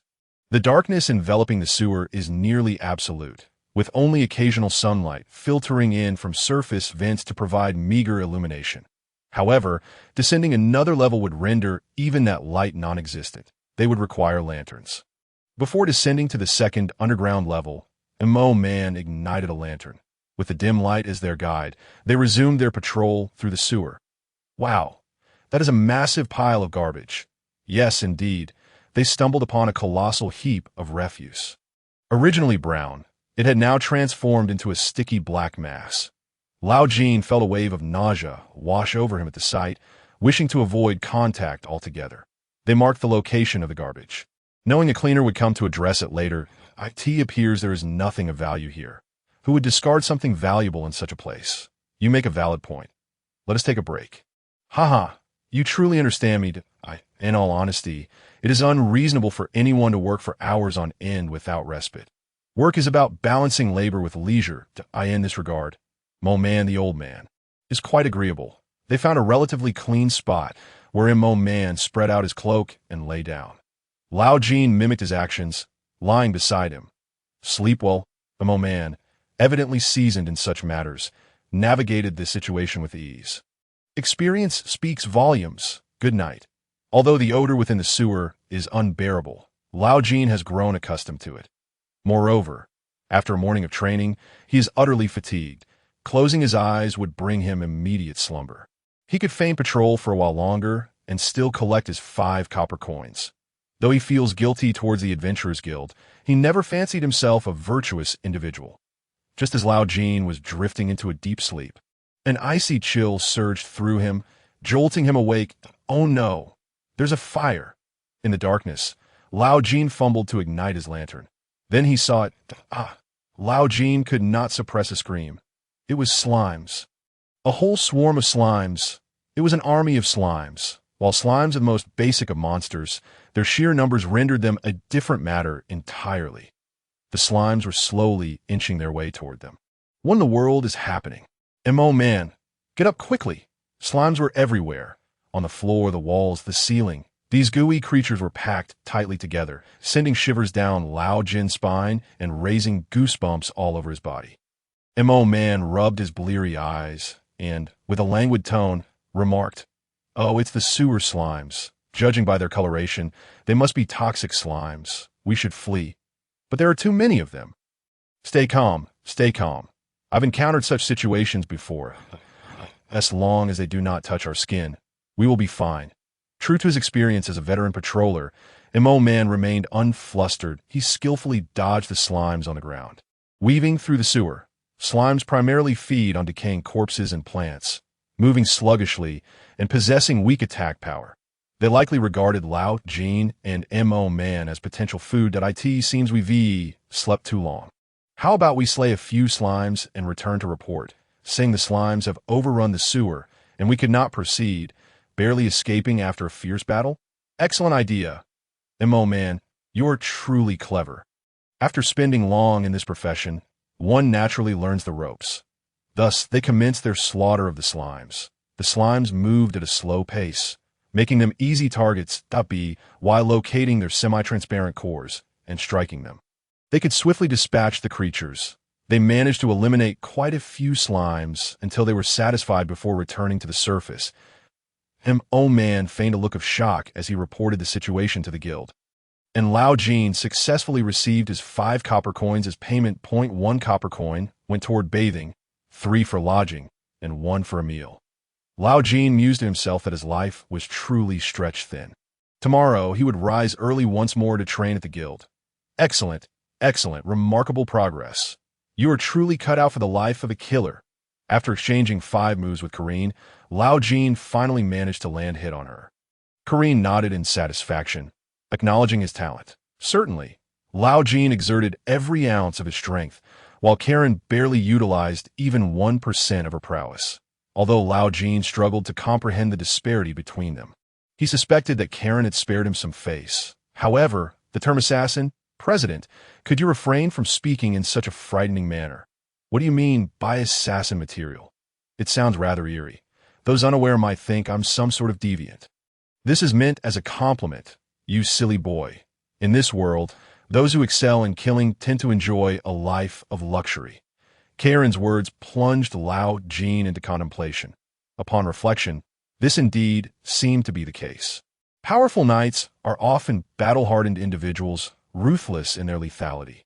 Their wealth is amassed from the bloodied remains of their adversaries in this fantastical realm. The more adept one is at murder, the more likely they are to ascend to greatness, a fact that cannot be disputed. Professional mercenaries, too, earn their riches through killing in this age. Murder has become a skillful endeavor. You make it sound rather plausible, yet why do I suddenly find this world so sorrowful? Why can't humanity coexist peacefully without resorting to mutual slaughter? Oh, I didn't realize you had such a poetic side. Karen approached a wooden barrel, picked up a jug, and began drinking heartily. Lao Jin gazed at her slender neck, curious about how such a frail physique could harbor such immense strength. It seemed likely that this was tied to her magical abilities. That elf girl, Vina, though petite, possessed astonishing strength. Engaging in conversation with you, I've come to realize you're quite remarkable. Are you not a fallen noble? Perhaps your demeanor and insight far surpass that of the average individual. Really? Indeed, there's no mistaking it. Karen's remarks served as a reminder to Lao Jin. Coming from a modern society and having received a fine education, he naturally possessed a level of refinement greater than that of most people in this world. The majority here are coarse and uncouth, utterly lacking in common sense. Compared to them, Lao Jin was practically a paragon of virtue, even more so than those church officials who incessantly preach about righteousness. Oh no, I'm merely a bit kinder, Lao Jin modestly replied. After all, Karen was his superior, and he felt the need to maintain basic decorum. A truly benevolent person would never proclaim their own kindness. Yet, I believe you also exhibit great refinement, President. What do you mean by that? Karen seemed somewhat taken aback that it appeared that despite her penchant for uttering chilling statements, she was fundamentally a normal person. Only a normal individual could comprehend the thoughts of another normal individual. What I mean is, you possess a wealth of common knowledge. You cheeky flatterer, Karen feigned annoyance. Yet a smile crept across her face. No woman is indifferent to compliments, particularly from the opposite sex. When conversing with women, a few well-chosen words can yield unexpectedly favorable outcomes. I'm not flattering you. By the way, do you happen to have a surname? Could it be that you hail from nobility? I suppose so. Karen's full name is Karen Bestati, that I in this world. Surnames serve as a significant marker distinguishing nobility from commoners. Commoners do not possess surnames. Although Lao Jin was unfamiliar with the implications of the surname Bestat, it at least indicated that Karen came from an illustrious background. Nobles, having been educated from a young age, naturally possess greater knowledge than commoners. That I once served in the royal guard for a time. Really? Lao Jin was instantly intrigued. He had heard tales of the royal guard, reputed to be super warriors capable of single-handedly facing 100 foes, endowed with extraordinary strength and speed. However, while he had encountered numerous magicians, he had never seen those legendary knights.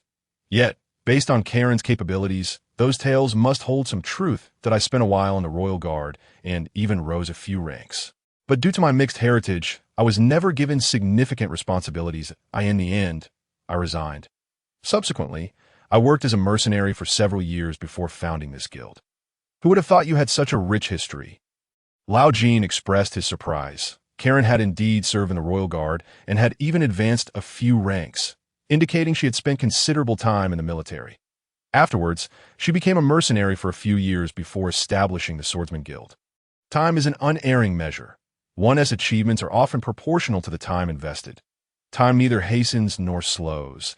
It merely flows steadily alongside one's efforts. So, may I inquire how old you are?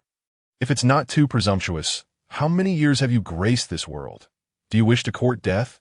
Karen instantly drew her sword, fixing a cold stare upon Lao Jin. The smile vanished from her face, replaced by a chilling intent to kill. Lao Jin broke into a cold sweat. No. Please don't be rash. I was merely curious. To casually inquire about a woman's age is akin to declaring a duel. Wait. Is it permissible for me to guess? Lao Jin hastily shifted the topic. He certainly did not wish to endanger his life due to a fleeting curiosity. I assure you, I harbor no ulterior motives. I merely wanted to estimate your age based on your appearance. Please don't misconstrue my intentions. You appear quite youthful. Appear youthful. How old do you think I am? Karen regarded Lao Jin with a playful glint in her eyes.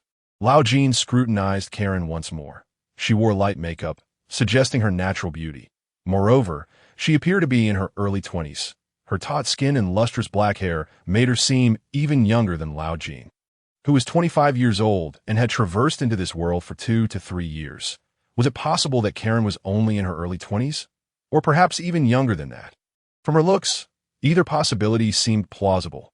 However, if she were indeed that young, her extensive experiences would raise questions. She should logically be a few years older than Lao Jin. You must be 5 or 6 years my junior. Then, I'm 25, what? Karen paused for a moment, then burst into laughter, tears streaming down her face. She seemed genuinely amused, laughing heartily while playfully patting Lao Jin's back. Lao Jin felt as though his bones might shatter. Oh dear, please stop. My armor has been dented. Stop. I was wrong. President, you can't be in your 20s. You look like you're barely 18. Huh. Karen continued to laugh for quite some time before finally catching her breath. Gasping. Why are you laughing? My armor is all bent out of shape thanks to you. You owe me. Lao Jin pointed at his uneven armor, on the verge of tears. This was iron armor. Yet it had been deformed by a single slap from Karen. Her strength was utterly terrifying. Had he not been wearing armor, he would likely have been reduced to a pulp. All right, enough of this. After sufficient rest, let us resume our training, but I still haven't asked you how old you truly are. Enough chatter. Draw your sword.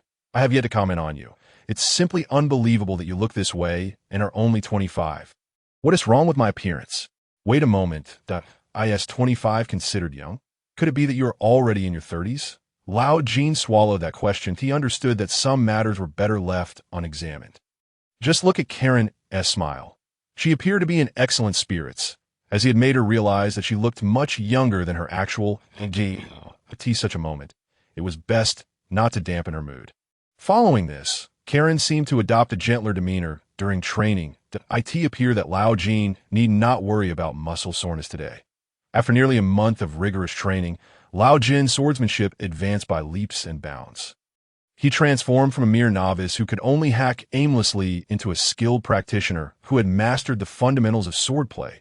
He had now learned how to both attack and defend in close combat, how to reduce the distance between himself and his opponent, and how to protect himself while launching an assault, skills he previously would have never dared to imagine. Karen's capabilities were indeed unfathomable.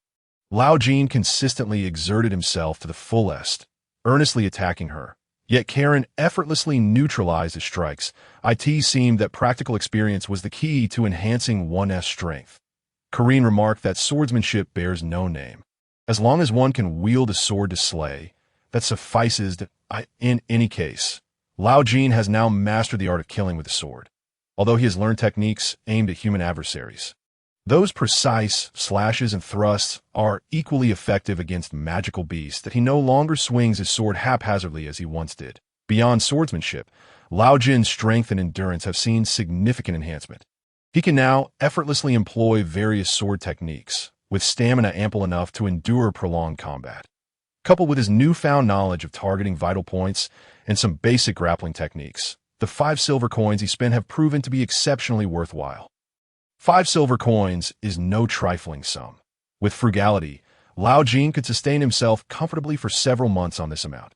Aside from swordsmanship, he has also learned to throw sand, spit in his opponent's eyes during a brawl, deliver knee strikes, hurl stones, a skill he already possessed, launch surprise attacks, execute backstabs, and roll to evade, among various other practical skills. Lao Jin feels invincible at this moment. Is this the essence of power? Today marks Lao Jin's weekly day of rest, freeing him from patrolling the sewers. After training, he remains alone in the training ground, practicing his newly acquired sword techniques that he slices and thrusts, each movement precise and powerful. He practices tirelessly for dozens of repetitions without feeling fatigued. Novices often hold their breath and exert too much force while swinging a sword, leading to quick exhaustion. Maintaining smooth breathing during combat is crucial, and Lao Jin is diligently honing this skill. Indeed, I am quite satisfied. After completing his practice, Lao Jin leaves the Swordmaster Guild with a sense of fulfillment. Rarely does he have a day off, so he plans to explore his surroundings and familiarize himself with the environment of Ispit. His primary objective is to locate the library. Lao Jin has always cherished reading, and since arriving in this world, he has steadfastly pursued knowledge through various texts. Having yet to visit the library in Ispit, he feels a persistent itch to do so. The weather is splendid today, with bright sunshine, and Lao Jin's spirits are particularly buoyant. Well, I finally resemble a swordsman. Really? Listening to Karen's words, Lao Jin reflects on how swiftly time has passed. A month has slipped by unbeknownst to him, feeling the solid muscles on his body and the whoosh of the wind as he swings his sword. He realizes with clarity that he and the person he was a month ago are worlds apart. Is this the sensation of leveling up? Does this signify that he has successfully transitioned from a novice adventurer to a junior swordsman? If a comparison must be made, you now resemble a fledgling mercenary who has just begun to grasp the essentials, perhaps. I find this metaphor rather difficult to comprehend. please refrain from describing me with terms like slaughter. No, it would be best to avoid any language with violent connotations when referring to me. Kareen's expression, steeped in a violent aesthetic, likely relates to her past as a mercenary. After all, those who engage in warfare as mercenaries are often ruthless, bloodthirsty monsters. For the sake of money, they can unflinchingly step onto the battlefield and take lives, embodying true psychopathy. To be frank, Lao Jin feels an innate fear of such individuals. In their eyes, human life is as trivial as grass. Should the situation demand it, they can transform into reapers of souls at any moment. If one encounters a dubious character in a tavern, it is wise to make a swift exit. Such cutthroat individuals are likely to possess volatile and irritable natures. A careless conflict could result in dire consequences, leaving nothing but bones behind. Alas, you are destined to become an exceptional serial killer that, of course, becoming a mercenary isn't without its merits. Why must you continually curse your own disciple? I find no joy in that. Rather, it sends chills down my spine. Furthermore, please refrain from labeling me as a killer.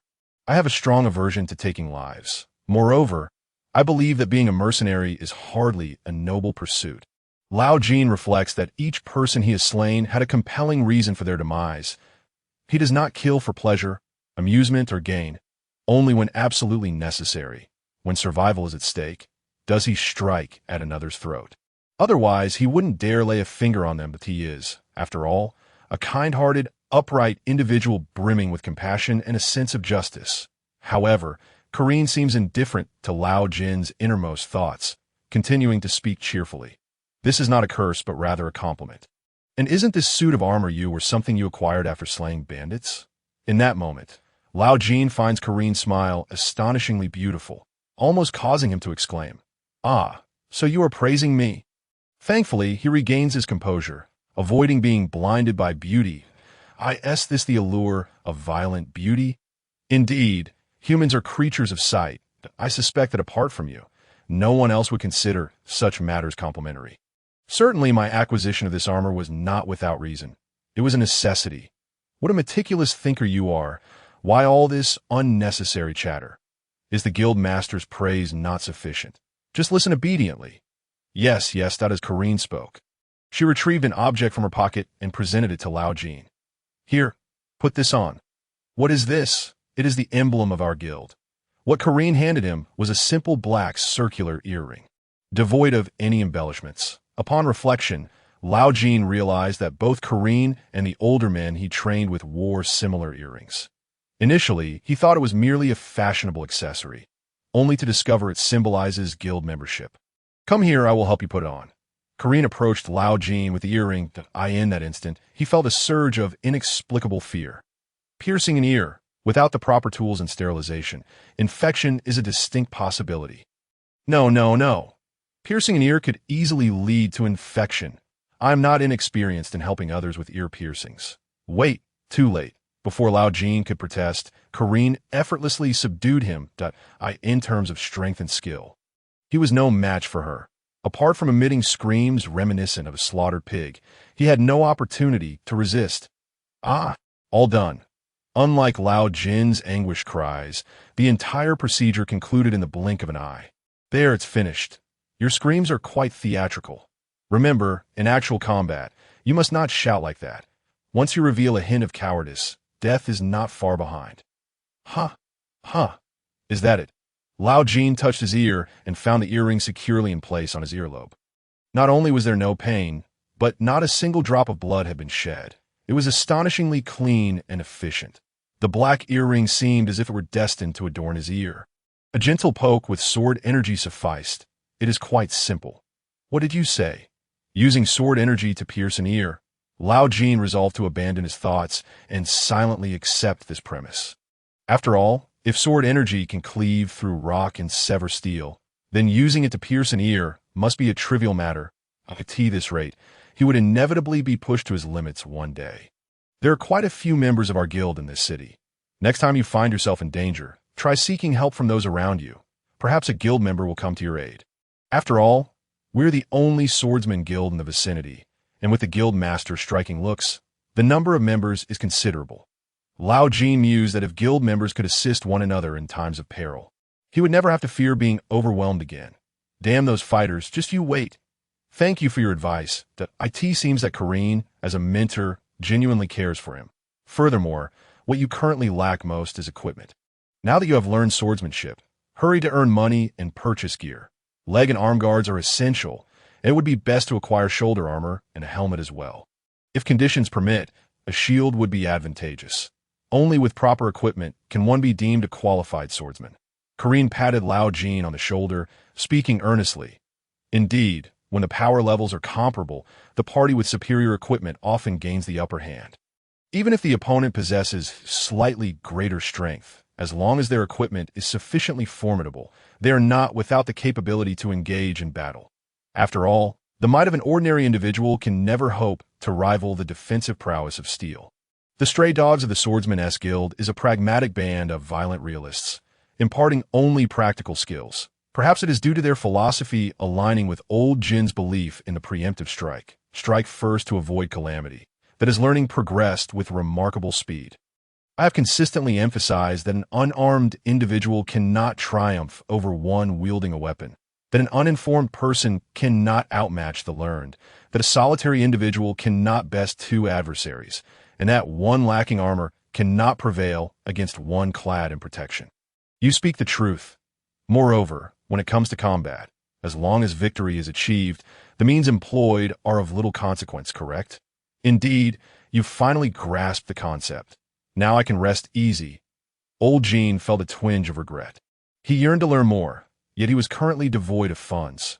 Once he had earned some money, he could return to seek a mentor. You are welcome to use the training grounds freely. Do visit often when you have the time. Very well, of course. Should you desire my personal guidance, that would require additional payment. Let us discuss it when I have the means. Thus, old Jin bid farewell to Kareen, departing from the guild that evoked both love and loathing within him. With every step he took, he was imbued with confidence and strength. The next task was to seek out some unsuspecting fool to spar with. Having undergone the rigorous training under Kareen, a former member of the Royal Knights, old Jin could certainly handle a few street thugs, even if he could not take on 100 foes. In truth, his strength had not significantly increased, yet he was resolute in his belief that he would not falter against opponents of equal rank. This was of utmost importance. Even when faced with more experienced and seasoned adversaries, he would not yield easily. From a practical standpoint, his abilities were comparable to those of a D-rank adventurer, perhaps even slightly stronger, though a discernible gap remained when measured against C-rank adventurers.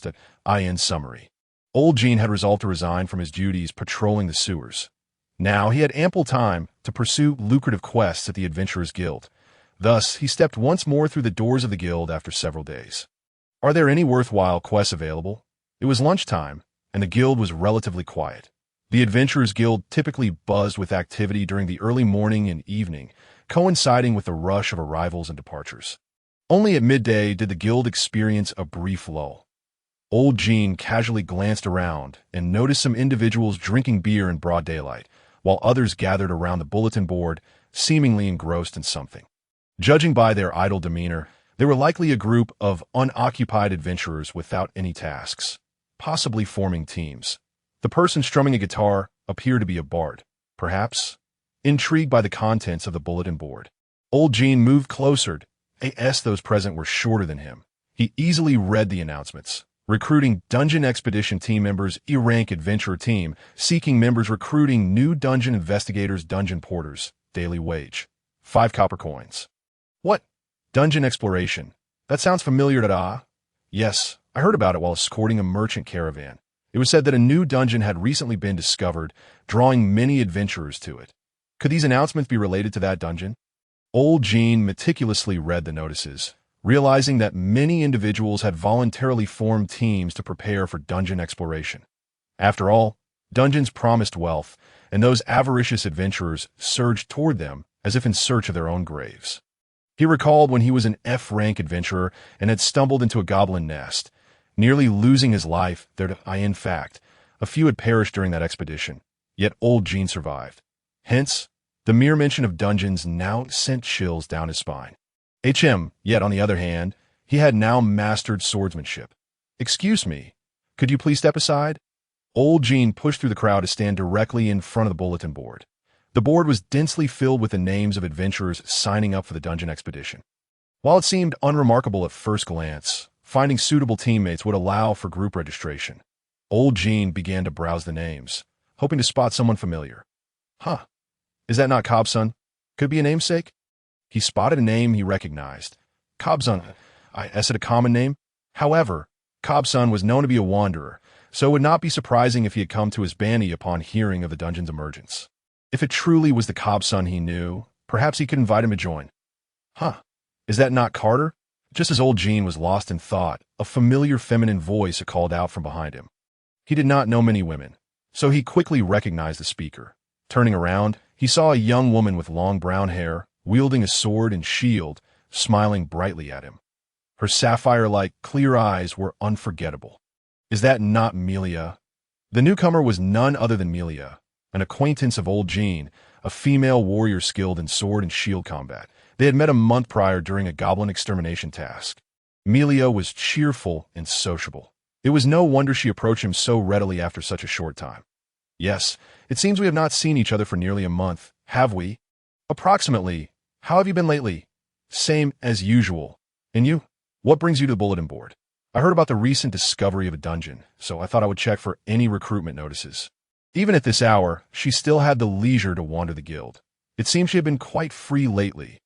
Old Jin mused, considering her displayed combat prowess during the goblin hunt. Teaming up with her might prove advantageous.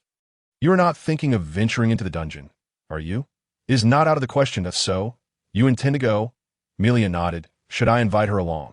After all, they had fought side by side before, which was certainly preferable to teaming up with complete strangers. Moreover, as a shield warrior, she would undoubtedly be a significant asset. I have recently developed an interest in dungeons as well. Just as old Jin hesitated, Melia suddenly chimed in with a smile. What do you think? Should we form a team and take a look? What a splendid idea. Indeed, then it is settled. Witnessing old Jin's unusual excitement, Melia shared in the enthusiasm. Though dungeons were often perceived as bottomless pits that devoured lives, fraught with unknown fears and dangers, they simultaneously represented vast wealth and opportunities. Adventurers earned their title through their daring to tread in perilous places in pursuit of legendary treasures. Now that a decision had been made, they needed to find 2 more allies. How about 5 members? 5 seems excessive. It could complicate the division of spoils. Melia. Would 4 suffice? 4? Might that be too few? Melia, with her carefree demeanor, seemed oblivious to the dungeon's dangers, leaving the decision entirely to old Jin. Perhaps she viewed the dungeon as no different from the small woods near her home. Nevertheless, given her impressive combat abilities displayed during the goblin hunt, old Jin believed she would not be so reckless. Then let us proceed with 4. We will need 2 more companions.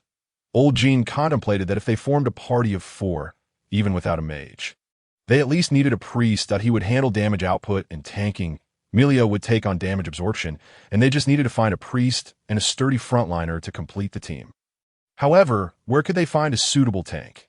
Cobsun seemed to have signed up as well. Cobsun, is he your friend? Yes, I just saw his name on the registration list at the bulletin board. That fellow, if he hasn't changed his name, should be the Cobsun I know. If it truly is him, may I invite him to join our team? Of course, since that is the case. Let us include Corbusin. Indeed, in this era devoid of the internet and telephones, assembling an adventurous team leaves one with no more convenient options than to either languish in the guild or beseech the guild staff for assistance. Therefore, let us first register our team's information. Lao Jin approached the counter and recorded the team details. Their objective was to embark on a dungeon expedition, although no related tasks have been issued as of yet. Registering the team was prudent as a precautionary measure. Excuse me, dear miss, may I inquire if there is an individual by the name of Corbusin on the list for dungeon exploration? Concurrently, Lao Jin did not forget to seek information about Corbusin from the guild staff. After all, anyone who left their name on the bulletin board would have registered their personal information with the guild. This was common knowledge, if only he could see a photograph.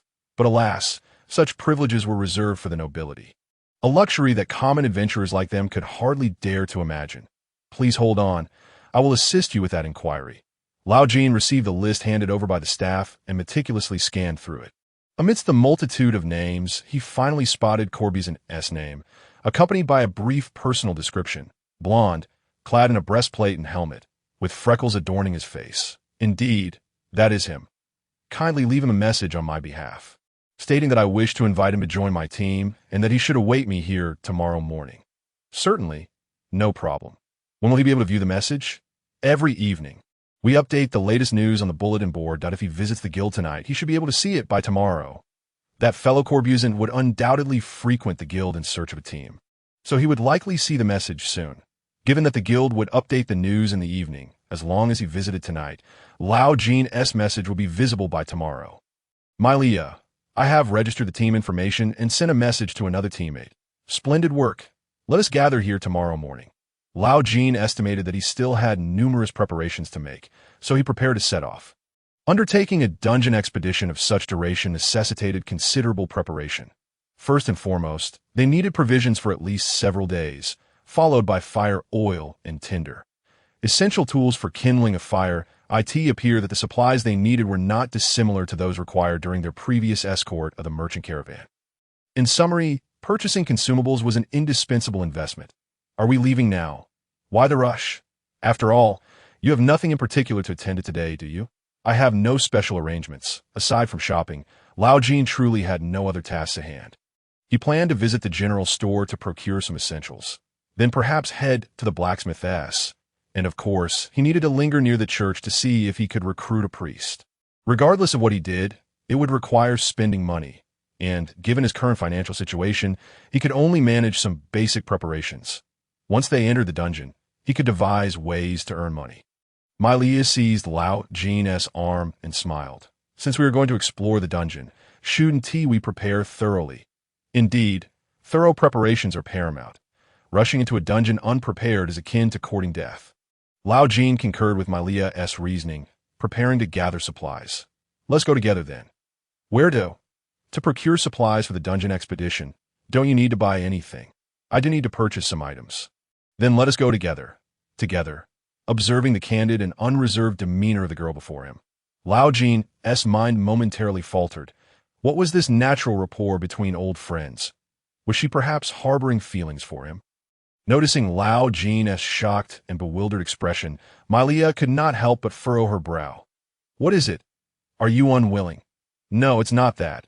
I merely did not anticipate such a suggestion from you. Since we're going anyway, wouldn't it be better to go together? This way, we can look out for each other. I see. That makes sense. Let's head to the general store first. Thus, Lao Jin and Mylia departed from the Adventurers Guild and made their way towards the outskirts of the city. Typically, shops near the city gate offered supplies essential for travelers and adventurers. By the way, Mylia, from what you mentioned earlier, it seems you're not a local of Hispania. Indeed, I hail from afar. I initially intended to establish myself in Clashium, but upon discovering that this place is rather pleasant, I decided to stay for a few months. That's so. I previously resided in Clashium. How is it there? Are there many tasks available? Quite a few. Indeed, there are daily opportunities. It was a pity, however, that there was Vanilla. Lao Jin silently vowed never to return to that heart-wrenching place again. Had he known that his Banty was also quite agreeable, he would have left Clashium sooner.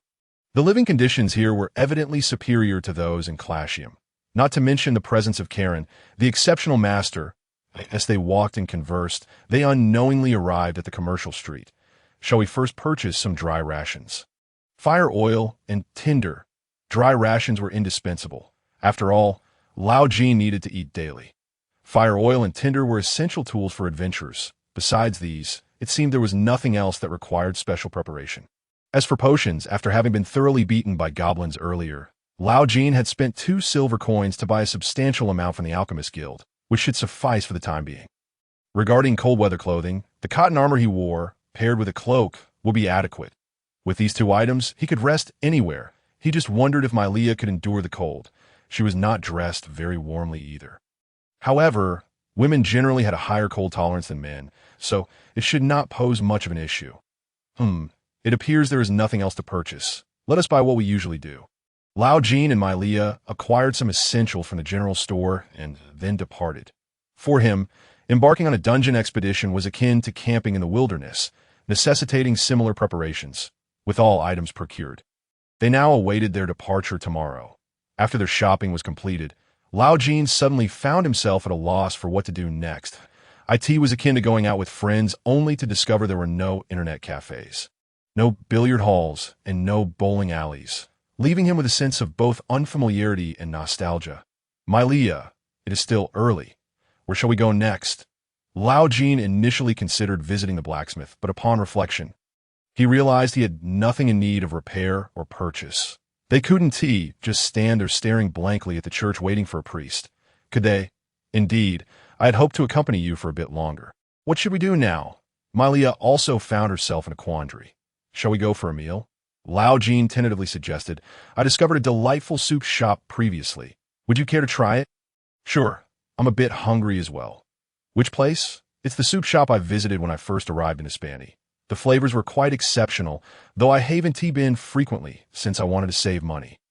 Lao Jin explained, however, since it's a meal with you, we ought to choose a nice place. Relying on his memory, Lao Jin led Mylia to the entrance of the soup shop. The sign boldly proclaimed Patrick, the chef's soup specialties, indicating that they were indeed open for business today. Welcome. The two entered, and as expected, the girl who appeared to be a child laborer was still behind the counter, warmly greeting them. The shop was filled with a rich aroma, prompting Mylia to take a deep breath and exclaim, "It smells wonderful." "Ah, it's you, the customer who tipped me a copper coin last time." The girl immediately recognized Lao Jin. "Greetings, it has been a while." Lao Jin responded with a smile. Did this girl rarely receive tips? The two found an empty table and began to order. Since they were there, they might as well order some delicious dishes. Lao Jin unhesitatingly ordered the bacon chowder he had previously enjoyed, and Mylia followed suit with the same. "Mylia, how much do you know about the dungeon?" "To be honest, I am utterly unfamiliar with it." As the dishes had yet to be served, old Jin resolved to come clean. He spoke nothing but the truth. He was utterly ignorant of the underworld of Ispit. The reason he had acquiesced to Mylia's invitation was purely impulsive. Having previously harbored little interest in the underworld, he had not made any concerted efforts to educate himself on the subject. My own knowledge is rather scant, yet I can certainly share some insights about the Bone Palace. Reputed to be the safest of all underground realms, Mylia, however, was forthright, candidly expressing her thoughts. The Bone Palace? Upon hearing that name, a vision of a funeral hall immediately sprang to old Jin's mind. Each year during festivals, he would pay respects to his ancestors there to house countless urns of the departed, exuding an eerie silence. Are we truly headed there? Old Jin could not help but inquire, if we're to venture into the underworld, it must undoubtedly be to that very place. Mylia elucidated, I have heard of other underground realms, but they're fraught with peril, and the rewards are meager, which is why I have not paid them much attention. Very well then, do enlighten me about the Bone Palace. On the following morning, old Jin arrived punctually at the Adventurers Guild, yet he found no sign of Cobb's son. This fellow, could he have stood me up? He muttered inwardly. Fortunately, Mylia had arrived early, seated comfortably in a chair, basking in the gentle morning sunlight, her eyes half closed in slumber. Hey, I'm here to You've come. It seems that rascal Cobb's son did not receive the message and has thus failed to show up. There's nothing to be done but seek out others. Let us wait a moment. Perhaps he shall arrive shortly. All right. Idly waiting proved unproductive, prompting old Jin to order 2 mugs of beer. The Adventurers Guild, eager to profit from the idle adventurers, or perhaps to reward those who had toiled diligently on their quests, typically offered beverage services. Please enjoy. A mug of beer cost merely 1 copper coin, though old Jin couldn't help but lament the diminutive size of the glass before him. However, after a moment's reflection, he decided it would be ungracious to complain about the price of the beer now that he was here. Here you go. He handed one of the mugs to Mylia. Wow, really? Thank you. Mylia, who had been on the verge of dozing off, suddenly appeared invigorated. In this world, it seemed no one could resist the allure of complimentary libations. After all, who among us does not enjoy a good bargain? Since I made you wait so long, it is only fitting that I treat you to a drink.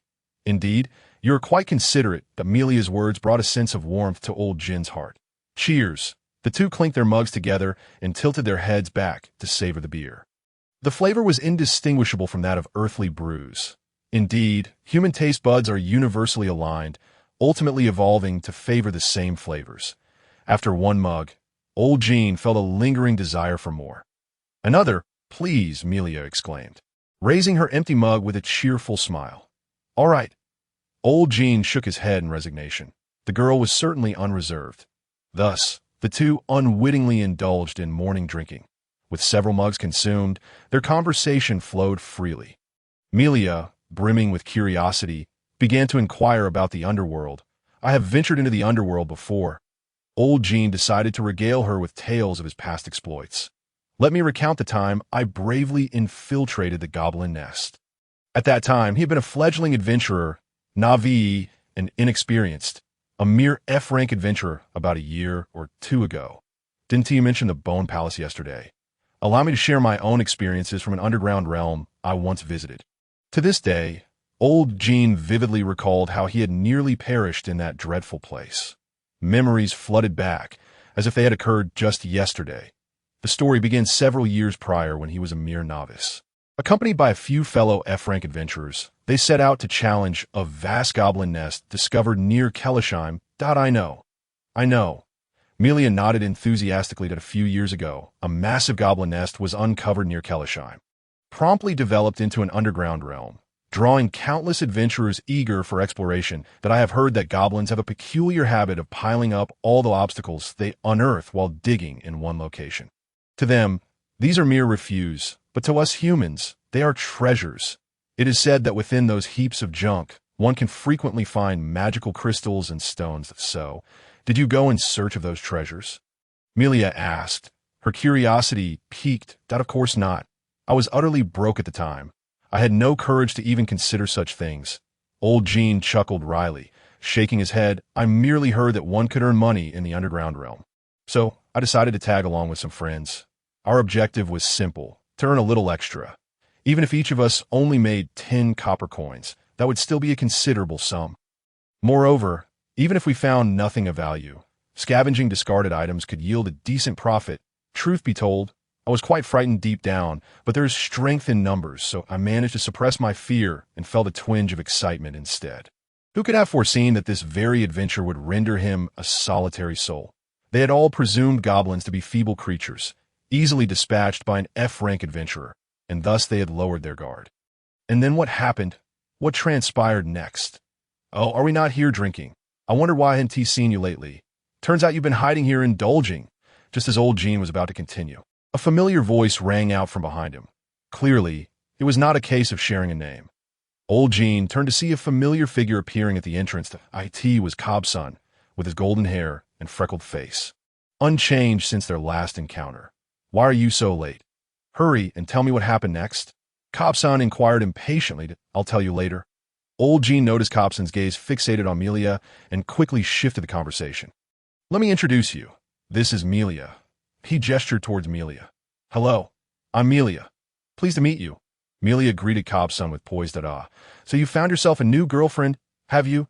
You, my friend, truly are unchangeable." Cobb's smirked at old Jin, completely disregarding Melia's presence. Old Jin, finding Cobb's antics tiresome, cut to the chase. "Enough of this nonsense. We plan to explore the underground realm. Would you care to join us? Buy me a drink, and I might consider it." Cobb's replied with a cheeky grin. "Get lost. Don't bother me again." Old Jin feigned a gesture to dismiss Cobb's. "Don't be so heartless. I came to Ispan precisely to explore the underground." Cobb's quickly clarified. "Very well, let us first register our team information." With Cobb's now part of the group, they were merely in need of a priest. That a priest was indispensable in the underground, for no one could guarantee they would emerge unscathed. Additionally, the priest's light magic would prove invaluable in the dark depths. "Melia, this is Cobb's, just as I mentioned. His equipment is quite decent, don't you think? Though he may not be the most handsome, he is a trustworthy companion. You wouldn't mind, would you? He seems rather reliable. Hello, Mr. Cobb's. I'm Melia. Pleased to meet you, So you're charming the ladies again behind my back? Hello, I'm Cobb's. Pleased to meet you." "Shut up," old Jin snapped, unable to tolerate Cobb's antics any longer. After registering their team information, old Jin decided to take advantage of the early hour to scout the area for a suitable priest. Which church nearby is reputable? Old Jin inquired of Amelia. After all, he was a stranger in Ispent and had no knowledge of which churches were trustworthy. Well, I recall there being the Church of Redemption, the Church of Restful Souls, the Bronze Seraphim Church, and the Church of the Way of Heaven. There may be others, but I'm not too sure. The Church of Redemption, the Church of Restful Souls, the Bronze Seraphim Church, the Church of the Way of Heaven.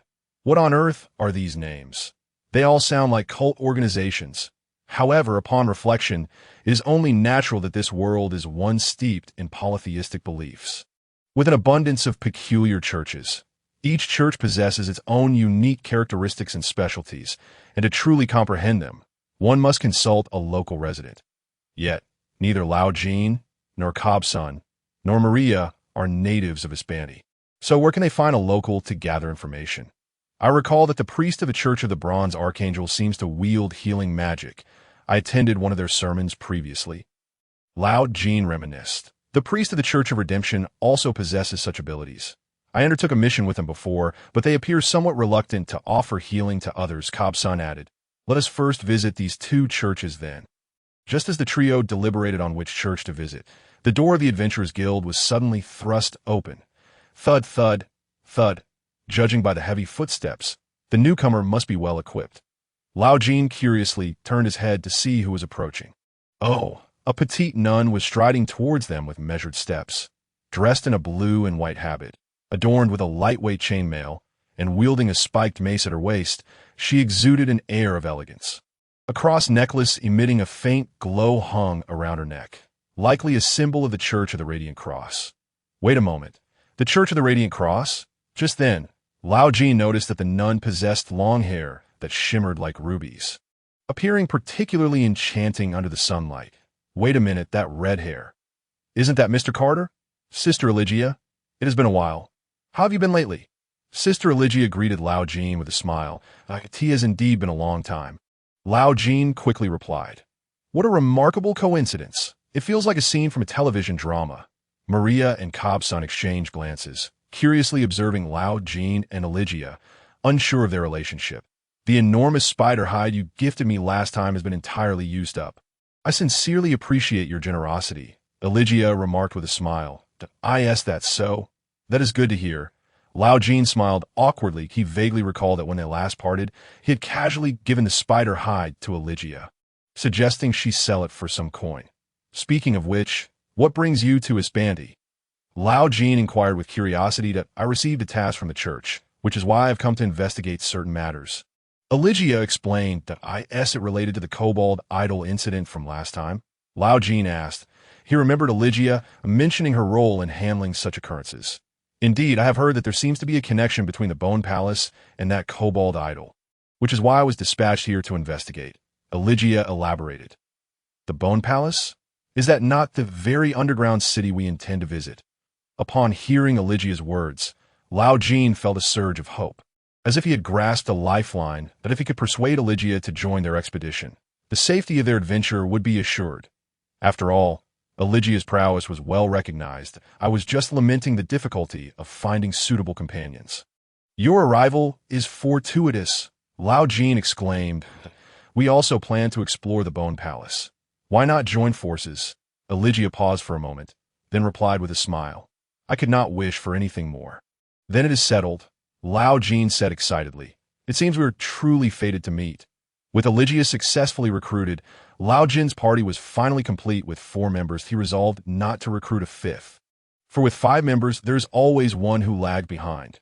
Come, allow me to introduce everyone. This is Sister Eligia from the Church of the Radiant Cross. Lao Jin enthusiastically introduced her to Maria and Kobsun. They exchanged greetings, with Maria warmly welcoming the seemingly formidable nun, while Kobsun appeared somewhat suspicious, given the Church of the Radiant Cross's rather dubious reputation in their region. Regardless, the current party configuration was indeed flawless. 1 tank, 2 damage dealers, and a healer that if they could find a ranged attacker or a mage, it would be even better. However, adding another member would likely create a shortcoming, so it was best to stick with 4. 4 is more than sufficient. It is a pleasure to meet you all. I am Eligia. May the light of our Lord guide us, Eligia said with a smile. I am Maria. I look forward to working with you. Sister. I am Cobb-san. It is an honor to meet someone of such renown from the Church of the Radiant Cross. You, can you not speak properly? Lao Jin playfully kicked Cobb-san in the rear. Cobb-san cleared his throat and, still speaking in a low voice, retorted, "When have I ever been sarcastic? You barbarian. Were you not just speaking in a strained voice?" Damn it was still not yet noon. Yet Lao Jin and Maria were already prepared, waiting on Cobb-san. They planned to gather supplies for the expedition today and then outline their itinerary, setting off early the next morning. Shall we depart now? Eligius suddenly suggested. Setting off early is preferable. After all, the journey will take considerable time. If we leave now, we can pitch a tent upon arrival and rest well for the night. Lao Jin had initially thought to rest in town for the night before departing the next day. But Eligia made a valid point.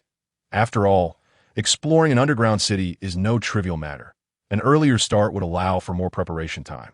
Moreover, he had not consumed any alcohol and felt quite fit. Departing now would be feasible. I am ready, Eligia stated. Maria nodded in agreement, indicating she was also prepared. Now, only Cobb-san remained. Hey, Cobb-san, do you need anything else? Lao Jin inquired. I have not begun my preparations, but it is all right. We can purchase what we need on the way. After all, we will pass through the commercial district upon leaving the city, making it easy to buy supplies, and they only require some miscellaneous goods. So there is no need to make a special trip. Maria, how about you? Have you had any issues with the alcohol?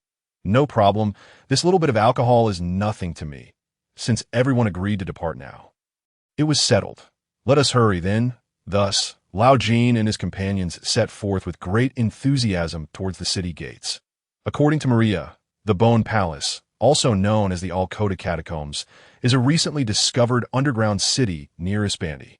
Naturally, when they say near, it does not imply a distance that can be traversed on foot.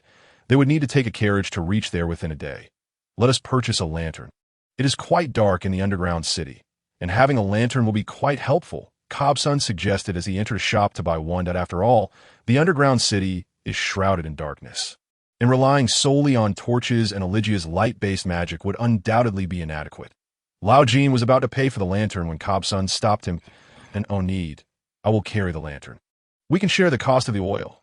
You, my friend, are quite the strategist, of course, Sister Eligia and Maria. What do you think? I have no objections.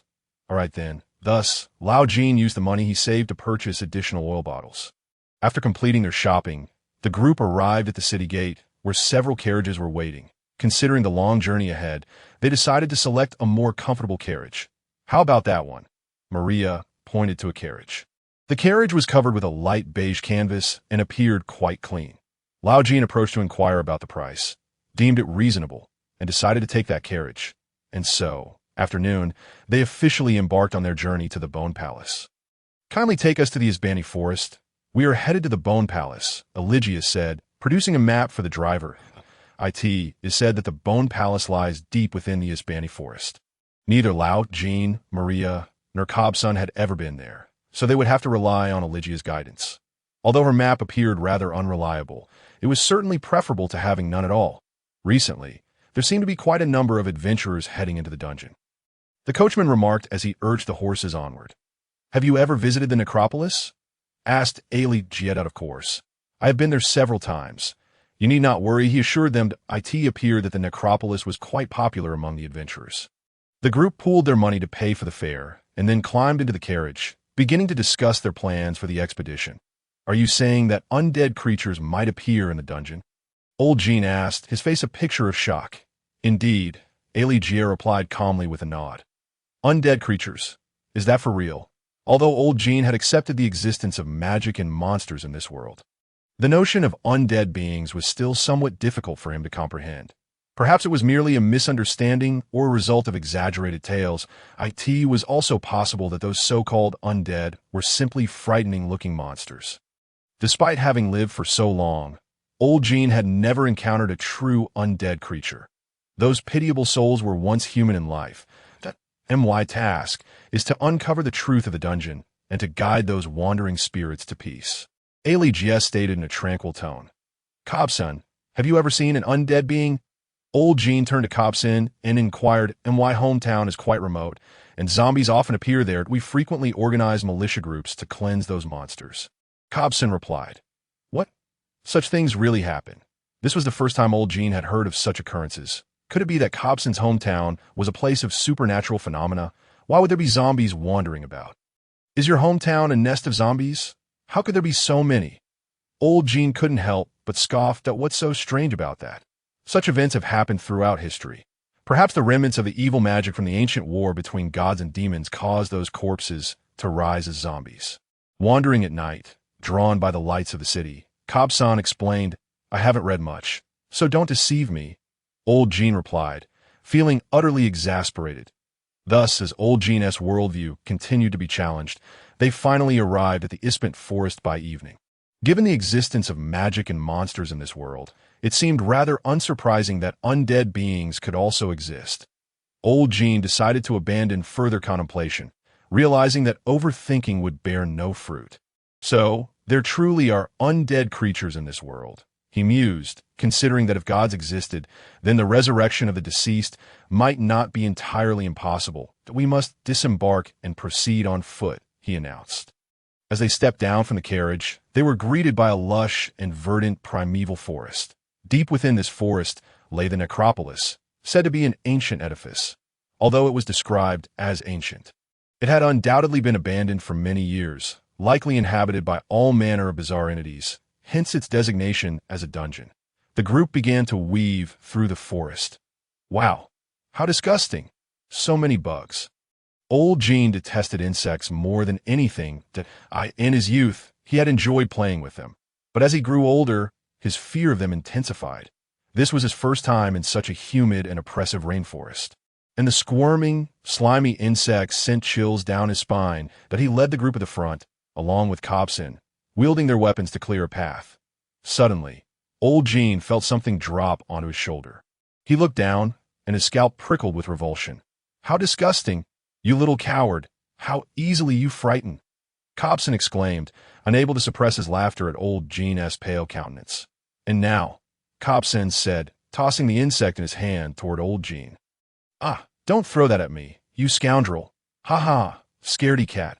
How infuriating!" Despite the increasing number of adventurers, a faint path had begun to emerge in the forest, yet the surrounding trees and vines still intermittently obstructed their progress. Malia took up the rear, vigilantly observing their surroundings for any sudden monster attacks. "This is so inefficient. I should have brought a sword," Jia complained as she swung her mace in none of the Church of the Radiant Cross. She evidently had little experience in clearing paths through the forest. Although she yearned to showcase her strength, human effort was ultimately limited. Attempting to sever robust trees with a mace was utterly impractical. With a thud, Jia attempted to smash a vine, but ended up covering herself in dirt. With a resigned sigh, she set down her mace and declared, "Step aside. I shall burn them. Don't waste your mana." Old Jean quickly intervened. Thus, as the sun began to set, they finally reached the entrance of the necropolis. "At last, we have arrived. I am exhausted, drenched in sweat." "Do I smell?" Malia asked as she removed her outer garment. Old Jean found his gaze drawn to her subtly alluring form, though regrettably, she still wore another layer beneath. "Not at all," he replied, feeling utterly spent. This journey had proven to be excessively arduous. He anticipated that the return would not be any easier. Scattered around the entrance of the necropolis were a few camps set up by other adventurers, with remnants of tents and campfires strewn about. Clearly, many adventurers chose to camp here, spending several days exploring the depths of the necropolis. Though they lacked camping gear such as tents, it mattered little.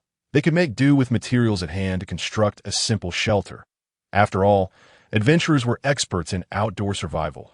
If all else failed, they could directly venture into the necropolis and find a place to rest inside, where it would be warmer. Old Jean located a relatively flat patch of ground not far from the other adventurers' camps and suggested, "Let us set up camp here." He glanced around, spotting an ancient structure made of bluish-gray stone bricks looming before them. The entrance was adorned with peculiar carvings, now so weathered that it was difficult to discern whether they depicted writing or images, perhaps both. The entrance to the necropolis was shrouded by dense trees and vines, resembling a gaping maw leading into an abyss, exuding an air of foreboding. Malia had previously mentioned that no one knew just how vast this underground palace truly was. It was said that even if an entire royal palace were transported within, it might not fill the space that it is getting late. We should venture inside to take a look, Jia suggested. Stepping towards the entrance, wait, old Jin swiftly halted her. Let us call a day that it is too late now. We should rest and enter in the morning. Very well. Thus, the group began to collaborate in setting up their makeshift camp. As night fell, they lit a campfire to warm the food they had brought. The scent of decaying leaves weighed heavily in the air, wrapping around them like a spider's web. This ancient dungeon was suffused with dust and mold. Merely standing at the entrance made one feel as though insects were crawling over their skin. Even the most seasoned adventurers might find themselves hesitant in such an atmosphere. Let us proceed, Jia declared boldly. Leading the way into the dungeon, a chill wind rushed towards them, as if it were emanating from the depths of hell, causing old Jin to shiver involuntarily as he tightened his grip on his sword. I can't see anything. We need to light the lantern, Cobson remarked. How do you add oil? How does this thing work? Wait, is it added here? The dungeon was pitch black, utterly devoid of light. Cobson had barely entered when he had to illuminate the lantern. It seemed there was no distinction between entering the dungeon by day or by night. It remained equally dark inside. With no sunlight penetrating the dungeon, they had to rely on the lantern to keep track of time. All right, let us ignite it. Cobson added oil to the lantern and used a spark to light the wick. The warm orange glow illuminated the surroundings, creating an atmosphere that was both ancient and mysterious. Wow, the light is orange. Orange! Did you see that, barbarian? The light is orange. Cobson shouted excitedly, though it was unclear what brought him such joy. Old Jin shook his head in resignation, realizing that the lad was indeed eccentric. Perhaps he had been bewitched by the unsavory entities lurking in the underground city.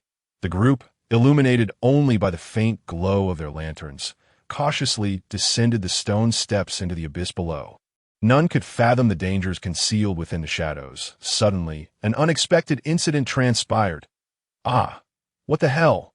Melia, walking behind old Jin, let out a piercing scream and clutched his shoulder, sending him into a panic. An expletive escaped old Jin's lips instinctively. Which bastard ambushed me? Reflexively, he spun around, yanking Melia behind him, brandishing his sword and thrusting it into the darkness. Cobson and Elegy immediately became alert, raising their weapons and converging towards old Jin's side. What is going on, barbarian? Is there an enemy? Yet, there was naught but emptiness behind them. Old Jin pondered whether they had encountered some flying creature or a sinister being cloaked in darkness, scanning the surroundings meticulously. But to no avail. What's the matter, Melia? What on earth happened? You didn't see a ghost, did you? Old Jin inquired, trembling at the thought. His greatest fear was indeed ghosts, if he claimed his fear stemmed from the fact that spirits were impervious to physical attacks. It might have rendered him somewhat brave, yet in truth he was simply a coward, having harbored a dread of phantoms since childhood, shaking at the mere thought of them. Could it be that this underground city harbored not only undead beings, but also restless spirits? Oh, I'm sorry, Melia said, a hint of embarrassment in her voice that I just stumbled a bit. It turned out to be a false alarm. It seemed old Jin had been overly anxious. In contrast, he felt even more embarrassed than Melia, having just attempted to intimidate any potential foes with his loud outburst. You're quite quick on the uptake. Cobson chuckled. Seems like you're reliable after all. Shut up. Thank goodness it's nothing. Let us keep moving, old Jin replied. The group resumed their descent down the steps. Lacking clocks in the underground city, they had no notion of how long they had been walking, but it felt as though they had ventured quite deep. Truly, the legendary giant underground city lived up to its reputation. They estimated they had descended several dozen meters. We must have reached the first underground level. That seems likely. The first underground level was remarkably spacious. Old Jin held up the lantern to survey, discovering it resembled a vast cavern, capable of accommodating numerous vendors and markets. Who would have imagined such a grand space existed so deep underground? Were these remnants left by other adventurers? As he surveyed the surroundings, old Jin noted scattered remnants of consumed supplies. Likely abandoned by previous explorers, it appear they might encounter other adventurer parties within the depths of the city. However, old Jin found no reusable items or anything of value. It was all mere refuse. Why are there so many paths here? Indeed, the first underground level seemed to be circular. Old Jin counted roughly and found there were 14 entrances leading deeper into the abyss. This indicated they were merely at a transit station, a resting area before entering the depths of the underground city. 14 entrances. Which route should we take? Barbarian, unleash your primal instincts. Could you stop spouting nonsense? I think any path will suffice, old Jin retorted, assessing that since they knew nothing of the underground city, choosing any route should pose little issue. Though they might encounter traps, it was certainly preferable to remain idle. Sister Elegy, which path do you think we should take? Old Jin ultimately decided to seek Elegy's counsel. Recognizing her as the most experienced in their party, I'm not certain, Elegy replied, shaking her head. Our church's lucky number is 4. Perhaps we should choose the 4th entrance on the left? I have a feeling that route is promising. Old Jin hesitated, for in their culture, the number 4 was deemed an ominous symbol. Though he did not subscribe to such superstitions, it still unsettled him. Cobsun seemed indifferent, while Melia began counting the entrances. All right then, let us take that path. 1, 2, 3, for this one. Thus, at Elegy's suggestion, they selected the 4th entrance and pressed onward into the depths below. This time, they did not walk long before they arrived at the 2nd underground level. Here, the vast cavern had transformed into a narrow passageway. Another fork in the road. Should we go left or right? Old Jin realized they needed to start documenting their route. The walls flanked the passageway, and should they encounter another turn, they risked losing themselves in this immense labyrinth. Who will draw the map? We must keep a record of our path, or we will surely get lost. Let me handle it. Although Elegy's maps tended to be somewhat abstract, as long as she could decipher them. That sufficed. Since there were no left-handed individuals in their party, they resolved to proceed right. They had scarcely walked along the right passage when they encountered yet another junction. This time, 3 options lay before them, straight ahead. Left or right? Wow. Another fork? This place is a veritable maze. Are we going to get trapped here? A sense of foreboding washed over old Jin. This underground city was indeed a colossal labyrinth. Before them were 3 paths. The one straight ahead appeared to lead deeper still. They had scarcely reached the 2nd level when they stumbled upon an entrance to the 3rd level. Just how deep did this underground city extend? They had discovered no signs of monsters on either the 1st or 2nd levels. Perhaps they should continue their descent. Elegy reasoned. Her analysis held merit. They had seen no traces of monster activity in the prior levels, possibly due to previous adventurers having cleared the vicinity. Let us keep going down. Hey Kasan, is there enough oil left in the lantern? How long have we been using it? This amount will last us several hours.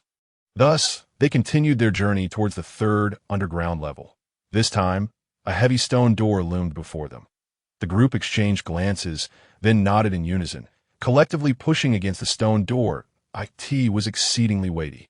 Without the combined strength of all 4, it would have been nearly impossible to open.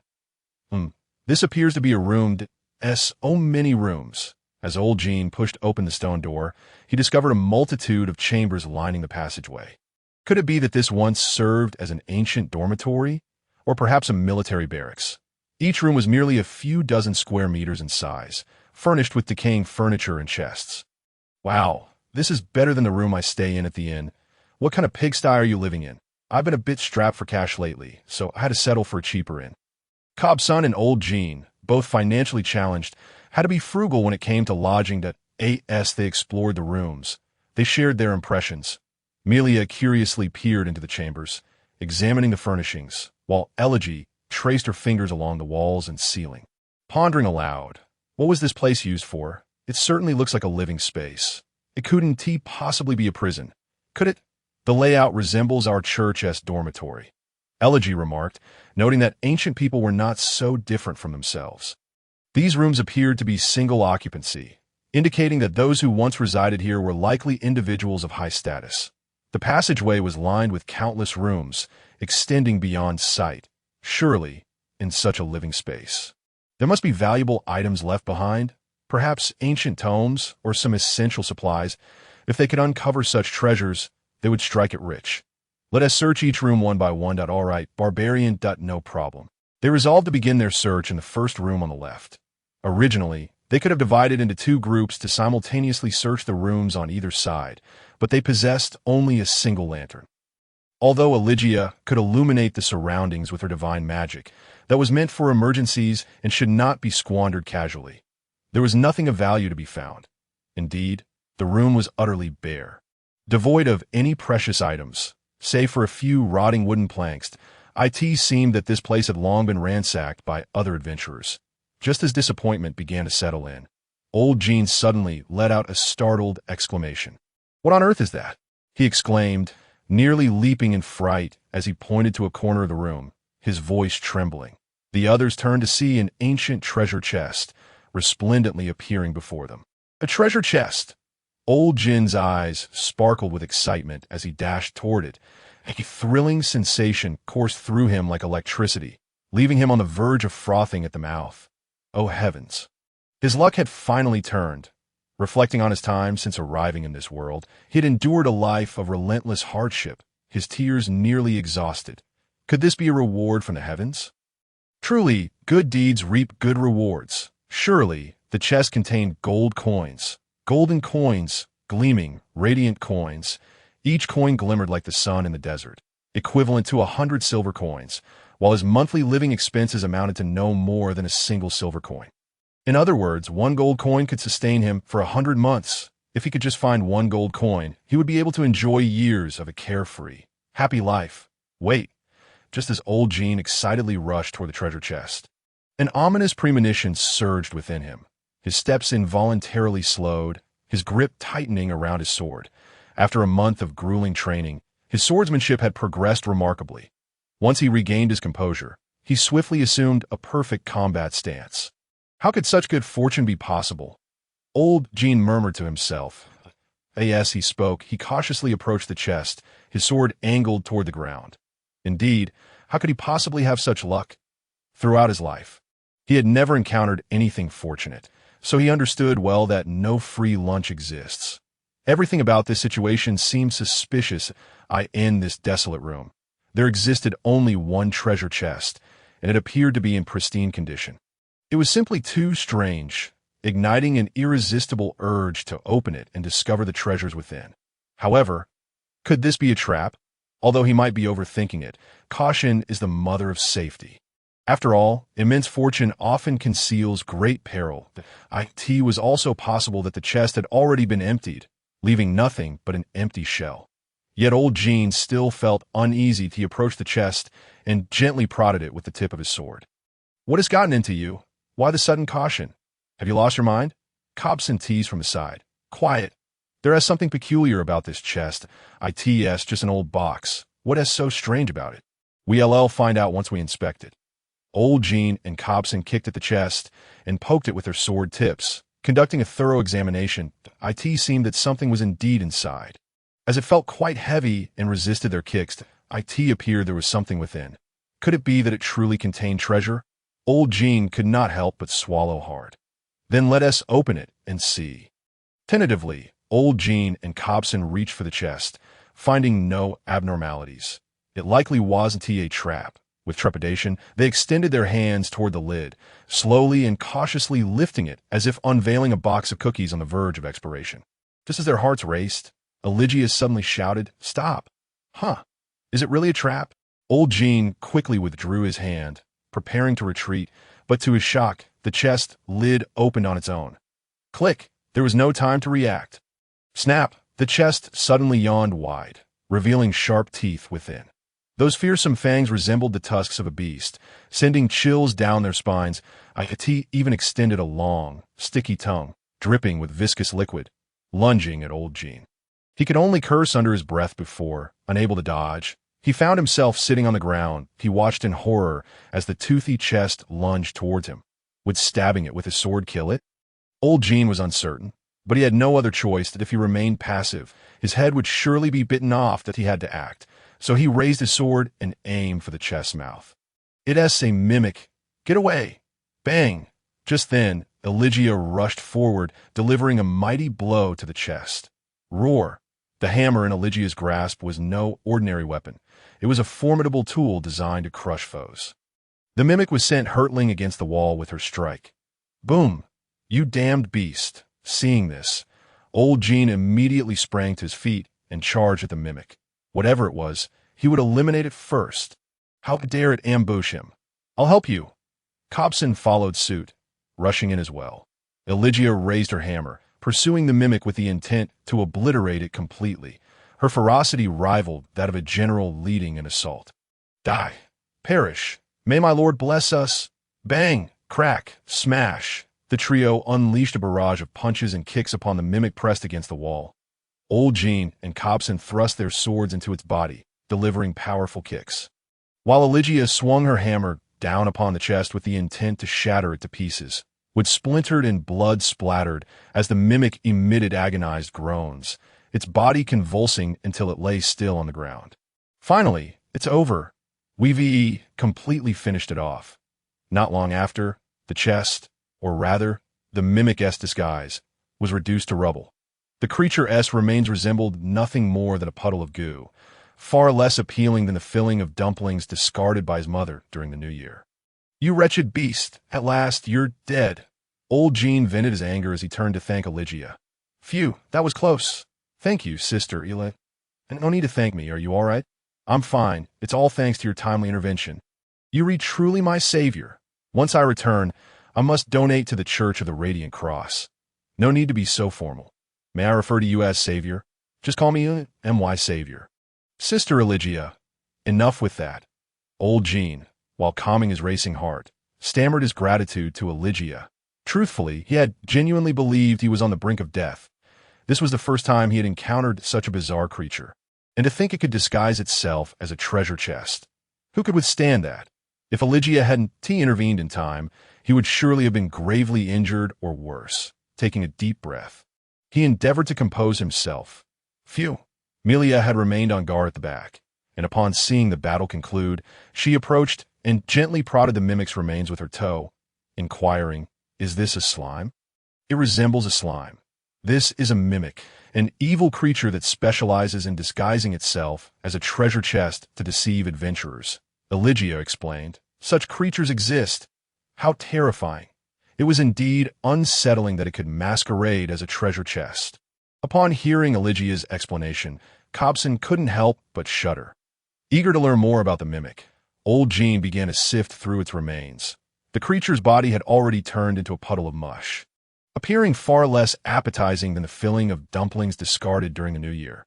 However, the mimic's teeth appeared quite sharp and could likely fetch a good price. Old Jin carefully severed the mimic's teeth with his sword and stowed them away. Now, this is more like what an underground dungeon should be.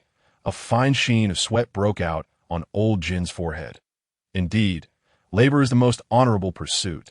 Suddenly, he recalled that Eligia had been standing quietly beside him, not making a move.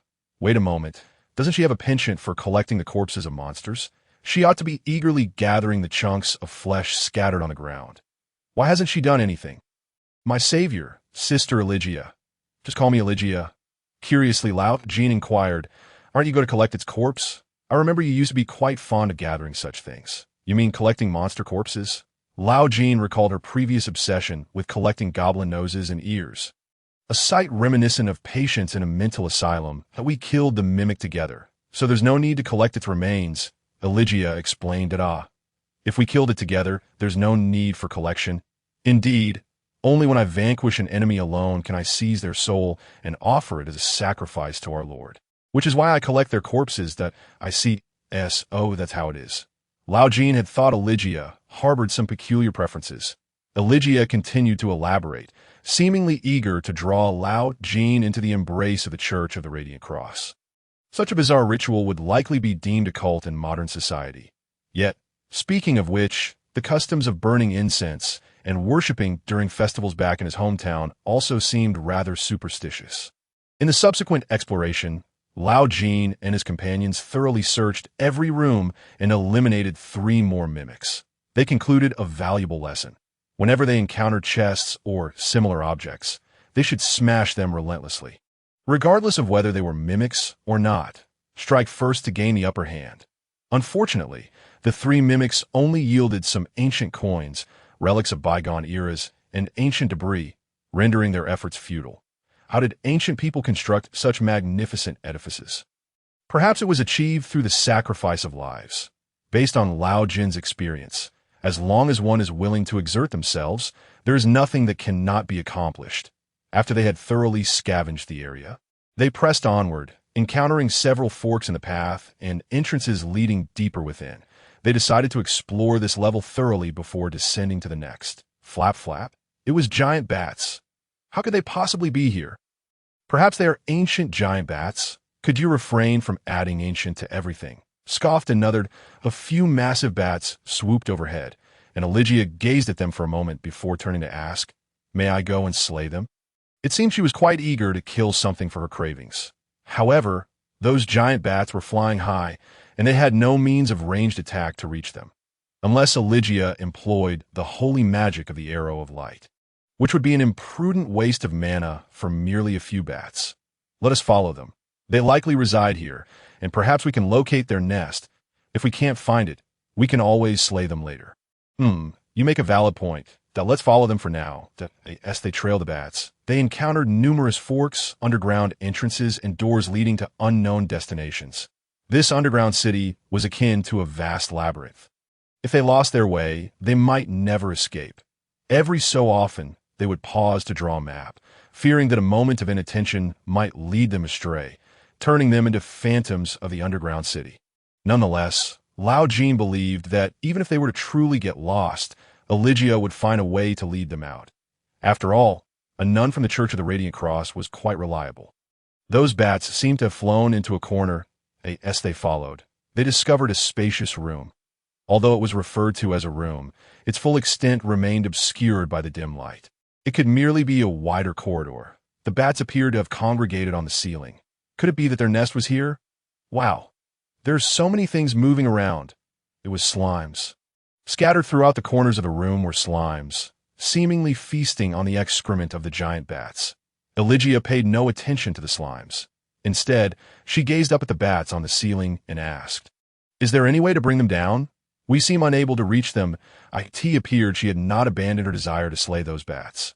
Lao Jin pondered that, with slimes all around, she could simply kill a few to satisfy her cravings.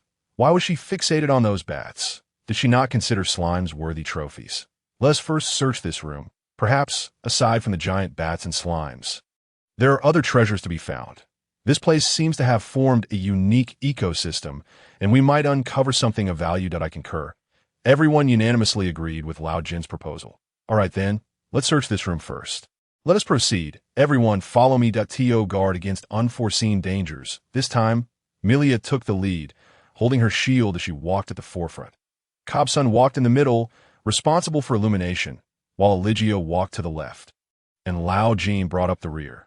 Thus, they cautiously ventured into the darkness. This did not appear to be a room, but rather an exceptionally spacious corridor. That I feel like this environment seems somewhat familiar. One remarked. Indeed, it does evoke a sense of déjà vu. Another agreed. Both Cobsun and Milia sensed a resemblance in the surroundings.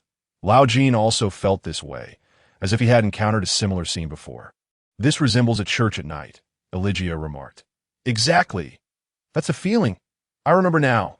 It indeed resembled the chapel of a church." Suddenly, Eligia felt a wave of unease and whispered, "The atmosphere here is rather eerie." The ossuary, as the name suggests, is a place for storing bones. It would not be surprising if there were a church within. Rustle, rustle. Was that the sound of flowing water? As they delved deeper, the sound of water flowed around them, reminiscent of subterranean streams. That moment, the giant bats began to stir restlessly. Flap. "Ah, you scare me to death." Cobsun was startled by the sudden appearance of the bats. He then feigned calmness, glancing around with an awkward smile, as if attempting to project an image of bravery. "You coward," someone teased. "Humph. Those bats aren't perhaps going for a drink, are they?" Lao Jin decided to investigate. So they continued forward, following the sound of water. "What is that?" Just then, Lao Jin noticed something wriggling at the edge of his vision. Was it a monster? He instructed Cobsun to shine the lantern in that direction. After all, in such a place, anything that moved could potentially be a monster. Rustle, rustle. Rustle, rustle. Melia stepped in front of Cobb's raising her shield to protect the group. Cobb's held the lantern high, while Lao Jin pressed closely behind Melia, vigilantly observing ahead. Then, they witnessed a scene that would haunt them for a lifetime. Oh my God, that's revolting. What is that? Can I close my eyes? Please let me close my eyes. Wriggle, wriggle. Before them crawled a horde of enormous flesh worms, densely writhing on the ground, each one taller than child. Lao Jin's hometown had such a low birth rate that children were a rare sight. Yet these flesh worms were even larger.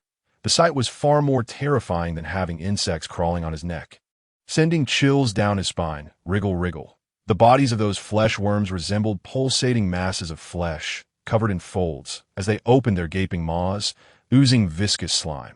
Most horrifying of all, they possessed 6 eyes. These grotesque and terrifying flesh worms crawled in droves, not particularly fast, but their presence was even more bone-chilling. What a repulsive bunch of worms. They are known as ravenous maggots, a cursed and malevolent larval form. We should eliminate them swiftly, Eligia stated flatly, seemingly unperturbed by the revolting sight. Lao Jin thought to himself, who would dare to touch those disgusting creatures, even if we returned those grotesque flesh worms inside out? It is unlikely we would uncover anything of value, is it not? Perhaps we should take a detour. However, in stark contrast, the flames of fury burned brightly in Eligia's eyes, as if she were eagerly anticipating a bloodbath. Are they truly dangerous? Melia inquired. A solitary razor-toothed maggot poses little threat, but if they swarm in numbers, it becomes quite troublesome. Their teeth are exceedingly sharp. A single bite would not be trivial that I have no desire to provoke them. Yet, we must traverse through them to locate a water source. Eligia was indeed correct. They were uncertain how long they would remain in the underground city, necessitating a prompt search for water. Must we then annihilate them all? Yet there are far too many. How could we possibly eliminate them all? Just as they deliberated on how to eradicate the flesh worms, one of the creatures, gnawing away at something on the ground, suddenly lifted its head to gaze upon them. Is it observing us? If insects possess consciousness, then it indeed appears to be watching them. T tilted its head, curiously scrutinizing them, its ludicrous movements creating a stark contrast with its repulsive and terrifying form, sending chills down Lao Jin's spine. The flesh worm fixated on them for several seconds before abruptly opening its gaping maw and emitting a bizarre screech. Caw! Caw! With its cry, dozens of razor-toothed maggots surged towards them like a relentless tide. Upon witnessing the colossal flesh worms charging at them like an army, Lao Jin and his companions were instantly paralyzed with fear. Holy cow! Help! We're done for. This time, we're doomed. Where's the insecticide? Where's my insecticide? Save me! Barbarians! Amidst the chaos, Eligia suddenly stepped forward. Evil larvae! Begone hell! Bang! Ouch! Fearlessly, she charged at the flesh worms, kicking them away as if playing soccer.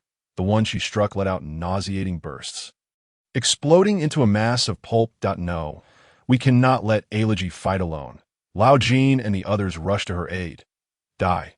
Lao Jin exerted all his strength, employing a taekwondo kick, he himself a third-degree black belt, landing a powerful blow to one of the razor-toothed maggot's heads. His toes pierced through the creature's skull, and a viscous liquid erupted forth. He withdrew his foot, discovering it splattered with blood and brain matter. How disgusting! Yikes! Melia let out a Danish shout, using her shield to fend off the leaping flesh worms, then systematically piercing them with her sword. True to her profession as a warrior, her movements were fluid and decisive. Block. Thrust.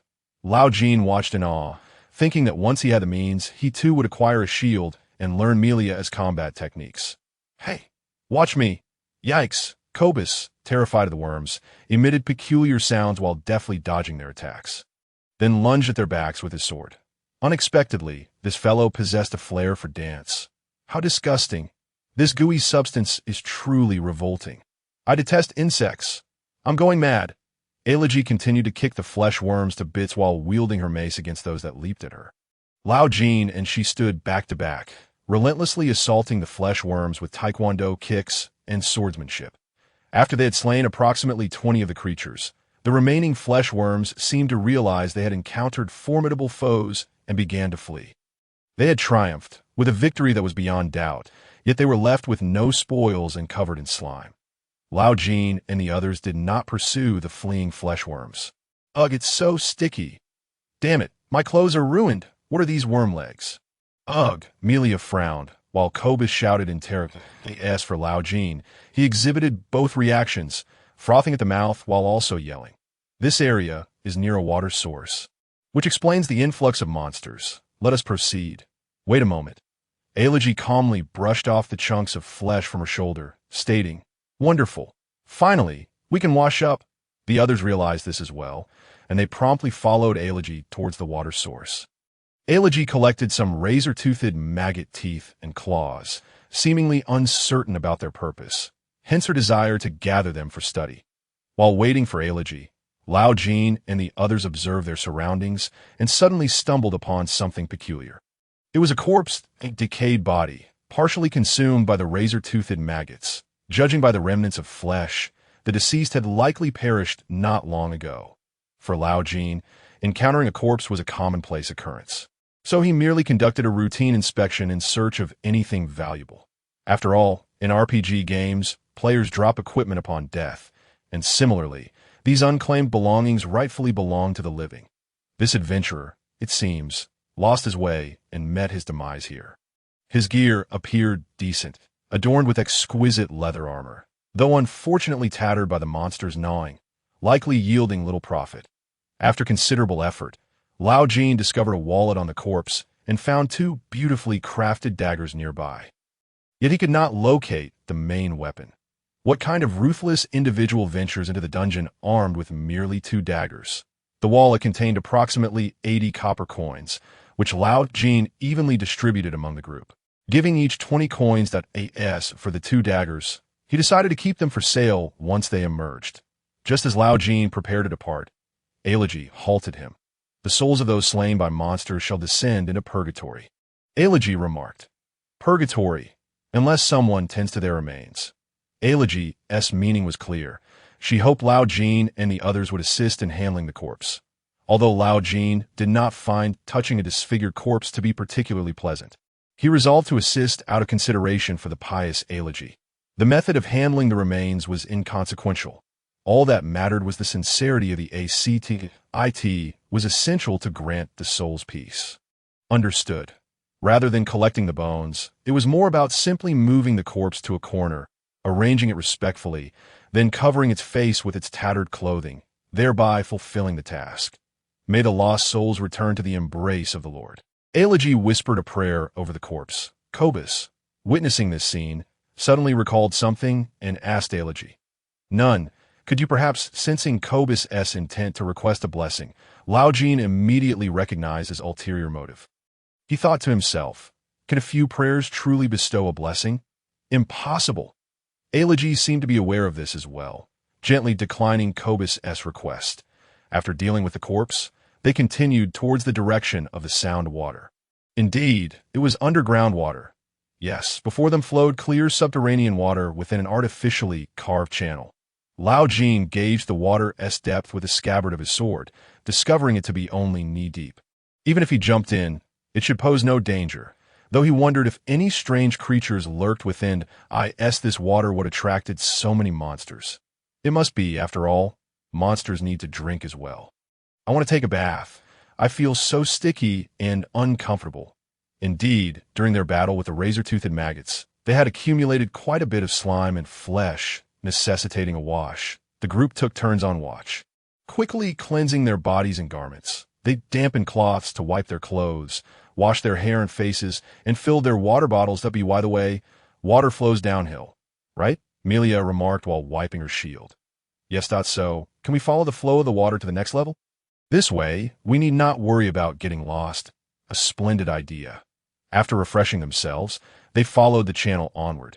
The third level of the underground bore no peculiarities. It merely seemed to be a habitat for monsters, devoid of anything worthy of exploration or valuable items. Hopefully, the fourth level would yield some surprises. At the end of the channel stood a massive stone door, intricately carved with a lifelike skull. presenting a rather ominous sight. In any realm, the skull is an ominous emblem. Cobsun stood 3 paces away from the stone door, murmuring to old Jin, "The skull gate feels rather foreboding. Rather? I find it extremely unsettling." Yet old Jin harbored the belief that something valuable lay concealed beyond that door. After all, the deeper one ventured into the dungeon, the more bountiful the rewards, aside from the corpse they had just encountered. They had yet to witness any other skeletons. Perhaps it was only on the 4th underground level that the true resting place of the bones existed. Moreover, it was customary to inter grave goods and precious artifacts alongside the remains, thus making the 4th level the genuine treasure trove. Undead creatures, bones, undead beings. Sister Ailey, did you not say that there would be undead creatures here? Indeed, I previously received word that this dungeon would harbor such beings. I have come to investigate this matter. Sister Ailey had joined their expedition for this very purpose. Coupled with the earlier incident concerning the goblin statue, it seemed the true spectacle was just beginning. Old Jin forcefully pushed open the stone door, a cloud of dust billowing forth as it slowly creaked open. Cough, cough. The air here is dreadful. It feels as though we have stepped into an ancient warehouse. Marilia was not mistaken. The room's atmosphere was thick with dust and murkiness. Old Jin was disinclined to discover the nature of this dust. If it were ashes, that would be truly horrifying. Could it be that breathing here could somehow fortify one's bones? He produced a cloth to cover his mouth and nose, improvising a rudimentary mask. Barbarian with a lantern. Do you still have oil? Have we run out so soon? It feels as though we have been walking for hours. Cobsun replenished the lantern with oil, indicating that their time spent within the dungeon was longer than anticipated. He raised the lantern, illuminating their surroundings anew. They resumed their formation, Marilia leading the way. Cobsun in the center, Ailey to the left, and old Jin bringing up the rear, continuing onward. The passage was spacious, as wide as the stone door, and after a short distance, they encountered another fork in the path. "Shall we go left or right?" Marilia inquired. Silence enveloped them, tension palpable in the air.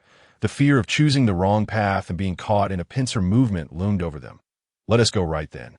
It matters little. As we are uncertain where to tread, we shall simply choose a path." Thus, they resolved to venture right. Click, click, click. Stone walls, stone floors. They navigated through the dust-laden labyrinth, guided by the dim light, finally grasping the sensation of being within a dungeon. Given its nature, monsters were sure to appear. As they pressed forward, Marilia suddenly halted. Had she spotted something? "Carter, look over there." Marilia pointed ahead with her sword. The lantern's light did not reach that far, leaving old Jin unable to discern what it was. Yet he sensed something was approaching them. Clack, clack. It was not crawling, nor walking on 4 limbs, but rather on 2. That old Jin squinted, scrutinizing intently, and finally discerned the vague outline of that figure. It appeared to be a person. Could it be another adventurer? Thud. Perhaps it could be another party of adventurers. After all, this dungeon was quite popular, and encountering other adventurers was not unusual. Should they extend greetings? They possessed light, and the other party must have already noticed them to express goodwill. Might it be prudent to initiate a salutation? Old Jin hesitated. After all, the other could very well be bandits masquerading as adventurers. If they were to encounter such brigands in this narrow passage, a confrontation would be inevitable in a dungeon devoid of surveillance. Murder and pillaging were commonplace. The urban legends circulating in the adventurers' taverns were not mere fabrications.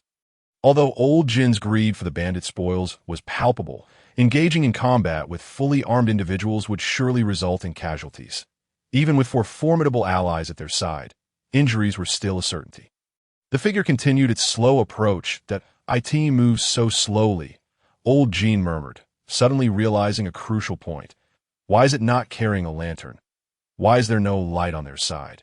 Humans cannot see in darkness, thus necessitating the use of lanterns or torches, unless the other party was an elf.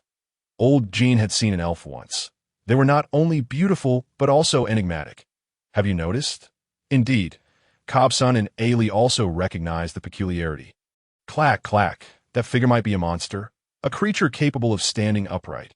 Old Jin strained to recall any information regarding upright walking monsters. Goblins, dog-headed men, judging by its size, it was neither to last. The figure stepped into the lantern's light, revealing its true form. Good heavens! It was a skeleton! Old Jin's face turned pale with fright as he involuntarily exclaimed, "Mother! It is a skeleton! It appears this dungeon truly harbors undead beings," Ailey remarked calmly. Seemingly unfazed, clack, clack, the sound was indeed the clattering of skeletal bones. How could this be? The skeleton was moving on its own. By the stars, the skeleton had come to life, although old Jin had heard tales of undead creatures. Witnessing one firsthand was profoundly unsettling. He found himself more terrified of this skeleton than of any living being. This was utterly unscientific. The dead had risen and were now roaming about. What a mad world this was. Do not fear. They were once human. They clack, clack, clack, clack. There was more than one resurrected skeleton. Ancient soldiers clad in decaying armor and wielding rusted weapons were advancing towards them from the shadows. Thankfully, they were far more aesthetically pleasing than zombies. Indeed, zombies often plague my hometown, and they are far more grotesque than skeletons. Copson and Marilia's reaction surprised old Jin. They displayed no signs of fear. Rather, they appeared remarkably composed, as if the presence of these resurrected skeletons were a matter of course. Generally, lower-tier undead were significantly weaker than living monsters. What do you fear, barbarian? Weaker. They are creatures that have risen from the dead. Look at their gaunt forms. Where would they derive their strength? Power comes from muscles and bones, and they possess neither. This stark contrast between the perceptions of those from another world and those from Earth was evident. The former viewed the fantastical elements of their world without any preconceived notions. Allowing for a more objective perspective, their experiences and ways of life were distinctly different from those of Earthlings. Although Cobson's words were somewhat harsh, they bore a ring of truth. Old Jin once again cast his gaze upon the skeletons. They did indeed resemble figures plucked from a horror film. There were at least a rank's worth of them, dragging their tattered weapons as they slowly approached old Jin and his companions. He could not comprehend how they moved, nor did they appear to possess any value. Their weapons were rusted and incomplete. Even if deemed antiques, one would be hard-pressed to find a believer that in truth. They were merely a collection of skeletal frames wielding decrepit metal scraps, parading about with bravado. With this realization, old Jin's dread of the undead dissipated entirely. Combat prowess stemmed from muscle, bone, willpower, and equipment. These skeletons possessed none of these attributes. They were nothing more than animated skeleton models. Old Jin felt as though this skeletal army resembled a horde of feeble beggars. Faced with such feeble adversaries, the contempt within old Jin began to stir. What if we charge at them to test our mettle? Marilia crouched low, her enthusiasm palpable. Though her tone suggested she was seeking consensus, she was already prepared for battle. The force of a charge is determined by weight and speed. Marilia raised her shield, propelled herself off the ground, and surged forward. Clack, clack, clack. She barreled into the throng of skeletons like a wild stallion. Unstoppable that in an instant, she had plunged into their midst. Boom! Accompanied by a crisp collision. Fragments of bone scattered in every direction. The skeletons, akin to bowling pins, were sent tumbling by Melia's charge. It is said that the weight of the human skeleton constitutes merely 20% of one's total mass. Yet these bones, buried underground for an unknown number of years, likely bore even less than half that weight. How could they possibly withstand the force of Melia's shield?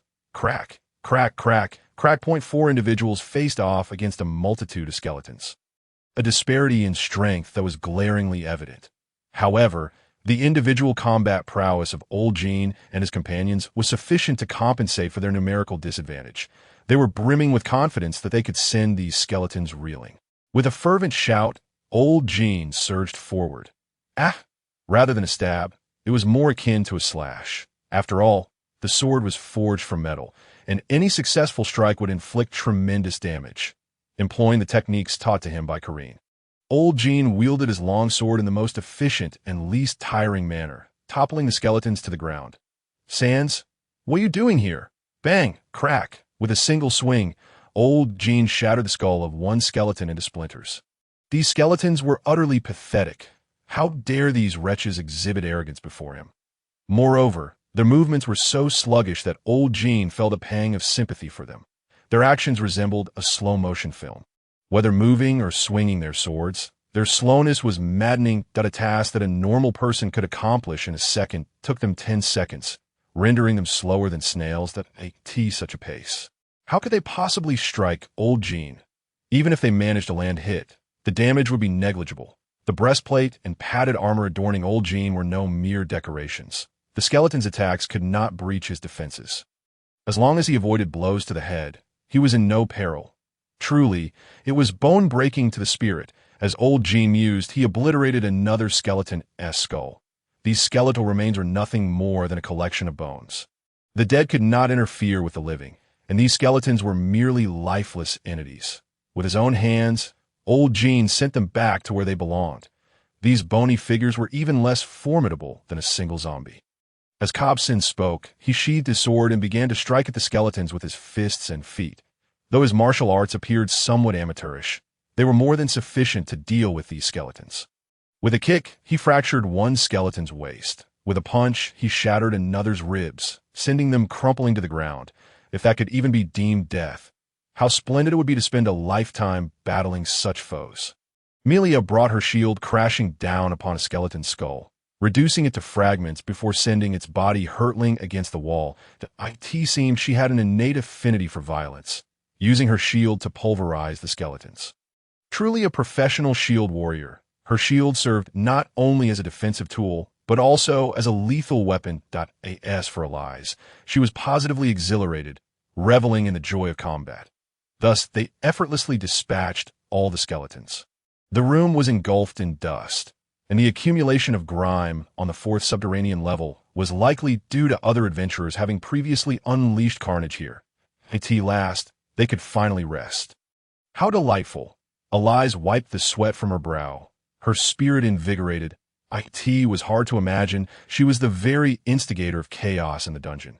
She appeared in high spirits, seemingly convinced she had performed a noble deed. Old Jin found it incomprehensible. In his view, Eli's actions were less a matter of piety and more a manifestation of madness. Yet, old Jin felt a sense of relief, so he offered a perfunctory smile. Had their souls found redemption? The term redemption eluded my understanding. Where their souls had gone remained a mystery.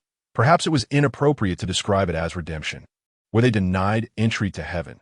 Heaven itself is a nebulous concept. Mr. Carter, what religion do you adhere to? Redemption and heaven are not concepts espoused by our Holy Church of the Radiant Cross. No, I have no religious beliefs.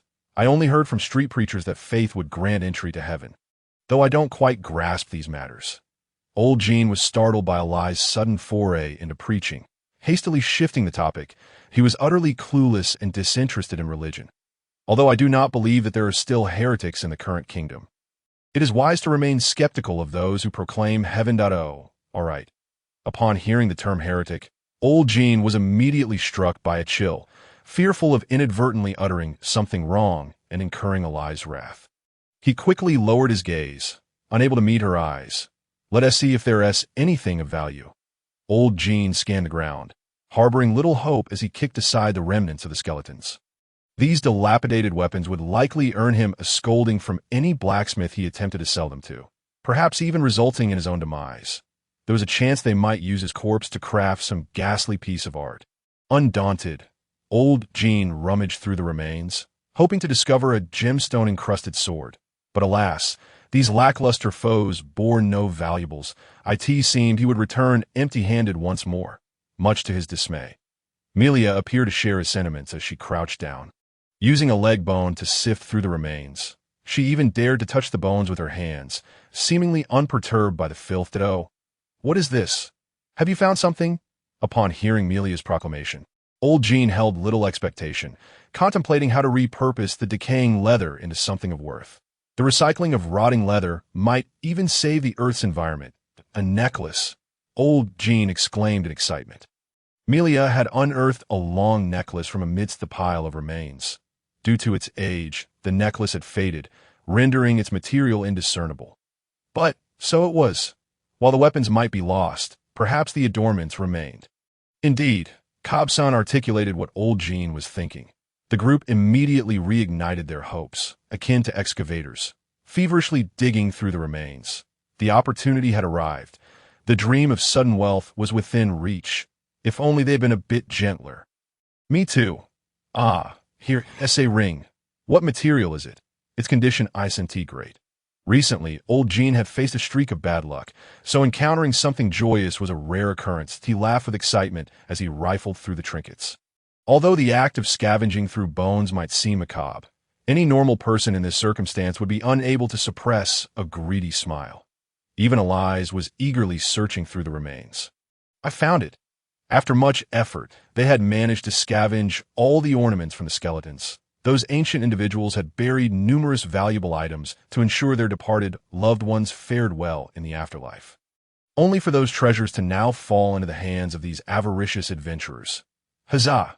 Wealth has come upon us. We've struck it rich. Old Jin felt an overwhelming urge to dance with joy, but restrained himself.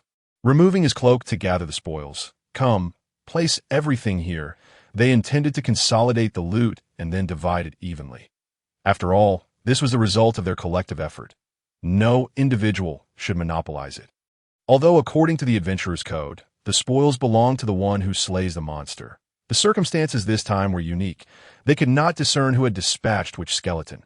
Moreover, everyone's contributions were roughly equal, making an equitable division reasonable in matters of finance. Fairness and justice must prevail. One by one, they placed their found trinkets upon the cloak. It appeared their haul was quite substantial. However, upon closer inspection, old Jin mused.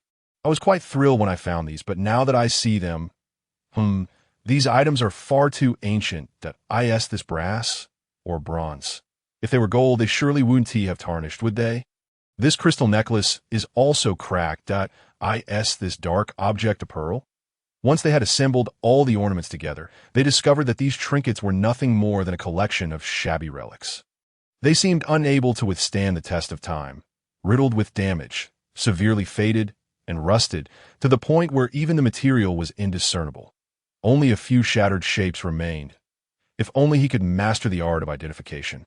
But alas, he lacked the skill points. What a pity! These miserly souls, can't they even buy a gold necklace for their families? Truly heartless. These ancients are utterly unreliable. It seems these items hold little value. Elegy shook her head in resignation. Lao Jin shared her sentiment. Yet even if they were to sell what they found, it should fetch a few copper coins, right? Aside from the tin cups and the mimic's teeth. They had gathered a collection of miscellaneous goods. Once they composed themselves, Lao Jin and the others pressed on. Skeletons are not a product of nature, Elegy remarked as they walked. Are you suggesting they were crafted by someone? Mylia inquired. Crafting skeletons? Could it be an evil sorcerer? What? An evil sorcerer? You mean a necromancer, right? Barbarian, have you never heard of necromancers? It seems you have much to learn about this world. How could such beings exist in our realm?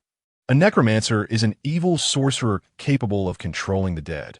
This dungeon was only recently discovered, and according to the church's intel, those skeleton warriors were likely under the control of a necromancer hiding within. Speaking of necromancers, they are a twisted and dark-minded bunch, truly a societal blight. They revel in the desecration of corpses and will even kill and loot to satisfy their vile desires. Demons masquerading in human skin. That said, the marauding adventurers seem hardly different from them. However, necromancers wield supernatural powers, capable of reanimating corpses, a feat beyond the reach of ordinary adventurers. As the saying goes, there is but a fine line between the noble and the base. The distinction between adventurers and necromancers likely lies therein. Regardless, these wretches are exceedingly detestable and pose an immense danger. Are you saying those skeleton warriors are controlled by a necromancer? Lao Jin asked. It is highly probable. While zombies not yet decomposed may rise due to lingering evil magic, mere piles of bones like those skeleton warriors cannot simply rise on their own. Thus, someone must be orchestrating this from behind the scenes. Elegy explained, it appears that a necromancer indeed lurks within this dungeon. Though it remains unclear why zombies can awaken autonomously while skeletons cannot, one thing is certain. This dungeon harbors something far more perilous than mere monsters. The undead and adventurers. Are necromancers formidable? Lao Jin asked curiously. It depends on their level. There are novices among sorcerers, are there not? Elegy replied with a smile. Yet Lao Jin expressed skepticism. The necromancers he had heard of were ruthless fiends. Yet these scattered bones before him appeared utterly harmless. One might even mistake them for teaching aids from a biology class. Not to mention, in his eyes, these beings were nothing more than weaklings.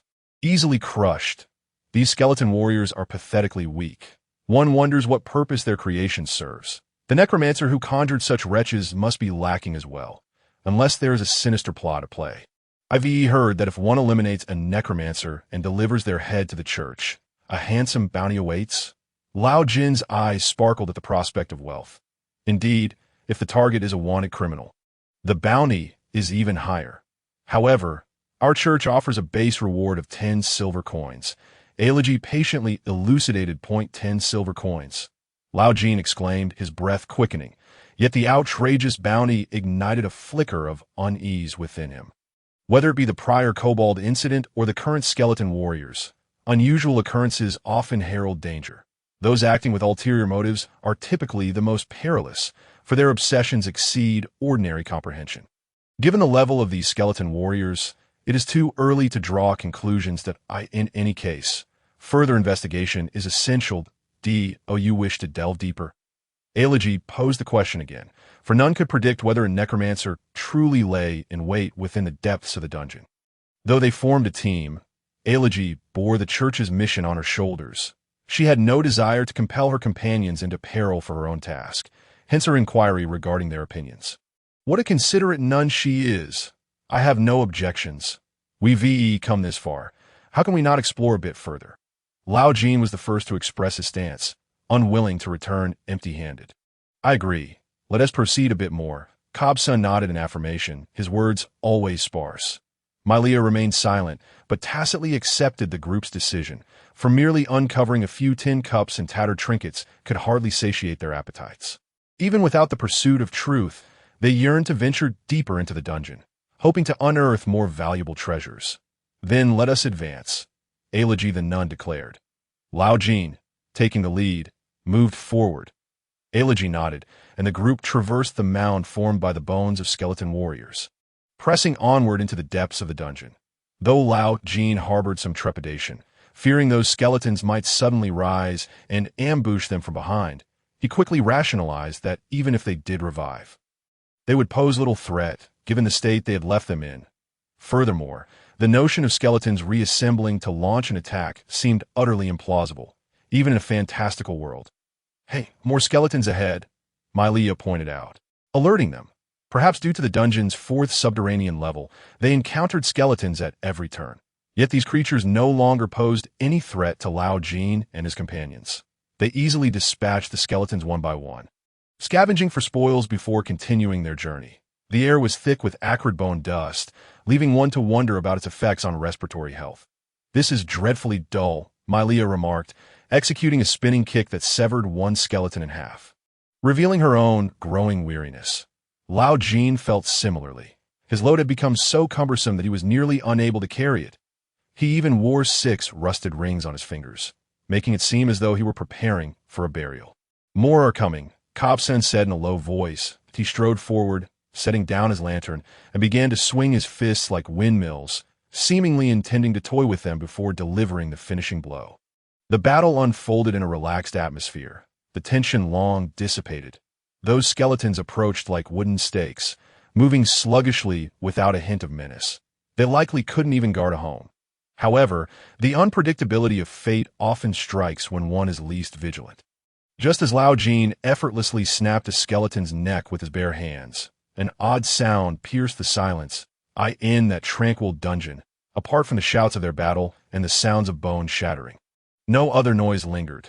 Thus the sudden sound was jarring, akin to a bolt of lightning illuminating the darkness, catching them off guard. What is that sound? It resembles something igniting. Get down, Cobson suddenly shouted. Lao Jin sensed something amiss. Without hesitation, he rolled to the ground. In such moments, evasion is always the wisest choice. What transpired could be pondered later when safety was assured. Just then, Lao Jin realized something was hurtling toward him. But it was too late. It was a ball of purple flame. Lao Jin twisted and turned in midair, desperately attempting to evade the fiery assault. Just as disaster struck, the purple flame grazed his shoulder as it soared past. Was it magic? Lao Jin was about to scream, but a searing pain never came.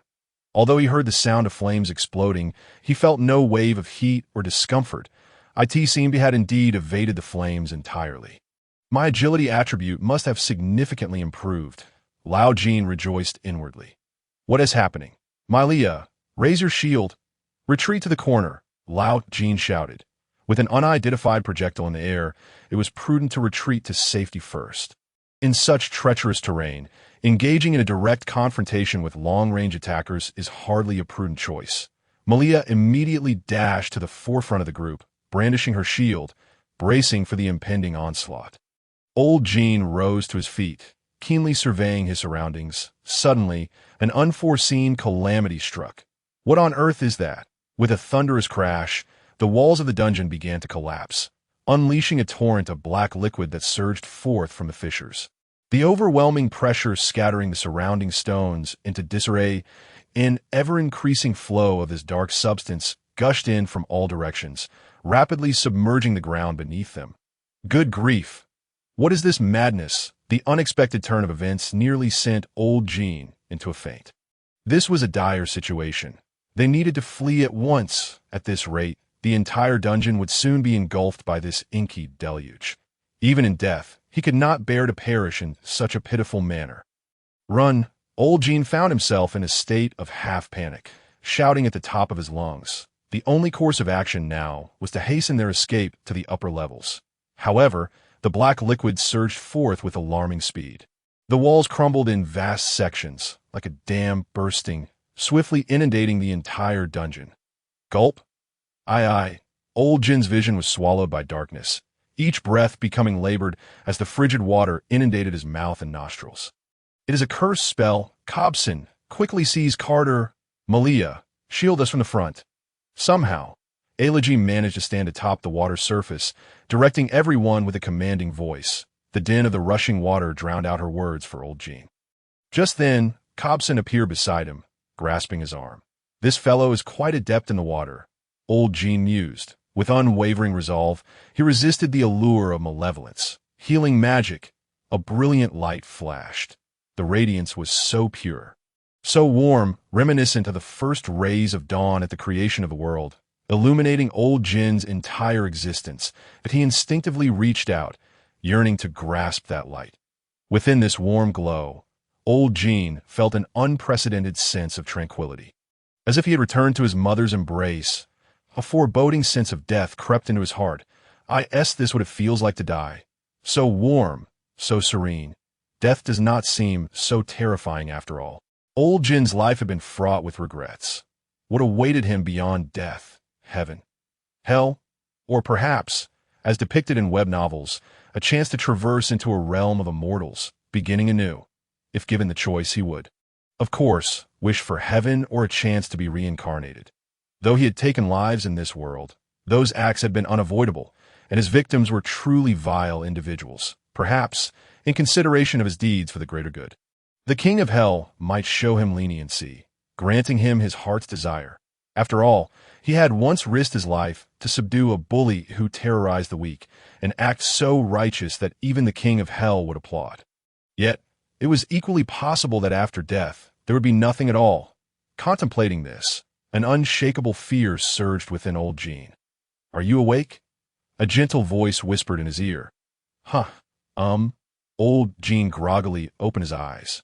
Before him appeared a familiar face. Oddly, why does it seem as though his mother has dyed her hair red today, and she looks extraordinarily beautiful? Wait, something feels off. You are finally awaked. It was Ailiji. Wow. Old Jin gasped, sitting up abruptly and scanning his surroundings. Where is this black deluge? The walls of the dungeon stood intact, impressively sturdy. Besides the remnants of drool and tears on his face, there was no other liquid in sight. Was it all an illusion? No, that cannot be. How could such a vivid hallucination exist? What on earth happened? What on earth caused such a flood? Old Jin asked, still shaken. Calm down. That was a cursed spell. You must have experienced a hallucination. There seems to be a skeleton mage ahead. I have dispelled the curse, so do not worry, Elegy explained. What? A curse? Could that purple flame have been a curse spell? Good grief. How could such magic even exist? Thank goodness. Old Jin exhaled a sigh of relief. It was merely a hallucination. He vigorously shook his head and rose to his feet. The battle raged on. And he needed to assist. Immediately, he saw Malia standing before him, shield raised high, while Kobson wielded his longsword behind her, systematically dispatching the advancing skeletons. You are finally awake, barbarian, Kobson remarked without turning.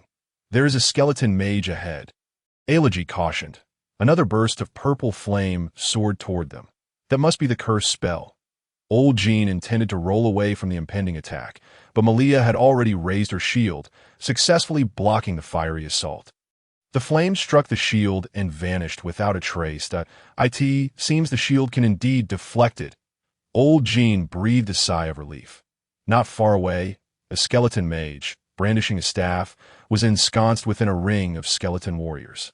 Casting spells, this despicable creature dares to hide behind its minions and strike from the shadows. Cowardly, unprincipled. Mages are truly a wretched lot. This scoundrel was the one who unleashed that terrifying curse spell upon him. How dare you toy with me? I shall tear you limb from limb. This grudge shall not go unavenged. Old Jin roared, resembling an enraged bull. Although the opponent was a mage, its magic was no match for Malia's shield. As for the skeleton warriors flooding in from all sides, they were mere weaklings, unable to impede Old Jin's advance. Elegy, cover me! Kobson, you too! Old Jin bellowed, leading the charge. Understood? Good. Like an arrow released from its bow. Old Jin surged toward the skeleton mage. Elegy and Kobson followed closely, forming a spearhead formation, intent on shredding the skeletal army before them. Ultimate invincible whirlwind kick. Old Jin leaped high, delivering a powerful side kick. Bang! Crack! 3 skeleton warriors, caught off guard, were shattered by a strike, their bones scattering in all directions. The fervor of battle ignited within Old Jin's chest. He vowed not to relent until he dismantled these skeletal foes into fragments. Today, the dungeon shall witness the destruction of 3 skeleton heads at Old Jin's hands. Light be with you. Just as Old Jin wreaked havoc, he heard Elegy's incantation behind him. It appeared she was about to unleash a powerful spell. Holy Light Bullet. A brilliant radiance soared above Old Jin's head, illuminating the dim dungeon as if it were daylight. Wherever the light passed, the skeleton warriors crumbled and fell, as if bombarded by artillery. Crash, bang! The Holy Light Bullet carved a path toward the skeleton mage. Seizing the opportunity, Old Jin charged forth like a wild stallion. His singular target was that cowardly skeleton mage hiding behind the front lines. Prepare to meet your demise, foul mage. Crack, crack, crack. However, the skeleton mage was not idle. It began chanting incantations once more, summoning another burst of purple flame. The orb atop its staff glowed ominously, swirling with purple flames that coalesced into a fireball, hurtling toward Old Jin with fierce velocity. This is bad. It's too fast. Yet, Old Jin was no novice. Dodge. He focused intently on the fiery orb. Just as it was about to strike him, he executed a swift roll, narrowly evading the attack. The fireball grazed his nose and slammed in the wall behind him. Boom! After the resounding explosion, Old Jin turned to see Malia holding her shield steady, having successfully blocked the fireball's assault. Blocked, Malia shouted triumphantly. Well done. With Malia guarding his back, Old Jin felt a wave of reassurance wash over him. Now he could charge ahead without hesitation and dismantle that loathsome skeleton mage. Crack, crack, crack. The skeleton mage seemed to realize the peril of its situation and began to retreat slowly. It seems that even a mere pile of bones knows fear. Sensing the impending danger, the clever skeleton mage opted for the prudent strategy of retreat, truly astute. Witnessing its attempt to flee, Lao Jin couldn't help but chuckle coldly within. Attempting to escape, too late, since it dared to provoke him. It must be prepared to pay the price die. Lao Jin roared, channeling all his strength into the blade of his sword, executing a powerful diagonal slash toward the skeleton mage. This technique, learned from Kareen, was a fierce assault that fused speed and power into a single strike. amplifying its might. Even a battle-hardened warrior would find it difficult to withstand the brilliance of this blow. Perish! With a swift motion, the sword traced a perfect arc.it slice through. What a redundant action. This strike, executed with unparalleled precision, cleaved the skeleton mage's body in two. Lao Jin could even feel the smoothness of the cut, akin to slicing through tofu, transmitted through the hilt of the sword. With a resounding thud, the skeleton mage's form was severed, scattering its remains across the ground. Sheathing his sword, Lao Jin took a deep breath to steady his racing heart. He had another significant task ahead of him. That is, to make you burn me, to obliterate this skeleton mage into 1,000 pieces. You bastard! You filthy creature! How dare you plot against me? Thud, thud, thud, fueled by rage. Lao Jin unleashed a tempest of stomps upon the remnants of the skeleton mage. Damn it, he had nearly met his end just moments ago. The thought sent shivers down his spine. The sensation of that black liquid flooding his nostrils was still fresh in his memory. Die! Die! Die! Lao Jin's fury had reached a fever pitch as he crushed the skeleton mage's bones into dust. It was only when he had reduced them to a fine powder that he finally paused, panting heavily. Who? I have triumphed. Having vanquished the formidable skeleton mage, Lao Jin felt a surge of accomplishment. He wiped the sweat from his brow, unable to suppress a joyful smile. You are indeed ruthless. No wonder you are called a barbarian. Cobson remarked, approaching him with a teasing tone. I'm all right now. Lao Jin replied with a grin, in high spirits. He even contemplated collecting the ashes of the skeleton mage to find a proper resting place for them. Your earlier fury was the righteous indignation that I hope you can maintain this fervent heart forever, Ellie said with a smile. Righteous indignation. Under normal circumstances, Lao Jin would have found her words nonsensical. Yet at this moment, he felt utterly liberated, his heart filled with joy. All right, let us verify, Ellie said, moving toward the pile of ashes, picking up the skeleton mage's skull, the very object Lao Jin had kicked away in his rage. Indeed, look at this skull. Doesn't it bear a familiar symbol? Lao Jin had not noticed before, but upon closer inspection, he found a black symbol etched onto the forehead of the skeleton mage, strikingly recognizable. After much contemplation, he finally recalled where he had seen the totem of the gnolls. Lao Jin exclaimed. Precisely. It appears there is indeed a connection between these two matters, Ellie stated solemnly. Lao Jin remembered that during their first collaboration with Ellie, they had destroyed the gnolls totem. Those subterranean creatures had inexplicably surfaced to cause chaos, and it was there that they discovered this symbol. Clearly, a colossal conspiracy lurked behind this. My mission is complete, Ellie said softly, stroking the skeleton mage's skull. Her task was merely to uncover the truth. Having found the evidence, she could now withdraw with honor. Do you wish to delve deeper? My mission has concluded, but if you wish to continue exploring, I can accompany you, Ellie inquired, looking at Lao Jin and Cobson. Now, they faced a choice: to venture deeper into the dungeon in search of the enigmatic necromancer, or to count their blessings and return home with their spoils. What do you think? Lao Jin asked Cobson and Melia. The skeleton mage is no trifling matter. I believe caution is the better part of valor, Cobson mused. To be honest, those ordinary skeleton soldiers are hardly a challenge, Melia said dismissively. Having vented his frustrations, Lao Jin had regained his composure. He carefully assessed the current situation and concluded that the second option was indeed more prudent. How about we search for any valuables and then head back? Truth be told, given our current strength, facing the necromancer is still too daunting that if there are stronger monsters inside, we could be doomed. After witnessing the prowess of the skeleton mage, Lao Jin no longer dared to be complacent. The ability to control skeleton soldiers was already extraordinary. Now, the fact that even a magical skeleton mage could be summoned indicated the necromancer's strength was unfathomable. If that being possessed even more formidable spells, such as a death ray, wouldn't they be in grave peril? For the sake of safety, it was better not to take unnecessary risks. You make a valid point.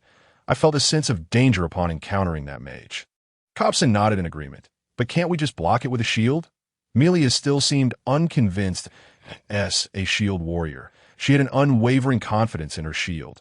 What if we encounter a spell that cannot be blocked by shield? Lao Jin countered. Well, that's true. Melia conceded after some thought, realizing the merit in Lao Jin's words. Magic was enigmatic. Who could predict its bizarre capabilities? If they were to encounter a spell of absurd power, they would simply be out of luck. Oh, I almost forgot this. Lao Jin suddenly recalled something and picked up the staff dropped by the skeleton mage. The staff was entirely black, its top adorned with a dark crystal orb. Clearly not an ordinary item. What is this? It looks quite valuable. Indeed. Although the orb is covered in cracks and dim, it was definitely used by the skeleton mage to cast spells. Despite his ignorance of magic, Lao Jin understood that its continued functionality indicated it was no trivial item. Mage equipment was traditionally worth a fortune. As for why it was so valuable, Lao Jin was unsure. He merely knew that even the most inferior magical gear could fetch a handsome price. And this staff, with its embedded black crystal orb, certainly did not appear to be of low quality. It might even sell for a king's ransom. I like it, Lao Jin exclaimed, enamored with the staff. His eyes gleaming with excitement. It seemed that the greatest reward from this dungeon adventure was indeed this staff. Why don't we seek out a few more skeleton mages and see if we can procure additional staffs? Melia proposed, her eyes shimmering with avarice. Gulp. Both Lao Jin and Cobson swallowed in unison. Who could resist such a proposal? Adventurers are, after all, a greedy lot. Excellent idea. I believe we need more evidence to expose the necromancer's conspiracy. Ellie chimed in cheerfully. Thus, the group, fueled by dreams of fortune, once again ventured into the darkness, and if they could find 3 more skeleton mages and eliminate them, Lao Jin would perform a dazzling 360-degree Thomas twist in midair. Cautiously, they navigated through the shadows, wary of any sudden magical assaults. Leading the way was still Melia. Ever since discovering that her shield could withstand magic, she had become exceedingly exhilarated, eager for more magical encounters to test her mettle. Naturally, if she could withstand the attacks, that would be ideal. However, should she fail to do so, Lao Jin had to be prepared to evade at any moment. Those skeleton soldiers had crawled up from underground. Lao Jin noticed that passages leading downward had appeared along the sides of the road. The skeletal warriors emerged from the very passages, seemingly inexhaustible. This resembled a barracks from StarCraft, a mere $50 worth of comrades. Lao Jin could not help but express his thoughts aloud. This is Sparta. With a swift kick, Lao Jin sent each freshly risen skeleton back to its origins. Shall we venture down to take a look? Cobson inquired. Perhaps we should refrain. I suspect the depths below are already teeming with skeletons, and descending would be tantamount to courting death, Lao Jin replied, shaking his head.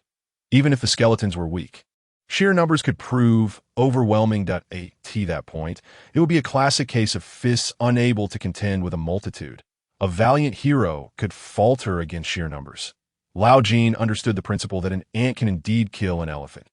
Naturally, the deeper the dungeon, the greater the likelihood of discovering treasures of considerable worth. However, they had already reaped substantial rewards and deemed further risk unnecessary. Let me sketch a map, Eligia stated as she produced a parchment and began to embellish it with her drawings.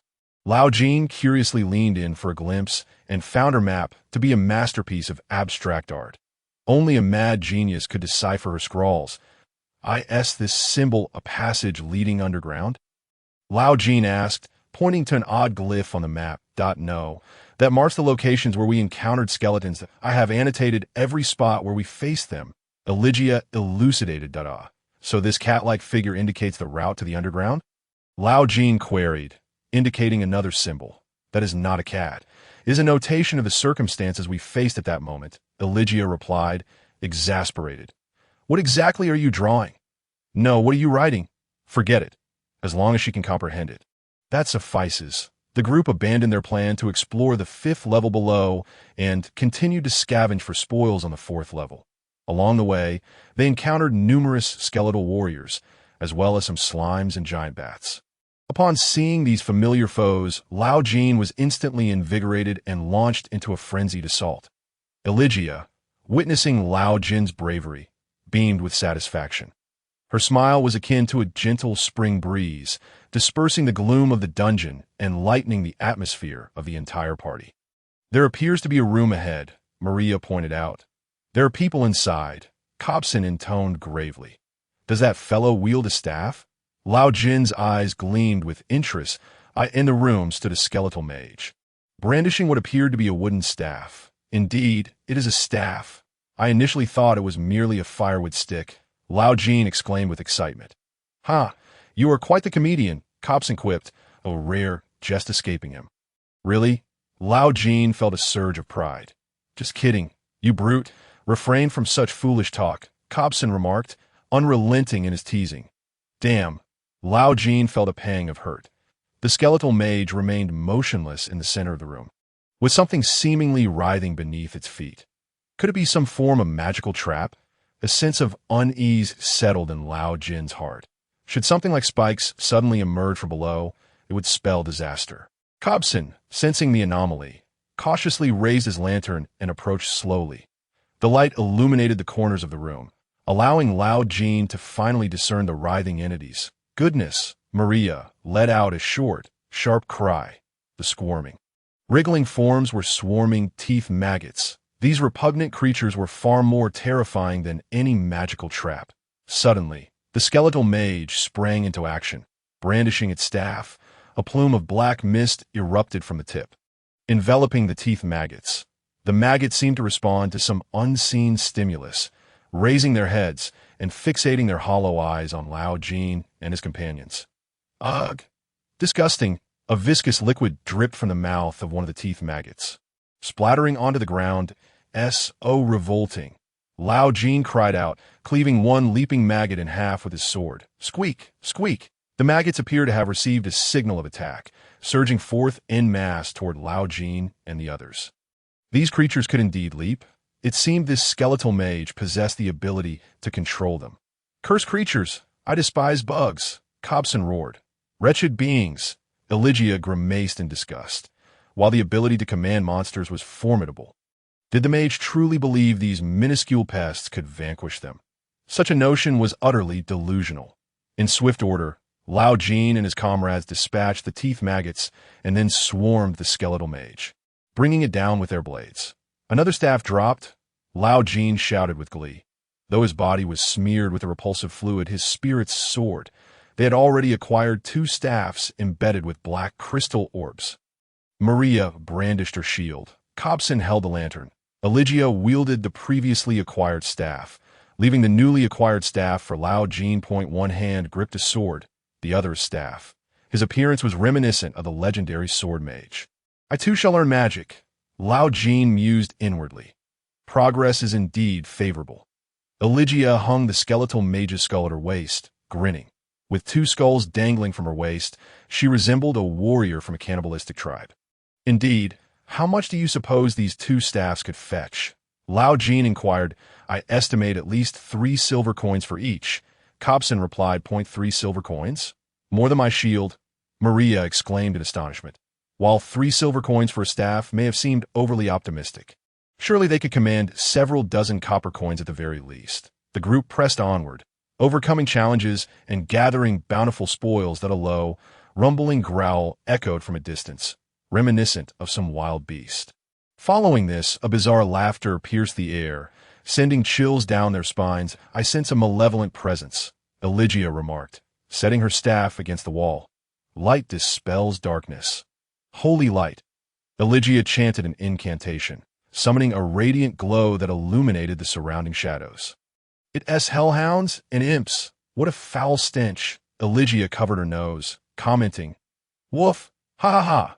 From the darkness emerged several black hellhounds, accompanied by a few diminutive dark imps. The hellhounds, beasts of the infernal realm, were pitch black, devoid of fur, their skin glistening, with blood-red eyes and razor-sharp teeth. Clearly not creatures to be trifled with. The imps, on the other hand, were lowly demons devoid of self-awareness, resembling oversized infants with elongated limbs and horns atop their heads, rumored to be suitable for crafting magical materials. Hey, barbarian, your kin has arrived. I thought you favored the color black. Look over there, quite a few of them, Cobson teased, pointing at the hellhounds to, oh no, since we've encountered them, we have no choice but to slay them. Lao Jin inhaled deeply, steeling himself for battle. Woof! A hellhound suddenly lunged from the shadows, charging at Lao Jin. Truly, it was a beast of magic, remarkably swift. Fortunately, Maria, the steadfast shield warrior, stood ready.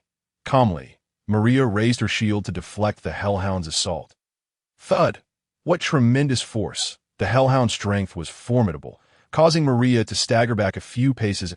It seemed they had finally encountered a worthy adversary. Observing this, Lao Jin sprang into action. Block its path. Seizing the opportunity, Lao Jin plunged his sword into the hellhound's abdomen. Thud! The sound of a blade piercing flesh resonated as Lao Jin forcefully thrust, the sword emerging from the opposite side of the vicious hound. Faced with the combined assault of the shield warrior and the swordsman, the hound had no strength to retaliate. With a vigorous twist, Lao Jin reduced the hound's innards to a pulpy mass. A mournful howl escaped the creature as it collapsed to the ground, blood gushing forth. Lao Jin withdrew his longsword and crushed the hound's skull with a kick. "Where's the little demon?" Lao Jin surveyed the surroundings and inquired. "I've already dealt with it," AI Ligia replied coolly. Before them lay a small demon, now merely a puddle of flesh, utterly lifeless. AI Ligia was in the process of dismembering the demon's corpse, severing its sharp horns and hands. "It seems I have no further role to play this time," Kabuzin remarked with a hint of regret. The battle concluded too swiftly for him to intervene. "What a pity. I thought it was rather cute." Maria mused, gazing at the small demon's remains. "What? Did you just say cute?" Lao Jin questioned, incredulously doubting his own hearing. Was Maria actually suggesting that the hideous little demon was adorable? Had she been possessed by some malevolent force? Indeed, it was quite round and rather charming, Maria insisted earnestly. "You find it cute? Maria, you must be mistaken. That is an evil creature," AI Ligia asserted solemnly. "Maria, we need to have a serious discussion now." Just as AI Ligia grasped Maria's hand, preparing to impart some wisdom, another skeletal mage emerged from the shadows. "I suppose we shall have to postpone our conversation," AI Ligia declared, adopting a stance to charge and obliterate the skeletal mage's head. Crack, crack, crack! The skeletal mage resorted to its old tricks, unleashing another orb of purple magic.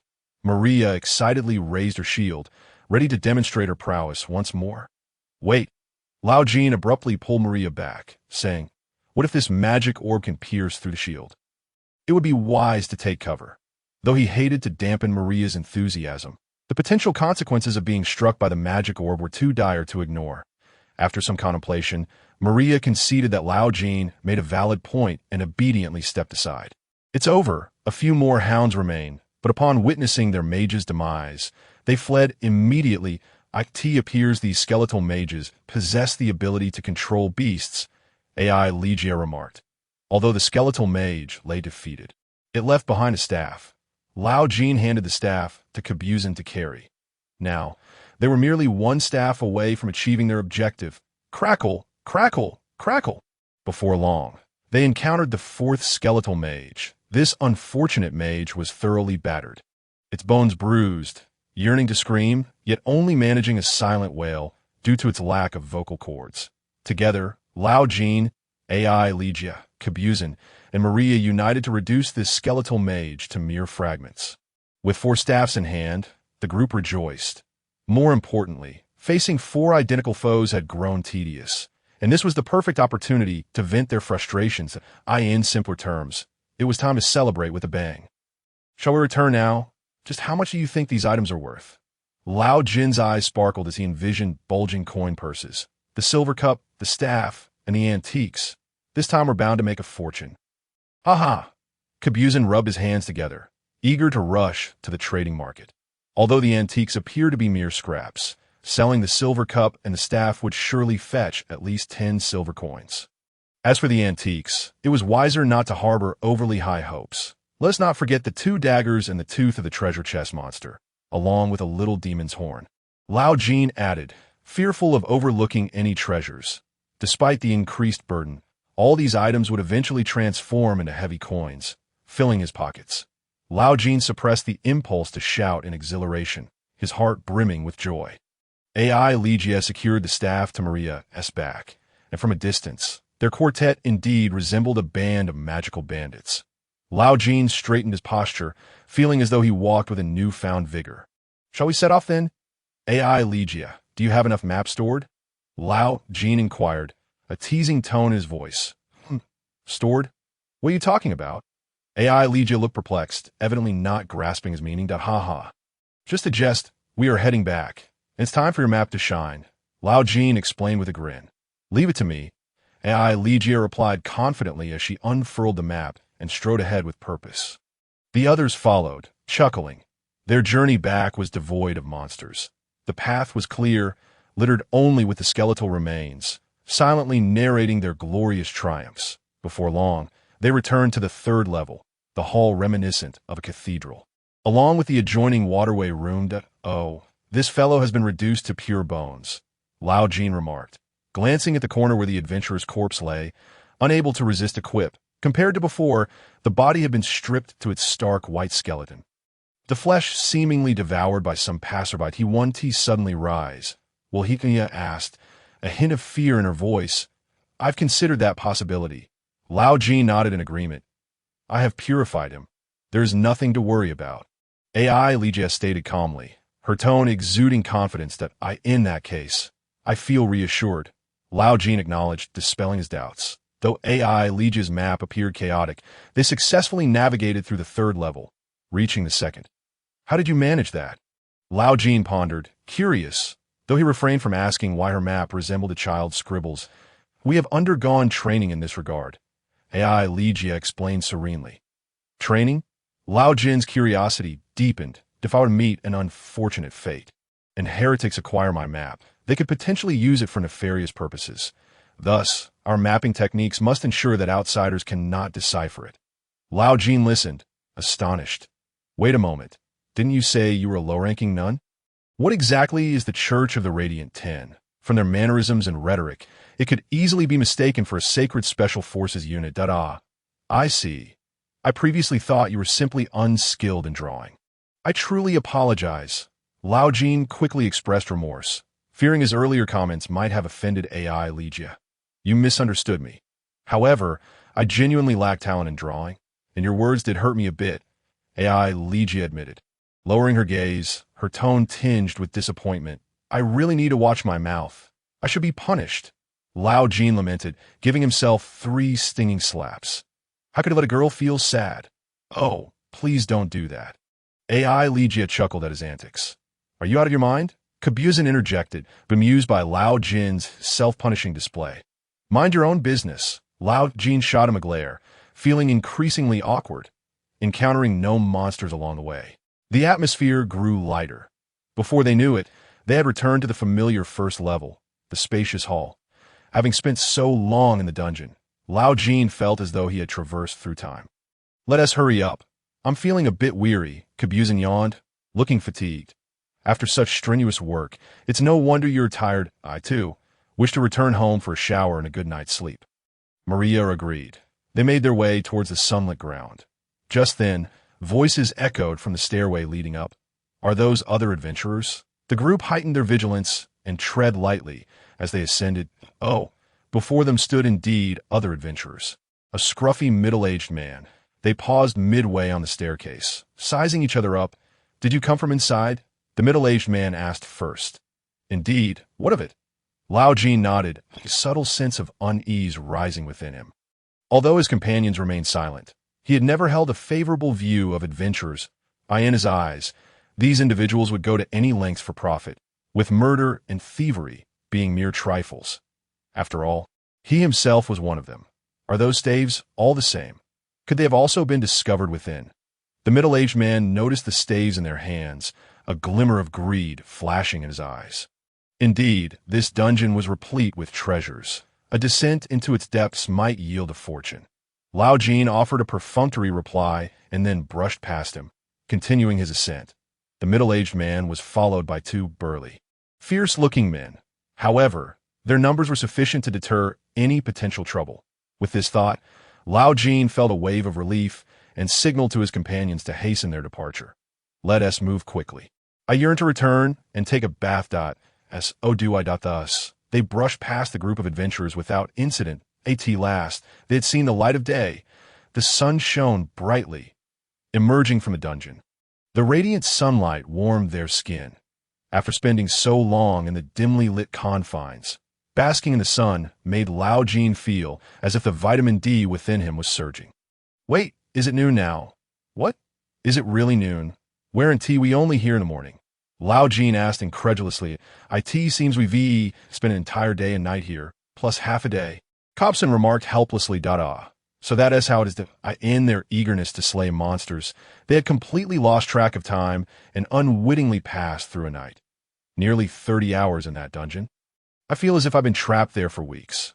Lao Jin mused that it seemed to be an illusion.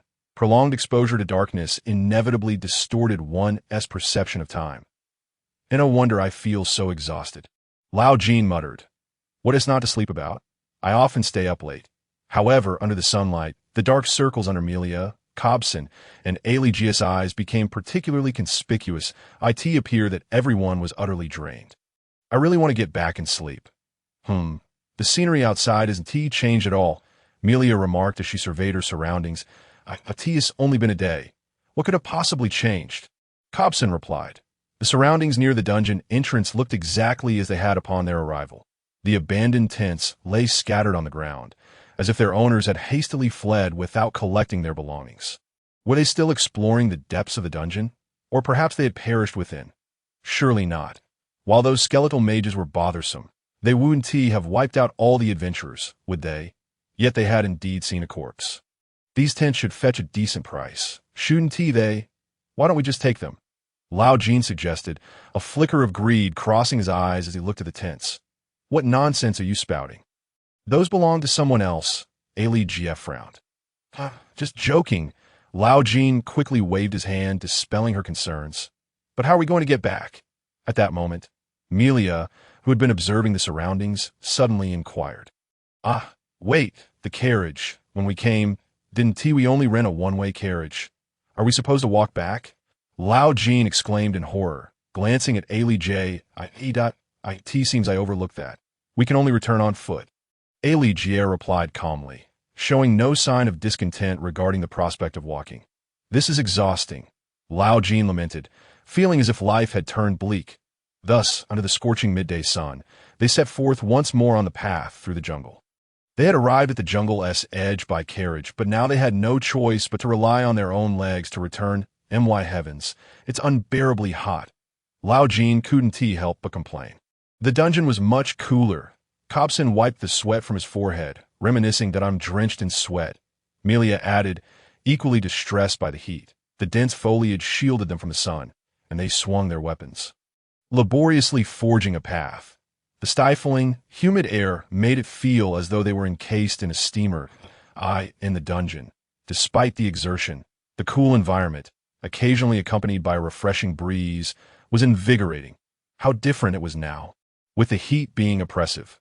After a great struggle, they finally reached the spot where they had disembarked, only to find, as expected, that the carriage had long since vanished. There's really no carriage left. Lao Jin exclaimed in despair. Did you think the carriage would be waiting here for us? Cobson replied irritably. If only it were so. Lao Jin couldn't help but curse. What a naive thought. Your barbaric reasoning is truly incomprehensible. Cobson rolled his eyes. The journey by carriage had taken several hours. Now, relying solely on their legs to return would likely mean arriving in the city only by nightfall. This was bound to exhaust them to the bone. Let us set off, Aligia said impassively, seemingly unaffected by the impending long trek. The group, faces pale, trudged forward with heavy steps on the long road to Ispent. The mere thought of such a long journey made Lao Jin want to cry. No, he was already crying. Lao Jin, are you crying? Melia, walking ahead, turned to ask. Yes, I suddenly miss home, and the tears just keep flowing. Lao Jin choked out. You're a nomad. Seeing this grassland must remind you of your homeland. Melia mused that I occasionally think of my home as well, especially when I see places that resemble it. That feeling is particularly strong. You might have misunderstood. T.S. simply exhausted and wants to cry, Aligia interjected. Time slipped by, and the sun gradually sank lower in the sky, though utterly fatigued as night fell. The temperature began to drop, offering some relief. T last. As darkness enveloped the land, they caught sight of the towering city walls in the distance that I didn't expect we'd need again. In this world where there were no streetlights, once the sun set, the entire world would plunge into darkness. Cobson retrieved a lantern from his backpack and lit it once more. Thank goodness we brought a lantern. Otherwise, we'd be stumbling in the dark. We've arrived late. Aligier remarked coolly as she gazed at the tightly shut city gates. Indeed, the gates are already closed. When they reached the city gates, the imposing structure was firmly shut, showing no signs of reopening. Once closed, the gates would remain so until the sun rose the following day. Unable to enter the city now, they would have to spend the night outdoors. No worries, let us treat it as camping, Lao Jin said, forcing a cheerful demeanor. What nonsense are you babbling? Only a barbarian would do that. Cobson shot him a glare. Close enough. Let us hurry and prepare for sleep. They found a flat patch of ground beneath the city wall, laid down some leaves, and gathered wood to start a fire. I'm so hungry. After a quick tidy-up, everyone took out their rations. Ready to satisfy their hunger, Lao Jin placed his provisions by the fire to warm them before devouring them ravenously. After finishing, he collapsed onto the ground, falling into a deep slumber, with the walls to guard them. They needn't worry about safety and could enjoy a sound sleep. Yet the city gates had closed. The gates of Ispent would close at sunset and not reopen until sunrise the next day. It seemed they would have to sleep outdoors tonight. Since we are here, we might as well make ourselves comfortable. Let us find a place to rest, they agreed as they located a relatively flat area outside the walls, cleared it, and spread some leaves before lying down to rest.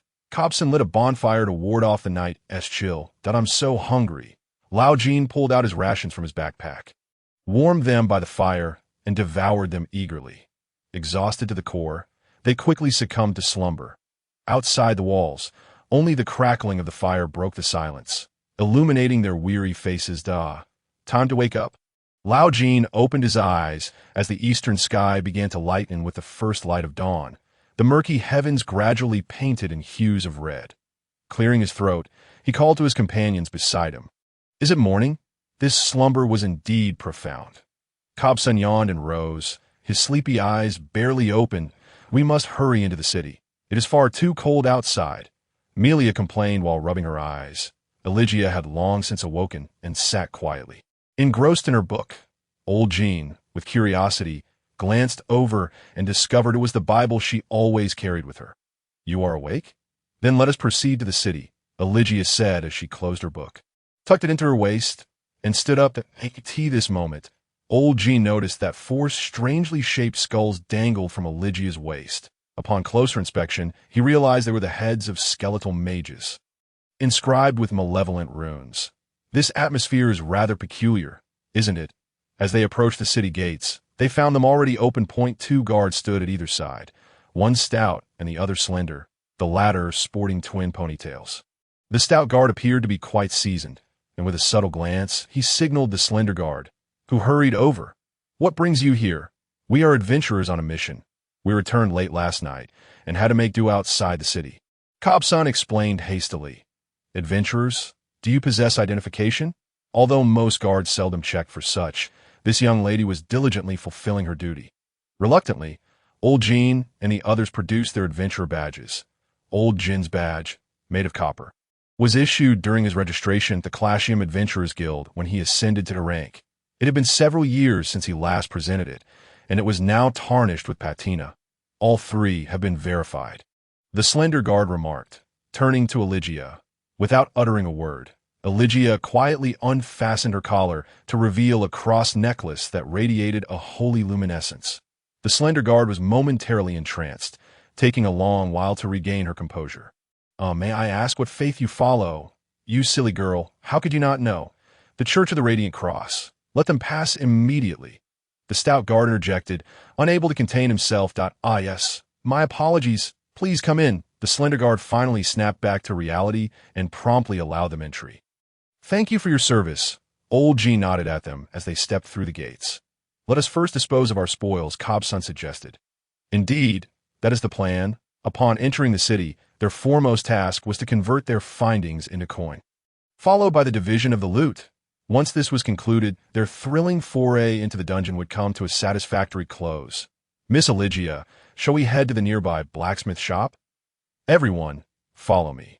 The group marched down the street, prepared to exchange their treasures for currency. They first arrived at a blacksmith, intending to sell 2 daggers looted from the unfortunate adventurer. 2 daggers. The blades are somewhat dulled. I can offer you 40 copper coins for one, totaling 80 for both. What do you think? The blacksmith examined them closely and made his offer. Old Jin turned to his companions. 80 copper coins. Divided among 4, means 20 each. This price seems fair enough. Both Kobsun and Melia agreed, and Eligia nodded in assent as well. Old Jin then confidently handed the daggers over to the blacksmith. Take care. The blacksmith grinned as he bid them farewell. Old Jin distributed the 80 copper coins among his companions, giving each 20. Now, where to next? Melia inquired as she accepted her share. I would like to dispose of the small demon's horn and the mimic's teeth. Carrying these feels rather unsettling, Old Jin admitted, shivering slightly. The mimic's teeth were tolerable, but the small demon's horn truly made him uneasy. For reasons unknown, he found those humanoid-like creatures particularly disturbing, hence his eagerness to part with them. Let us head to the Alchemist's Guild. They purchase magical materials and offer better prices than the Magic Tower, Kobsun proposed. The Alchemist's Guild? I have yet to visit Oh, you know where it is? Old Jin asked. Follow me. I shall lead the way. Old Jin and the others trailed Kobsun through several alleyways until they emerged onto a wide street. At the end of the street stood a uniquely designed building, its roof dominated by a massive potion bottle. It was the Alchemist's Guild. Kobsun took the teeth and horn from Old Jin and entered through the door. I have the mimic's teeth and the small demon's horn obtained just yesterday from the dungeon. Will you purchase them? Kobsun inquired at the counter, lowering his voice. There was little choice, considering a beautiful young lady stood behind the counter. Upon seeing her, he became flustered and struggled to articulate his words. Oh, mimic's teeth. How rare. You say you just acquired them yesterday. The female shopkeeper's eyes lit up as she hastily donned a magnifying glass to scrutinize them closely. Indeed, we returned from the dungeon only yesterday. They are absolutely fresh. These were plucked directly from the jaws of a living mimic, Kobsun assured, thumping his chest. The shopkeeper meticulously examined the materials for a considerable time before finally raising her head to speak. This one is broken. That one is too small, and this has a crack. Only these 8 are intact, totaling 32 copper coins at AS for the small demon's horn. I can offer 3 copper coins for one, 6 for 2. What do you think? 8 mimic's teeth for only 32 copper coins. Old Jin's heart sank. If one were to farm them solo, this dungeon would be a veritable money-making paradise. Just 4 copper coins per tooth. Even if they had high standards for quality, that price was simply too low. Old Jin mentally etched the notion that mimic's teeth were undervalued into his mind. These mimics were far too generous. So, a total of 38 copper coins. Kobsun turned to ask.